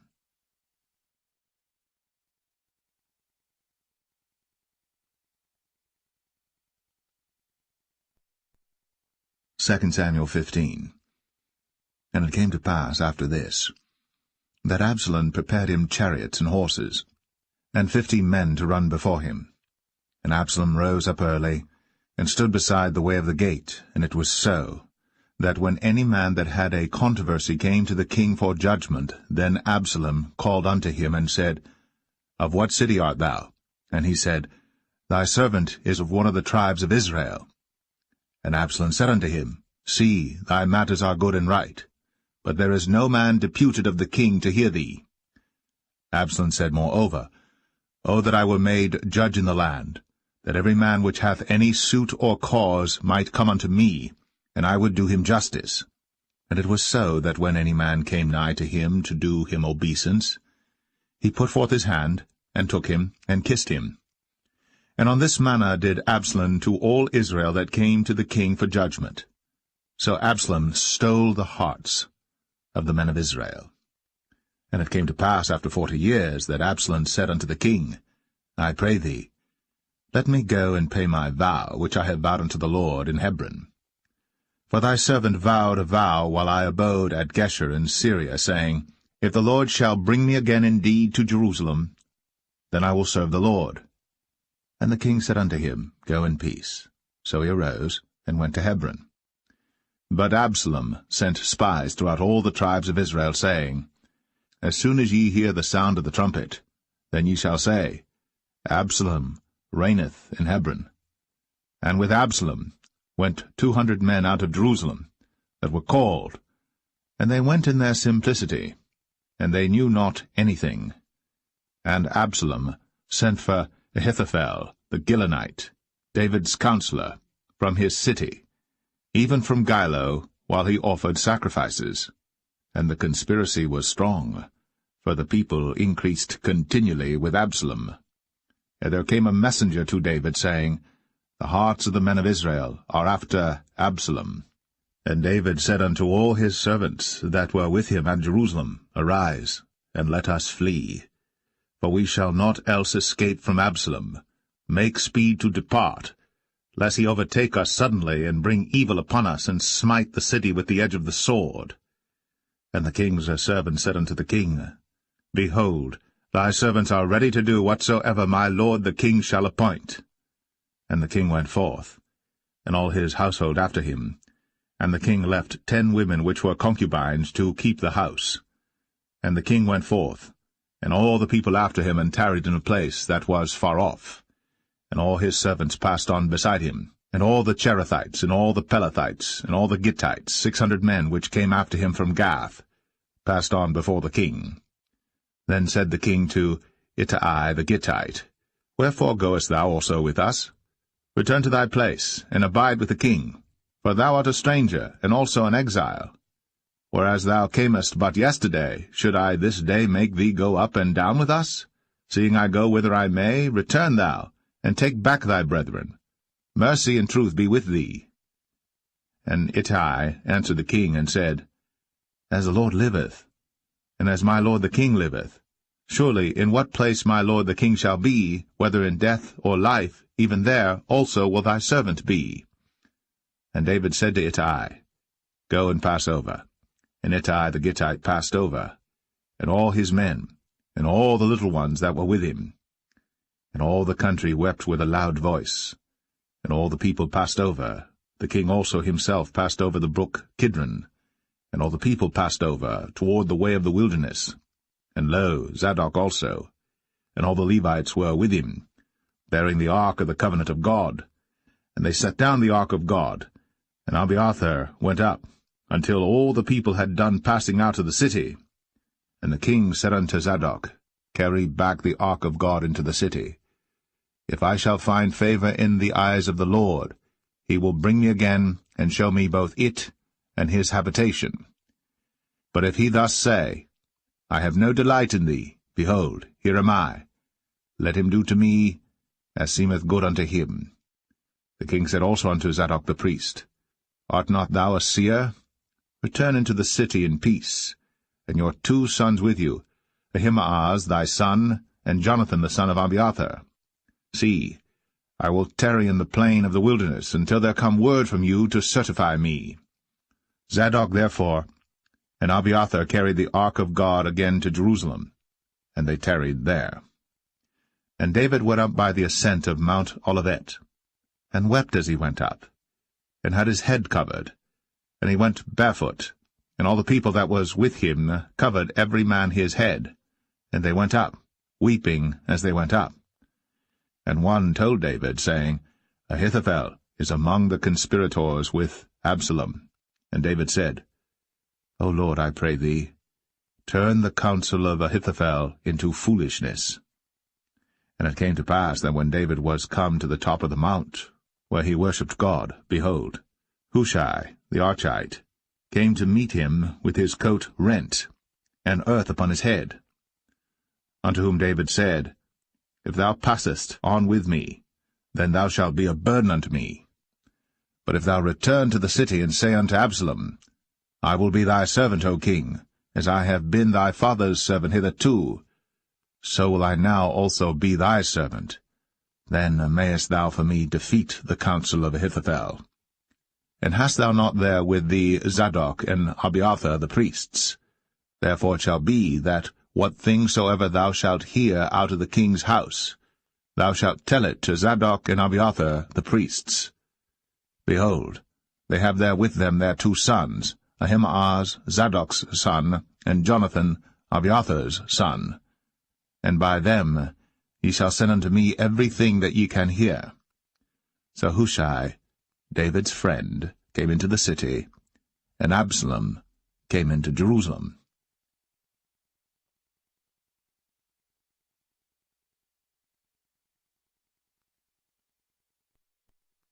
2 Samuel 16. And when David was a little past the top of the hill, behold, Ziba, the servant of Mephibosheth, met him with a couple of asses saddled, and upon them 200 loaves of bread, and 100 bunches of raisins, and 100 of salt. And the king said unto Ziba, What meanest thou by these? And Ziba said, The asses be for the king's household to ride on, and the bread and summer fruit for the young men to eat, and the wine, that such as be faint in the wilderness may drink. And the king said, And where is thy master's son? And Ziba said unto the king, Behold, he abideth at Jerusalem, for he said, Today shall the house of Israel restore me the kingdom of my father. Then said the king to Ziba, Behold, thine are all that pertained unto Mephibosheth. And Ziba said, I humbly beseech thee that I may find grace in thy sight, my lord, O king. And when King David came to Bahurim, behold, thence came out a man of the family of the house of Saul, whose name was Shimei, the son of Gera. He came forth, and cursed still as he came. And he cast stones at David, and at all the servants of King David. And all the people and all the mighty men were on his right hand and on his left. And thus said Shimei, when he cursed, come out, thou bloody man, and thou man of Belial. The Lord hath returned upon thee all the blood of the house of Saul, in whose stead thou hast reigned. And the Lord hath delivered the kingdom into the hand of Absalom thy son, and behold, thou art taken in thy mischief, because thou art a bloody man. Then said Abishai the son of Zeruiah unto the king, Why should this dead dog curse my lord the king? Let me go over, I pray thee, and take off his head. And the king said, What have I to do with you, ye sons of Zeruiah? So let him curse, because the Lord hath said unto him, Curse David. Who shall then say, Wherefore hast thou done so? And David said to Abishai and to all his servants, Behold, my son, which came forth of my bowels, seeketh my life. How much more now may this Benjamite do it? Let him alone, and let him curse, for the Lord hath bidden him. It may be that the Lord will look on mine affliction, and that the Lord will requite me good for his cursing this day. And as David and his men went by the way, Shimei went along on the hill's side over against him, and cursed as he went, and threw stones at him, and cast dust. And the king and all the people that were with him came weary, and refreshed themselves there. And Absalom and all the people, the men of Israel, came to Jerusalem, and Ahithophel with him. And it came to pass, when Hushai the Archite, David's friend, was come unto Absalom, that Hushai said unto Absalom, God save the king! God save the king! And Absalom said to Hushai, Is this thy kindness to thy friend? Why wentest thou not with thy friend? And Hushai said unto Absalom, Nay, but whom the Lord and this people, and all the men of Israel choose, his will I be, and with him will I abide. And again, whom should I serve? Should I not serve in the presence of his son? As I have served in thy father's presence, so will I be in thy presence. Then said Absalom to Ahithophel, Give counsel among you what we shall do. And Ahithophel said unto Absalom, Go in unto thy father's concubines, which he hath left to keep the house. And all Israel shall hear that thou art abhorred of thy father. Then shall the hands of all that are with thee be strong. So they spread Absalom a tent upon the top of the house. And Absalom went in unto his father's concubines in the sight of all Israel. And the counsel of Ahithophel, which he counselled in those days, was as if a man had inquired at the oracle of God. So was all the counsel of Ahithophel, both with David and with Absalom.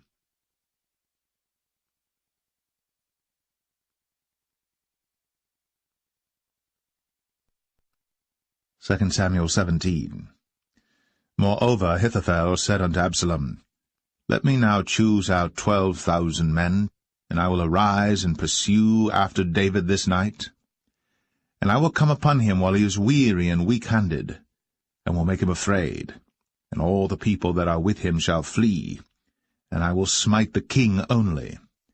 And I will bring back all the people unto thee. The man whom thou seekest is as if all returned, so all the people shall be in peace. And the saying pleased Absalom well, and all the elders of Israel. Then said Absalom, Call now Hushai the Archite also, and let us hear likewise what he saith. And when Hushai was come to Absalom, Absalom spake unto him, saying, Ahithophel hath spoken after this manner. Shall we do after his saying? If not, speak thou. And Hushai said unto Absalom, The counsel that Ahithophel hath given is not good at this time. For, said Hushai, Thou knowest thy father and his men, that they be mighty men, and they be chafed in their minds, as a bear robbed of her whelps in the field. And thy father is a man of war, and will not lodge with the people. Behold, he is hid now in some pit, or in some other place, and it will come to pass, when some of them be overthrown at the first, that whosoever heareth it will say, There is a slaughter among the people that follow Absalom. And he also that is valiant, whose heart is as the heart of a lion, shall utterly melt.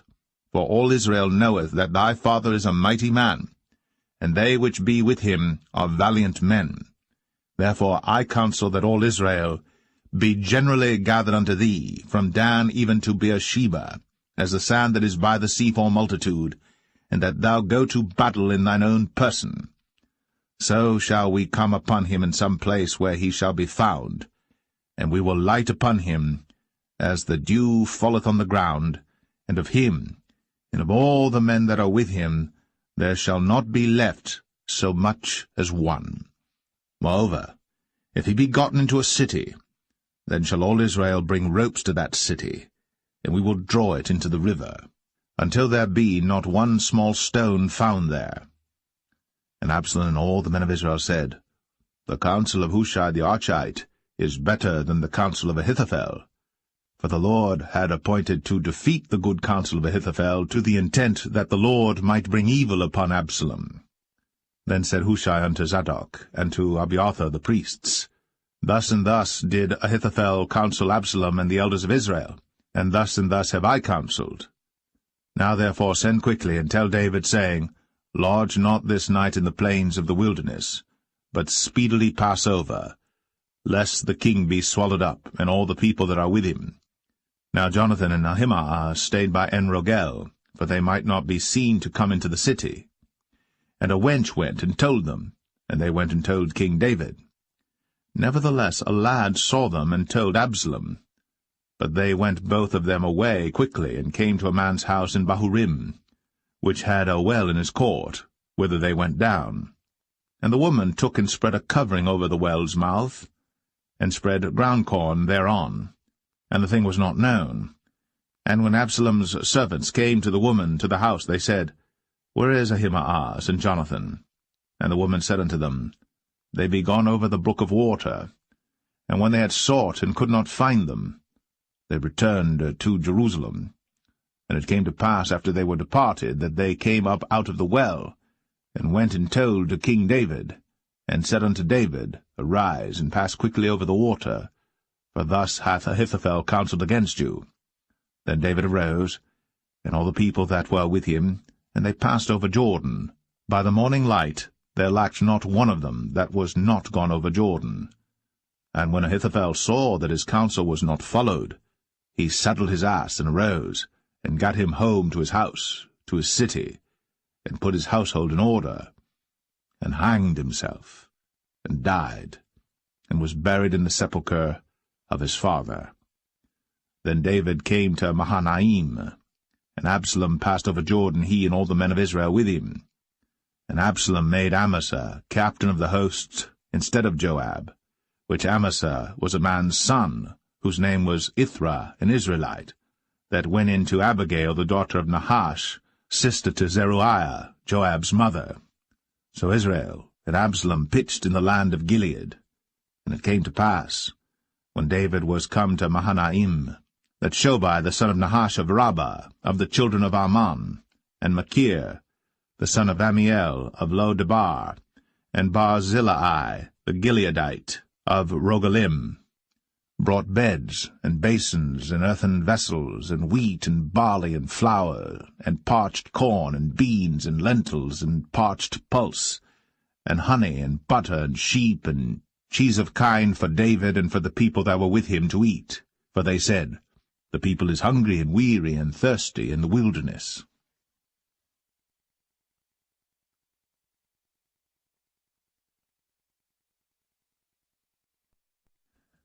2 Samuel 18. And David numbered the people that were with him, and set captains of thousands and captains of hundreds over them. And David sent forth a third part of the people under the hand of Joab, and a third part under the hand of Abishai the son of Zeruiah, Joab's brother, and a third part under the hand of Ittai the Gittite. And the king said unto the people, I will surely go forth with you myself also. But the people answered, Thou shalt not go forth, for if we flee away, they will not care for us, neither, if half of us die, will they care for us. But now thou art worth 10,000 of us. Therefore now it is better that thou succour us out of the city. And the king said unto them, What seemeth you best, I will do. And the king stood by the gate side, and all the people came out by hundreds and by thousands. And the king commanded Joab and Abishai and Ittai, saying, Deal gently for my sake with the young man, even with Absalom. And all the people heard when the king gave all the captains charge concerning Absalom. So the people went out into the field against Israel, and the battle was in the wood of Ephraim, where the people of Israel were slain before the servants of David, and there was there a great slaughter that day of 20,000 men. For the battle was there scattered over the face of all the country, and the wood devoured more people that day than the sword devoured.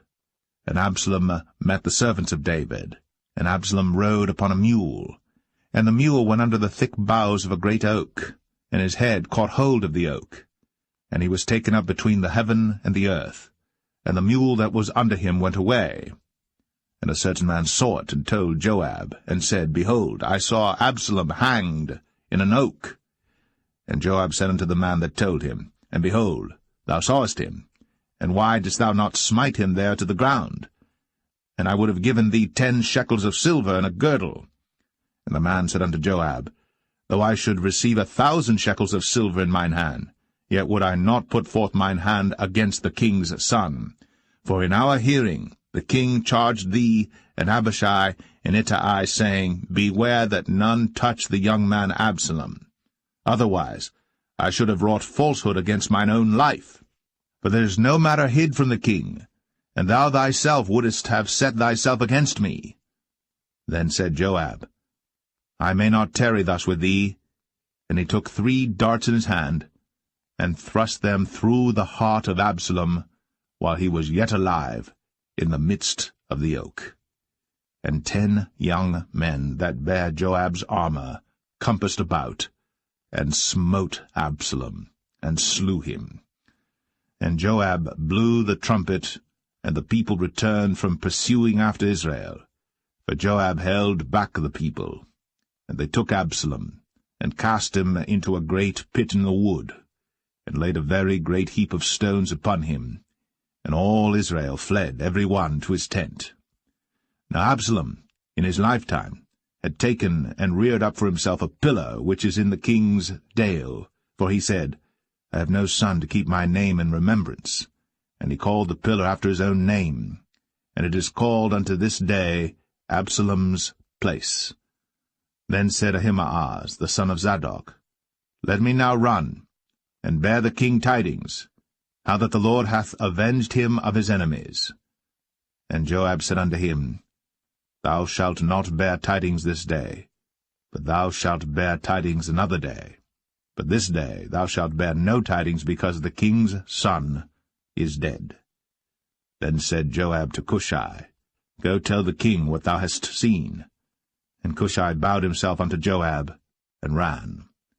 Then said Ahimaaz, the son of Zadok, yet again to Joab, But howsoever let me, I pray thee, also run after Cushai.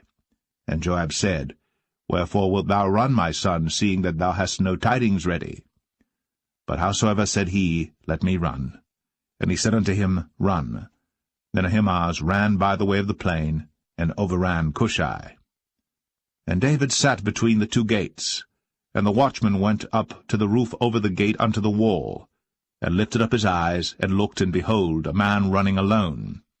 And the watchman cried, and told the king. And the king said, If he be alone, there is tidings in his mouth. And he came apace, and drew near.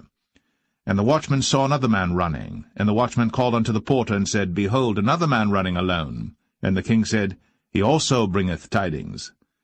And the watchman said, Methinketh the running of the foremost is like the running of Ahimaaz the son of Zadok. And the king said, He is a good man, and cometh with good tidings. And Ahimaaz called, and said unto the king, All is well. And he fell down to the earth upon his face before the king, and said, Blessed be the Lord thy God, which hath delivered up the men that lifted up their hand against my lord the king. And the king said, Is the young man Absalom safe? And Ahimaaz answered, When Joab sent the king's servant, and me thy servant, I saw a great tumult, but I knew not what it was. And the king said unto him, Turn aside, and stand here. And he turned aside, and stood still. And behold, Cushai came. And Cushai said, Tidings, my lord the king. For the Lord hath avenged thee this day of all them that rose up against thee. And the king said unto Cushai, Is the young man Absalom safe? And Cushai answered, The enemies of my lord the king, and all that rise against thee to do thee hurt, be as that young man is. And the king was much moved, and went up to the chamber over the gate, and wept. And as he went, thus he said, O my son Absalom, my son Absalom, would God I had died for thee, O Absalom, my son, my son.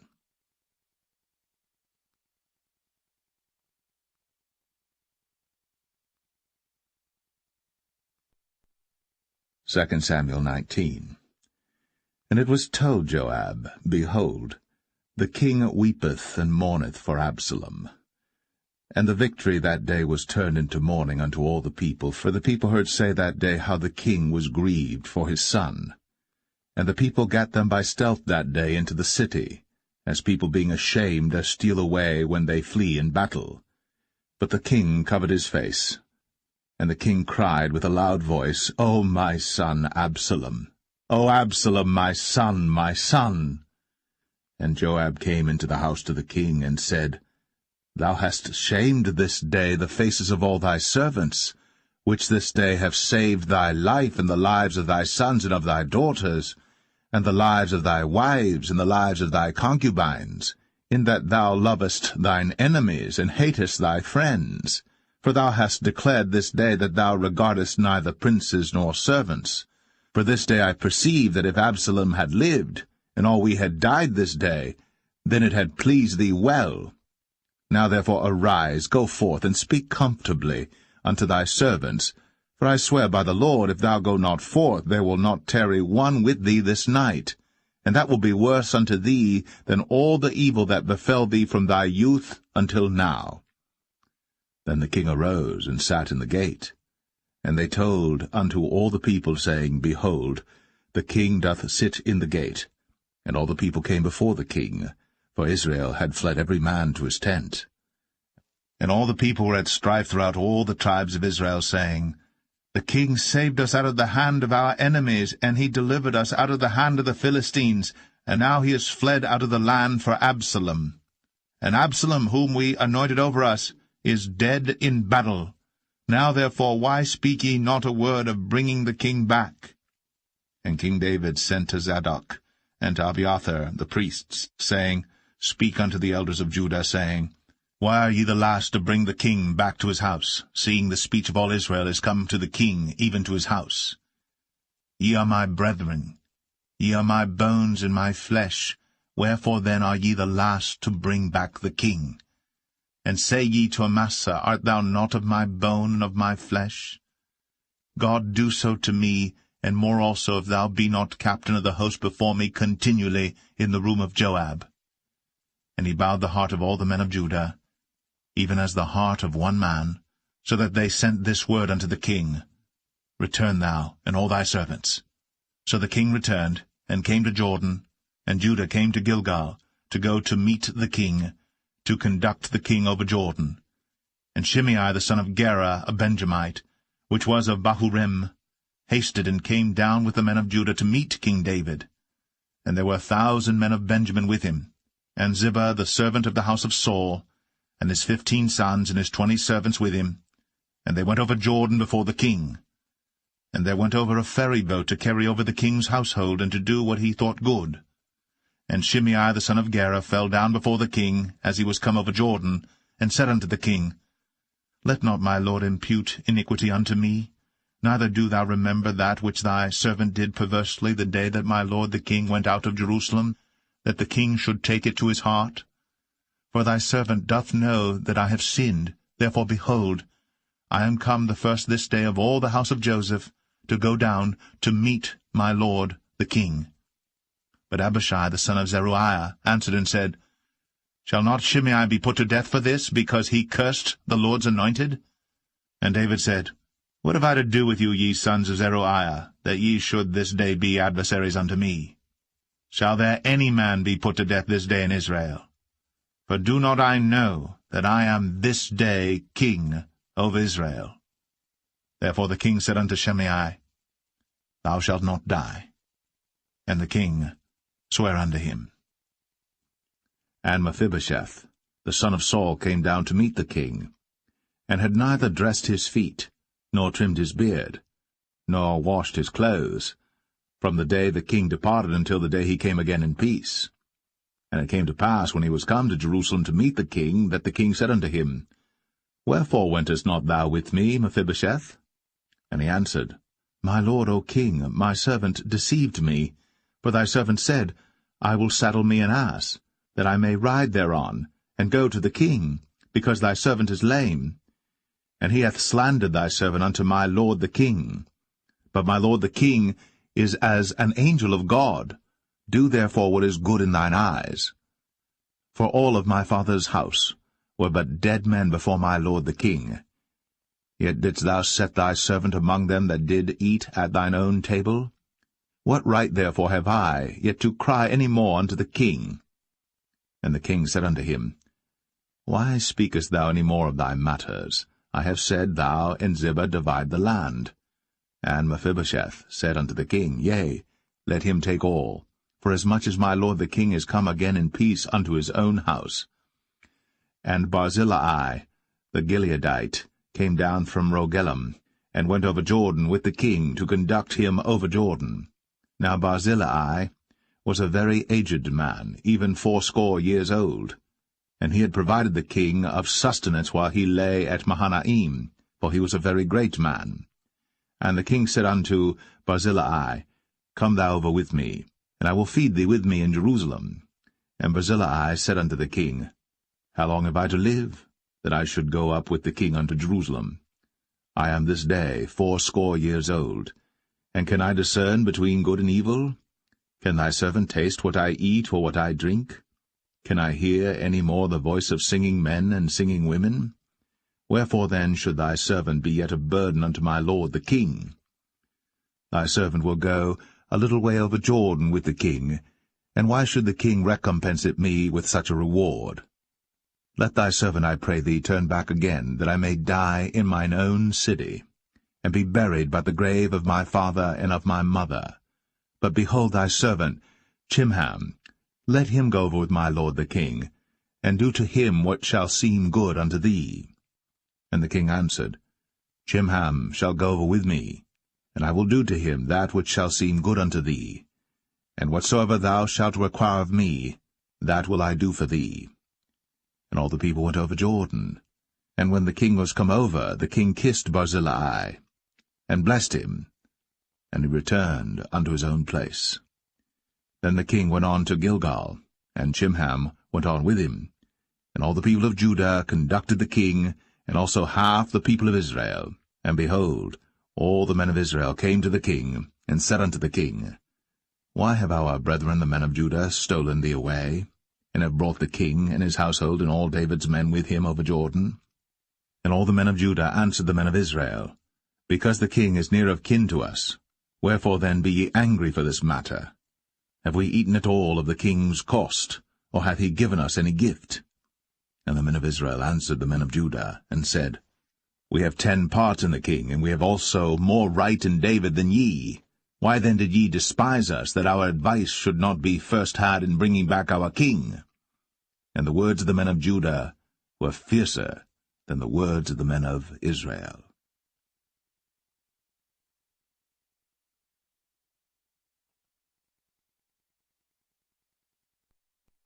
Second Samuel 20. And there happened to be there a man of Belial, whose name was Sheba, the son of Bichri, a Benjamite. And he blew a trumpet, and said, We have no part in David, neither have we inheritance in the son of Jesse. Every man to his tents, O Israel. So every man of Israel went up from after David, and followed Sheba the son of Bichri. But the men of Judah clave unto their king, from Jordan even to Jerusalem. And David came to his house at Jerusalem. And the king took the 10 women his concubines, whom he had left to keep the house, and put them in ward, and fed them, but went not in unto them. So they were shut up unto the day of their death, living in widowhood. Then said the king to Amasa, Assemble me the men of Judah within 3 days, and be thou here present. So Amasa went to assemble the men of Judah, but he tarried longer than the set time which he had appointed him. And David said to Abishai, Now shall Sheba the son of Bichri do us more harm than did Absalom. Take thou thy lord's servants, and pursue after him, lest he get him fenced cities and escape us. And there went out after him Joab's men, and the Cherethites and the Pelethites, and all the mighty men, and they went out of Jerusalem, to pursue after Sheba the son of Bichri. When they were at the great stone which is in Gibeon, Amasa went before them, and Joab's garment that he had put on was girded unto him, and upon it a girdle with a sword fastened upon his loins in the sheath thereof. And as he went forth it fell out. And Joab said to Amasa, Art thou in health, my brother? And Joab took Amasa by the beard with the right hand to kiss him. But Amasa took no heed to the sword that was in Joab's hand. So he smote him therewith in the 5th rib, and shed out his bowels to the ground, and struck him not again, and he died. So Joab and Abishai his brother pursued after Sheba the son of Bichri. And one of Joab's men stood by him, and said, He that favoureth Joab, and he that is for David, Let him go after Joab. And Amasa wallowed in blood in the midst of the highway. And when the man saw that all the people stood still, he removed Amasa out of the highway into the field, and cast a cloth upon him when he saw that every one that came by him stood still. When he was removed out of the highway, all the people went on after Joab, to pursue after Sheba the son of Bichri. And he went through all the tribes of Israel unto Abel, and to Bethmachah, and all the Berites, and they were gathered together, and went also after him. And they came and besieged him in Abel of Bethmachah. And they cast up a bank against the city, and it stood in the trench, and all the people that were with Joab battered the wall to throw it down. Then cried a wise woman out of the city, Hear, hear, say, I pray you, unto Joab, Come near hither, that I may speak with thee. And when he was come near unto her, the woman said, Art thou Joab? And he answered, I am he. Then she said unto him, Hear the words of thine handmaid. And he answered, I do hear. Then she spake, saying, They were wont to speak in old times, saying, They shall surely ask counsel at Abel. And so they ended the matter. I am one of them that are peaceable and faithful in Israel. Thou seekest to destroy a city and a mother in Israel. Why wilt thou swallow up the inheritance of the Lord? And Joab answered and said, far be it from me that I should swallow up or destroy. The matter is not so. But a man of Mount Ephraim, Sheba, the son of Bichri by name, hath lifted up his hand against the king, even against David. Deliver him only, and I will depart from the city. And the woman said unto Joab, Behold, his head shall be thrown to thee over the wall. Then the woman went unto all the people in her wisdom, and they cut off the head of Sheba the son of Bichri, and cast it out to Joab. And he blew a trumpet, and they retired from the city, every man to his tent. And Joab returned to Jerusalem unto the king. Now Joab was over all the host of Israel, and Benaiah the son of Jehoiada was over the Cherethites and over the Pelethites, and Adoram was over the tribute, and Jehoshaphat the son of Ahilud was recorder, and Sheva was scribe, and Zadok and Abiathar were priests, and Ira also the Jerite was a chief ruler about David.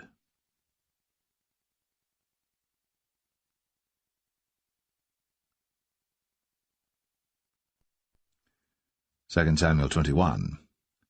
Then there was a famine in the days of David 3 years, year after year. And David inquired of the Lord. And the Lord answered, It is for Saul and for his bloody house, because he slew the Gibeonites. And the king called the Gibeonites, and said unto them, Now the Gibeonites were not of the children of Israel, but of the remnant of the Amorites, and the children of Israel had sworn unto them. And Saul sought to slay them in his zeal to the children of Israel and Judah. Wherefore David said unto the Gibeonites, What shall I do for you? And wherewith shall I make the atonement, that ye may bless the inheritance of the Lord? And the Gibeonites said unto him, We will have no silver nor gold of Saul, nor of his house, neither for us shalt thou kill any man in Israel. And he said, What ye shall say, that will I do for you. And they answered the king, The man that consumed us, and that devised against us, that we should be destroyed from remaining in any of the coasts of Israel, let 7 men of his sons be delivered unto us, and we will hang them up unto the Lord in Gibeah of Saul, whom the Lord did choose. And the king said, I will give them. But the king spared Mephibosheth, the son of Jonathan the son of Saul, because of the Lord's oath that was between them, between David and Jonathan the son of Saul. But the king took the 2 sons of Rizpah, the daughter of Aiah, whom she bare unto Saul, Armoni and Mephibosheth, and the 5 sons of Michal the daughter of Saul, whom she brought up for Adriel the son of Barzillai the Maholathite. And he delivered them into the hands of the Gibeonites, and they hanged them in the hill before the Lord. And they fell all 7 together, and were put to death in the days of harvest, in the first days, in the beginning of barley harvest. And Rizpah the daughter of Aiah took sackcloth, and spread it for her upon the rock, from the beginning of harvest until water dropped upon them out of heaven, and suffered neither the birds of the air to rest on them by day, nor the beast of the field by night. And it was told David, what Rizpah the daughter of Aiah, the concubine of Saul, had done. And David went and took the bones of Saul, and the bones of Jonathan his son, from the men of Jabesh-Gilead, which had stolen them from the street of Bethshan, where the Philistines had hanged them, when the Philistines had slain Saul in Gilboa. And he brought up from thence the bones of Saul, and the bones of Jonathan his son, and they gathered the bones of them that were hanged. And the bones of Saul and Jonathan his son buried they in the country of Benjamin in Zelle, in the sepulchre of Kish his father, and they performed all that the king commanded, and after that God was entreated for the land. Moreover, the Philistines had yet war again with Israel, and David went down, and his servants with him, and fought against the Philistines, and David waxed faint. And Ishbi-Benob, which was of the sons of the giant, the weight of whose spear weighed 300 shekels of brass in weight, he being girded with a new sword, thought to have slain David. But Abishai the son of Zeruiah succoured him, and smote the Philistine, and killed him. Then the men of David sware unto him, saying, Thou shalt go no more out with us to battle, that thou quench not the light of Israel. And it came to pass after this, that there was again a battle with the Philistines at Gob. Then Sibbechai the Hushathite slew Saph, which was of the sons of the giant. And there was again a battle in Gob with the Philistines, where Elhanan the son of Jaare-Oregim, a Bethlehemite, slew the brother of Goliath the Gittite, the staff of whose spear was like a weaver's beam. And there was yet a battle in Gath, where was a man of great stature, that had on every hand 6 fingers, and on every foot 6 toes, 24 in number. And he also was born to the giant. And when he defied Israel, Jonathan the son of Shemaiah, the brother of David, slew him. These 4 were born to the giant in Gath, and fell by the hand of David, and by the hand of his servants.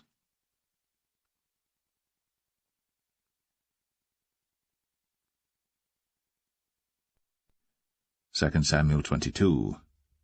And David spake unto the Lord the words of this song in the day that the Lord had delivered him out of the hand of all his enemies, and out of the hand of Saul. And he said, The Lord is my rock, and my fortress, and my deliverer. The God of my rock, in him will I trust. He is my shield, and the horn of my salvation, my high tower, and my refuge, my Saviour. Thou savest me from violence. I will call on the Lord, who is worthy to be praised. So shall I be saved from mine enemies. When the waves of death compassed me, the floods of ungodly men made me afraid. The sorrows of hell compassed me about, the snares of death prevented me. In my distress I called upon the Lord, and cried to my God, and he did hear my voice out of his temple, and my cry did enter into his ears. Then the earth shook and trembled, the foundations of heaven moved and shook, because he was wroth. There went up a smoke out of his nostrils, and fire out of his mouth devoured. Coals were kindled by it. He bowed the heavens also, and came down, and darkness was under his feet. And he rode upon a cherub, and did fly, and he was seen upon the wings of the wind. And he made darkness pavilions round about him, dark waters, and thick clouds of the skies. Through the brightness before him were coals of fire kindled. The Lord thundered from heaven, and the Most High uttered his voice. And he sent out arrows, and scattered them, lightning, and discomfited them. And the channels of the sea appeared. The foundations of the world were discovered, at the rebuking of the Lord, at the blast of the breath of his nostrils. He sent from above, he took me, he drew me out of many waters. He delivered me from my strong enemy, and from them that hated me, for they were too strong for me. They prevented me in the day of my calamity. But the Lord was my stay. He brought me forth also into a large place. He delivered me because he delighted in me. The Lord rewarded me according to my righteousness, according to the cleanness of my hands hath he recompensed me. For I have kept the ways of the Lord, and have not wickedly departed from my God. For all his judgments were before me, and as for his statutes, I did not depart from them. I was also upright before him, and have kept myself from mine iniquity. Therefore the Lord hath recompensed me according to my righteousness, according to my cleanness in his eyesight. With the merciful thou wilt show thyself merciful, and with the upright man thou wilt show thyself upright. With the pure thou wilt show thyself pure, and with the froward thou wilt show thyself unsavoury. And the afflicted people thou wilt save, but thine eyes are upon the haughty, that thou mayest bring them down. For thou art my lamp, O Lord, and the Lord will lighten my darkness. For by thee I have run through a troop, by my God have I leaped over a wall. As for God, his way is perfect. The word of the Lord is tried. He is a buckler to all them that trust in him. For who is God save the Lord? And who is a rock save our God? God is my strength and power, and he maketh my way perfect. He maketh my feet like hinds' feet, and setteth me upon my high places. He teacheth my hands to war, so that a bow of steel is broken by mine arms. Thou hast also given me the shield of thy salvation, and thy gentleness hath made me great. Thou hast enlarged my steps under me, so that my feet did not slip. I have pursued mine enemies, and destroyed them, and turned not again until I had consumed them. And I have consumed them and wounded them, that they could not arise, yea, they are fallen under my feet. For thou hast girded me with strength to battle. Them that rose up against me hast thou subdued under me.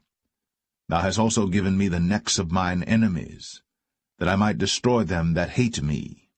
They looked, but there was none to save, even unto the Lord. But he answered them not. Then did I beat them as small as the dust of the earth. I did stamp them as the mire of the street, and did spread them abroad. Thou also hast delivered me from the strivings of my people. Thou hast kept me to be head of the heathen. A people which I knew not shall serve me. Strangers shall submit themselves unto me. As soon as they hear, they shall be obedient unto me. Strangers shall fade away, and they shall be afraid out of their close places. The Lord liveth, and blessed be my rock, and exalted be the God of the rock of my salvation. It is God that avengeth me, and that bringeth down the people unto me, and that bringeth me forth from mine enemies. Thou also hast lifted me up on high above them that rose up against me. Thou hast delivered me from the violent man. Therefore I will give thanks unto thee, O Lord, among the heathen, and I will sing praises unto thy name. He is the tower of salvation for his king, and showeth mercy to his anointed, unto David, and to his seed for evermore.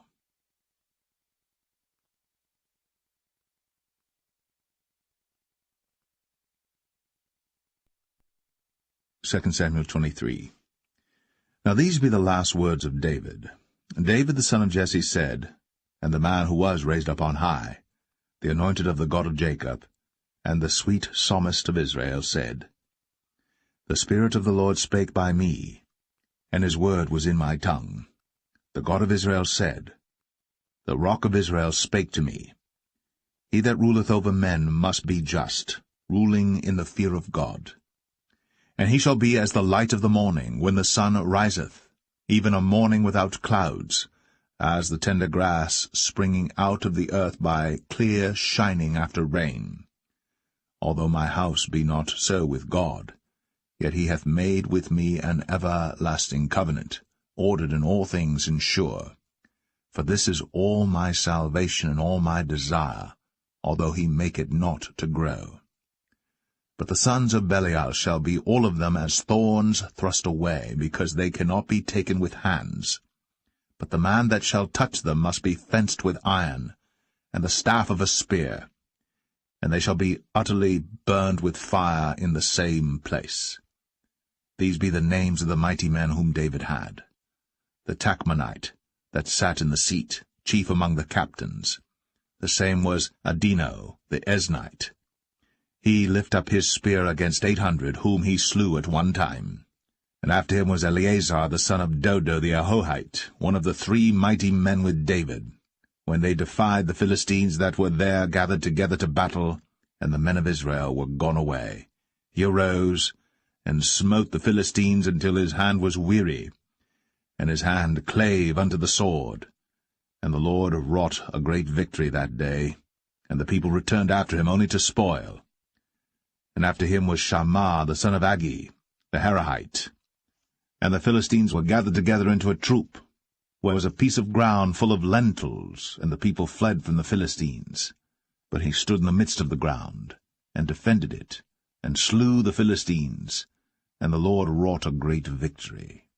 And 3 of the 30 chief went down, and came to David, in the harvest time, unto the cave of Adullam. And the troop of the Philistines pitched in the valley of Rephaim.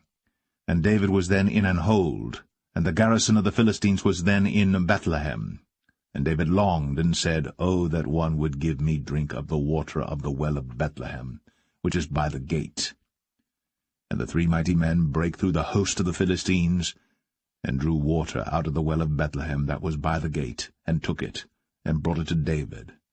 Nevertheless he would not drink thereof, but poured it out unto the Lord. And he said, Be it far from me, O Lord, that I should do this. Is not this the blood of the men that went in jeopardy of their lives? Therefore he would not drink it. These things did these 3 mighty men. And Abishai the brother of Joab, the son of Zeruiah, was chief among 3. And he lifted up his spear against 300, and slew them, and had the name among 3. Was he not most honorable of 3? Therefore he was their captain, howbeit he attained not unto the first 3. And Benaiah the son of Jehoiada, the son of a valiant man of Kabzeel, who had done many acts, he slew 2 lion-like men of Moab. He went down also and slew a lion in the midst of a pit in time of snow. And he slew an Egyptian, a goodly man. And the Egyptian had a spear in his hand. But he went down to him with a staff, and plucked the spear out of the Egyptian's hand, and slew him with his own spear.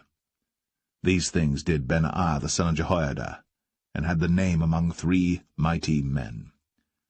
He was more honorable than the 30, but he attained not to the first 3. And David set him over his guard.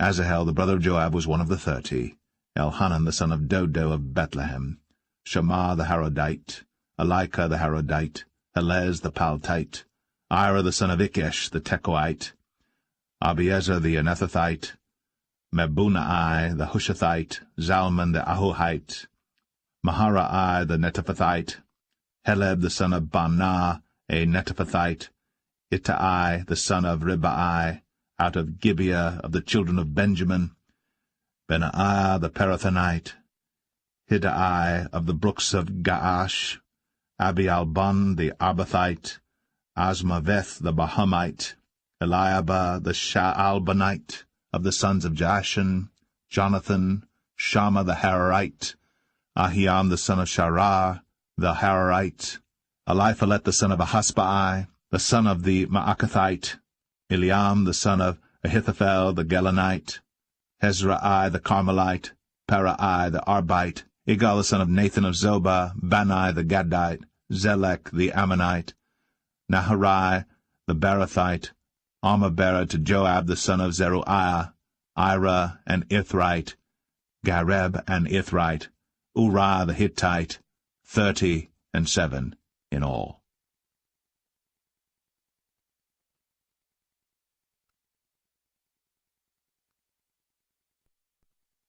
Second Samuel 24. And again the anger of the Lord was kindled against Israel. And he moved David against them to say, Go, number Israel and Judah. For the king said to Joab, the captain of the host, which was with him, Go now through all the tribes of Israel, from Dan even to Beersheba, and number ye the people, that I may know the number of the people. And Joab said unto the king, Now the Lord thy God add unto the people, how many soever they be, 100-fold, and that the eyes of my lord the king may see it. But why doth my lord the king delight in this thing? Notwithstanding the king's word prevailed against Joab and against the captains of the host. And Joab and the captains of the host went out from the presence of the king, to number the people of Israel. And they passed over Jordan, and pitched in Aroer, on the right side of the city that lieth in the midst of the river of Gad, and toward Jazer. Then they came to Gilead, and to the land of Tatim Hoshai, and they came to Dan Jaan, and about to Zidon, and came to the stronghold of Tyre, and to all the cities of the Hivites and of the Canaanites, and they went out to the south of Judah, even to Beersheba. So when they had gone through all the land, they came to Jerusalem at the end of 9 months and 20 days. And Joab gave up the sum of the number of the people unto the king, and there were in Israel 800,000 valiant men that drew the sword, and the men of Judah were 500,000 men. And David's heart smote him after that he had numbered the people. And David said unto the Lord, I have sinned greatly in that I have done.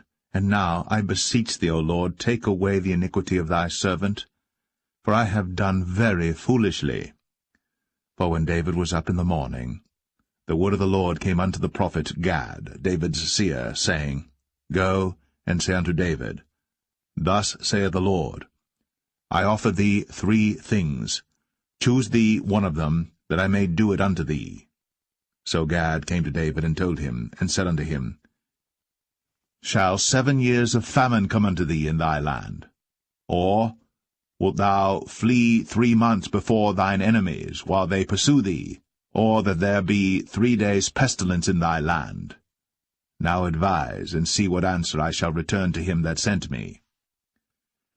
And David said unto Gad, I am in a great strait. Let us fall now into the hand of the Lord, for his mercies are great, and let me not fall into the hand of man. So the Lord sent a pestilence upon Israel, from the morning even to the time appointed, and there died of the people from Dan even to Beersheba 70,000 men. And when the angel stretched out his hand upon Jerusalem to destroy it, the Lord repented him of the evil, and said to the angel that destroyed the people, It is enough. Stay now thine hand. And the angel of the Lord was by the threshing place of Araunah the Jebusite. And David spake unto the Lord when he saw the angel that smote the people, and said, Lo, I have sinned, and I have done wickedly. But these sheep, what have they done? Let thine hand, I pray thee, be against me, and against my father's house. And Gad came that day to David, and said unto him, Go up, rear an altar unto the Lord in the threshing floor of Araunah the Jebusite. And David, according to the saying of Gad, went up as the Lord commanded. And Araunah looked, and saw the king and his servants coming on toward him. And Araunah went out, and bowed himself before the king on his face upon the ground. And Araunah said, Wherefore is my lord the king come to his servant? And David said, To buy the threshing floor of thee, to build an altar unto the Lord, that the plague may be stayed from the people. And Araunah said unto David, Let my lord the king take and offer up what seemeth good unto him. Behold, here be oxen for burnt sacrifice, and threshing instruments, and other instruments of the oxen for wood. All these things did Araunah as a king give unto the king. And Araunah said unto the king, The Lord thy God accept thee. And the king said unto Araunah, Nay, but I will surely buy it of thee at a price. Neither will I offer burnt offerings unto the Lord my God of that which doth cost me nothing. So David bought the threshing floor and the oxen for 50 shekels of silver. And David built there an altar unto the Lord, and offered burnt offerings and peace offerings. So the Lord was entreated for the land, and the plague was stayed from Israel.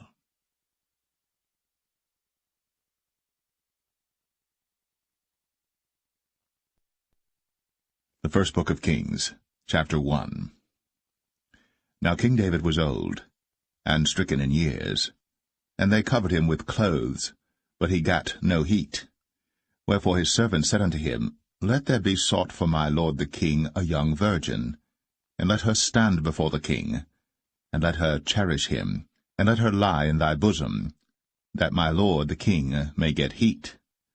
So they sought for a fair damsel throughout all the coasts of Israel, and found Abishag, a Shunammite, and brought her to the king. And the damsel was very fair, and cherished the king, and ministered to him. But the king knew her not. Then Adonijah the son of Haggith exalted himself, saying, I will be king. And he prepared him chariots and horsemen, and 50 men to run before him. And his father had not displeased him at any time in saying, Why hast thou done so? And he also was a very goodly man. And his mother bare him after Absalom. And he conferred with Joab the son of Zeruiah, and with Abiathar the priest, and they, following Adonijah, helped him. But Zadok the priest, and Benaiah the son of Jehoiada, and Nathan the prophet, and Shimei, and Rei, and the mighty men which belonged to David, were not with Adonijah. And Adonijah slew sheep and oxen and fat cattle by the stone of Zoheleth, which is by En-Rogel, and called all his brethren the king's sons, and all the men of Judah the king's servants. But Nathan the prophet, and Benaiah, and the mighty men, and Solomon his brother, he called not. Wherefore Nathan spake unto Bathsheba, the mother of Solomon, saying, Hast thou not heard that Adonijah the son of Haggith doth reign, and David our Lord knoweth it not? Now therefore come, let me, I pray thee, give thee counsel, that thou mayest save thine own life, and the life of thy son Solomon.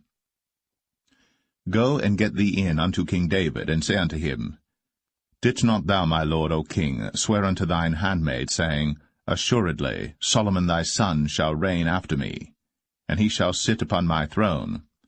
Why then doth Adonijah reign? Behold, while thou yet talkest there with the king, I also will come in after thee, and confirm thy words. And Bathsheba went in unto the king into the chamber. And the king was very old, and Abishag the Shunammite ministered unto the king. And Bathsheba bowed, and did obeisance unto the king. And the king said, What wouldst thou? And she said unto him, My lord, thou swearest by the Lord thy God unto thine handmaid, saying, Assuredly Solomon thy son shall reign after me, and he shall sit upon my throne. And now, behold, Adonijah reigneth, and now, my lord the king, thou knowest it not. And he hath slain oxen and fat cattle, and sheep in abundance, and hath called all the sons of the king, and Abiathar the priest, and Joab the captain of the host. But Solomon thy servant hath he not called. And thou, my lord, O king, the eyes of all Israel are upon thee, that thou shouldst tell them who shall sit on the throne of my lord the king after him. Otherwise it shall come to pass, when my lord the king shall sleep with his fathers, that I and my son Solomon shall be counted offenders. And lo, while she yet talked with the king, Nathan the prophet also came in.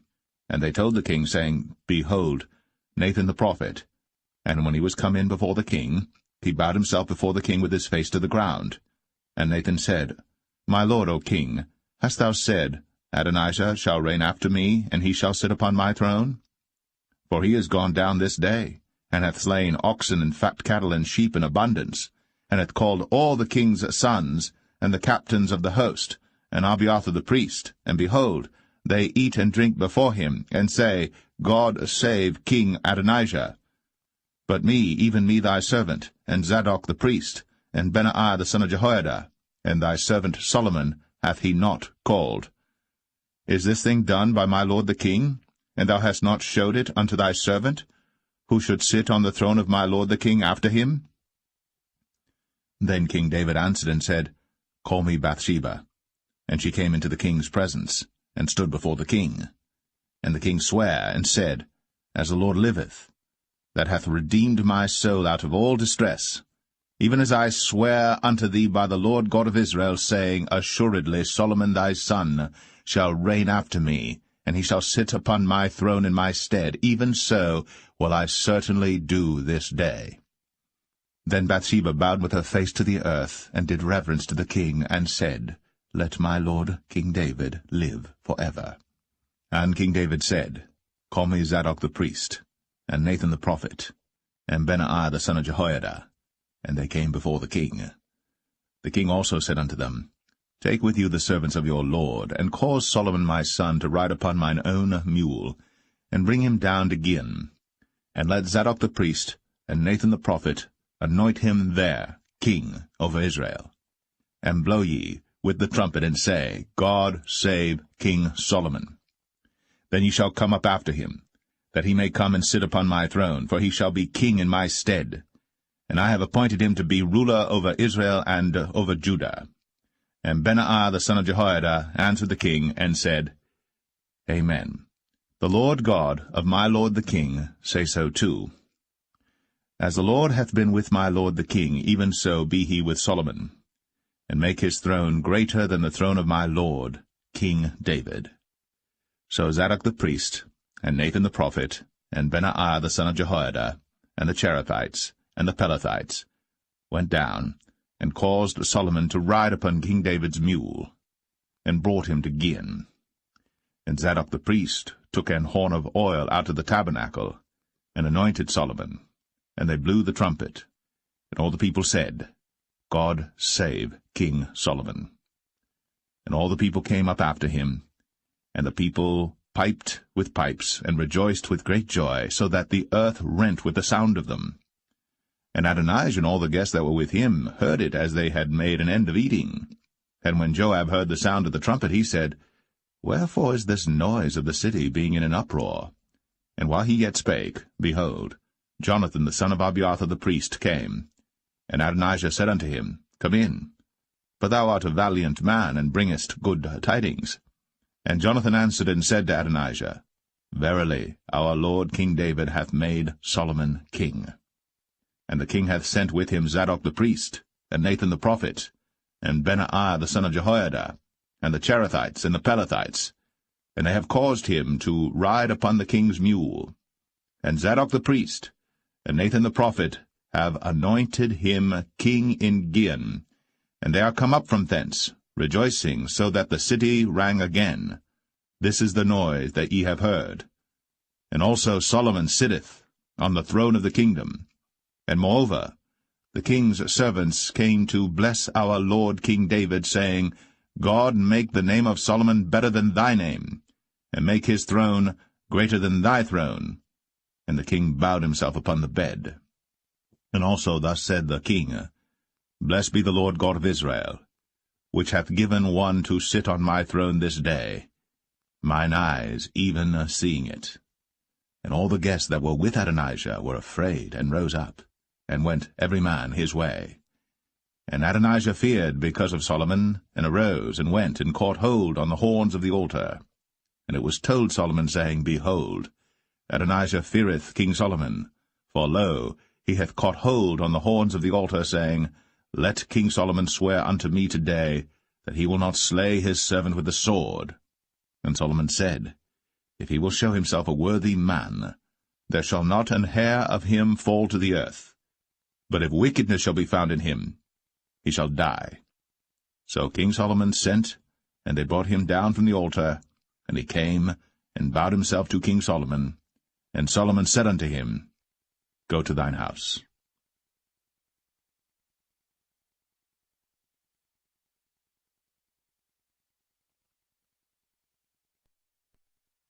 1 Kings 2.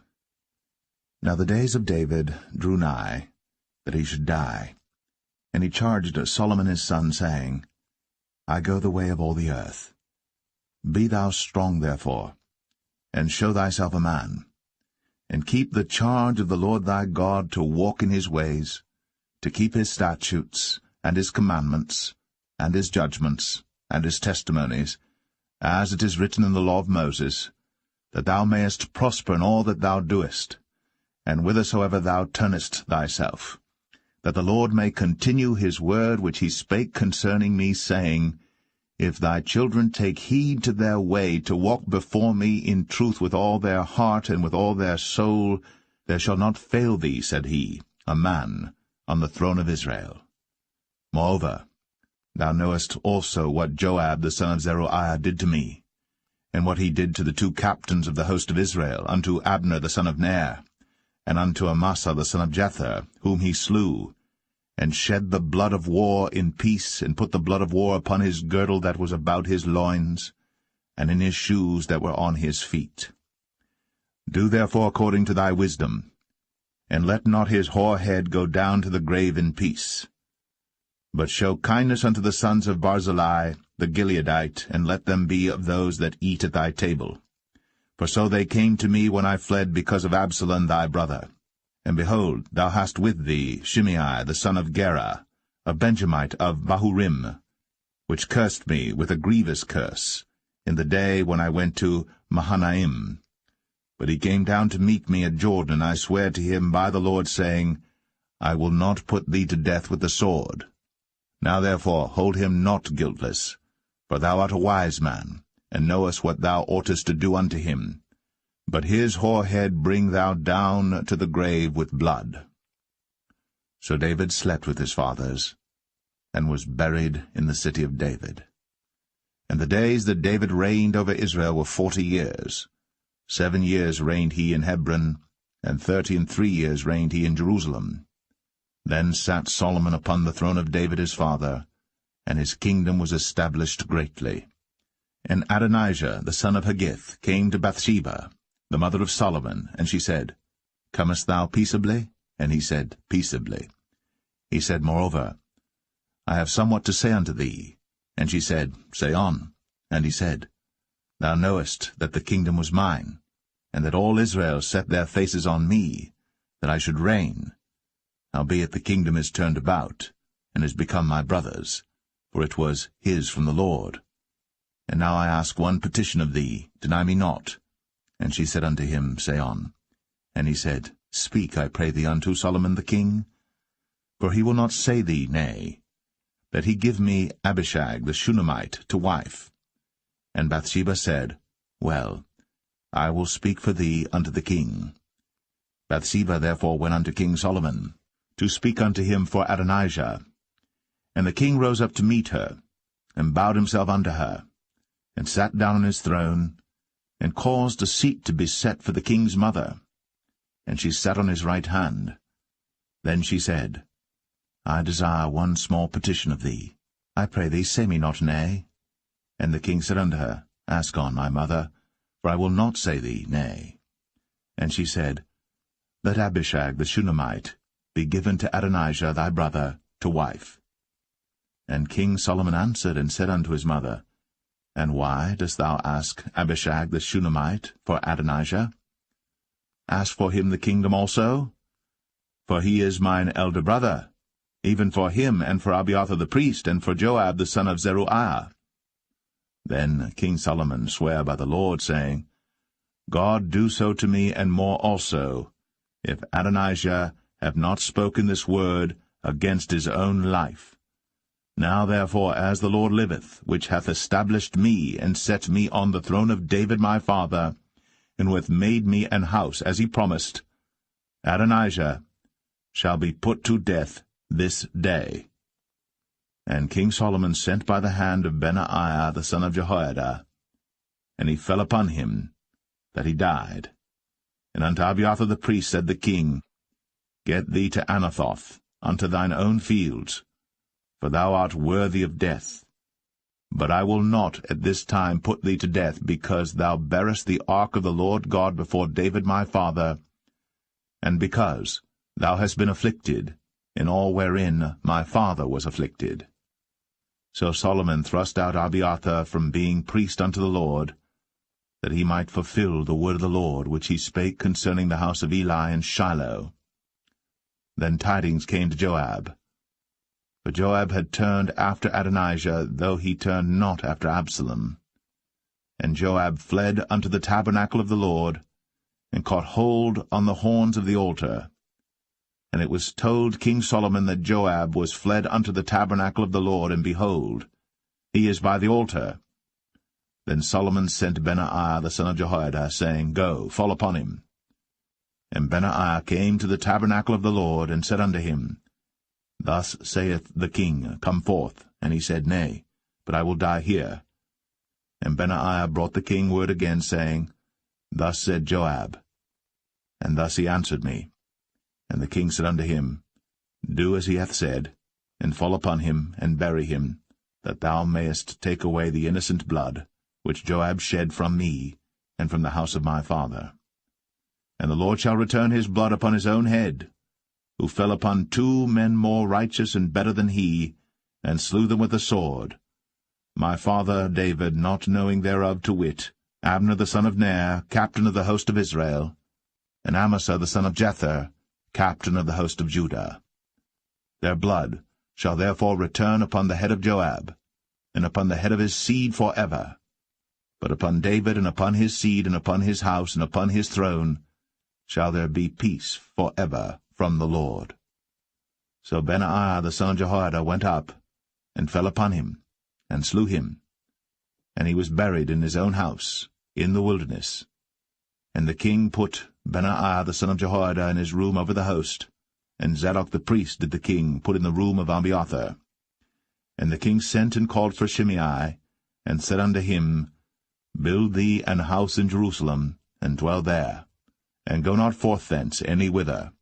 For it shall be, that on the day thou goest out, and passest over the brook Kidron, thou shalt know for certain that thou shalt surely die. Thy blood shall be upon thine own head. And Shimei said unto the king, The saying is good. As my lord the king hath said, so will thy servant do. And Shimei dwelt in Jerusalem many days. And it came to pass at the end of 3 years, that 2 of the servants of Shimei ran away unto Achish, son of Maachah, king of Gath. And they told Shimei, saying, Behold, thy servants be in Gath. And Shimei arose, and saddled his ass, and went to Gath to Achish to seek his servants. And Shimei went, and brought his servants from Gath. And it was told Solomon that Shimei had gone from Jerusalem to Gath, and was come again. And the king sent and called for Shimei, and said unto him, Did I not make thee to swear by the Lord, and protested unto thee, saying, Know for a certain, on the day thou goest out, and walkest abroad any whither, that thou shalt surely die? And thou saidst unto me, The word that I have heard is good. Why then hast thou not kept the oath of the Lord, and the commandment that I have charged thee with? The king said moreover to Shimei, Thou knowest all the wickedness which thine heart is privy to, that thou didst to David my father. Therefore the Lord shall return thy wickedness upon thine own head. And King Solomon shall be blessed, and the throne of David shall be established before the Lord for ever. So the king commanded Benaiah the son of Jehoiada, which went out, and fell upon him that he died. And the kingdom was established in the hand of Solomon.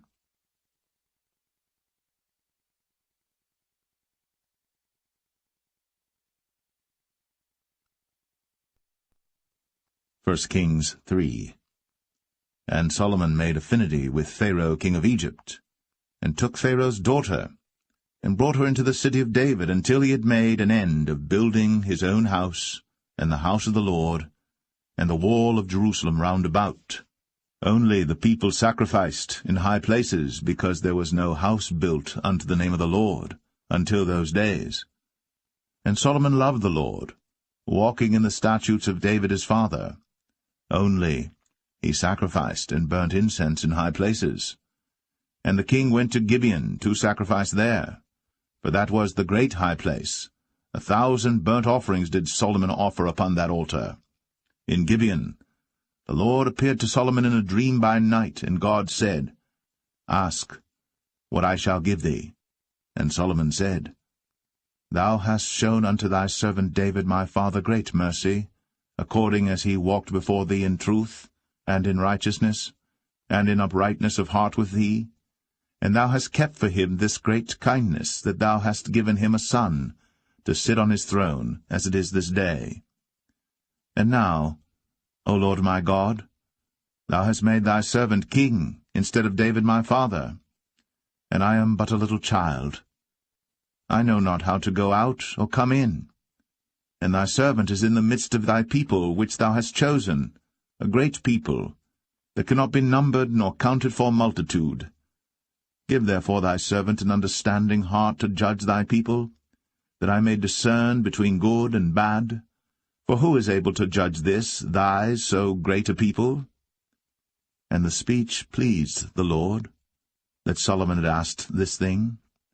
And God said unto him, Because thou hast asked this thing, and hast not asked for thyself long life, neither hast asked riches for thyself, nor hast asked the life of thine enemies, but hast asked for thyself understanding, to discern judgment.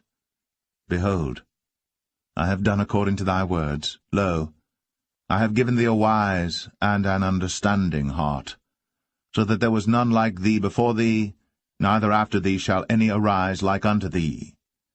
And I have also given thee that which thou hast not asked, both riches and honour, so that there shall not be any among the kings like unto thee all thy days. And if thou wilt walk in my ways, to keep my statutes and my commandments, as thy father David did walk, then I will lengthen thy days. And Solomon awoke, and behold, it was a dream. And he came to Jerusalem, and stood before the ark of the covenant of the Lord, and offered up burnt offerings, and offered peace offerings, and made a feast to all his servants. Then came there 2 women that were harlots unto the king, and stood before him. And the one woman said, O my lord, I and this woman dwell in one house, and I was delivered of a child with her in the house. And it came to pass, the 3rd day after that I was delivered, that this woman was delivered also, and we were together. There was no stranger with us in the house, save we 2 in the house. And this woman's child died in the night, because she overlaid it. And she arose at midnight, and took my son from beside me while thine handmaid slept, and laid it in her bosom, and laid her dead child in my bosom. And when I rose in the morning to give my child suck, behold, it was dead. But when I had considered it in the morning, behold, it was not my son which I did bear. And the other woman said, Nay, but the living is my son, and the dead is thy son.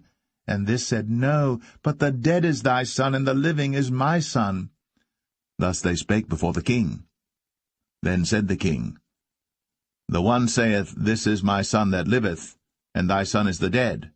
And the other saith, Nay, but thy son is the dead, and my son is the living. And the king said, Bring me a sword. And they brought a sword before the king. And the king said, Divide the living child in 2, and give half to the one, and half to the other. Then spake the woman, whose the living child was, unto the king. For her bowels yearned upon her son, and she said, O my lord, give her the living child, and in no wise slay it. But the other said, Let it be neither mine nor thine, but divide it. Then the king answered and said, Give her the living child, and in no wise slay it. She is the mother thereof. And all Israel heard of the judgment which the king had judged. And they feared the king, for they saw that the wisdom of God was in him, to do judgment.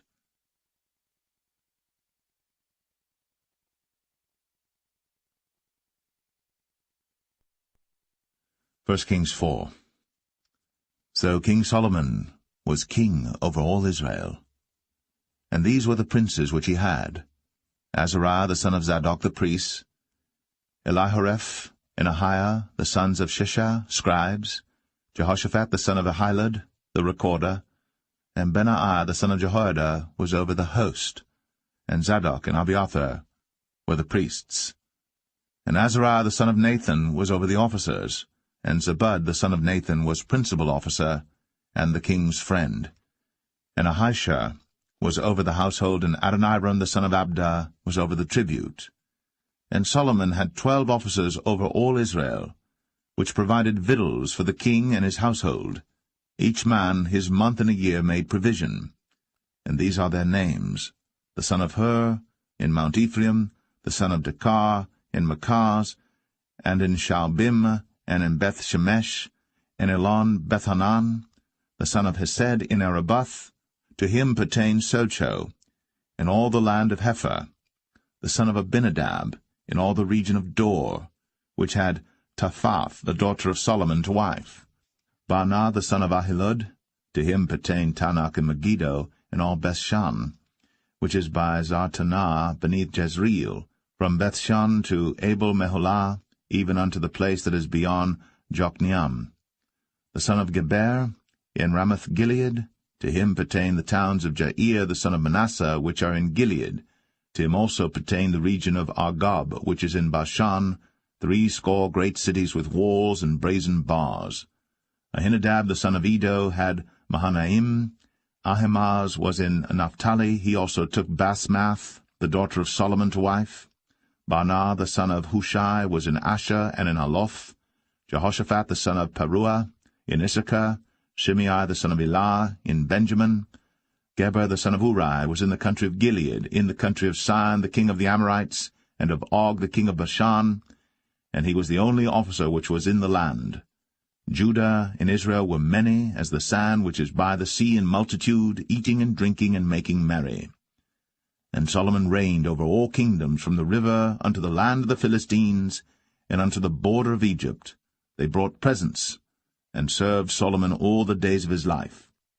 And Solomon's provisions for one day was 30 measures of fine flour, and 80 measures of meal, 10 fat oxen, and 20 oxen out of the pastures, and 100 sheep beside harts and roebucks, and fallow deer and fatted fowl, for he had dominion over all the region on this side the river, from Tiphsah even to Azar, over all the kings on this side the river, and he had peace on all sides round about him. And Judah and Israel dwelt safely, every man under his vine and under his fig tree, from Dan even to Beersheba, all the days of Solomon. And Solomon had 40,000 stalls of horses for his chariots, and 12,000 horsemen. And those officers provided victual for King Solomon, and for all that came unto King Solomon's table, every man in his month, they lacked nothing.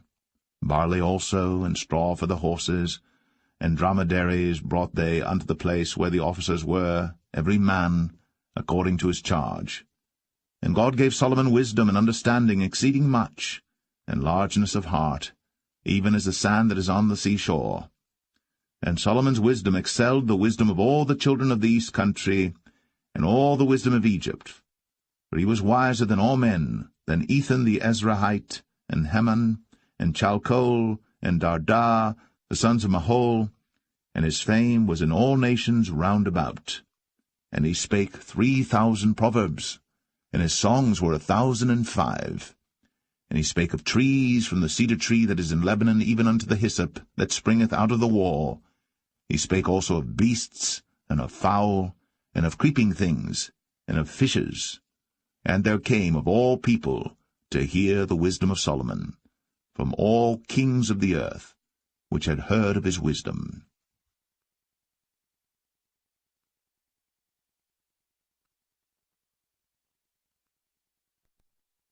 1 Kings 5. And Hiram king of Tyre sent his servants unto Solomon, for he had heard that they had anointed him king in the room of his father, for Hiram was ever a lover of David. And Solomon sent to Hiram, saying, Thou knowest how that David my father could not build an house unto the name of the Lord his God for the wars which were about him on every side, until the Lord put them under the soles of his feet. But now the Lord my God hath given me rest on every side, so that there is neither adversary nor evil occurrent. And behold, I purpose to build an house unto the name of the Lord my God, as the Lord spake unto David my father, saying, Thy son, whom I will set upon thy throne in thy room, he shall build an house unto my name. Now therefore command thou that they hew me cedar trees out of Lebanon, and my servants shall be with thy servants, and unto thee will I give hire for thy servants according to all that thou shalt appoint. For thou knowest that there is not among us any that can skill to hew timber like unto the Sidonians.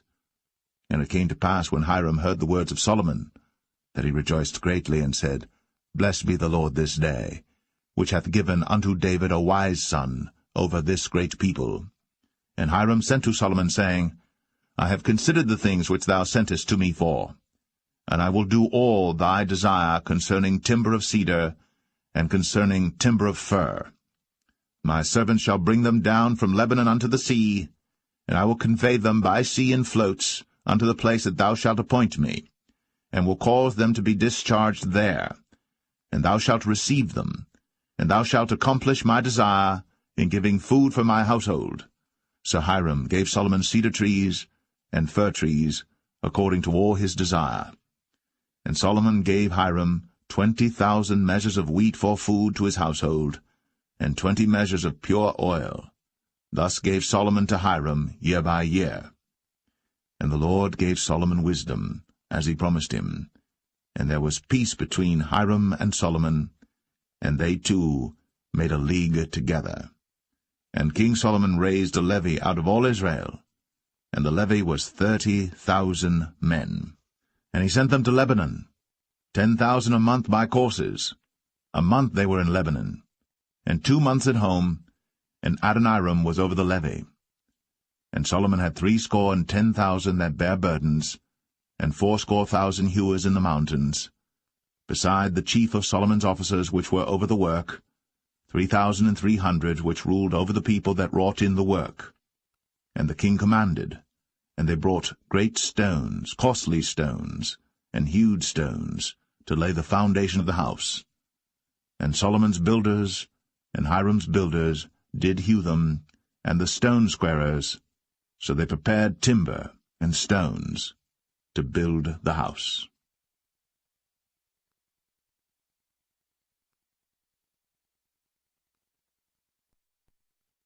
1 Kings 6.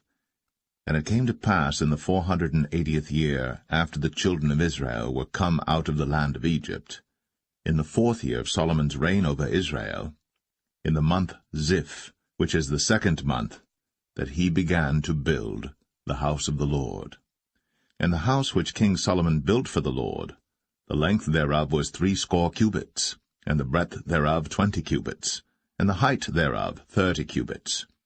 And the porch before the temple of the house 20 cubits was the length thereof, according to the breadth of the house, and 10 cubits was the breadth thereof before the house. And for the house he made windows of narrow lights. And against the wall of the house he built chambers round about, against the walls of the house round about, both of the temple and of the oracle, and he made chambers round about. The nethermost chamber was 5 cubits broad, and the middle was 6 cubits broad, and the third was 7 cubits broad. For without, in the wall of the house, he made narrowed rests round about, that the beams should not be fastened in the walls of the house. And the house, when it was in building, was built of stone made ready before it was brought thither, so that there was neither hammer nor axe nor any tool of iron heard in the house, while it was in building. The door for the middle chamber was in the right side of the house, and they went up with winding stairs into the middle chamber, and out of the middle into the third. So he built the house, and finished it, and covered the house with beams and boards of cedar. And then he built chambers against all the house, 5 cubits high, and they rested on the house with timber of cedar. And the word of the Lord came to Solomon, saying, Concerning this house, which thou art in building, if thou wilt walk in my statutes, and execute my judgments, and keep all my commandments to walk in them, then will I perform my word with thee, which I spake unto David thy father. And I will dwell among the children of Israel, and will not forsake my people Israel. So Solomon built the house, and finished it. And he built the walls of the house within with boards of cedar, both the floor of the house and the walls of the ceiling, and he covered them on the inside with wood, and covered the floor of the house with planks of fir. And he built 20 cubits on the sides of the house, both the floor and the walls with boards of cedar, even built them for it within, even for the oracle, even for the most holy place. And the house, that is, the temple before it, was 40 cubits long. And the cedar of the house within was carved with knobs and open flowers. All was cedar. There was no stone seen. And the oracle he prepared in the house within, to set there the ark of the covenant of the Lord. And the oracle in the forepart was 20 cubits in length, and 20 cubits in breadth, and 20 cubits in the height thereof. And he overlaid it with pure gold, and so covered the altar which was of cedar. So Solomon overlaid the house within with pure gold, and he made a partition by the chains of gold before the oracle, and he overlaid it with gold. And the whole house he overlaid with gold until he had finished all the house. Also the whole altar that was by the oracle he overlaid with gold. And within the oracle he made 2 cherubims of olive tree, each 10 cubits high. And 5 cubits was the one wing of the cherub, and 5 cubits the other wing of the cherub. From the uttermost part of the one wing unto the uttermost part of the other were 10 cubits, and the other cherub was 10 cubits. Both the cherubims were of one measure and one size. The height of the one cherub was 10 cubits, and so was it of the other cherub. And he set the cherubims within the inner house, and they stretched forth the wings of the cherubims, so that the wing of the one touched the one wall, and the wing of the other cherub touched the other wall, and their wings touched one another in the midst of the house. And he overlaid the cherubims with gold, and he carved all the walls of the house round about with carved figures of cherubims, and palm trees, and open flowers, within and without. And the floor of the house he overlaid with gold, within and without. And for the entering of the oracle he made doors of olive tree. The lintel and side posts were a 5th part of the wall. The 2 doors also were of olive tree, and he carved upon them carvings of cherubims and palm trees and open flowers, and overlaid them with gold, and spread gold upon the cherubims and upon the palm trees. So also made he for the door of the temple posts of olive tree, a 4th part of the wall, and the 2 doors were of fir tree.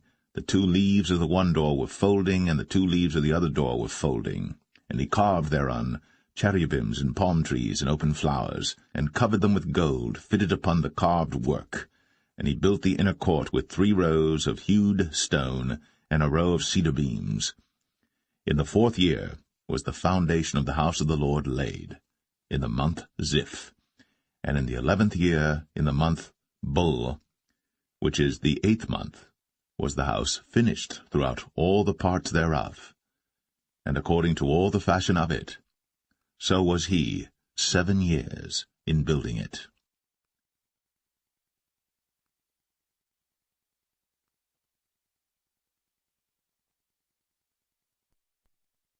1 Kings 7. But Solomon was building his own house 13 years, and he finished all his house. He built also the house of the forest of Lebanon. The length thereof was 100 cubits, and the breadth thereof 50 cubits, and the height thereof 30 cubits, upon 4 rows of cedar pillars, with cedar beams upon the pillars.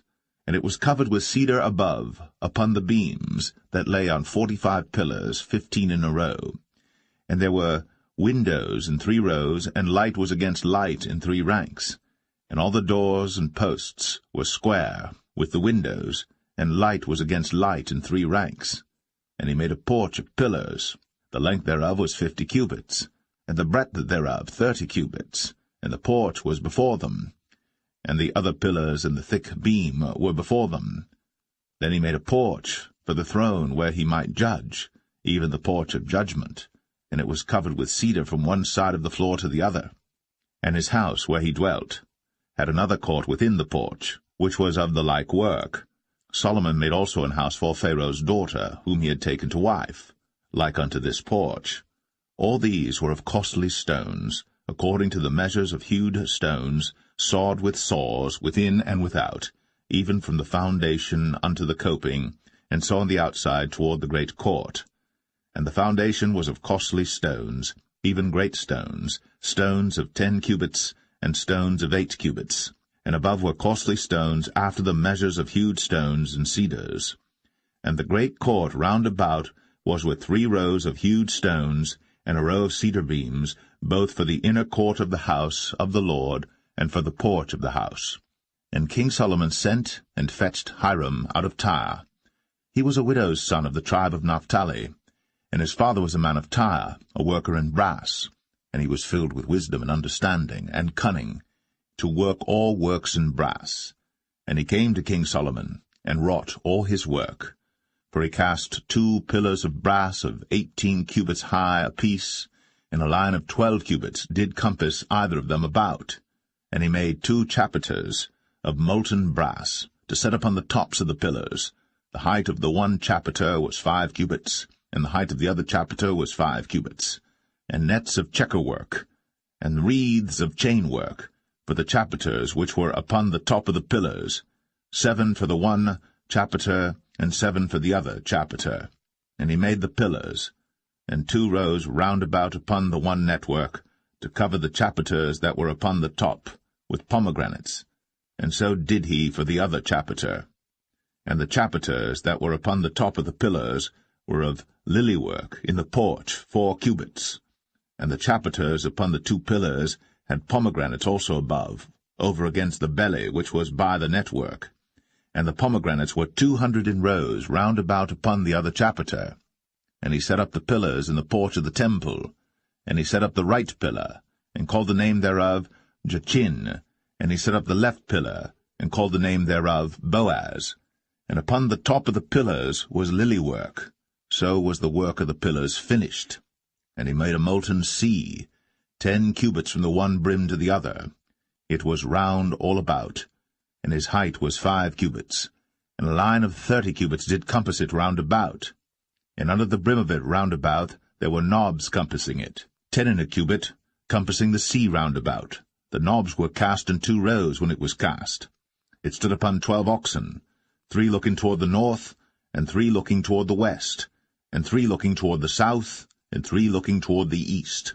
And the sea was set above upon them, and all their hinder parts were inward. And it was an handbreadth thick, and the brim thereof was wrought like the brim of a cup, with flowers of lilies. It contained 2,000 baths. And he made 10 bases of brass. 4 cubits was the length of one base, and 4 cubits the breadth thereof, and 3 cubits the height of it. And the work of the bases was on this manner. They had borders, and the borders were between the ledges. And on the borders that were between the ledges were lions, oxen, and cherubims. And upon the ledges there was a base above, and beneath the lions and oxen were certain additions made of thin work.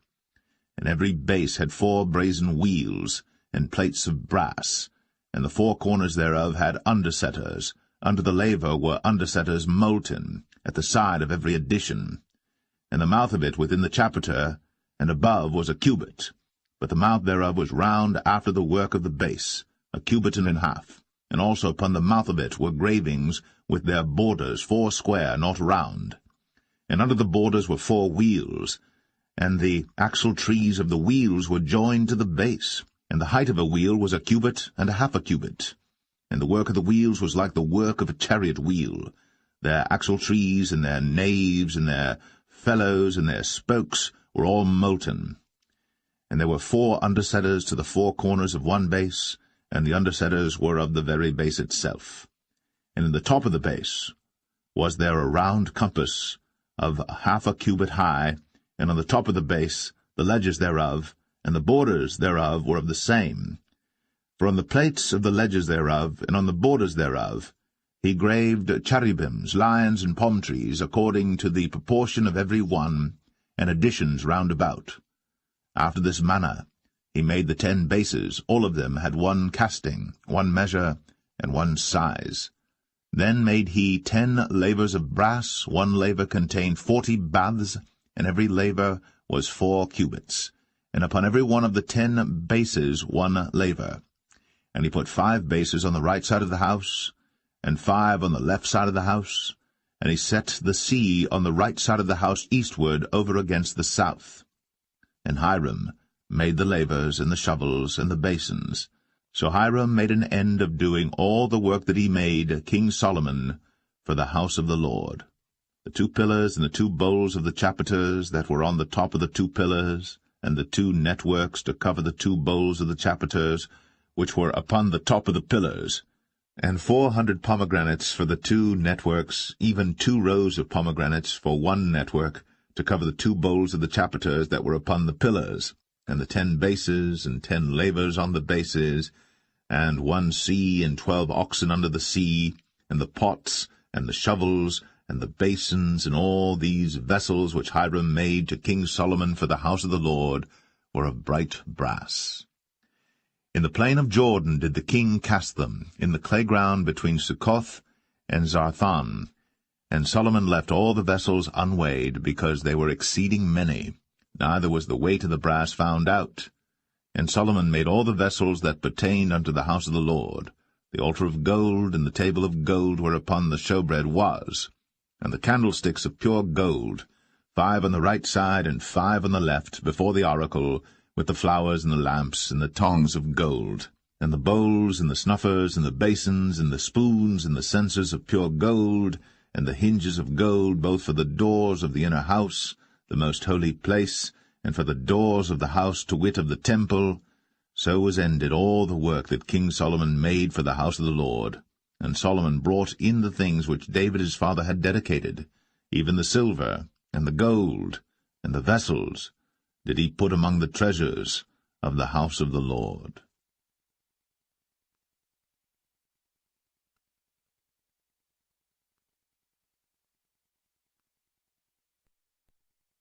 1 Kings 8. Then Solomon assembled the elders of Israel, and all the heads of the tribes, the chief of the fathers of the children of Israel, unto King Solomon in Jerusalem, that they might bring up the ark of the covenant of the Lord out of the city of David, which is Zion. And all the men of Israel assembled themselves unto King Solomon at the feast in the month Ethanim, which is the 7th month. And all the elders of Israel came, and the priests took up the ark, and they brought up the ark of the Lord, and the tabernacle of the congregation, and all the holy vessels that were in the tabernacle, even those did the priests and the Levites bring up. And King Solomon, and all the congregation of Israel, that were assembled unto him, were with him before the ark, sacrificing sheep and oxen, that could not be told nor numbered for multitude. And the priests brought in the ark of the covenant of the Lord unto his place, into the oracle of the house, to the most holy place, even under the wings of the cherubims. For the cherubims spread forth their 2 wings over the place of the ark, and the cherubims covered the ark and the staves thereof above.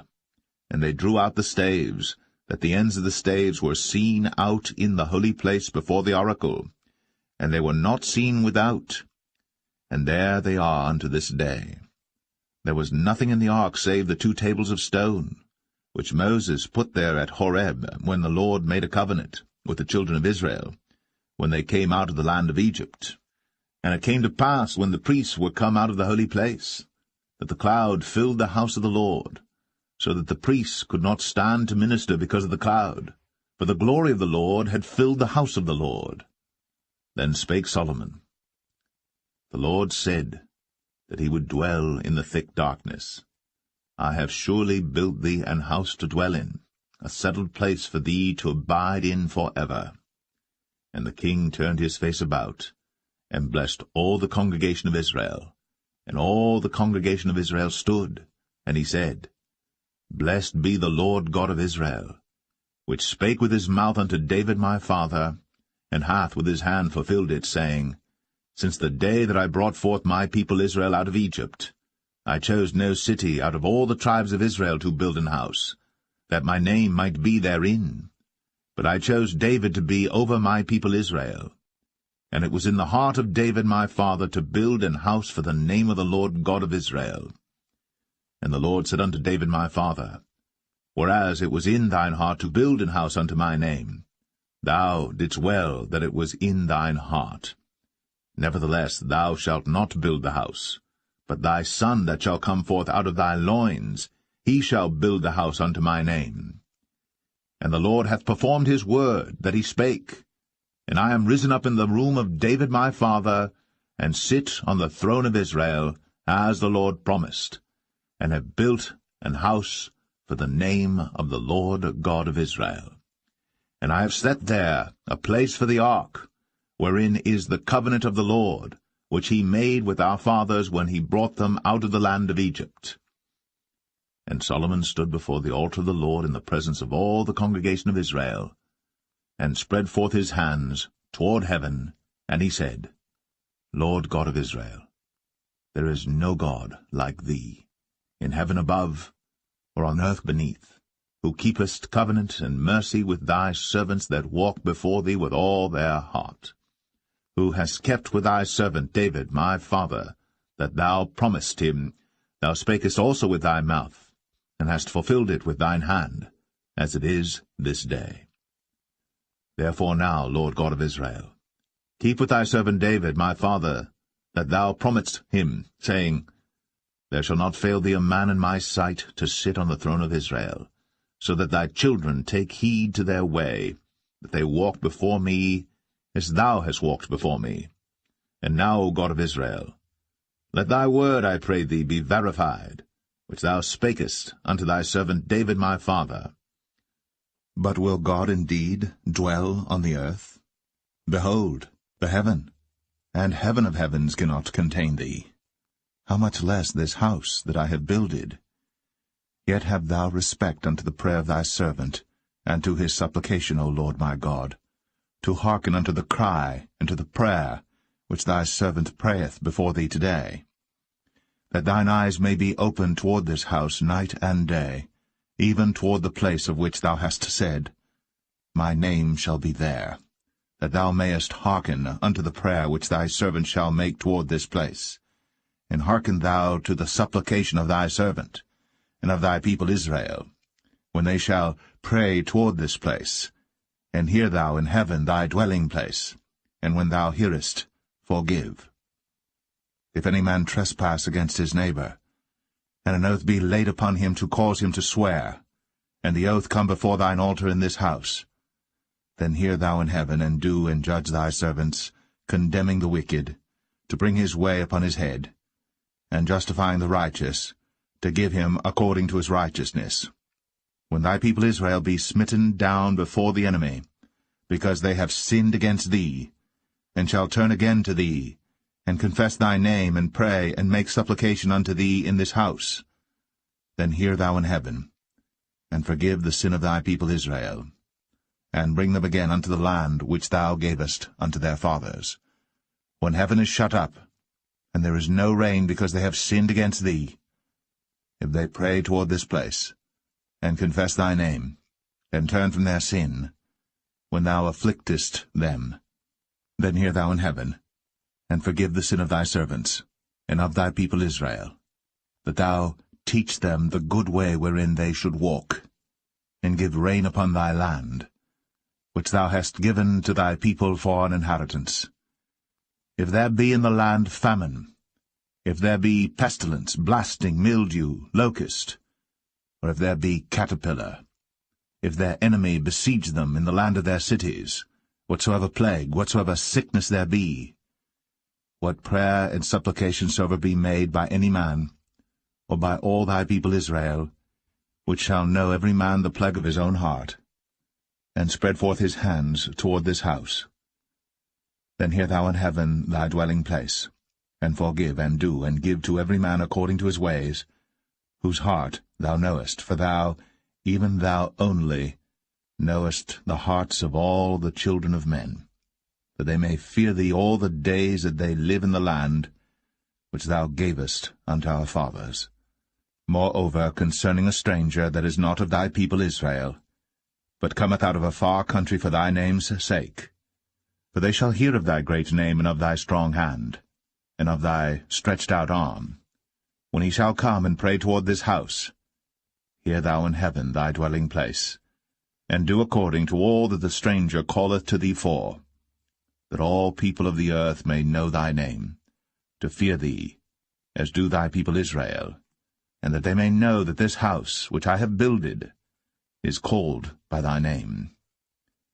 If thy people go out to battle against their enemy, whithersoever thou shalt send them, and shall pray unto the Lord toward the city which thou hast chosen, and toward the house that I have built for thy name, then hear thou in heaven their prayer, and their supplication, and maintain their cause. If they sin against thee, for there is no man that sinneth not, and thou be angry with them, and deliver them to the enemy, so that they carry them away captives unto the land of the enemy, far or near.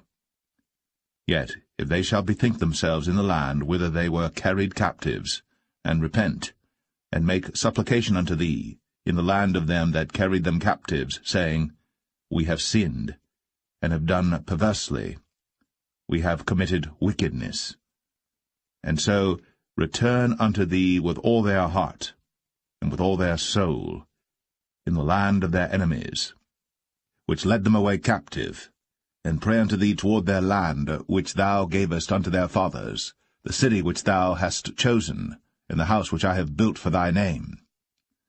Then hear thou their prayer, and their supplication in heaven thy dwelling place, and maintain their cause, and forgive thy people that have sinned against thee, and all their transgressions wherein they have transgressed against thee, and give them compassion before them who carry them captive, that they may have compassion on them. For they be thy people, and thine inheritance, which thou broughtest forth out of Egypt, from the midst of the furnace of iron, that thine eyes may be open unto the supplication of thy servant, and unto the supplication of thy people Israel, to hearken unto them in all that they call for unto thee. For thou didst separate them from among all the people of the earth to be thine inheritance, as thou spakest by the hand of Moses thy servant, when thou broughtest our fathers out of Egypt, O Lord God. And it was so that when Solomon had made an end of praying all this prayer and supplication unto the Lord, he arose from before the altar of the Lord, from kneeling on his knees with his hands spread up to heaven. And he stood, and blessed all the congregation of Israel with a loud voice, saying, Blessed be the Lord, that hath given rest unto his people Israel, according to all that he promised. There hath not failed one word of all his good promise, which he promised by the hand of Moses his servant. The Lord our God be with us, as he was with our fathers. Let him not leave us, nor forsake us, that he may incline our hearts unto him, to walk in all his ways, and to keep his commandments and his statutes and his judgments, which he commanded our fathers. And let these my words wherewith I have made supplication before the Lord be nigh unto the Lord our God day and night, that he maintain the cause of his servant, and the cause of his people Israel at all times, as the matter shall require, that all the people of the earth may know that the Lord is God, and that there is none else. Let your heart therefore be perfect with the Lord our God, to walk in his statutes, and to keep his commandments, as at this day. And the king and all Israel with him offered sacrifice before the Lord.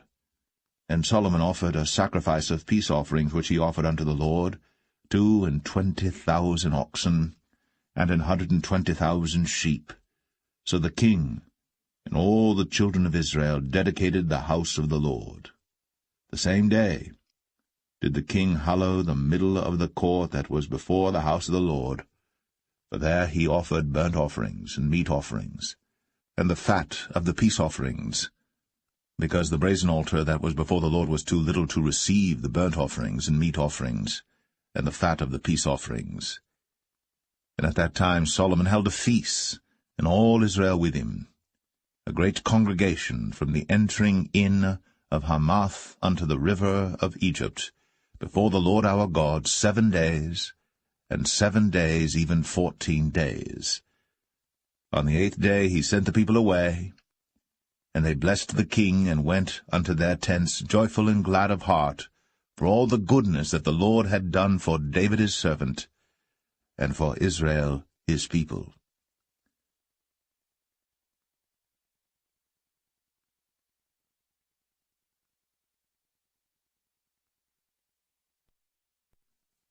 First Kings 9. And it came to pass, when Solomon had finished the building of the house of the Lord, and the king's house, and all Solomon's desire which he was pleased to do, that the Lord appeared to Solomon the second time, as he had appeared unto him at Gibeon. And the Lord said unto him, I have heard thy prayer and thy supplication that thou hast made before me. I have hallowed this house which thou hast built, to put my name there for ever. And mine eyes and mine heart shall be there perpetually. And if thou wilt walk before me, as David thy father walked, in integrity of heart, and in uprightness, to do according to all that I have commanded thee, and wilt keep my statutes and my judgments, then I will establish the throne of thy kingdom upon Israel forever, as I promised to David thy father, saying, There shall not fail thee a man upon the throne of Israel. But if ye shall at all turn from following me, ye or your children, and will not keep my commandments and my statutes which I have set before you, but go and serve other gods, and worship them, Then will I cut off Israel out of the land which I have given them, and this house which I have hallowed for my name will I cast out of my sight, and Israel shall be a proverb and a byword among all people. And at this house which is high, every one that passeth by it shall be astonished, and shall hiss, and they shall say, Why hath the Lord done thus unto this land, and to this house? And they shall answer, Because they forsook the Lord their God, who brought forth their fathers out of the land of Egypt, and had taken hold upon other gods, and have worshipped them, and served them. Therefore hath the Lord brought upon them all this evil. And it came to pass at the end of 20 years, when Solomon had built the 2 houses, the house of the Lord, and the king's house.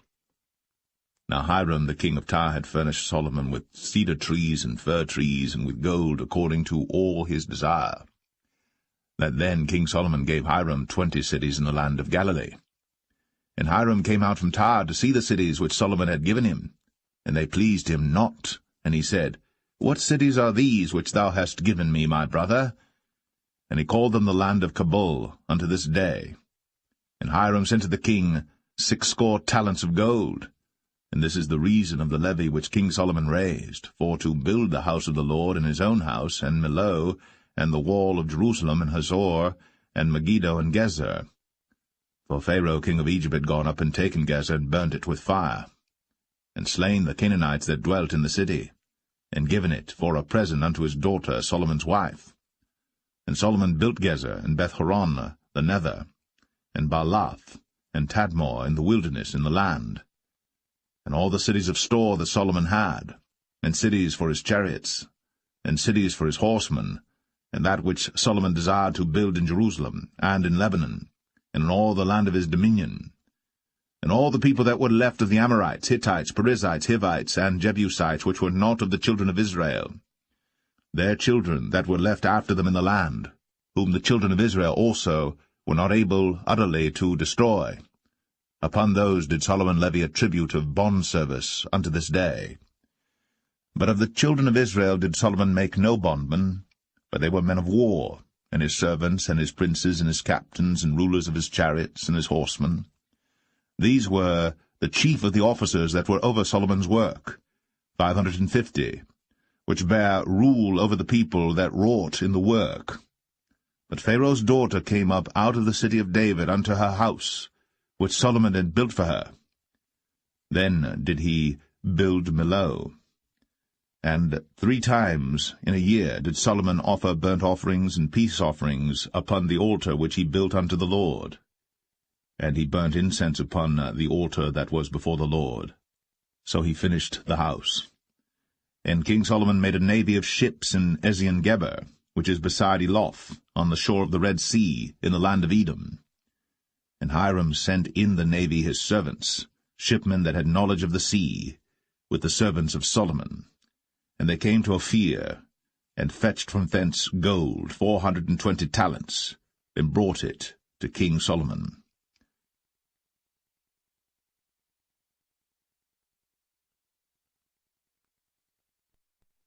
1 Kings 10. And when the queen of Sheba heard of the fame of Solomon concerning the name of the Lord, she came to prove him with hard questions. And she came to Jerusalem with a very great train, with camels that bare spices, and very much gold, and precious stones. And when she was come to Solomon, she communed with him of all that was in her heart. And Solomon told her all her questions. There was not anything hid from the king which he told her not. And when the queen of Sheba had seen all Solomon's wisdom, and the house that he had built, and the meat of his table, and the sitting of his servants, and the attendance of his ministers, and their apparel, and his cupbearers, and his ascent by which he went up unto the house of the Lord, there was no more spirit in her. And she said to the king, It was a true report that I heard in mine own land of thy acts and of thy wisdom. Howbeit, I believed not the word until I came. And mine eyes had seen it, and behold, the half was not told me. Thy wisdom and prosperity exceedeth the fame which I heard. Happy are thy men, happy are these thy servants, which stand continually before thee, and that hear thy wisdom. Blessed be the Lord thy God, which delighteth in thee, to set thee on the throne of Israel, because the Lord loved Israel for ever. Therefore made he thee king, to do judgment and justice. And she gave the king 120 talents of gold, and of spices, very great store, and precious stones. There came no more such abundance of spices as these which the queen of Sheba gave to King Solomon. And the navy also of Hiram, that brought gold from Ophir, brought in from Ophir great plenty of almug trees and precious stones.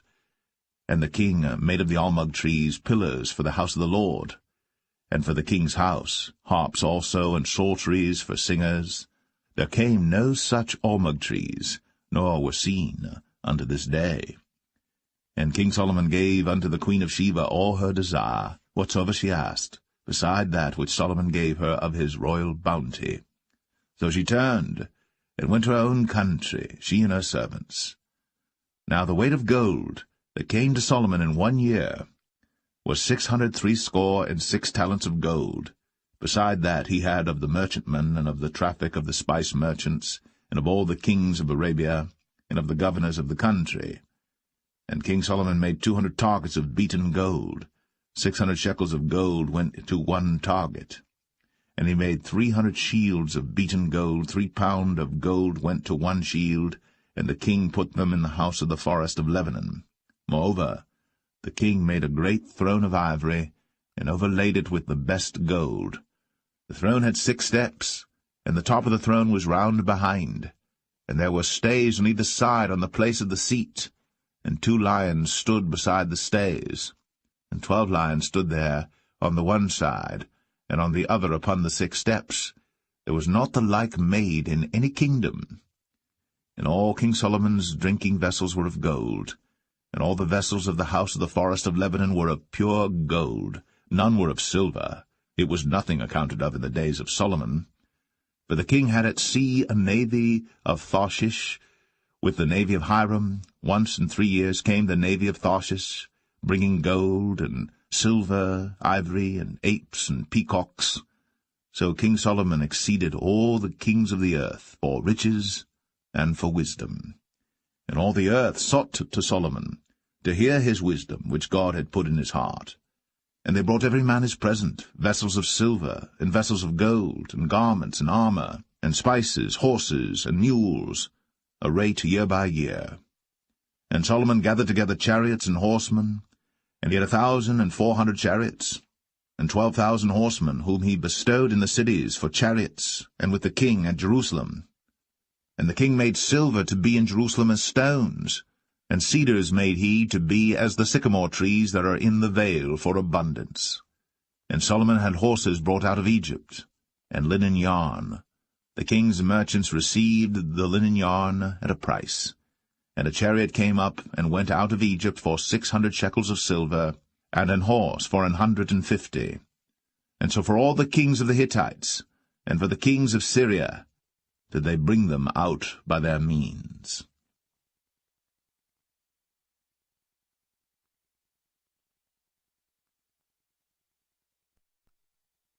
1 Kings 11. But King Solomon loved many strange women, together with the daughter of Pharaoh, women of the Moabites, Ammonites, Edomites, Zidonians, and Hittites. Of the nations concerning which the Lord said unto the children of Israel, Ye shall not go in to them, neither shall they come in unto you, for surely they will turn away your heart after their gods. Solomon clave unto these in love. And he had 700 wives, princesses, and 300 concubines, and his wives turned away his heart. For it came to pass, when Solomon was old, that his wives turned away his heart after other gods. And his heart was not perfect with the Lord his God, as was the heart of David his father. For Solomon went after Ashtoreth, the goddess of the Zidonians, and after Milcom, the abomination of the Ammonites. And Solomon did evil in the sight of the Lord, and went not fully after the Lord, as did David his father. Then did Solomon build an high place for Chemosh, the abomination of Moab, in the hill that is before Jerusalem, and for Moloch, the abomination of the children of Ammon. And likewise did he for all his strange wives, which burnt incense, and sacrificed unto their gods. And the Lord was angry with Solomon, because his heart was turned from the Lord God of Israel, which had appeared unto him twice, and had commanded him concerning this thing, that he should not go after other gods. But he kept not that which the Lord commanded. Wherefore the Lord said unto Solomon, Forasmuch as this is done of thee, and thou hast not kept my covenant and my statutes, which I have commanded thee, I will surely rend the kingdom from thee, and will give it to thy servant. Notwithstanding, in thy days, I will not do it for David thy father's sake, but I will rend it out of the hand of thy son. Howbeit, I will not rend away all the kingdom, but will give one tribe to thy son, for David my servant's sake, and for Jerusalem's sake, which I have chosen. And the Lord stirred up an adversary unto Solomon, Hadad the Edomite. He was of the king's seed in Edom. For it came to pass, when David was in Edom, and Joab, the captain of the host, was gone up to bury the slain, after he had smitten every male in Edom. For 6 months did Joab remain there with all Israel, until he had cut off every male in Edom. That Hadad fled, he and certain Edomites of his father's servants with him, to go into Egypt, Hadad being yet a little child. And they arose out of Midian, and came to Paran. And they took men with them out of Paran, and they came to Egypt, unto Pharaoh king of Egypt, which gave him an house, and appointed him victuals, and gave him land. And Hadad found great favour in the sight of Pharaoh, so that he gave him to wife the sister of his own wife, the sister of Tahpenes the queen. And the sister of Tahpenes bare him Genubath his son, whom Tahpenes weaned in Pharaoh's house. And Genubath was in Pharaoh's household among the sons of Pharaoh. And when Hadad heard in Egypt that David slept with his fathers, and that Joab the captain of the host was dead, Hadad said to Pharaoh, Let me depart, that I may go to mine own country. Then Pharaoh said unto him, But what hast thou lacked with me, that, behold, thou seekest to go to thine own country? And he answered, Nothing. Howbeit, let me go in any wise. And God stirred him up another adversary, Rezon the son of Eliadah, which fled from his lord Hadadezer king of Zobah. And he gathered men unto him, and became captain over a band, when David slew them of Zobah. And they went to Damascus, and dwelt therein, and reigned in Damascus. And he was an adversary to Israel all the days of Solomon, beside the mischief that Hadad did. And he abhorred Israel, and reigned over Syria. And Jeroboam the son of Nebat, an Ephrathite of Zeradah, Solomon's servant, whose mother's name was Zeruiah, a widow woman, even he lifted up his hand against the king. And this was the cause that he lifted up his hand against the king. Solomon built Millo, and repaired the breaches of the city of David his father. And the man Jeroboam was a mighty man of valour. And Solomon, seeing the young man that he was industrious, he made him ruler over all the charge of the house of Joseph. And it came to pass at that time, when Jeroboam went out of Jerusalem, that the prophet Ahijah the Shilonite found him in the way, and he had clad himself with a new garment, and they two were alone in the field. And Ahijah caught the new garment that was on him, and rent it in 12 pieces. And he said to Jeroboam, Take thee 10 pieces, for thus saith the Lord, the God of Israel, Behold, I will rend the kingdom out of the hand of Solomon, and will give 10 tribes to thee. But he shall have 1 tribe for my servant David's sake, and for Jerusalem's sake, the city which I have chosen out of all the tribes of Israel, because that they have forsaken me, and have worshipped Ashtoreth, the goddess of the Zidonians, Chemosh, the god of the Moabites, and Milcom, the god of the children of Ammon, and have not walked in my ways, to do that which is right in mine eyes, and to keep my statutes and my judgments, as did David his father. Howbeit, I will not take the whole kingdom out of his hand, but I will make him prince all the days of his life, for David my servant's sake, whom I chose, because he kept my commandments and my statutes. But I will take the kingdom out of his son's hand, and will give it unto thee, even 10 tribes. And unto his son will I give 1 tribe, that David my servant may have a light always before me in Jerusalem, the city which I have chosen me, to put my name there. And I will take thee, and thou shalt reign according to all that thy soul desireth, and shalt be king over Israel. And it shall be, if thou wilt hearken unto all that I command thee, and wilt walk in my ways, and do that is right in my sight, to keep my statutes and my commandments, as David my servant did, that I will be with thee, and build thee a sure house, as I built for David, and will give Israel unto thee. And I will for this afflict the seed of David, but not forever. Solomon sought therefore to kill Jeroboam. And Jeroboam arose and fled into Egypt, unto Shishak king of Egypt, and was in Egypt until the death of Solomon. And the rest of the acts of Solomon, and all that he did, and his wisdom, are they not written in the book of the acts of Solomon? And the time that Solomon reigned in Jerusalem over all Israel was 40 years. And Solomon slept with his fathers, and was buried in the city of David his father. And Rehoboam his son reigned in his stead.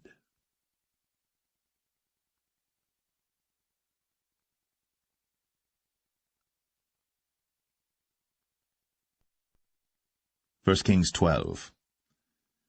And Rehoboam went to Shechem, for all Israel were come to Shechem to make him king. And it came to pass, when Jeroboam the son of Nebat, who was yet in Egypt, heard of it, for he was fled from the presence of King Solomon, and Jeroboam dwelt in Egypt, that they sent and called him. And Jeroboam and all the congregation of Israel came, and spake unto Rehoboam, saying, Thy father made our yoke grievous. Now therefore make thou the grievous service of thy father, and his heavy yoke which he put upon us lighter, and we will serve thee. And he said unto them, Depart yet for 3 days, then come again to me. And the people departed. And King Rehoboam consulted with the old men that stood before Solomon his father while he yet lived, and said, How do ye advise that I may answer this people? And they spake unto him, saying, If thou wilt be a servant unto this people this day, and wilt serve them, and answer them, and speak good words to them, then they will be thy servants forever. But he forsook the counsel of the old men which they had given him, and consulted with the young men that were grown up with him, and which stood before him. And he said unto them, What counsel give ye that we may answer this people who have spoken to me, saying, Make the yoke which thy father did put upon us lighter? And the young men that were grown up with him spake unto him, saying, Thus shalt thou speak unto this people that spake unto thee, saying, Thy father made our yoke heavy, but make thou it lighter unto us. Thus shalt thou say unto them, My little finger shall be thicker than my father's loins.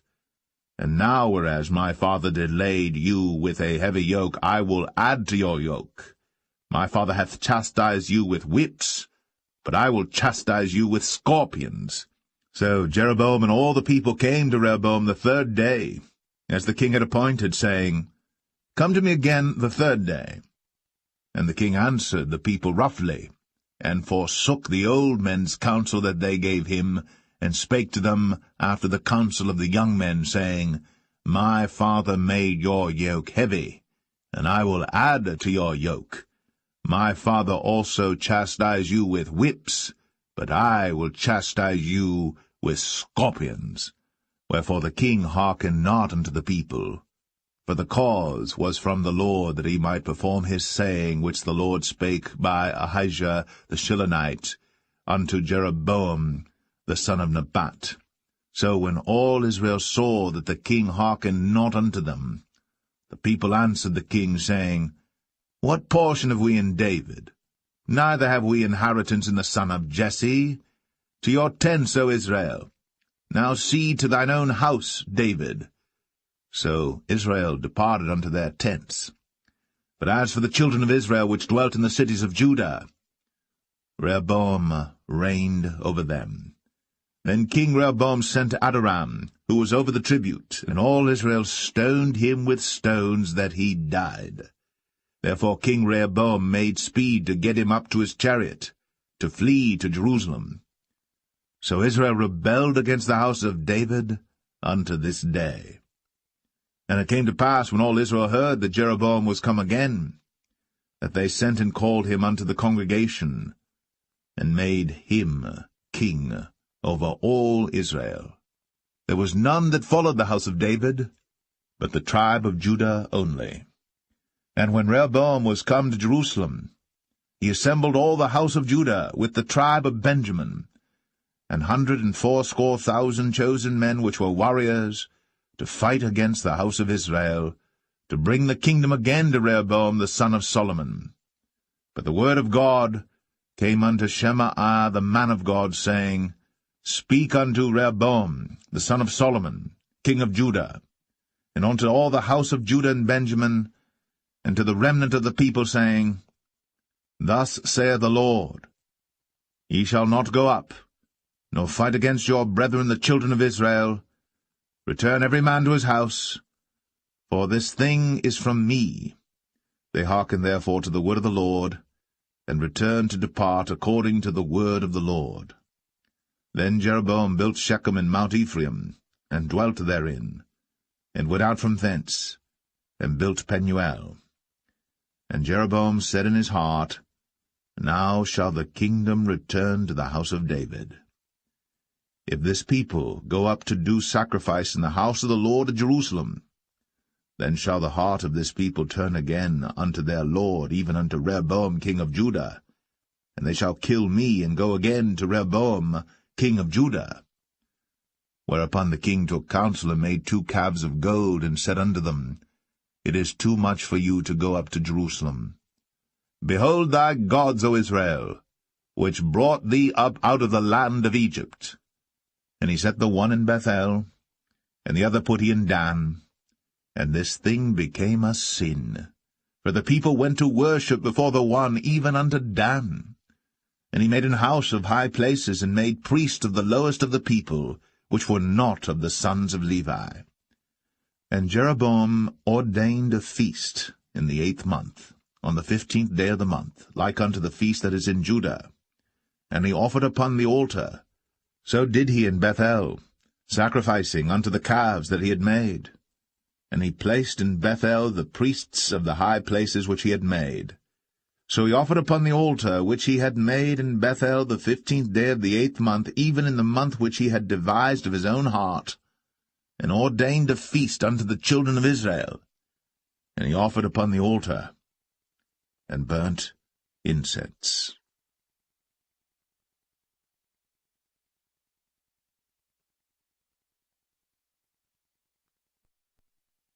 1 Kings 13.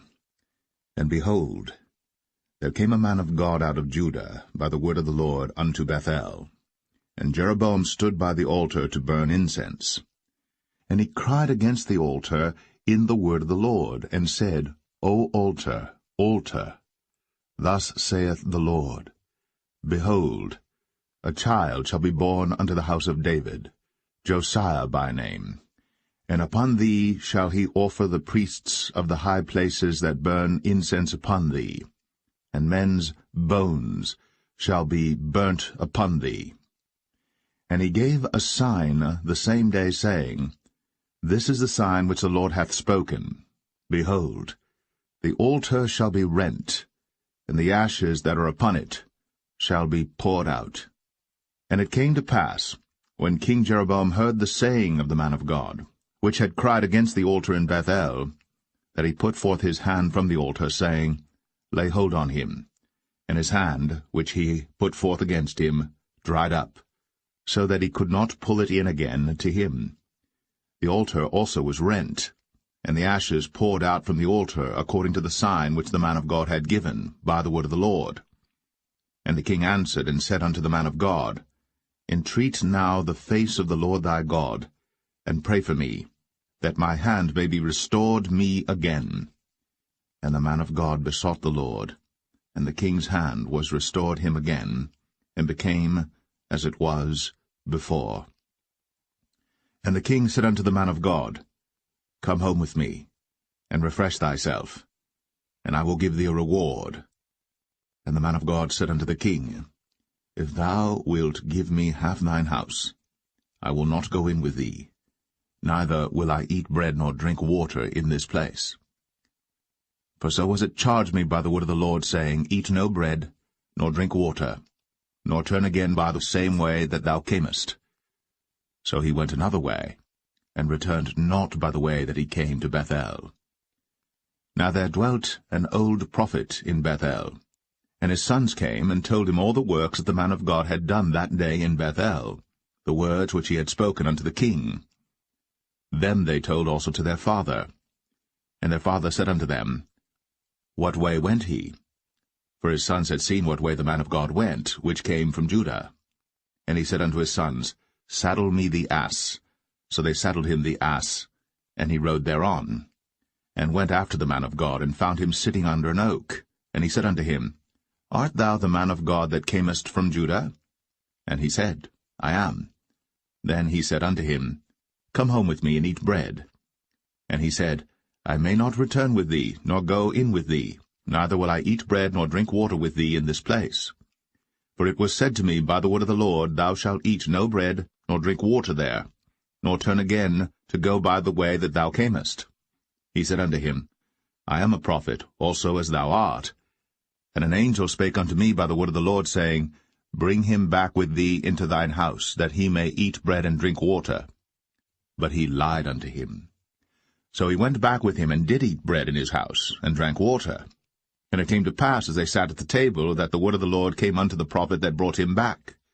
And he cried unto the man of God that came from Judah, saying, Thus saith the Lord, For as much as thou hast disobeyed the mouth of the Lord, and hast not kept the commandment which the Lord thy God commanded thee, but camest back, and hast eaten bread, and drunk water in the place, of the which the Lord did say to thee, Eat no bread, and drink no water, thy carcass shall not come unto the sepulchre of thy fathers.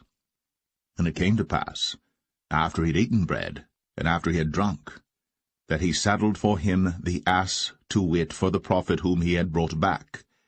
And when he was gone, a lion met him by the way, and slew him. And his carcass was cast in the way, and the ass stood by it. The lion also stood by the carcass. And behold, men passed by, and saw the carcass cast in the way, and the lion standing by the carcass. And they came and told it in the city where the old prophet dwelt. And when the prophet that brought him back from the way heard thereof, he said, It is the man of God who was disobedient unto the word of the Lord. Therefore the Lord hath delivered him unto the lion, which hath torn him and slain him according to the word of the Lord, which he spake unto him. And he spake to his son, saying, Saddle me the ass. And they saddled him. And he went and found his carcass cast in the way, and the ass and the lion standing by the carcass. The lion had not eaten the carcass, nor torn the ass. And the prophet took up the carcass of the man of God, and laid it upon the ass, and brought it back. And the old prophet came to the city to mourn and to bury him. And he laid his carcass in his own grave. And they mourned over him, saying, Alas, my brother! And it came to pass, after he had buried him, that he spake to his son, saying, When I am dead, then bury me in the sepulchre wherein the man of God is buried. Lay my bones beside his bones. For the saying which he cried by the word of the Lord against the altar in Bethel, and against all the houses of the high places which are in the cities of Samaria, shall surely come to pass. After this thing Jeroboam returned not from his evil way, but made again of the lowest of the people priests of the high places. Whosoever would, he consecrated him, and he became one of the priests of the high places.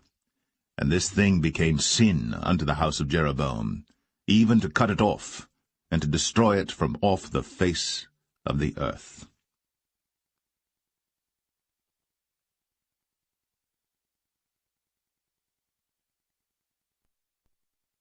1 Kings 14. At that time Abijah, the son of Jeroboam, fell sick. And Jeroboam said to his wife, Arise, I pray thee, and disguise thyself, that thou be not known to be the wife of Jeroboam, and get thee to Shiloh. Behold, there is Ahijah the prophet, which told me that I should be king over this people. And take with thee 10 loaves and cracknels, and a cruse of honey, and go to him. He shall tell thee what shall become of the child. And Jeroboam's wife did so, and arose, and went to Shiloh, and came to the house of Ahijah. But Ahijah could not see, for his eyes were set by reason of his age. And the Lord said unto Ahijah, Behold, the wife of Jeroboam cometh to ask a thing of thee for her son, for he is sick. Thus and thus shalt thou say unto her, for it shall be, when she cometh in, that she shall feign herself to be another woman. And it was so, when Ahijah heard the sound of her feet, as she came in at the door, that he said, Come in, thou wife of Jeroboam.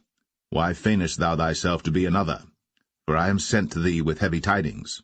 Go, tell Jeroboam, Thus saith the Lord God of Israel, Forasmuch as I exalted thee from among the people, and made thee prince over my people Israel, and rent the kingdom away from the house of David, and gave it thee, and yet thou hast not been as my servant David, who kept my commandments, and who followed me with all his heart, to do that only which was right in mine eyes, but hast done evil above all that were before thee. For thou hast gone and made thee other gods, and molten images, to provoke me to anger, and hast cast me behind thy back. Therefore, behold, I will bring evil upon the house of Jeroboam, and will cut off from Jeroboam him that pisseth against the wall, and him that is shut up and left in Israel, and will take away the remnant of the house of Jeroboam as a man taketh away dung, till it be all gone. Him that dieth of Jeroboam in the city shall the dogs eat, and him that dieth in the field shall the fowls of the air eat. For the Lord hath spoken it. Arise thou therefore, get thee to thine own house, and when thy feet enter into the city, the child shall die. And all Israel shall mourn for him, and bury him. For he only of Jeroboam shall come to the grave, because in him there is found some good thing toward the Lord God of Israel in the house of Jeroboam. Moreover, the Lord shall raise him up a king over Israel, who shall cut off the house of Jeroboam that day. But what? Even now. For the Lord shall smite Israel, as a reed is shaken in the water, and he shall root up Israel out of this good land, which he gave to their fathers, and shall scatter them beyond the river, because they have made their groves, provoking the Lord to anger. And he shall give Israel up, because of the sins of Jeroboam, who did sin, and who made Israel to sin. And Jeroboam's wife arose and departed, and came to Tirzah. And when she came to the threshold of the door, the child died, and they buried him. And all Israel mourned for him according to the word of the Lord, which he spake by the hand of his servant Ahijah the prophet. And the rest of the acts of Jeroboam, how he warred and how he reigned, behold, they are written in the book of the Chronicles of the kings of Israel. And the days which Jeroboam reigned were 22 years, and he slept with his fathers, and Nadab his son reigned in his stead. And Rehoboam the son of Solomon reigned in Judah. Rehoboam was 41 years old when he began to reign, and he reigned 17 years in Jerusalem, the city which the Lord did choose out of all the tribes of Israel, to put his name there. And his mother's name was Naamah, an Ammonitess. And Judah did evil in the sight of the Lord, and they provoked him to jealousy with their sins which they had committed, above all that their fathers had done. For they also built them high places and images and groves on every high hill, and under every green tree. And there were also Sodomites in the land, and they did according to all the abominations of the nations which the Lord cast out before the children of Israel. And it came to pass in the 5th year of King Rehoboam, that Shishak king of Egypt came up against Jerusalem. And he took away the treasures of the house of the Lord, and the treasures of the king's house, even took away all, and he took away all the shields of gold which Solomon had made. And King Rehoboam made in their stead brazen shields, and committed them unto the hands of the chief of the guard which kept the door of the king's house. And it was so, when the king went into the house of the Lord, that the guard bare them and brought them back into the guard chamber. Now the rest of the acts of Rehoboam, and all that he did, are they not written in the book of the Chronicles of the kings of Judah? And there was war between Rehoboam and Jeroboam all their days. And Rehoboam slept with his fathers, and was buried with his fathers in the city of David. And his mother's name was Naamah, an Ammonitess. And Abijam, his son, reigned in his stead.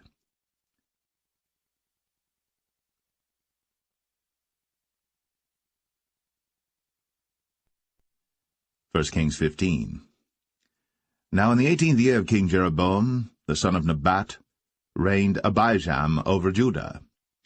3 years reigned he in Jerusalem, and his mother's name was Maachah, the daughter of Abishalom. And he walked in all the sins of his father which he had done before him, and his heart was not perfect with the Lord his God, as the heart of David his father. Nevertheless, for David's sake did the Lord his God give him a lamp in Jerusalem to set up his son after him, and to establish Jerusalem, because David did that which was right in the eyes of the Lord, and turned not aside from anything that he commanded him all the days of his life, save only in the matter of Uriah the Hittite. And there was war between Rehoboam and Jeroboam all the days of his life. Now the rest of the acts of Abijam, and all that he did, are they not written in the book of the Chronicles of the kings of Judah? And there was war between Abijam and Jeroboam. And Abijam slept with his fathers, and they buried him in the city of David, and Asa, his son, reigned in his stead.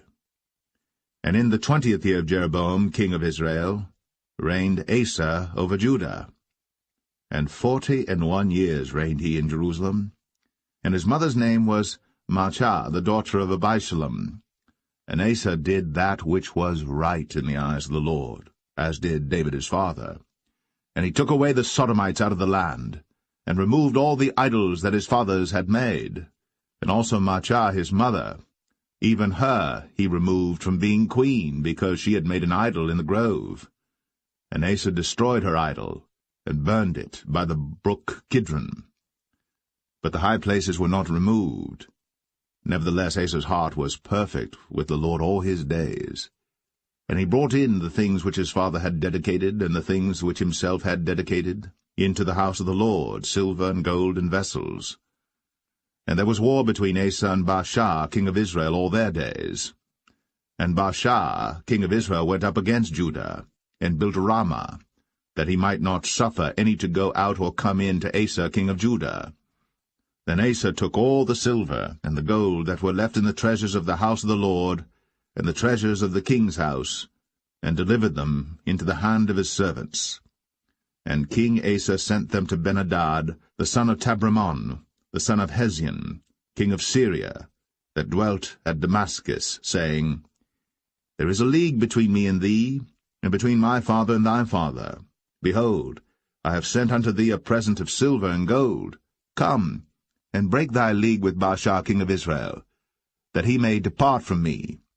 So Ben-Hadad hearkened unto King Asa, and sent the captains of the hosts which he had against the cities of Israel, and smote Ijon and Dan and Abel-Beth-Maachah and all Cinneroth, with all the land of Naphtali.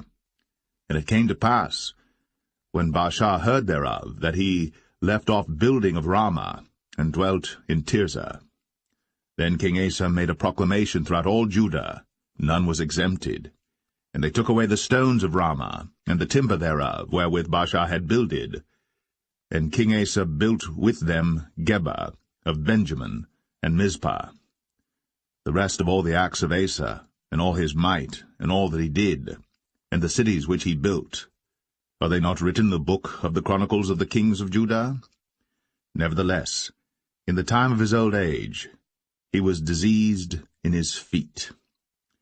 And Asa slept with his fathers, and was buried with his fathers in the city of David his father, and Jehoshaphat his son reigned in his stead. And Nadab the son of Jeroboam began to reign over Israel in the 2nd year of Asa king of Judah, and reigned over Israel 2 years. And he did evil in the sight of the Lord, and walked in the way of his father, and in his sin wherewith he made Israel to sin. And Baasha the son of Ahijah of the house of Issachar conspired against him. And Baasha smote him at Gibbethon, which belonged to the Philistines, for Nadab and all Israel laid siege to Gibbethon. Even in the 3rd year of Asa king of Judah did Baasha slay him, and reigned in his stead. And it came to pass when he reigned, that he smote all the house of Jeroboam. He left not to Jeroboam any that breathed, until he had destroyed him, according unto the saying of the Lord, which he spake by his servant Ahijah the Shilonite. Because of the sins of Jeroboam which he sinned, and which he made Israel sin, by his provocation wherewith he provoked the Lord God of Israel to anger. Now the rest of the acts of Nadab, and all that he did, are they not written in the book of the Chronicles of the kings of Israel? And there was war between Asa and Baasha, king of Israel, all their days.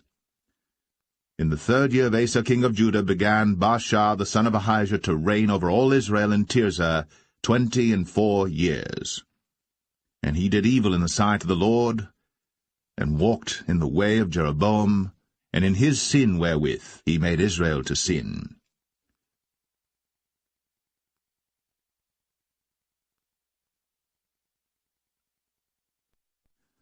First Kings 16. Then the word of the Lord came to Jehu the son of Hanani against Baasha, saying, Forasmuch as I exalted thee out of the dust, and made thee prince over my people Israel, and thou hast walked in the way of Jeroboam, and hast made my people Israel to sin, to provoke me to anger with their sins, behold, I will take away the posterity of Baasha, and the posterity of his house, and will make thy house like the house of Jeroboam the son of Nebat. Him that dieth of Baasha in the city shall the dogs eat, and him that dieth of his in the fields shall the fowls of the air eat. Now the rest of the acts of Baasha, and what he did, and his might, are they not written in the book of the Chronicles of the kings of Israel? So Baasha slept with his fathers, and was buried in Tirzah, and Elah his son reigned in his stead. And also by the hand of the prophet Jehu, the son of Hanani, came the word of the Lord against Baasha, and against his house, even for all the evil that he did in the sight of the Lord, in provoking him to anger, with the work of his hands, in being like the house of Jeroboam, and because he killed him. In the 26th year of Asa king of Judah began Elah the son of Baasha to reign over Israel in Tirzah 2 years. And his servant Zimri, captain of half his chariots, conspired against him, as he was in Tirzah drinking himself drunk in the house of Arzah, steward of his house in Tirzah. And Zimri went in, and smote him, and killed him, in the 27th year of Asa king of Judah, and reigned in his stead. And it came to pass, when he began to reign, as soon as he sat on his throne, that he slew all the house of Baasha. He left him not one that pisseth against a wall, neither of his kinsfolks, nor of his friends. Thus did Zimri destroy all the house of Baasha, according to the word of the Lord which he spake against Baasha by Jehu the prophet. For all the sins of Baasha, and the sins of Elah his son, by which they sinned, and by which they made Israel to sin, in provoking the Lord God of Israel to anger with their vanities. Now the rest of the acts of Elah, and all that he did, are they not written in the book of the Chronicles of the kings of Israel? In the 27th year of Asa king of Judah did Zimri reign 7 days in Tirzah. And the people were encamped against Gibbethon, which belonged to the Philistines. And the people that were encamped heard say, Zimri hath conspired, and hath also slain the king. Wherefore all Israel made Omri, the captain of the host, king over Israel that day in the camp. And Omri went up from Gibbethon, and all Israel with him, and they besieged Tirzah. And it came to pass, when Zimri saw that the city was taken, that he went into the palace of the king's house, and burnt the king's house over him with fire, and died. For his sins which he sinned in doing evil in the sight of the Lord, and walking in the way of Jeroboam, and in his sin which he did, to make Israel to sin. Now the rest of the acts of Zimri, and his treason that he wrought, are they not written in the book of the Chronicles of the kings of Israel? Then were the people of Israel divided into 2 parts. Half of the people followed Tibni the son of Ginath, to make him king, and half followed Omri. But the people that followed Omri prevailed against the people that followed Tibni the son of Ginath. So Tibni died, and Omri reigned. In the 31st year of Asa king of Judah began Omri to reign over Israel 12 years. 6 years reigned he in Tirzah. And he bought the hill Samaria of Shemer for 2 talents of silver, and built on the hill, and called the name of the city which he built after the name of Shemer, owner of the hill, Samaria. But Omri wrought evil in the eyes of the Lord, and did worse than all that were before him. For he walked in all the way of Jeroboam the son of Nebat, and in his sin wherewith he made Israel to sin, to provoke the Lord God of Israel to anger with their vanities. Now the rest of the acts of Omri which he did, and his might that he showed, are they not written in the book of the Chronicles of the kings of Israel? So Omri slept with his fathers, and was buried in Samaria, and Ahab his son reigned in his stead. And in the 38th year of Asa king of Judah began Ahab the son of Omri to reign over Israel. And Ahab the son of Omri reigned over Israel in Samaria 22 years. And Ahab the son of Omri did evil in the sight of the Lord above all that were before him. And it came to pass, as if it had been a light thing for him to walk in the sins of Jeroboam the son of Nebat, that he took to wife Jezebel, the daughter of Ethbaal, king of the Zidonians, and went and served Baal, and worshipped him. And he reared up an altar for Baal in the house of Baal, which he had built in Samaria. And Ahab made a grove, and Ahab did more to provoke the Lord God of Israel to anger than all the kings of Israel that were before him. In his days did Hiel the Bethelite build Jericho. He laid the foundation thereof in Abiram his firstborn, and set up the gates thereof in his youngest son Segub, according to the word of the Lord, which he spake by Joshua the son of Nun.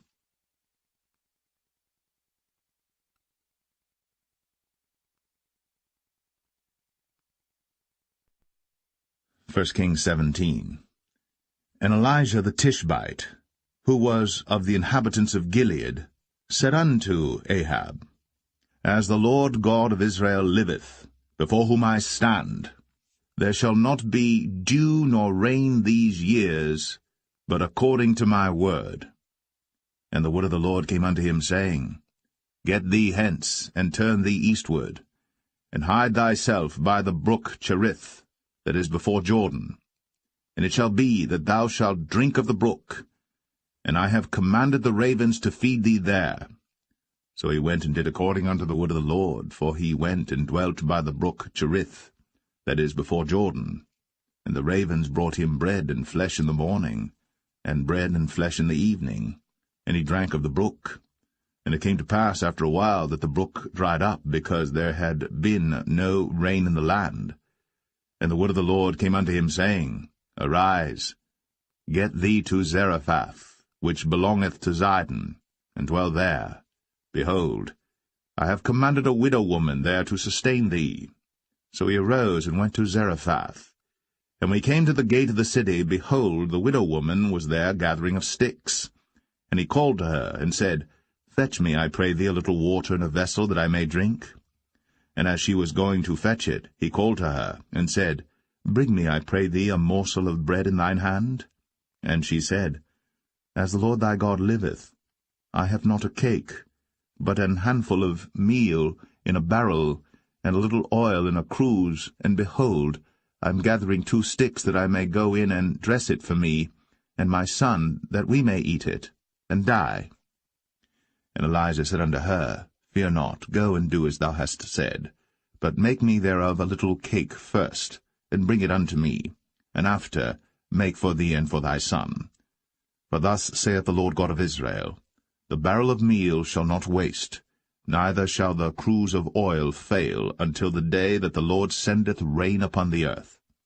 And she went and did according to the saying of Elijah, and she and he and her house did eat many days. And the barrel of meal wasted not, neither did the cruse of oil fail, according to the word of the Lord which he spake by Elijah.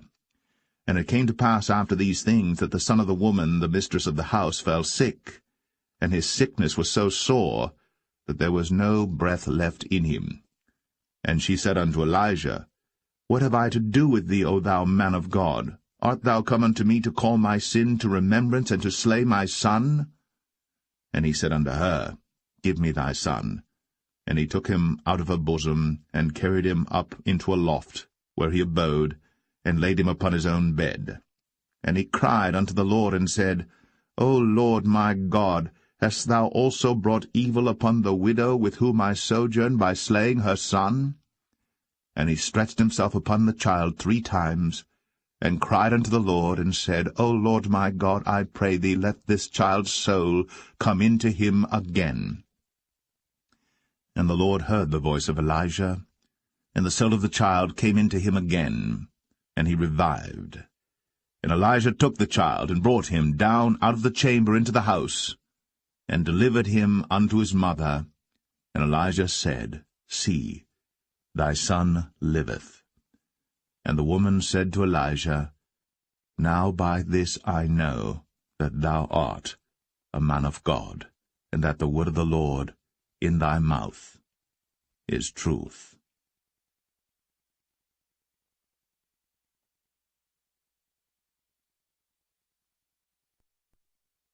1 Kings 18. And it came to pass, after many days, that the word of the Lord came to Elijah in the 3rd year, saying, Go, show thyself unto Ahab, and I will send rain upon the earth. And Elijah went to show himself unto Ahab. And there was a sore famine in Samaria. And Ahab called Obadiah, which was the governor of his house. Now Obadiah feared the Lord greatly.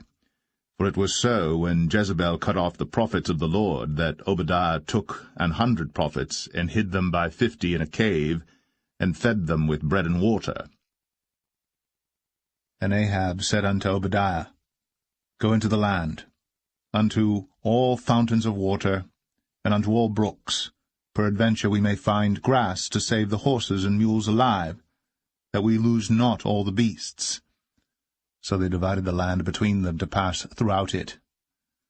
Ahab went one way by himself, and Obadiah went another way by himself. And as Obadiah was in the way, behold, Elijah met him, and he knew him, and fell on his face, and said, Art thou that my lord Elijah? And he answered him, I am. Go tell thy lord, Behold, Elijah is here. And he said, What have I sinned that thou wouldst deliver thy servant into the hand of Ahab, to slay me? As the Lord thy God liveth, there is no nation or kingdom whither my lord hath not sent to seek thee. And when they said, He is not there, he took an oath of the kingdom and nation that they found thee not. And now thou sayest, Go, tell thy lord, Behold, Elijah is here. And it shall come to pass, as soon as I am gone from thee, that the Spirit of the Lord shall carry thee whither I know not. And so when I come and tell Ahab, and he cannot find thee, he shall slay me. But I thy servant fear the Lord from my youth. Was it not told my lord what I did when Jezebel slew the prophets of the Lord, how I hid 100 men of the Lord's prophets by 50 in a cave, and fed them with bread and water? And now thou sayest, Go tell thy lord, Behold, Elijah is here, and he shall slay me? And Elijah said, As the Lord of hosts liveth, before whom I stand, I will surely show myself unto him today. So Obadiah went to meet Ahab, and told him. And Ahab went to meet Elijah. And it came to pass, when Ahab saw Elijah, that Ahab said unto him, Art thou he that troubleth Israel? And he answered, I have not troubled Israel, but thou and thy father's house, in that ye have forsaken the commandments of the Lord, and thou hast followed Baalim. Now therefore send and gather to me all Israel unto Mount Carmel. and the prophets of Baal 450, and the prophets of the groves 400, which eat at Jezebel's table. So Ahab sent unto all the children of Israel, and gathered the prophets together unto Mount Carmel. And Elijah came unto all the people, and said, How long halt ye between two opinions? If the Lord be God, follow him. But if Baal, then follow him. And the people answered him not a word.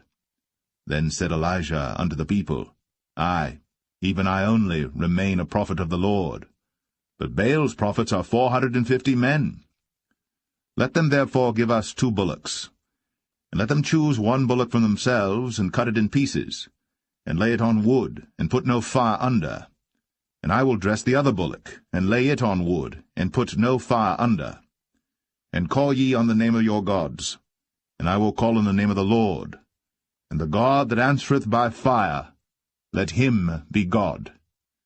And all the people answered and said, It is well spoken. And Elijah said unto the prophets of Baal, Choose you 1 bullock for yourselves, and dress it first, for ye are many, and call on the name of your gods, but put no fire under.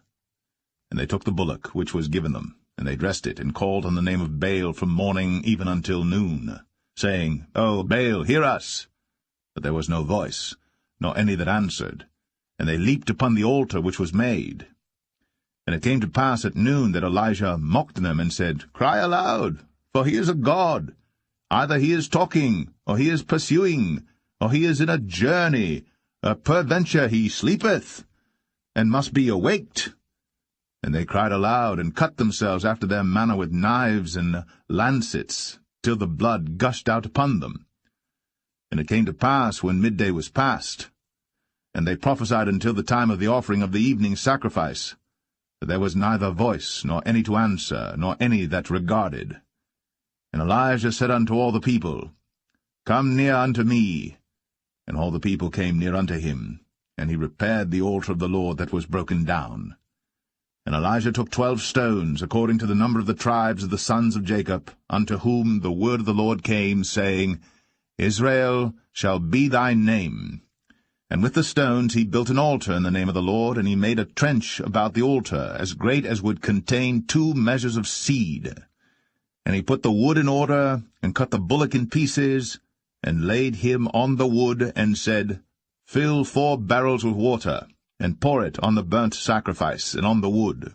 And he said, Do it the 2nd time. And they did it the 2nd time. And he said, Do it the 3rd time. And they did it the 3rd time. And the water ran round about the altar, and he filled the trench also with water. And it came to pass, at the time of the offering of the evening sacrifice, that Elijah the prophet came near, and said, Lord God of Abraham, Isaac, and of Israel, let it be known this day, that thou art God in Israel, and that I am thy servant, and that I have done all these things at thy word. Hear me, O Lord, hear me, that this people may know that thou art the Lord God, and that thou hast turned their heart back again. Then the fire of the Lord fell, and consumed the burnt sacrifice, and the wood, and the stones, and the dust, and licked up the water that was in the trench. And when all the people saw it, they fell on their faces, and they said, The Lord, he is the God, the Lord, he is the God. And Elijah said unto them, Take the prophets of Baal, let not one of them escape. And they took them. And Elijah brought them down to the brook Kishon, and slew them there. And Elijah said unto Ahab, Get thee up, eat and drink, for there is a sound of abundance of rain. So Ahab went up to eat and to drink. And Elijah went up to the top of Carmel, and he cast himself down upon the earth, and put his face between his knees, and said to his servant, Go up now, look toward the sea. And he went up and looked, and said, There is nothing. And he said, Go again 7 times. And it came to pass at the 7th time that he said, Behold, there ariseth a little cloud out of the sea, like a man's hand. And he said, Go up, say unto Ahab, Prepare thy chariot, and get thee down, that the rain stop thee not. And it came to pass in the meanwhile, that the heaven was black with clouds and wind, and there was a great rain.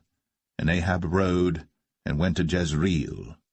And the hand of the Lord was on Elijah, and he girded up his loins, and ran before Ahab to the entrance of Jezreel.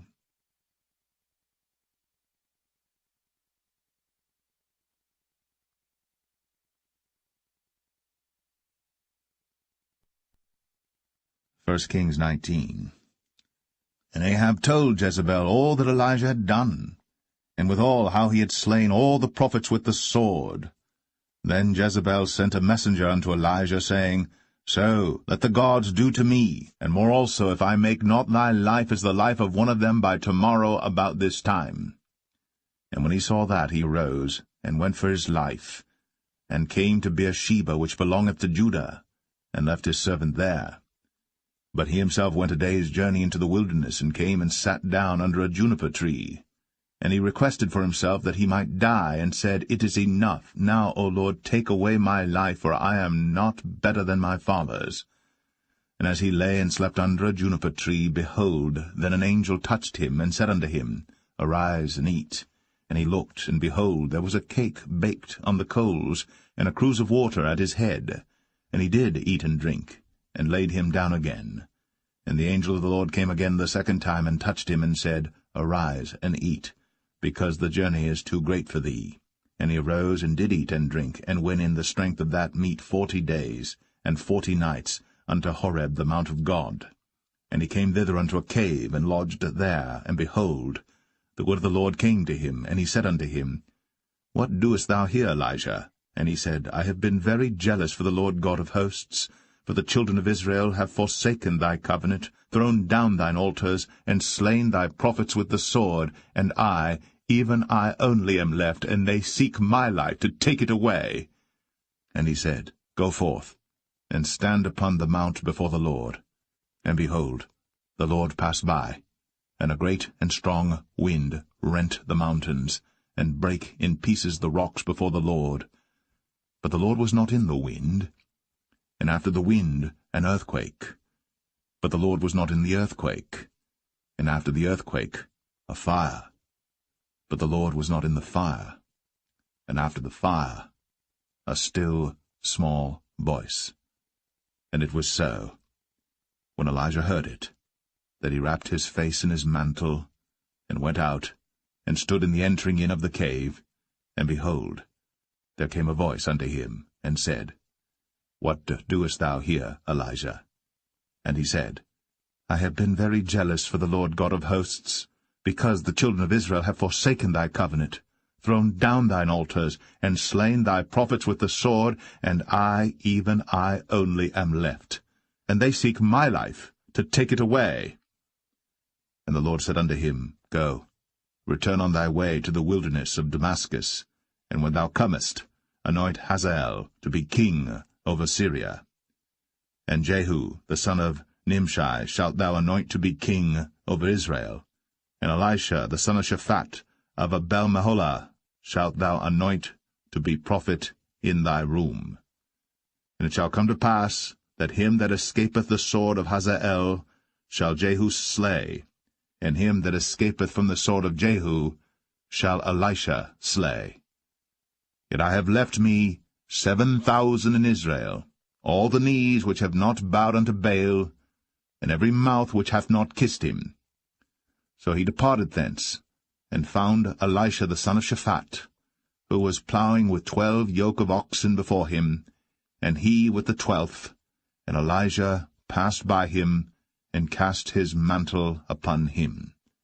And he left the oxen, and ran after Elijah, and said, Let me, I pray thee, kiss my father and my mother, and then I will follow thee.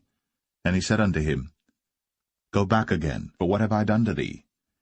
And he returned back from him, and took a yoke of oxen, and slew them, and boiled their flesh with the instruments of the oxen, and gave unto the people, and they did eat.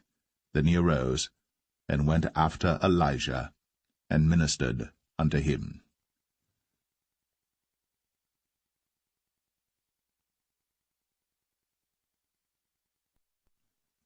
1 Kings 20. And Ben-Hadad the king of Syria gathered all his host together, and there were 32 kings with him, and horses and chariots, and he went up and besieged Samaria, and warred against it. And he sent messengers to Ahab king of Israel into the city, and said unto him, Thus saith Ben-Hadad, Thy silver and thy gold is mine, thy wives also and thy children, even the goodliest, are mine. And the king of Israel answered and said, My lord, O king, according to thy saying, I am thine, and all that I have. And the messengers came again and said, Thus speaketh Ben-Hadad, saying, Although I have sent unto thee, saying, Thou shalt deliver me thy silver and thy gold and thy wives and thy children, yet I will send my servants unto thee tomorrow about this time, and they shall search thine house, and the houses of thy servants. And it shall be that whatsoever is pleasant in thine eyes, they shall put it in their hand, and take it away. Then the king of Israel called all the elders of the land, and said, Mark, I pray you, and see how this man seeketh mischief, for he sent unto me for my wives, and for my children, and for my silver, and for my gold, and I denied him not. And all the elders and all the people said unto him, Hearken not unto him, nor consent. Wherefore he said unto the messengers of Ben-Hadad, Tell my lord the king, all that thou didst send for to thy servant at the first, I will do, but this thing I may not do. And the messengers departed, and brought him word again. And Ben-Hadad sent unto him, and said, The gods do so unto me, and more also, if the dust of Samaria shall suffice for handfuls for all the people that follow me. And the king of Israel answered and said, Tell him, Let not him that girdeth on his harness boast himself, as he that putteth it off. And it came to pass, when Ben-Hadad heard this message, as he was drinking, he and the kings in the pavilions, that he said unto his servants, Set yourselves in array. And they set themselves in array against the city. And behold, there came a prophet unto Ahab king of Israel, saying, Thus saith the Lord, Hast thou seen all this great multitude? Behold, I will deliver it into thine hand this day, and thou shalt know that I am the Lord. And Ahab said, By whom? And he said, Thus saith the Lord, Even by the young men of the princes of the provinces. Then he said, Who shall order the battle? And he answered, Thou. Then he numbered the young men of the princes of the provinces, and they were 232, and after them he numbered all the people, even all the children of Israel, being 7,000. And they went out at noon. But Ben-Hadad was drinking himself drunk in the pavilions, he and the kings, the 32 kings that helped him. And the young men of the princes of the provinces went out first, and Ben-Hadad sent out, and they told him, saying, There are men come out of Samaria. And he said, Whether they be come out for peace, take them alive, or whether they be come out for war, take them alive.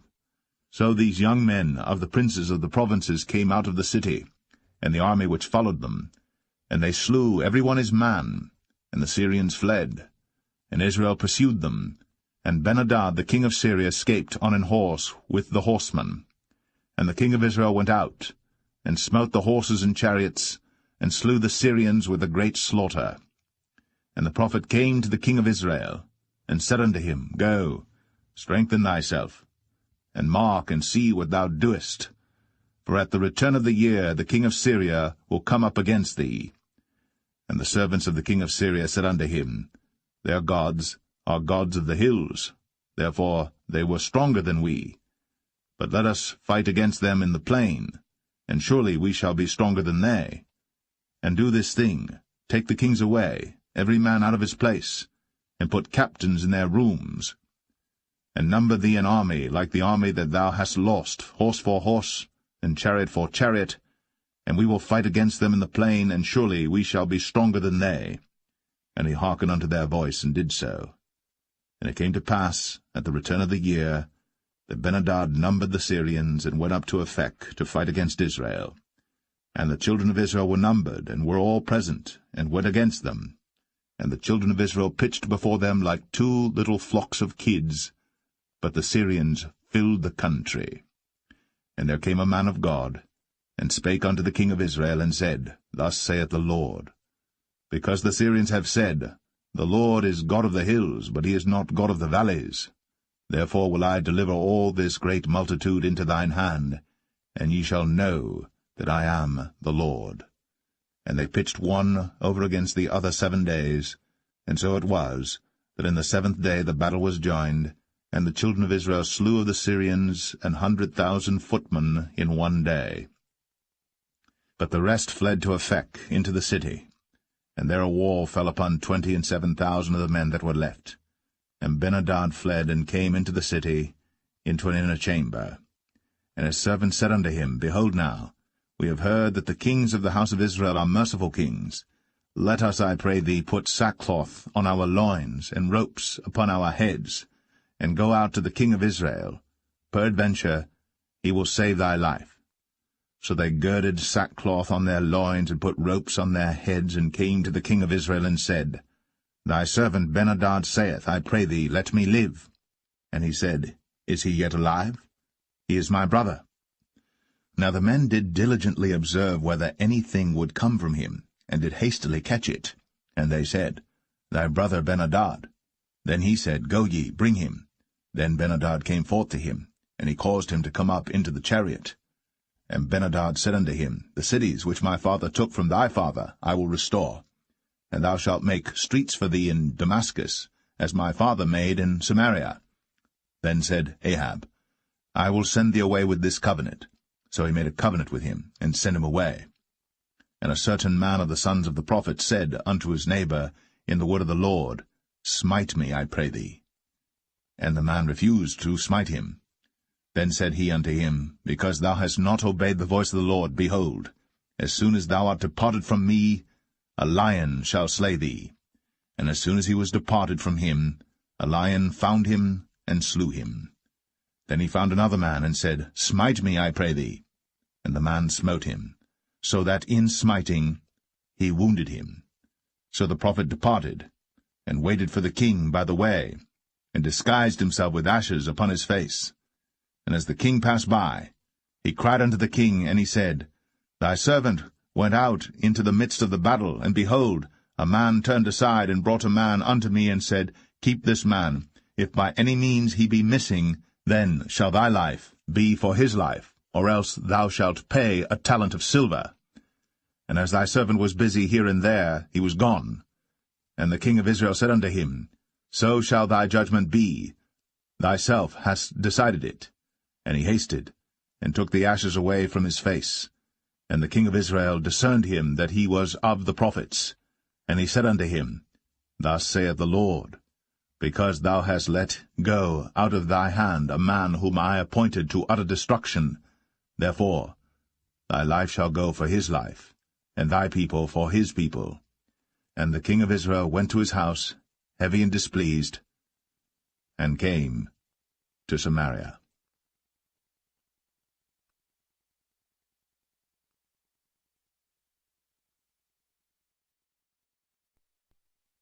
1 Kings 21. And it came to pass, after these things, that Naboth the Jezreelite had a vineyard, which was in Jezreel, hard by the palace of Ahab king of Samaria. And Ahab spake unto Naboth, saying, Give me thy vineyard, that I may have it for a garden of herbs, because it is near unto my house. And I will give thee for it a better vineyard than it. Or, if it seem good to thee, I will give thee the worth of it in money. And Naboth said to Ahab, The Lord forbid it me, that I should give the inheritance of my fathers unto thee. And Ahab came into his house heavy and displeased, because of the word which Naboth the Jezreelite had spoken to him. For he had said, I will not give thee the inheritance of my fathers. And he laid him down upon his bed, and turned away his face, and would eat no bread. But Jezebel his wife came to him, and said unto him, Why is thy spirit so sad that thou eatest no bread? And he said unto her, Because I spake unto Naboth the Jezreelite, and said unto him, Give me thy vineyard for money, or else, if it please thee, I will give thee another vineyard for it. And he answered, I will not give thee my vineyard. And Jezebel his wife said unto him, Dost thou now govern the kingdom of Israel? Arise, and eat bread, and let thine heart be merry. I will give thee the vineyard of Naboth the Jezreelite. So she wrote letters in Ahab's name, and sealed them with his seal. and sent the letters unto the elders, and to the nobles that were in his city, dwelling with Naboth. And she wrote in the letters, saying, Proclaim a fast, and set Naboth on high among the people.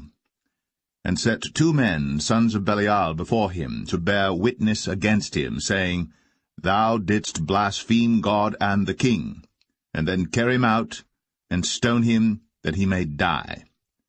And the men of his city, even the elders and the nobles, who were the inhabitants in his city, did as Jezebel had sent unto them, and as it was written in the letters which she had sent unto them. They proclaimed a fast, and set Naboth on high among the people. And there came in 2 men, children of Belial, and sat before him. And the men of Belial witnessed against him, even against Naboth, in the presence of the people, saying, Naboth did blaspheme God and the king. Then they carried him forth out of the city, and stoned him with stones, that he died. Then they sent to Jezebel, saying, Naboth is stoned, and is dead. And it came to pass, when Jezebel heard that Naboth was stoned, and was dead, that Jezebel said to Ahab, Arise, take possession of the vineyard of Naboth the Jezreelite, which he refused to give thee for money. For Naboth is not alive, but dead. And it came to pass, when Ahab heard that Naboth was dead, that Ahab rose up to go down to the vineyard of Naboth the Jezreelite, to take possession of it. And the word of the Lord came to Elijah the Tishbite, saying, Arise, go down to meet Ahab king of Israel, which is in Samaria. Behold, he is in the vineyard of Naboth, whither he is gone down to possess it. And thou shalt speak unto him, saying, Thus saith the Lord, Hast thou killed and also taken possession? And thou shalt speak unto him, saying, Thus saith the Lord, In the place where dogs licked the blood of Naboth shall dogs lick thy blood, even thine. And Ahab said to Elijah, Hast thou found me, O mine enemy? And he answered, I have found thee, because thou hast sold thyself to work evil in the sight of the Lord. Behold, I will bring evil upon thee, and will take away thy posterity, and will cut off from Ahab him that pisseth against the wall, and him that is shut up and left in Israel, and will make thine house like the house of Jeroboam the son of Nebat, and like the house of Baasha the son of Ahijah, for the provocation wherewith thou hast provoked me to anger, and made Israel to sin. And of Jezebel also spake the Lord, saying, The dogs shall eat Jezebel by the wall of Jezreel. Him that dieth of Ahab in the city the dogs shall eat, and him that dieth in the field shall the fowls of the air eat. But there was none like unto Ahab, which did sell himself to work wickedness in the sight of the Lord, whom Jezebel his wife stirred up. And he did very abominably in following idols, according to all things as did the Amorites, whom the Lord cast out before the children of Israel. And it came to pass, when Ahab heard those words, that he rent his clothes, and put sackcloth upon his flesh, and fasted, and lay in sackcloth, and went softly. And the word of the Lord came to Elijah the Tishbite, saying, Seest thou how Ahab humbleth himself before me? Because he humbleth himself before me, I will not bring the evil in his days, but in his son's days will I bring the evil upon his house.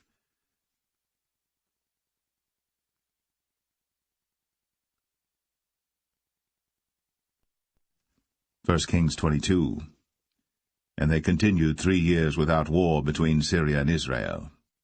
And it came to pass in the 3rd year that Jehoshaphat the king of Judah came down to the king of Israel. And the king of Israel said unto his servants, Know ye that Ramoth and Gilead is ours, and we be still, and take it not out of the hand of the king of Syria? And he said unto Jehoshaphat, Wilt thou go with me to battle to Ramoth-Gilead? And Jehoshaphat said to the king of Israel, I am as thou art, my people as thy people, my horses as thy horses. And Jehoshaphat said unto the king of Israel, Inquire, pray thee, at the word of the Lord today.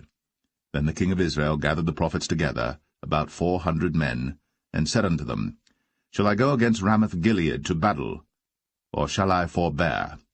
And they said, Go up, for the Lord shall deliver it into the hand of the king. And Jehoshaphat said, Is there not here a prophet of the Lord besides, that we might inquire of him? And the king of Israel said unto Jehoshaphat, There is yet one man, Micaiah the son of Imlah, by whom we may inquire of the Lord. But I hate him, for he doth not prophesy good concerning me, but evil. And Jehoshaphat said, Let not the king say so. Then the king of Israel called an officer, and said, Hasten hither Micaiah the son of Imlah. And the king of Israel and Jehoshaphat the king of Judah sat each on his throne, having put on their robes in a void place in the entrance of the gate of Samaria. And all the prophets prophesied before them. And Zedekiah the son of Chenaanah made him horns of iron, and he said, Thus saith the Lord, With these shalt thou push the Syrians until thou have consumed them. And all the prophets prophesied so, saying, Go up to Ramoth-Gilead, and prosper, for the Lord shall deliver it into the king's hand. And the messenger that was gone to call Micaiah spake unto him, saying, Behold now, the words of the prophets declare good unto the king with one mouth. Let thy word, I pray thee, be like the word of one of them, and speak that which is good. And Micaiah said, As the Lord liveth, what the Lord saith unto me, that will I speak. So he came to the king. And the king said unto him, Micaiah, shall we go against Ramoth-Gilead to battle, or shall we forbear? And he answered him, Go, and prosper, for the Lord shall deliver it into the hand of the king. And the king said unto him, How many times shall I adjure thee that thou tell me nothing but that which is true in the name of the Lord? And he said, I saw all Israel scattered upon the hills, as sheep that have not a shepherd. And the Lord said, These have no master. Let them return every man to his house in peace. And the king of Israel said unto Jehoshaphat, Did I not tell thee that he would prophesy no good concerning me, but evil? And he said, Hear thou therefore the word of the Lord.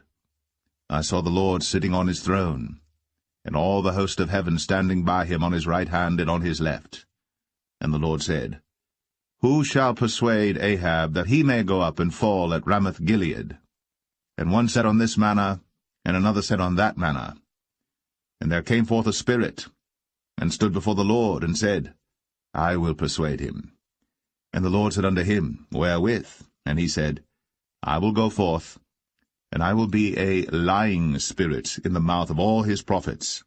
And he said, Thou shalt persuade him, and prevail also. Go forth, and do so. Now therefore, behold, the Lord hath put a lying spirit in the mouth of all these thy prophets, and the Lord hath spoken evil concerning thee. But Zedekiah the son of Chenaanah went near, and smote Micaiah on the cheek, and said, Which way went the Spirit of the Lord from me to speak unto thee? And Micaiah said, Behold, thou shalt see in that day, when thou shalt go into an inner chamber to hide thyself. And the king of Israel said, Take Micaiah, and carry him back unto Amon the governor of the city, and to Joash the king's son, and say, Thus saith the king, Put this fellow in the prison, and feed him with bread of affliction and with water of affliction, until I come in peace. And Micaiah said, If thou return at all in peace, the Lord hath not spoken by me. And he said, Hearken, O people, every one of you. So the king of Israel and Jehoshaphat the king of Judah went up to Ramoth-Gilead. And the king of Israel said unto Jehoshaphat, I will disguise myself, and enter into battle, but put thou on thy robes. And the king of Israel disguised himself, and went into the battle. But the king of Syria commanded his 32 captains that had rule over his chariots, saying, Fight neither with small nor great, save only with the king of Israel. And it came to pass, when the captains of the chariots saw Jehoshaphat, that they said, Surely it is the king of Israel. And they turned aside to fight against him. And Jehoshaphat cried out. And it came to pass, when the captains of the chariots perceived that it was not the king of Israel, that they turned back from pursuing him. And a certain man drew a bow at a venture, and smote the king of Israel between the joints of the harness. Wherefore he said unto the driver of his chariots, Turn thy hand, and carry me out of the host, for I am wounded. And the battle increased that day. And the king was stayed up in his chariot against the Syrians, and died at even. And the blood ran out of the wound, into the midst of the chariot. And there went a proclamation throughout the host about the going down of the sun, saying, Every man to his city, and every man to his own country. So the king died, and was brought to Samaria, and they buried the king in Samaria. And one washed the chariot in the pool of Samaria, and the dogs licked up his blood, and they washed his armour, according unto the word of the Lord which he spake. Now the rest of the acts of Ahab, and all that he did, and the ivory house which he made, and all the cities that he built, are they not written in the book of the Chronicles of the kings of Israel? So Ahab slept with his fathers, and Ahaziah his son reigned in his stead. And Jehoshaphat the son of Asa began to reign over Judah in the 4th year of Ahab king of Israel. Jehoshaphat was 35 years old when he began to reign, and he reigned 25 years in Jerusalem. And his mother's name was Azubah, the daughter of Shilhi. And he walked in all the ways of Asa his father. He turned not aside from it, doing that which was right in the eyes of the Lord. Nevertheless the high places were not taken away, for the people offered and burnt incense yet in the high places. And Jehoshaphat made peace with the king of Israel. Now the rest of the acts of Jehoshaphat, and his might that he showed, and how he warred, are they not written in the book of the Chronicles of the kings of Judah? And the remnant of the Sodomites, which remained in the days of his father Asa, he took out of the land. There was then no king in Edom, a deputy was king. Jehoshaphat made ships of Tarshish to go to Ophir for gold, but they went not, for the ships were broken at Ezion-Geber. Then said Ahaziah the son of Ahab unto Jehoshaphat, Let my servants go with thy servants in the ships. But Jehoshaphat would not. And Jehoshaphat slept with his fathers, and was buried with his fathers in the city of David his father. And Jehoram his son reigned in his stead. Ahaziah the son of Ahab began to reign over Israel in Samaria the 17th year of Jehoshaphat king of Judah, and reigned 2 years over Israel. And he did evil in the sight of the Lord, and walked in the way of his father, and in the way of his mother, and in the way of Jeroboam the son of Nebat, who made Israel to sin. For he served Baal, and worshipped him, and provoked to anger the Lord God of Israel, according to all that his father had done.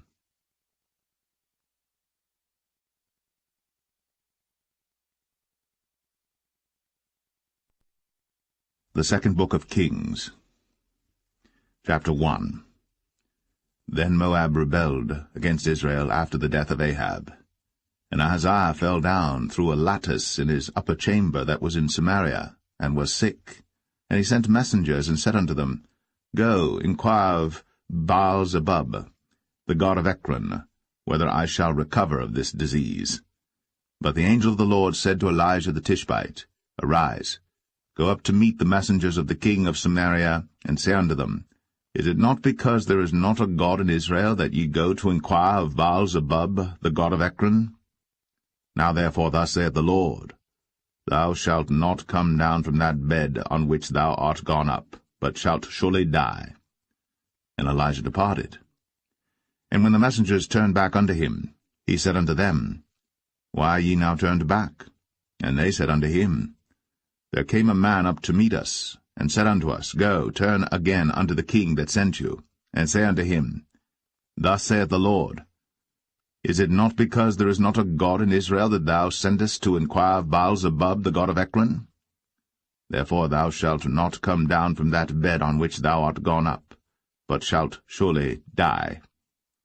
And he said unto them, What manner of man was he which came up to meet you, and told you these words? And they answered him, He was an hairy man, and girt with a girdle of leather about his loins. And he said, It is Elijah the Tishbite. Then the king sent unto him a captain of 50 with his 50. And he went up to him, and behold, he sat on the top of an hill. And he spake unto him, Thou man of God, the king hath said, Come down. And Elijah answered and said to the captain of 50, If I be a man of God, then let fire come down from heaven, and consume thee and thy 50. And there came down fire from heaven, and consumed him and his 50. Again also he sent unto him another captain of 50 with his 50. And he answered and said unto him, O man of God, thus hath the king said, Come down quickly. And Elijah answered and said unto them, If I be a man of God, let fire come down from heaven, and consume thee and thy 50. And the fire of God came down from heaven, and consumed him and his 50. And he sent again a captain of the third 50 with his 50. And the third captain of the 50 went up, and came and fell on his knees before Elijah, and besought him, and said unto him, O man of God, I pray thee, let my life and the life of these 50 thy servants be precious in thy sight. Behold, there came fire down from heaven, and burnt up the 2 captains of the former 50s with their 50s. Therefore let my life now be precious in thy sight. And the angel of the Lord said unto Elijah, Go down with him, be not afraid of him. And he arose, and went down with him unto the king. And he said unto him, Thus saith the Lord, Forasmuch as thou hast sent messengers to inquire of Baal-zebub the god of Ekron, is it not because there is no God in Israel to inquire of his word? Therefore thou shalt not come down off that bed on which thou art gone up, but shalt surely die. So he died according to the word of the Lord which Elijah had spoken. And Jehoram reigned in his stead in the 2nd year of Jehoram the son of Jehoshaphat king of Judah, because he had no son.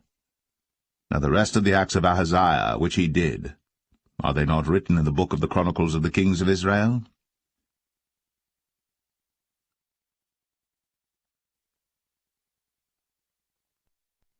2 Kings 2. And it came to pass, when the Lord would take up Elijah into heaven by a whirlwind, that Elijah went with Elisha from Gilgal. And Elijah said unto Elisha, Tarry here, I pray thee, for the Lord hath sent me to Bethel. And Elisha said unto him, As the Lord liveth, and as thy soul liveth, I will not leave thee. So they went down to Bethel. And the sons of the prophets that were at Bethel came forth to Elisha, and said unto him, Knowest thou that the Lord will take away thy master from thy head today? And he said, Yea, I know it. Hold ye your peace. And Elijah said unto him, Elisha, tarry here, I pray thee, for the Lord hath sent me to Jericho. And he said, As the Lord liveth, and as thy soul liveth, I will not leave thee. So they came to Jericho. And the sons of the prophets that were at Jericho came to Elisha, and said unto him, Knowest thou that the Lord will take away thy master from thy head today? And he answered, Yea, I know it. Hold ye your peace. And Elijah said unto him, Tarry, I pray thee here, for the Lord hath sent me to Jordan. And he said, As the Lord liveth, and as thy soul liveth, I will not leave thee. And they two went on.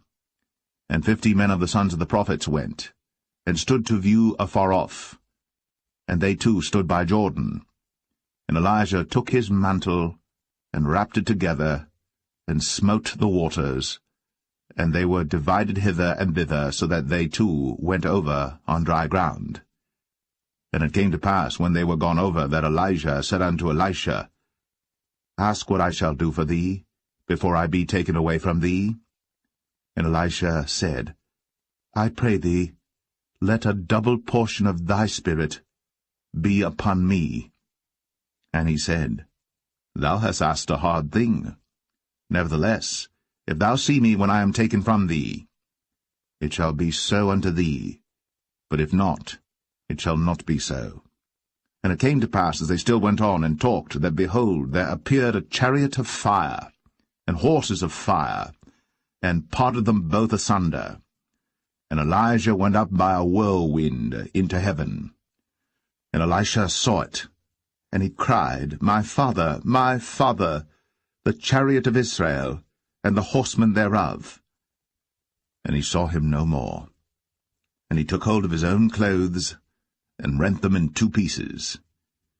He took up also the mantle of Elijah that fell from him, and went back and stood by the bank of Jordan. And he took the mantle of Elijah that fell from him, and smote the waters, and said, Where is the Lord God of Elijah?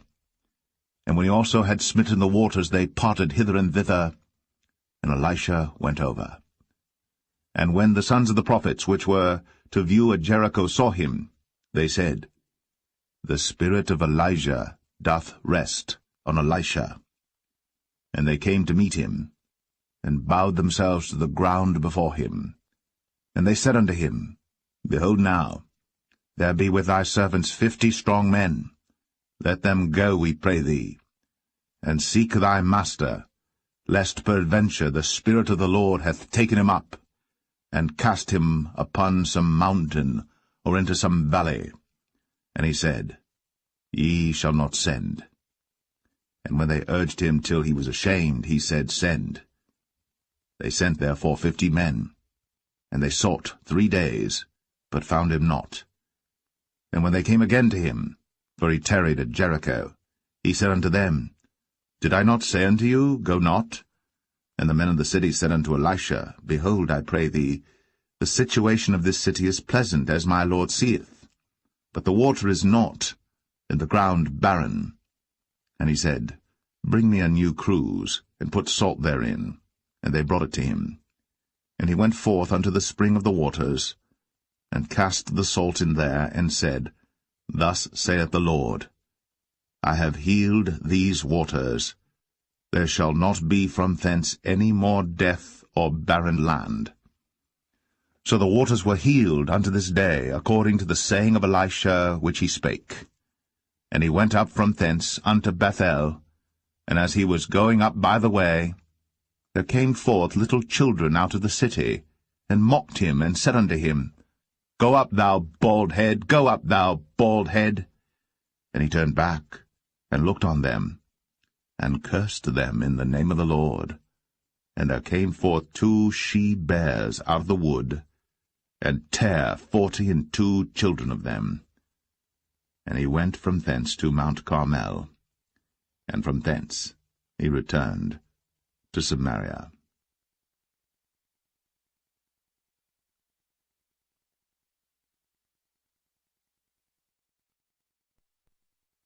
2 Kings 3.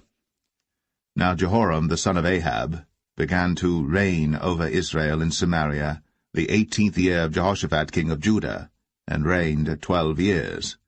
And he wrought evil in the sight of the Lord, but not like his father and like his mother. For he put away the image of Baal that his father had made. Nevertheless he cleaved unto the sins of Jeroboam the son of Nebat, which made Israel to sin. He departed not therefrom. And Mesha king of Moab was a sheepmaster, and rendered unto the king of Israel 100,000 lambs and 100,000 rams with the wool. But it came to pass, when Ahab was dead, that the king of Moab rebelled against the king of Israel. And King Jehoram went out of Samaria the same time, and numbered all Israel. And he went and sent to Jehoshaphat the king of Judah, saying, The king of Moab hath rebelled against me. Wilt thou go with me against Moab to battle? And he said, I will go up. I am as thou art, my people as thy people, and my horses as thy horses. And he said, Which way shall we go up? And he answered, The way through the wilderness of Edom. So the king of Israel went, and the king of Judah, and the king of Edom, and they fetched a compass of 7 days' journey, and there was no water for the host, and for the cattle that followed them. And the king of Israel said, Alas, that the Lord hath called these 3 kings together to deliver them into the hand of Moab. But Jehoshaphat said, Is there not here a prophet of the Lord, that we may inquire of the Lord by him? And one of the king of Israel's servants answered and said, Here is Elisha the son of Shaphat, which poured water on the hands of Elijah. And Jehoshaphat said, The word of the Lord is with him. So the king of Israel and Jehoshaphat and the king of Edom went down to him. And Elisha said unto the king of Israel, What have I to do with thee? Get thee to the prophets of thy father, and to the prophets of thy mother. And the king of Israel said unto him, Nay, for the Lord hath called these 3 kings together to deliver them into the hand of Moab. And Elisha said, As the Lord of hosts liveth, before whom I stand, surely Were it not that I regard the presence of Jehoshaphat the king of Judah, I would not look toward thee, nor see thee. But now bring me a minstrel.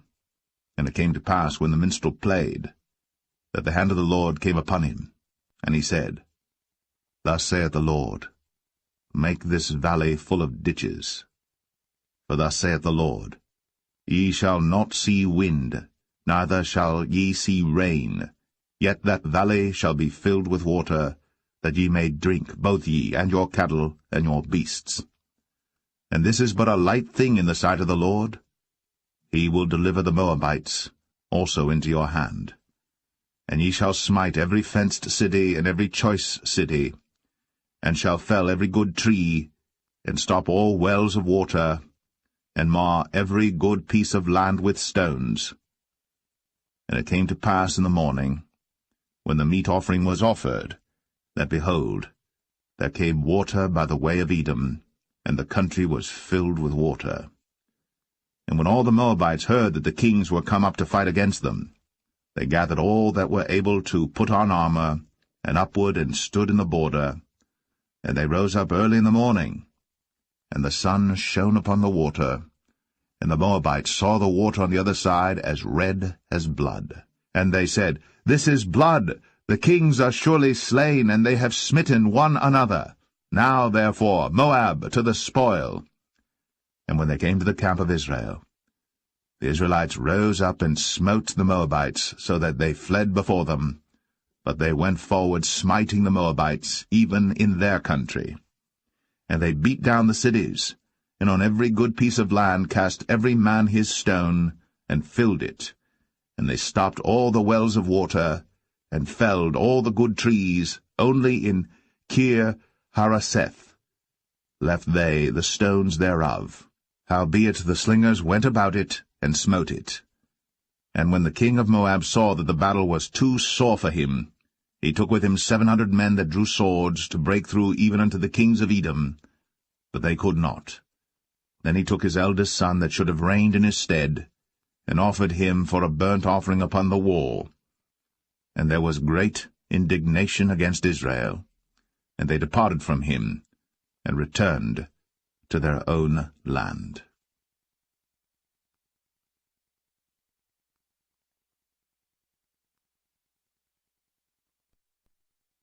2 Kings 4. Now there cried a certain woman of the wives of the sons of the prophets unto Elisha, saying, Thy servant my husband is dead, and thou knowest that thy servant did fear the Lord, and the creditors come to take unto him my 2 sons to be bondmen. And Elisha said unto her, What shall I do for thee? Tell me, what hast thou in the house? And she said, Thine handmaid hath not anything in the house, save a pot of oil. Then he said, Go borrow thee vessels abroad of all thy neighbors, even empty vessels, borrow not a few. And when thou art come in, thou shalt shut the door upon thee and upon thy sons, and shalt pour out into all those vessels, and thou shalt set aside that which is full. So she went from him, and shut the door upon her and upon her sons, who brought the vessels to her, and she poured out. And it came to pass, when the vessels were full, that she said unto her son, Bring me yet a vessel. And he said unto her, There is not a vessel more. And the oil stayed. Then she came and told the man of God, and he said, Go sell the oil, and pay thy debt, and live thou and thy children of the rest. And it fell on a day that Elisha passed to Shunem, where was a great woman, and she constrained him to eat bread. And so it was, that as oft as he passed by, he turned in thither to eat bread. And she said unto her husband, Behold now, I perceive that this is an holy man of God, which passeth by us continually. Let us make a little chamber, I pray thee, on the wall, and let us set for him there a bed, and a table, and a stool, and a candlestick. And it shall be, when he cometh to us, that he shall turn in thither. And it fell on a day that he came thither, and he turned into the chamber, and lay there. And he said to Gehazi his servant, Call this Shunammite. And when he had called her, she stood before him. And he said unto him, Say now unto her, Behold, thou hast been careful for us with all this care. What is to be done for thee? Wouldst thou be spoken for to the king or to the captain of the host? And she answered, I dwell among mine own people. And he said, What then is to be done for her?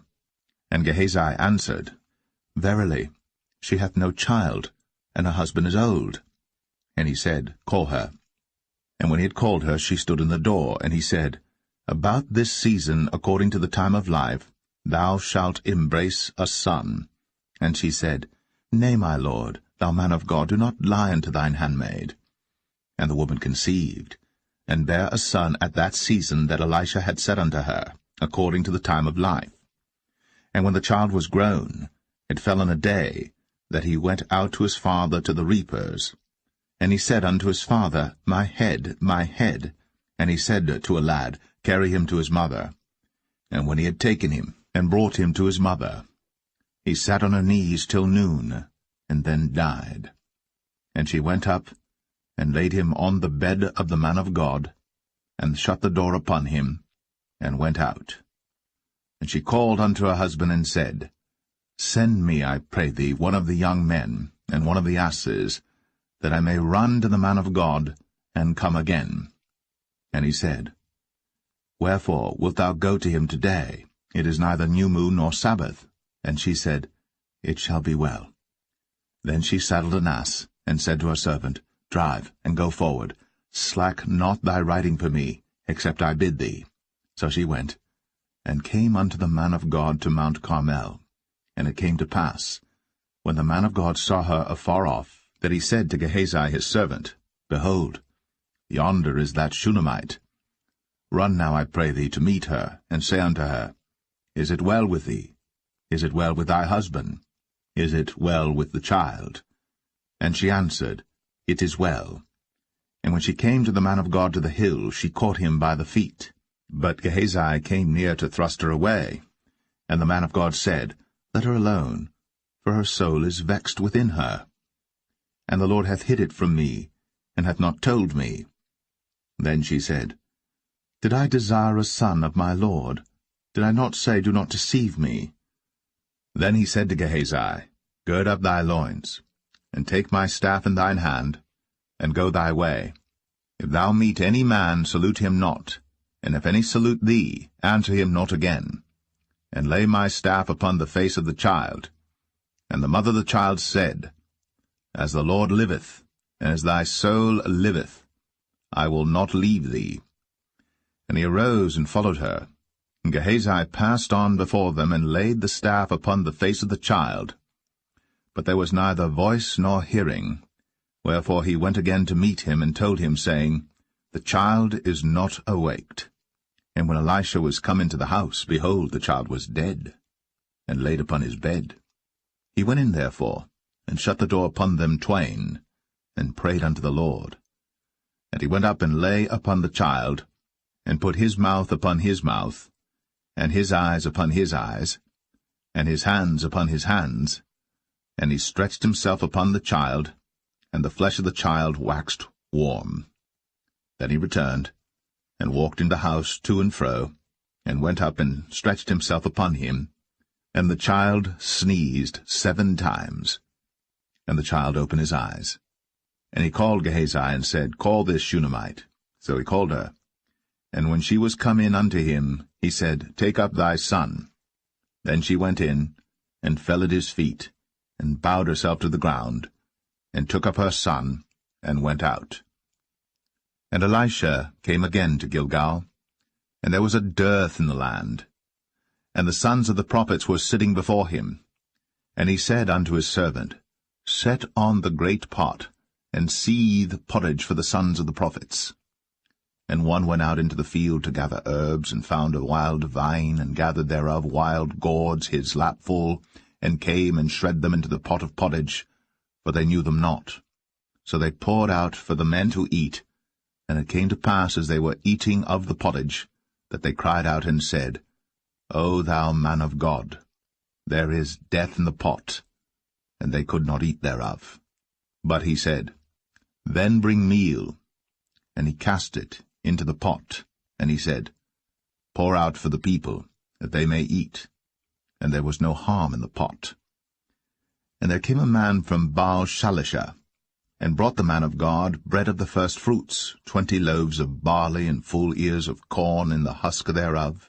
And he said, Give unto the people, that they may eat. And his servitor said, What, should I set this before 100 men? He said again, Give the people, that they may eat.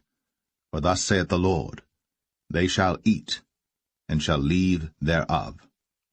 So he set it before them, and they did eat, and left thereof, according to the word of the Lord.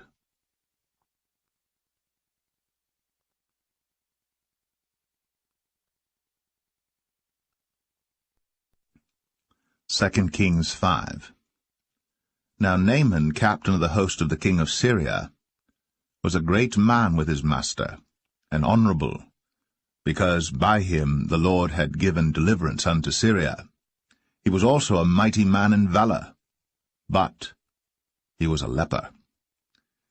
And the Syrians had gone out by companies, and had brought away captive out of the land of Israel a little maid, and she waited on Naaman's wife.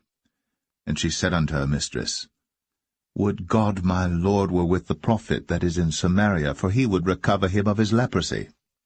And one went in and told his lord, saying, Thus and thus said the maid that is of the land of Israel.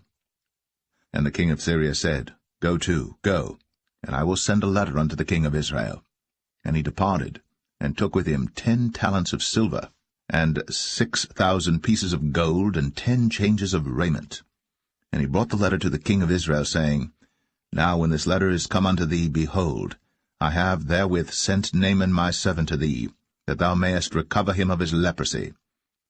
And it came to pass, when the king of Israel had read the letter, that he rent his clothes, and said, Am I God to kill and to make alive, that this man doth send unto me to recover a man of his leprosy? Wherefore consider, I pray you, and see how he seeketh a quarrel against me. And it was so, when Elisha the man of God had heard that the king of Israel had rent his clothes, that he sent to the king, saying, Wherefore hast thou rent thy clothes? Let him come now to me, and he shall know that there is a prophet in Israel.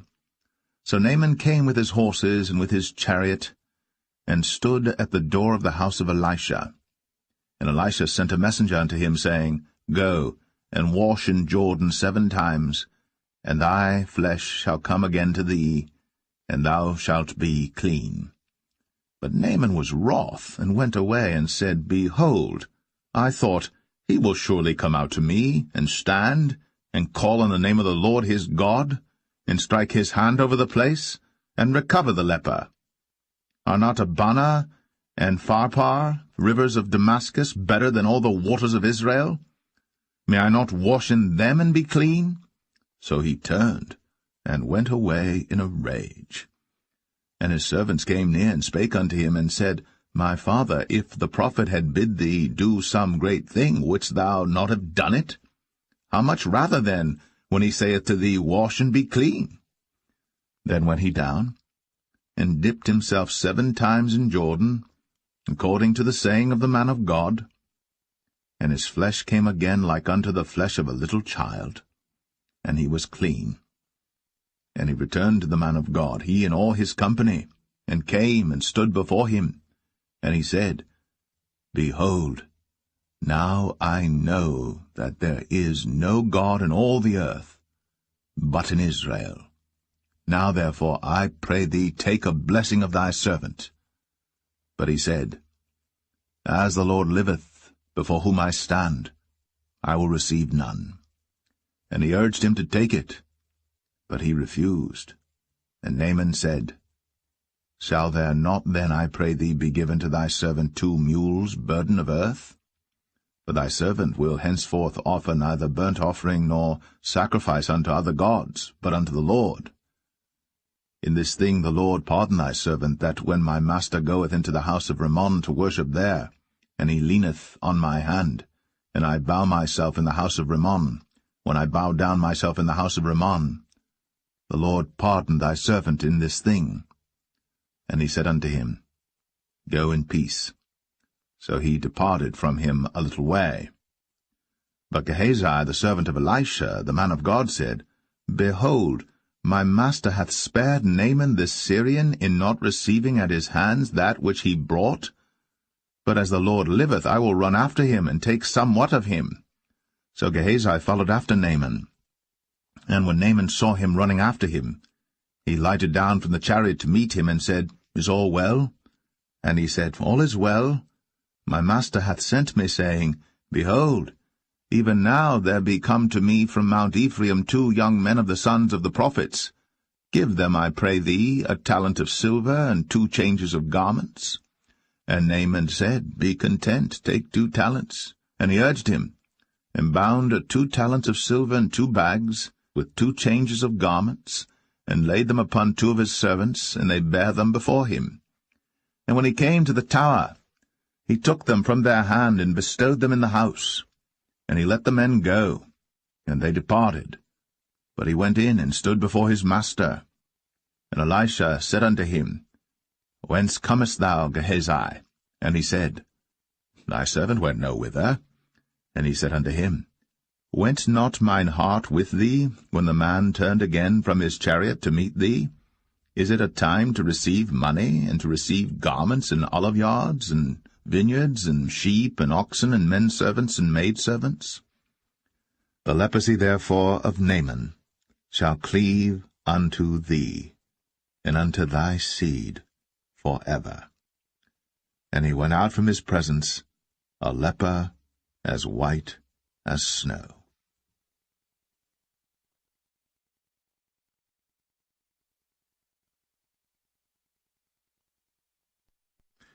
2 Kings 6.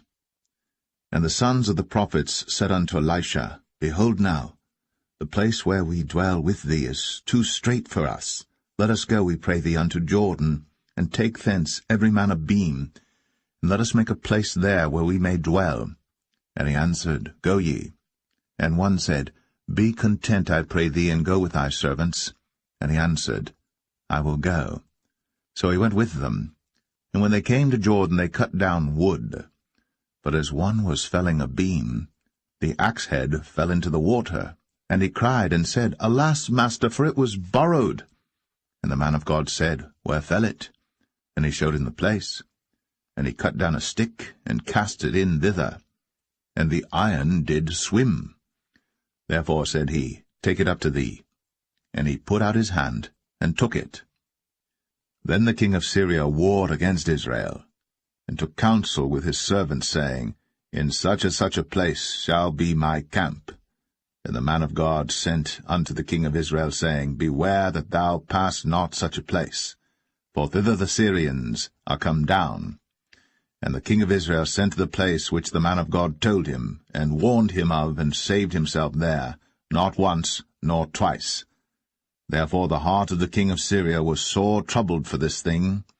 And he called his servants, and said unto them, Will ye not show me which of us is for the king of Israel?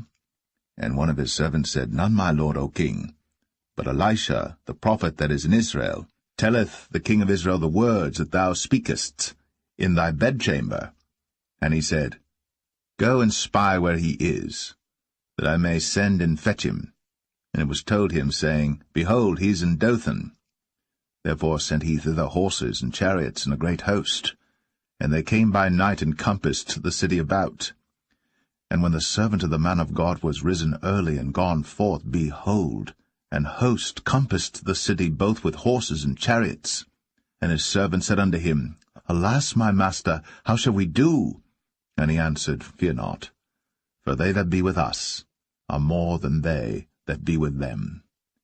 And Elisha prayed, and said, Lord, I pray thee, open his eyes, that he may see. And the Lord opened the eyes of the young man, and he saw, and behold, the mountain was full of horses and chariots of fire round about Elisha. And when they came down to him, Elisha prayed unto the Lord, and said, Smite this people, I pray thee, with blindness. And he smote them with blindness according to the word of Elisha. And Elisha said unto them, This is not the way, neither is this the city. Follow me, and I will bring you to the man whom ye seek. But he led them to Samaria. And it came to pass, when they were come into Samaria, that Elisha said, Lord, open the eyes of these men, that they may see. And the Lord opened their eyes, and they saw, and behold, they were in the midst of Samaria. And the king of Israel said unto Elisha, when he saw them, My father, shall I smite them? Shall I smite them? And he answered, Thou shalt not smite them. Wouldst thou smite those whom thou hast taken captive with thy sword and with thy bow? Set bread and water before them, that they may eat and drink, and go to their master. And he prepared great provision for them. And when they had eaten and drunk, he sent them away, and they went to their master. So the bands of Syria came no more into the land of Israel. And it came to pass after this, that Ben-Hadad, king of Syria, gathered all his host, and went up, and besieged Samaria.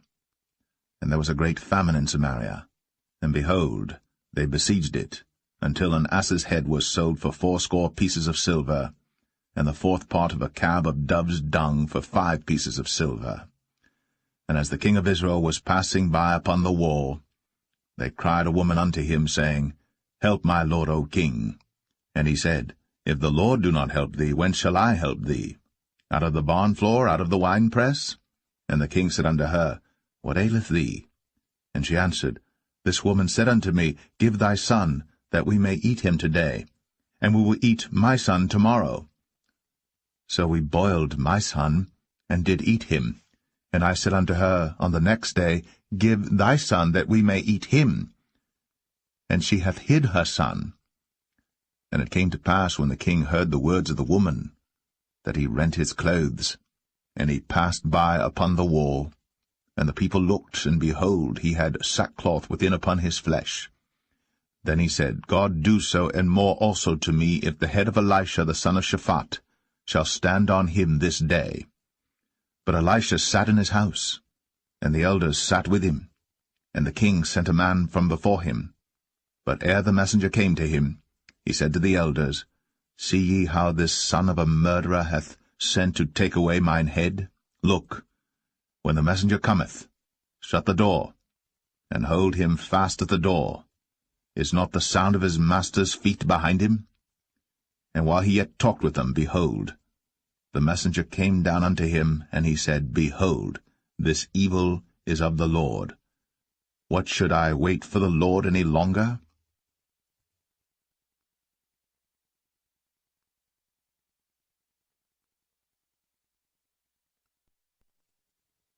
Kings 7. Then Elisha said, Hear ye the word of the Lord. Thus saith the Lord, Tomorrow about this time shall a measure of fine flour be sold for a shekel, and 2 measures of barley for a shekel, in the gate of Samaria. Then a lord, on whose hand the king leaned, answered the man of God, and said, Behold, if the Lord would make windows in heaven, might this thing be? And he said, Behold, thou shalt see it with thine eyes, but shalt not eat thereof. And there were 4 leprous men at the entering in of the gate, and they said one to another, Why sit we here until we die? If we say we will enter into the city, then the famine is in the city, and we shall die there. And if we sit still here, we die also. Now therefore come, and let us fall unto the host of the Syrians. If they save us alive, we shall live, and if they kill us, we shall but die. And they rose up in the twilight, to go unto the camp of the Syrians. And when they were come to the uttermost part of the camp of Syria, behold, there was no man there. For the Lord had made the host of the Syrians to hear a noise of chariots, and a noise of horses, even the noise of a great host. And they said one to another, Lo, the king of Israel hath hired against us the kings of the Hittites, and the kings of the Egyptians, to come upon us. Wherefore they arose and fled in the twilight, and left their tents and their horses and their asses, even the camp as it was, and fled for their life. And when these lepers came to the uttermost part of the camp, they went into one tent, and did eat and drink, and carried thence silver and gold and raiment, and went and hid it, and came again, and entered into another tent, and carried thence also, and went and hid it. Then they said one to another, We do not well. This day is a day of good tidings, and we hold our peace. If we tarry till the morning light, some mischief will come upon us. Now therefore come, that we may go and tell the king's household. So they came and called unto the port of the city. And they told them, saying, We came to the camp of the Syrians, and behold, there was no man there, neither voice of man, but horses tied and asses tied, and the tents as they were. And he called the porters, and they told it to the king's house within. And the king arose in the night, and said unto his servants, I will now show you what the Syrians have done to us. They know that we be hungry, therefore are they gone out of the camp to hide themselves in the field, saying, When they come out of the city we shall catch them alive, and get into the city. And one of his servants answered and said, Let some take, I pray thee, 5 of the horses that remain, which are left in the city. Behold, they are as all the multitude of Israel that are left in it. Behold, I say, they are even as all the multitude of the Israelites that are consumed. And let us send and see. They took therefore 2 chariot horses, and the king sent after the host of the Syrians, saying, Go and see. And they went after them unto Jordan, and lo, all the way was full of garments and vessels, which the Syrians had cast away in their haste. And the messengers returned, and told the king. And the people went out and spoiled the tents of the Syrians. So a measure of fine flour was sold for a shekel, and 2 measures of barley for a shekel, according to the word of the Lord. And the king appointed the Lord on whose hand he leaned to have the charge of the gate.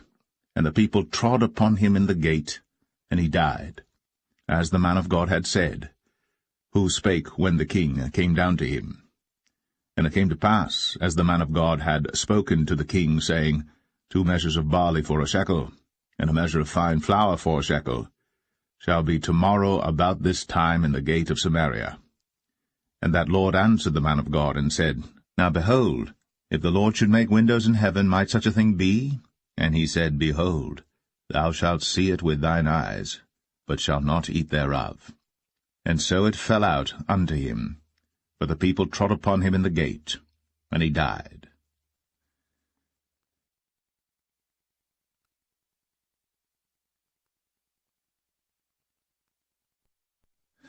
Second Kings 8. Then spake Elisha unto the woman, whose son he had restored to life, saying, Arise, and go thou and thine household, and sojourn wheresoever thou canst sojourn. For the Lord hath called for a famine, and it shall also come upon the land 7 years. And the woman arose, and did after the saying of the man of God. And she went with her household, and sojourned in the land of the Philistines 7 years. And it came to pass at the 7 years' end, that the woman returned out of the land of the Philistines. And she went forth to cry unto the king for her house and for her land. And the king talked with Gehazi, the servant of the man of God, saying, Tell me, I pray thee, all the great things that Elisha hath done. And it came to pass, as he was telling the king how he had restored a dead body to life, that, behold, the woman, whose son he had restored to life, cried to the king for her house and for her land. And Gehazi said, My lord, O king, this is the woman, and this is her son, whom Elisha restored to life. And when the king asked the woman, she told him. So the king appointed unto her a certain officer, saying, Restore all that was hers, and all the fruits of the field, since the day that she left the land, even until now. And Elisha came to Damascus, and Benhadad the king of Syria was sick. And it was told him, saying, The man of God is come hither. And the king said unto Hazael, Take a present in thine hand, and go, meet the man of God, and inquire of the Lord by him, saying, Shall I recover of this disease? So Hazael went to meet him, and took a present with him, even of every good thing of Damascus, 40 camels' burden, and came and stood before him, and said, Thy son Ben-Hadad king of Syria hath sent me to thee, saying, Shall I recover of this disease? And Elisha said unto him, Go, say unto him, Thou mayest certainly recover. Howbeit, the Lord hath shown me that he shall surely die. And he settled his countenance steadfastly, until he was ashamed. And the man of God wept. And Hazael said, Why weepeth my lord? And he answered, Because I know the evil that thou wilt do unto the children of Israel. Their strongholds wilt thou set on fire, and their young men wilt thou slay with the sword, and wilt dash their children, and rip up their women with child. And Hazael said, But what, is thy servant a dog, that he should do this great thing? And Elisha answered, The Lord hath shown me that thou shalt be king over Syria. So he departed from Elisha, and came to his master, who said to him, What said Elisha to thee? And he answered, He told me that thou shouldst surely recover. And it came to pass on the morrow that he took a thick cloth, and dipped it in water, and spread it on his face, so that he died. And Hazael reigned in his stead. And in the 5th year of Joram, the son of Ahab, king of Israel, Jehoshaphat being then king of Judah, Jehoram, the son of Jehoshaphat, king of Judah, began to reign. 32 years old was he when he began to reign, and he reigned 8 years in Jerusalem. And he walked in the way of the kings of Israel, as did the house of Ahab, for the daughter of Ahab was his wife, and he did evil in the sight of the Lord. Yet the Lord would not destroy Judah for David his servant's sake, as he promised him to give him always a light unto his children. In his days Edom revolted from under the hand of Judah, and made a king over themselves. So Joram went over to Zair, and all the chariots with him. And he rose by night, and smote the Edomites which compassed him about, and the captains of the chariots and the people fled into their tents. Yet Edom revolted from under the hand of Judah unto this day. Then Libnah revolted at the same time.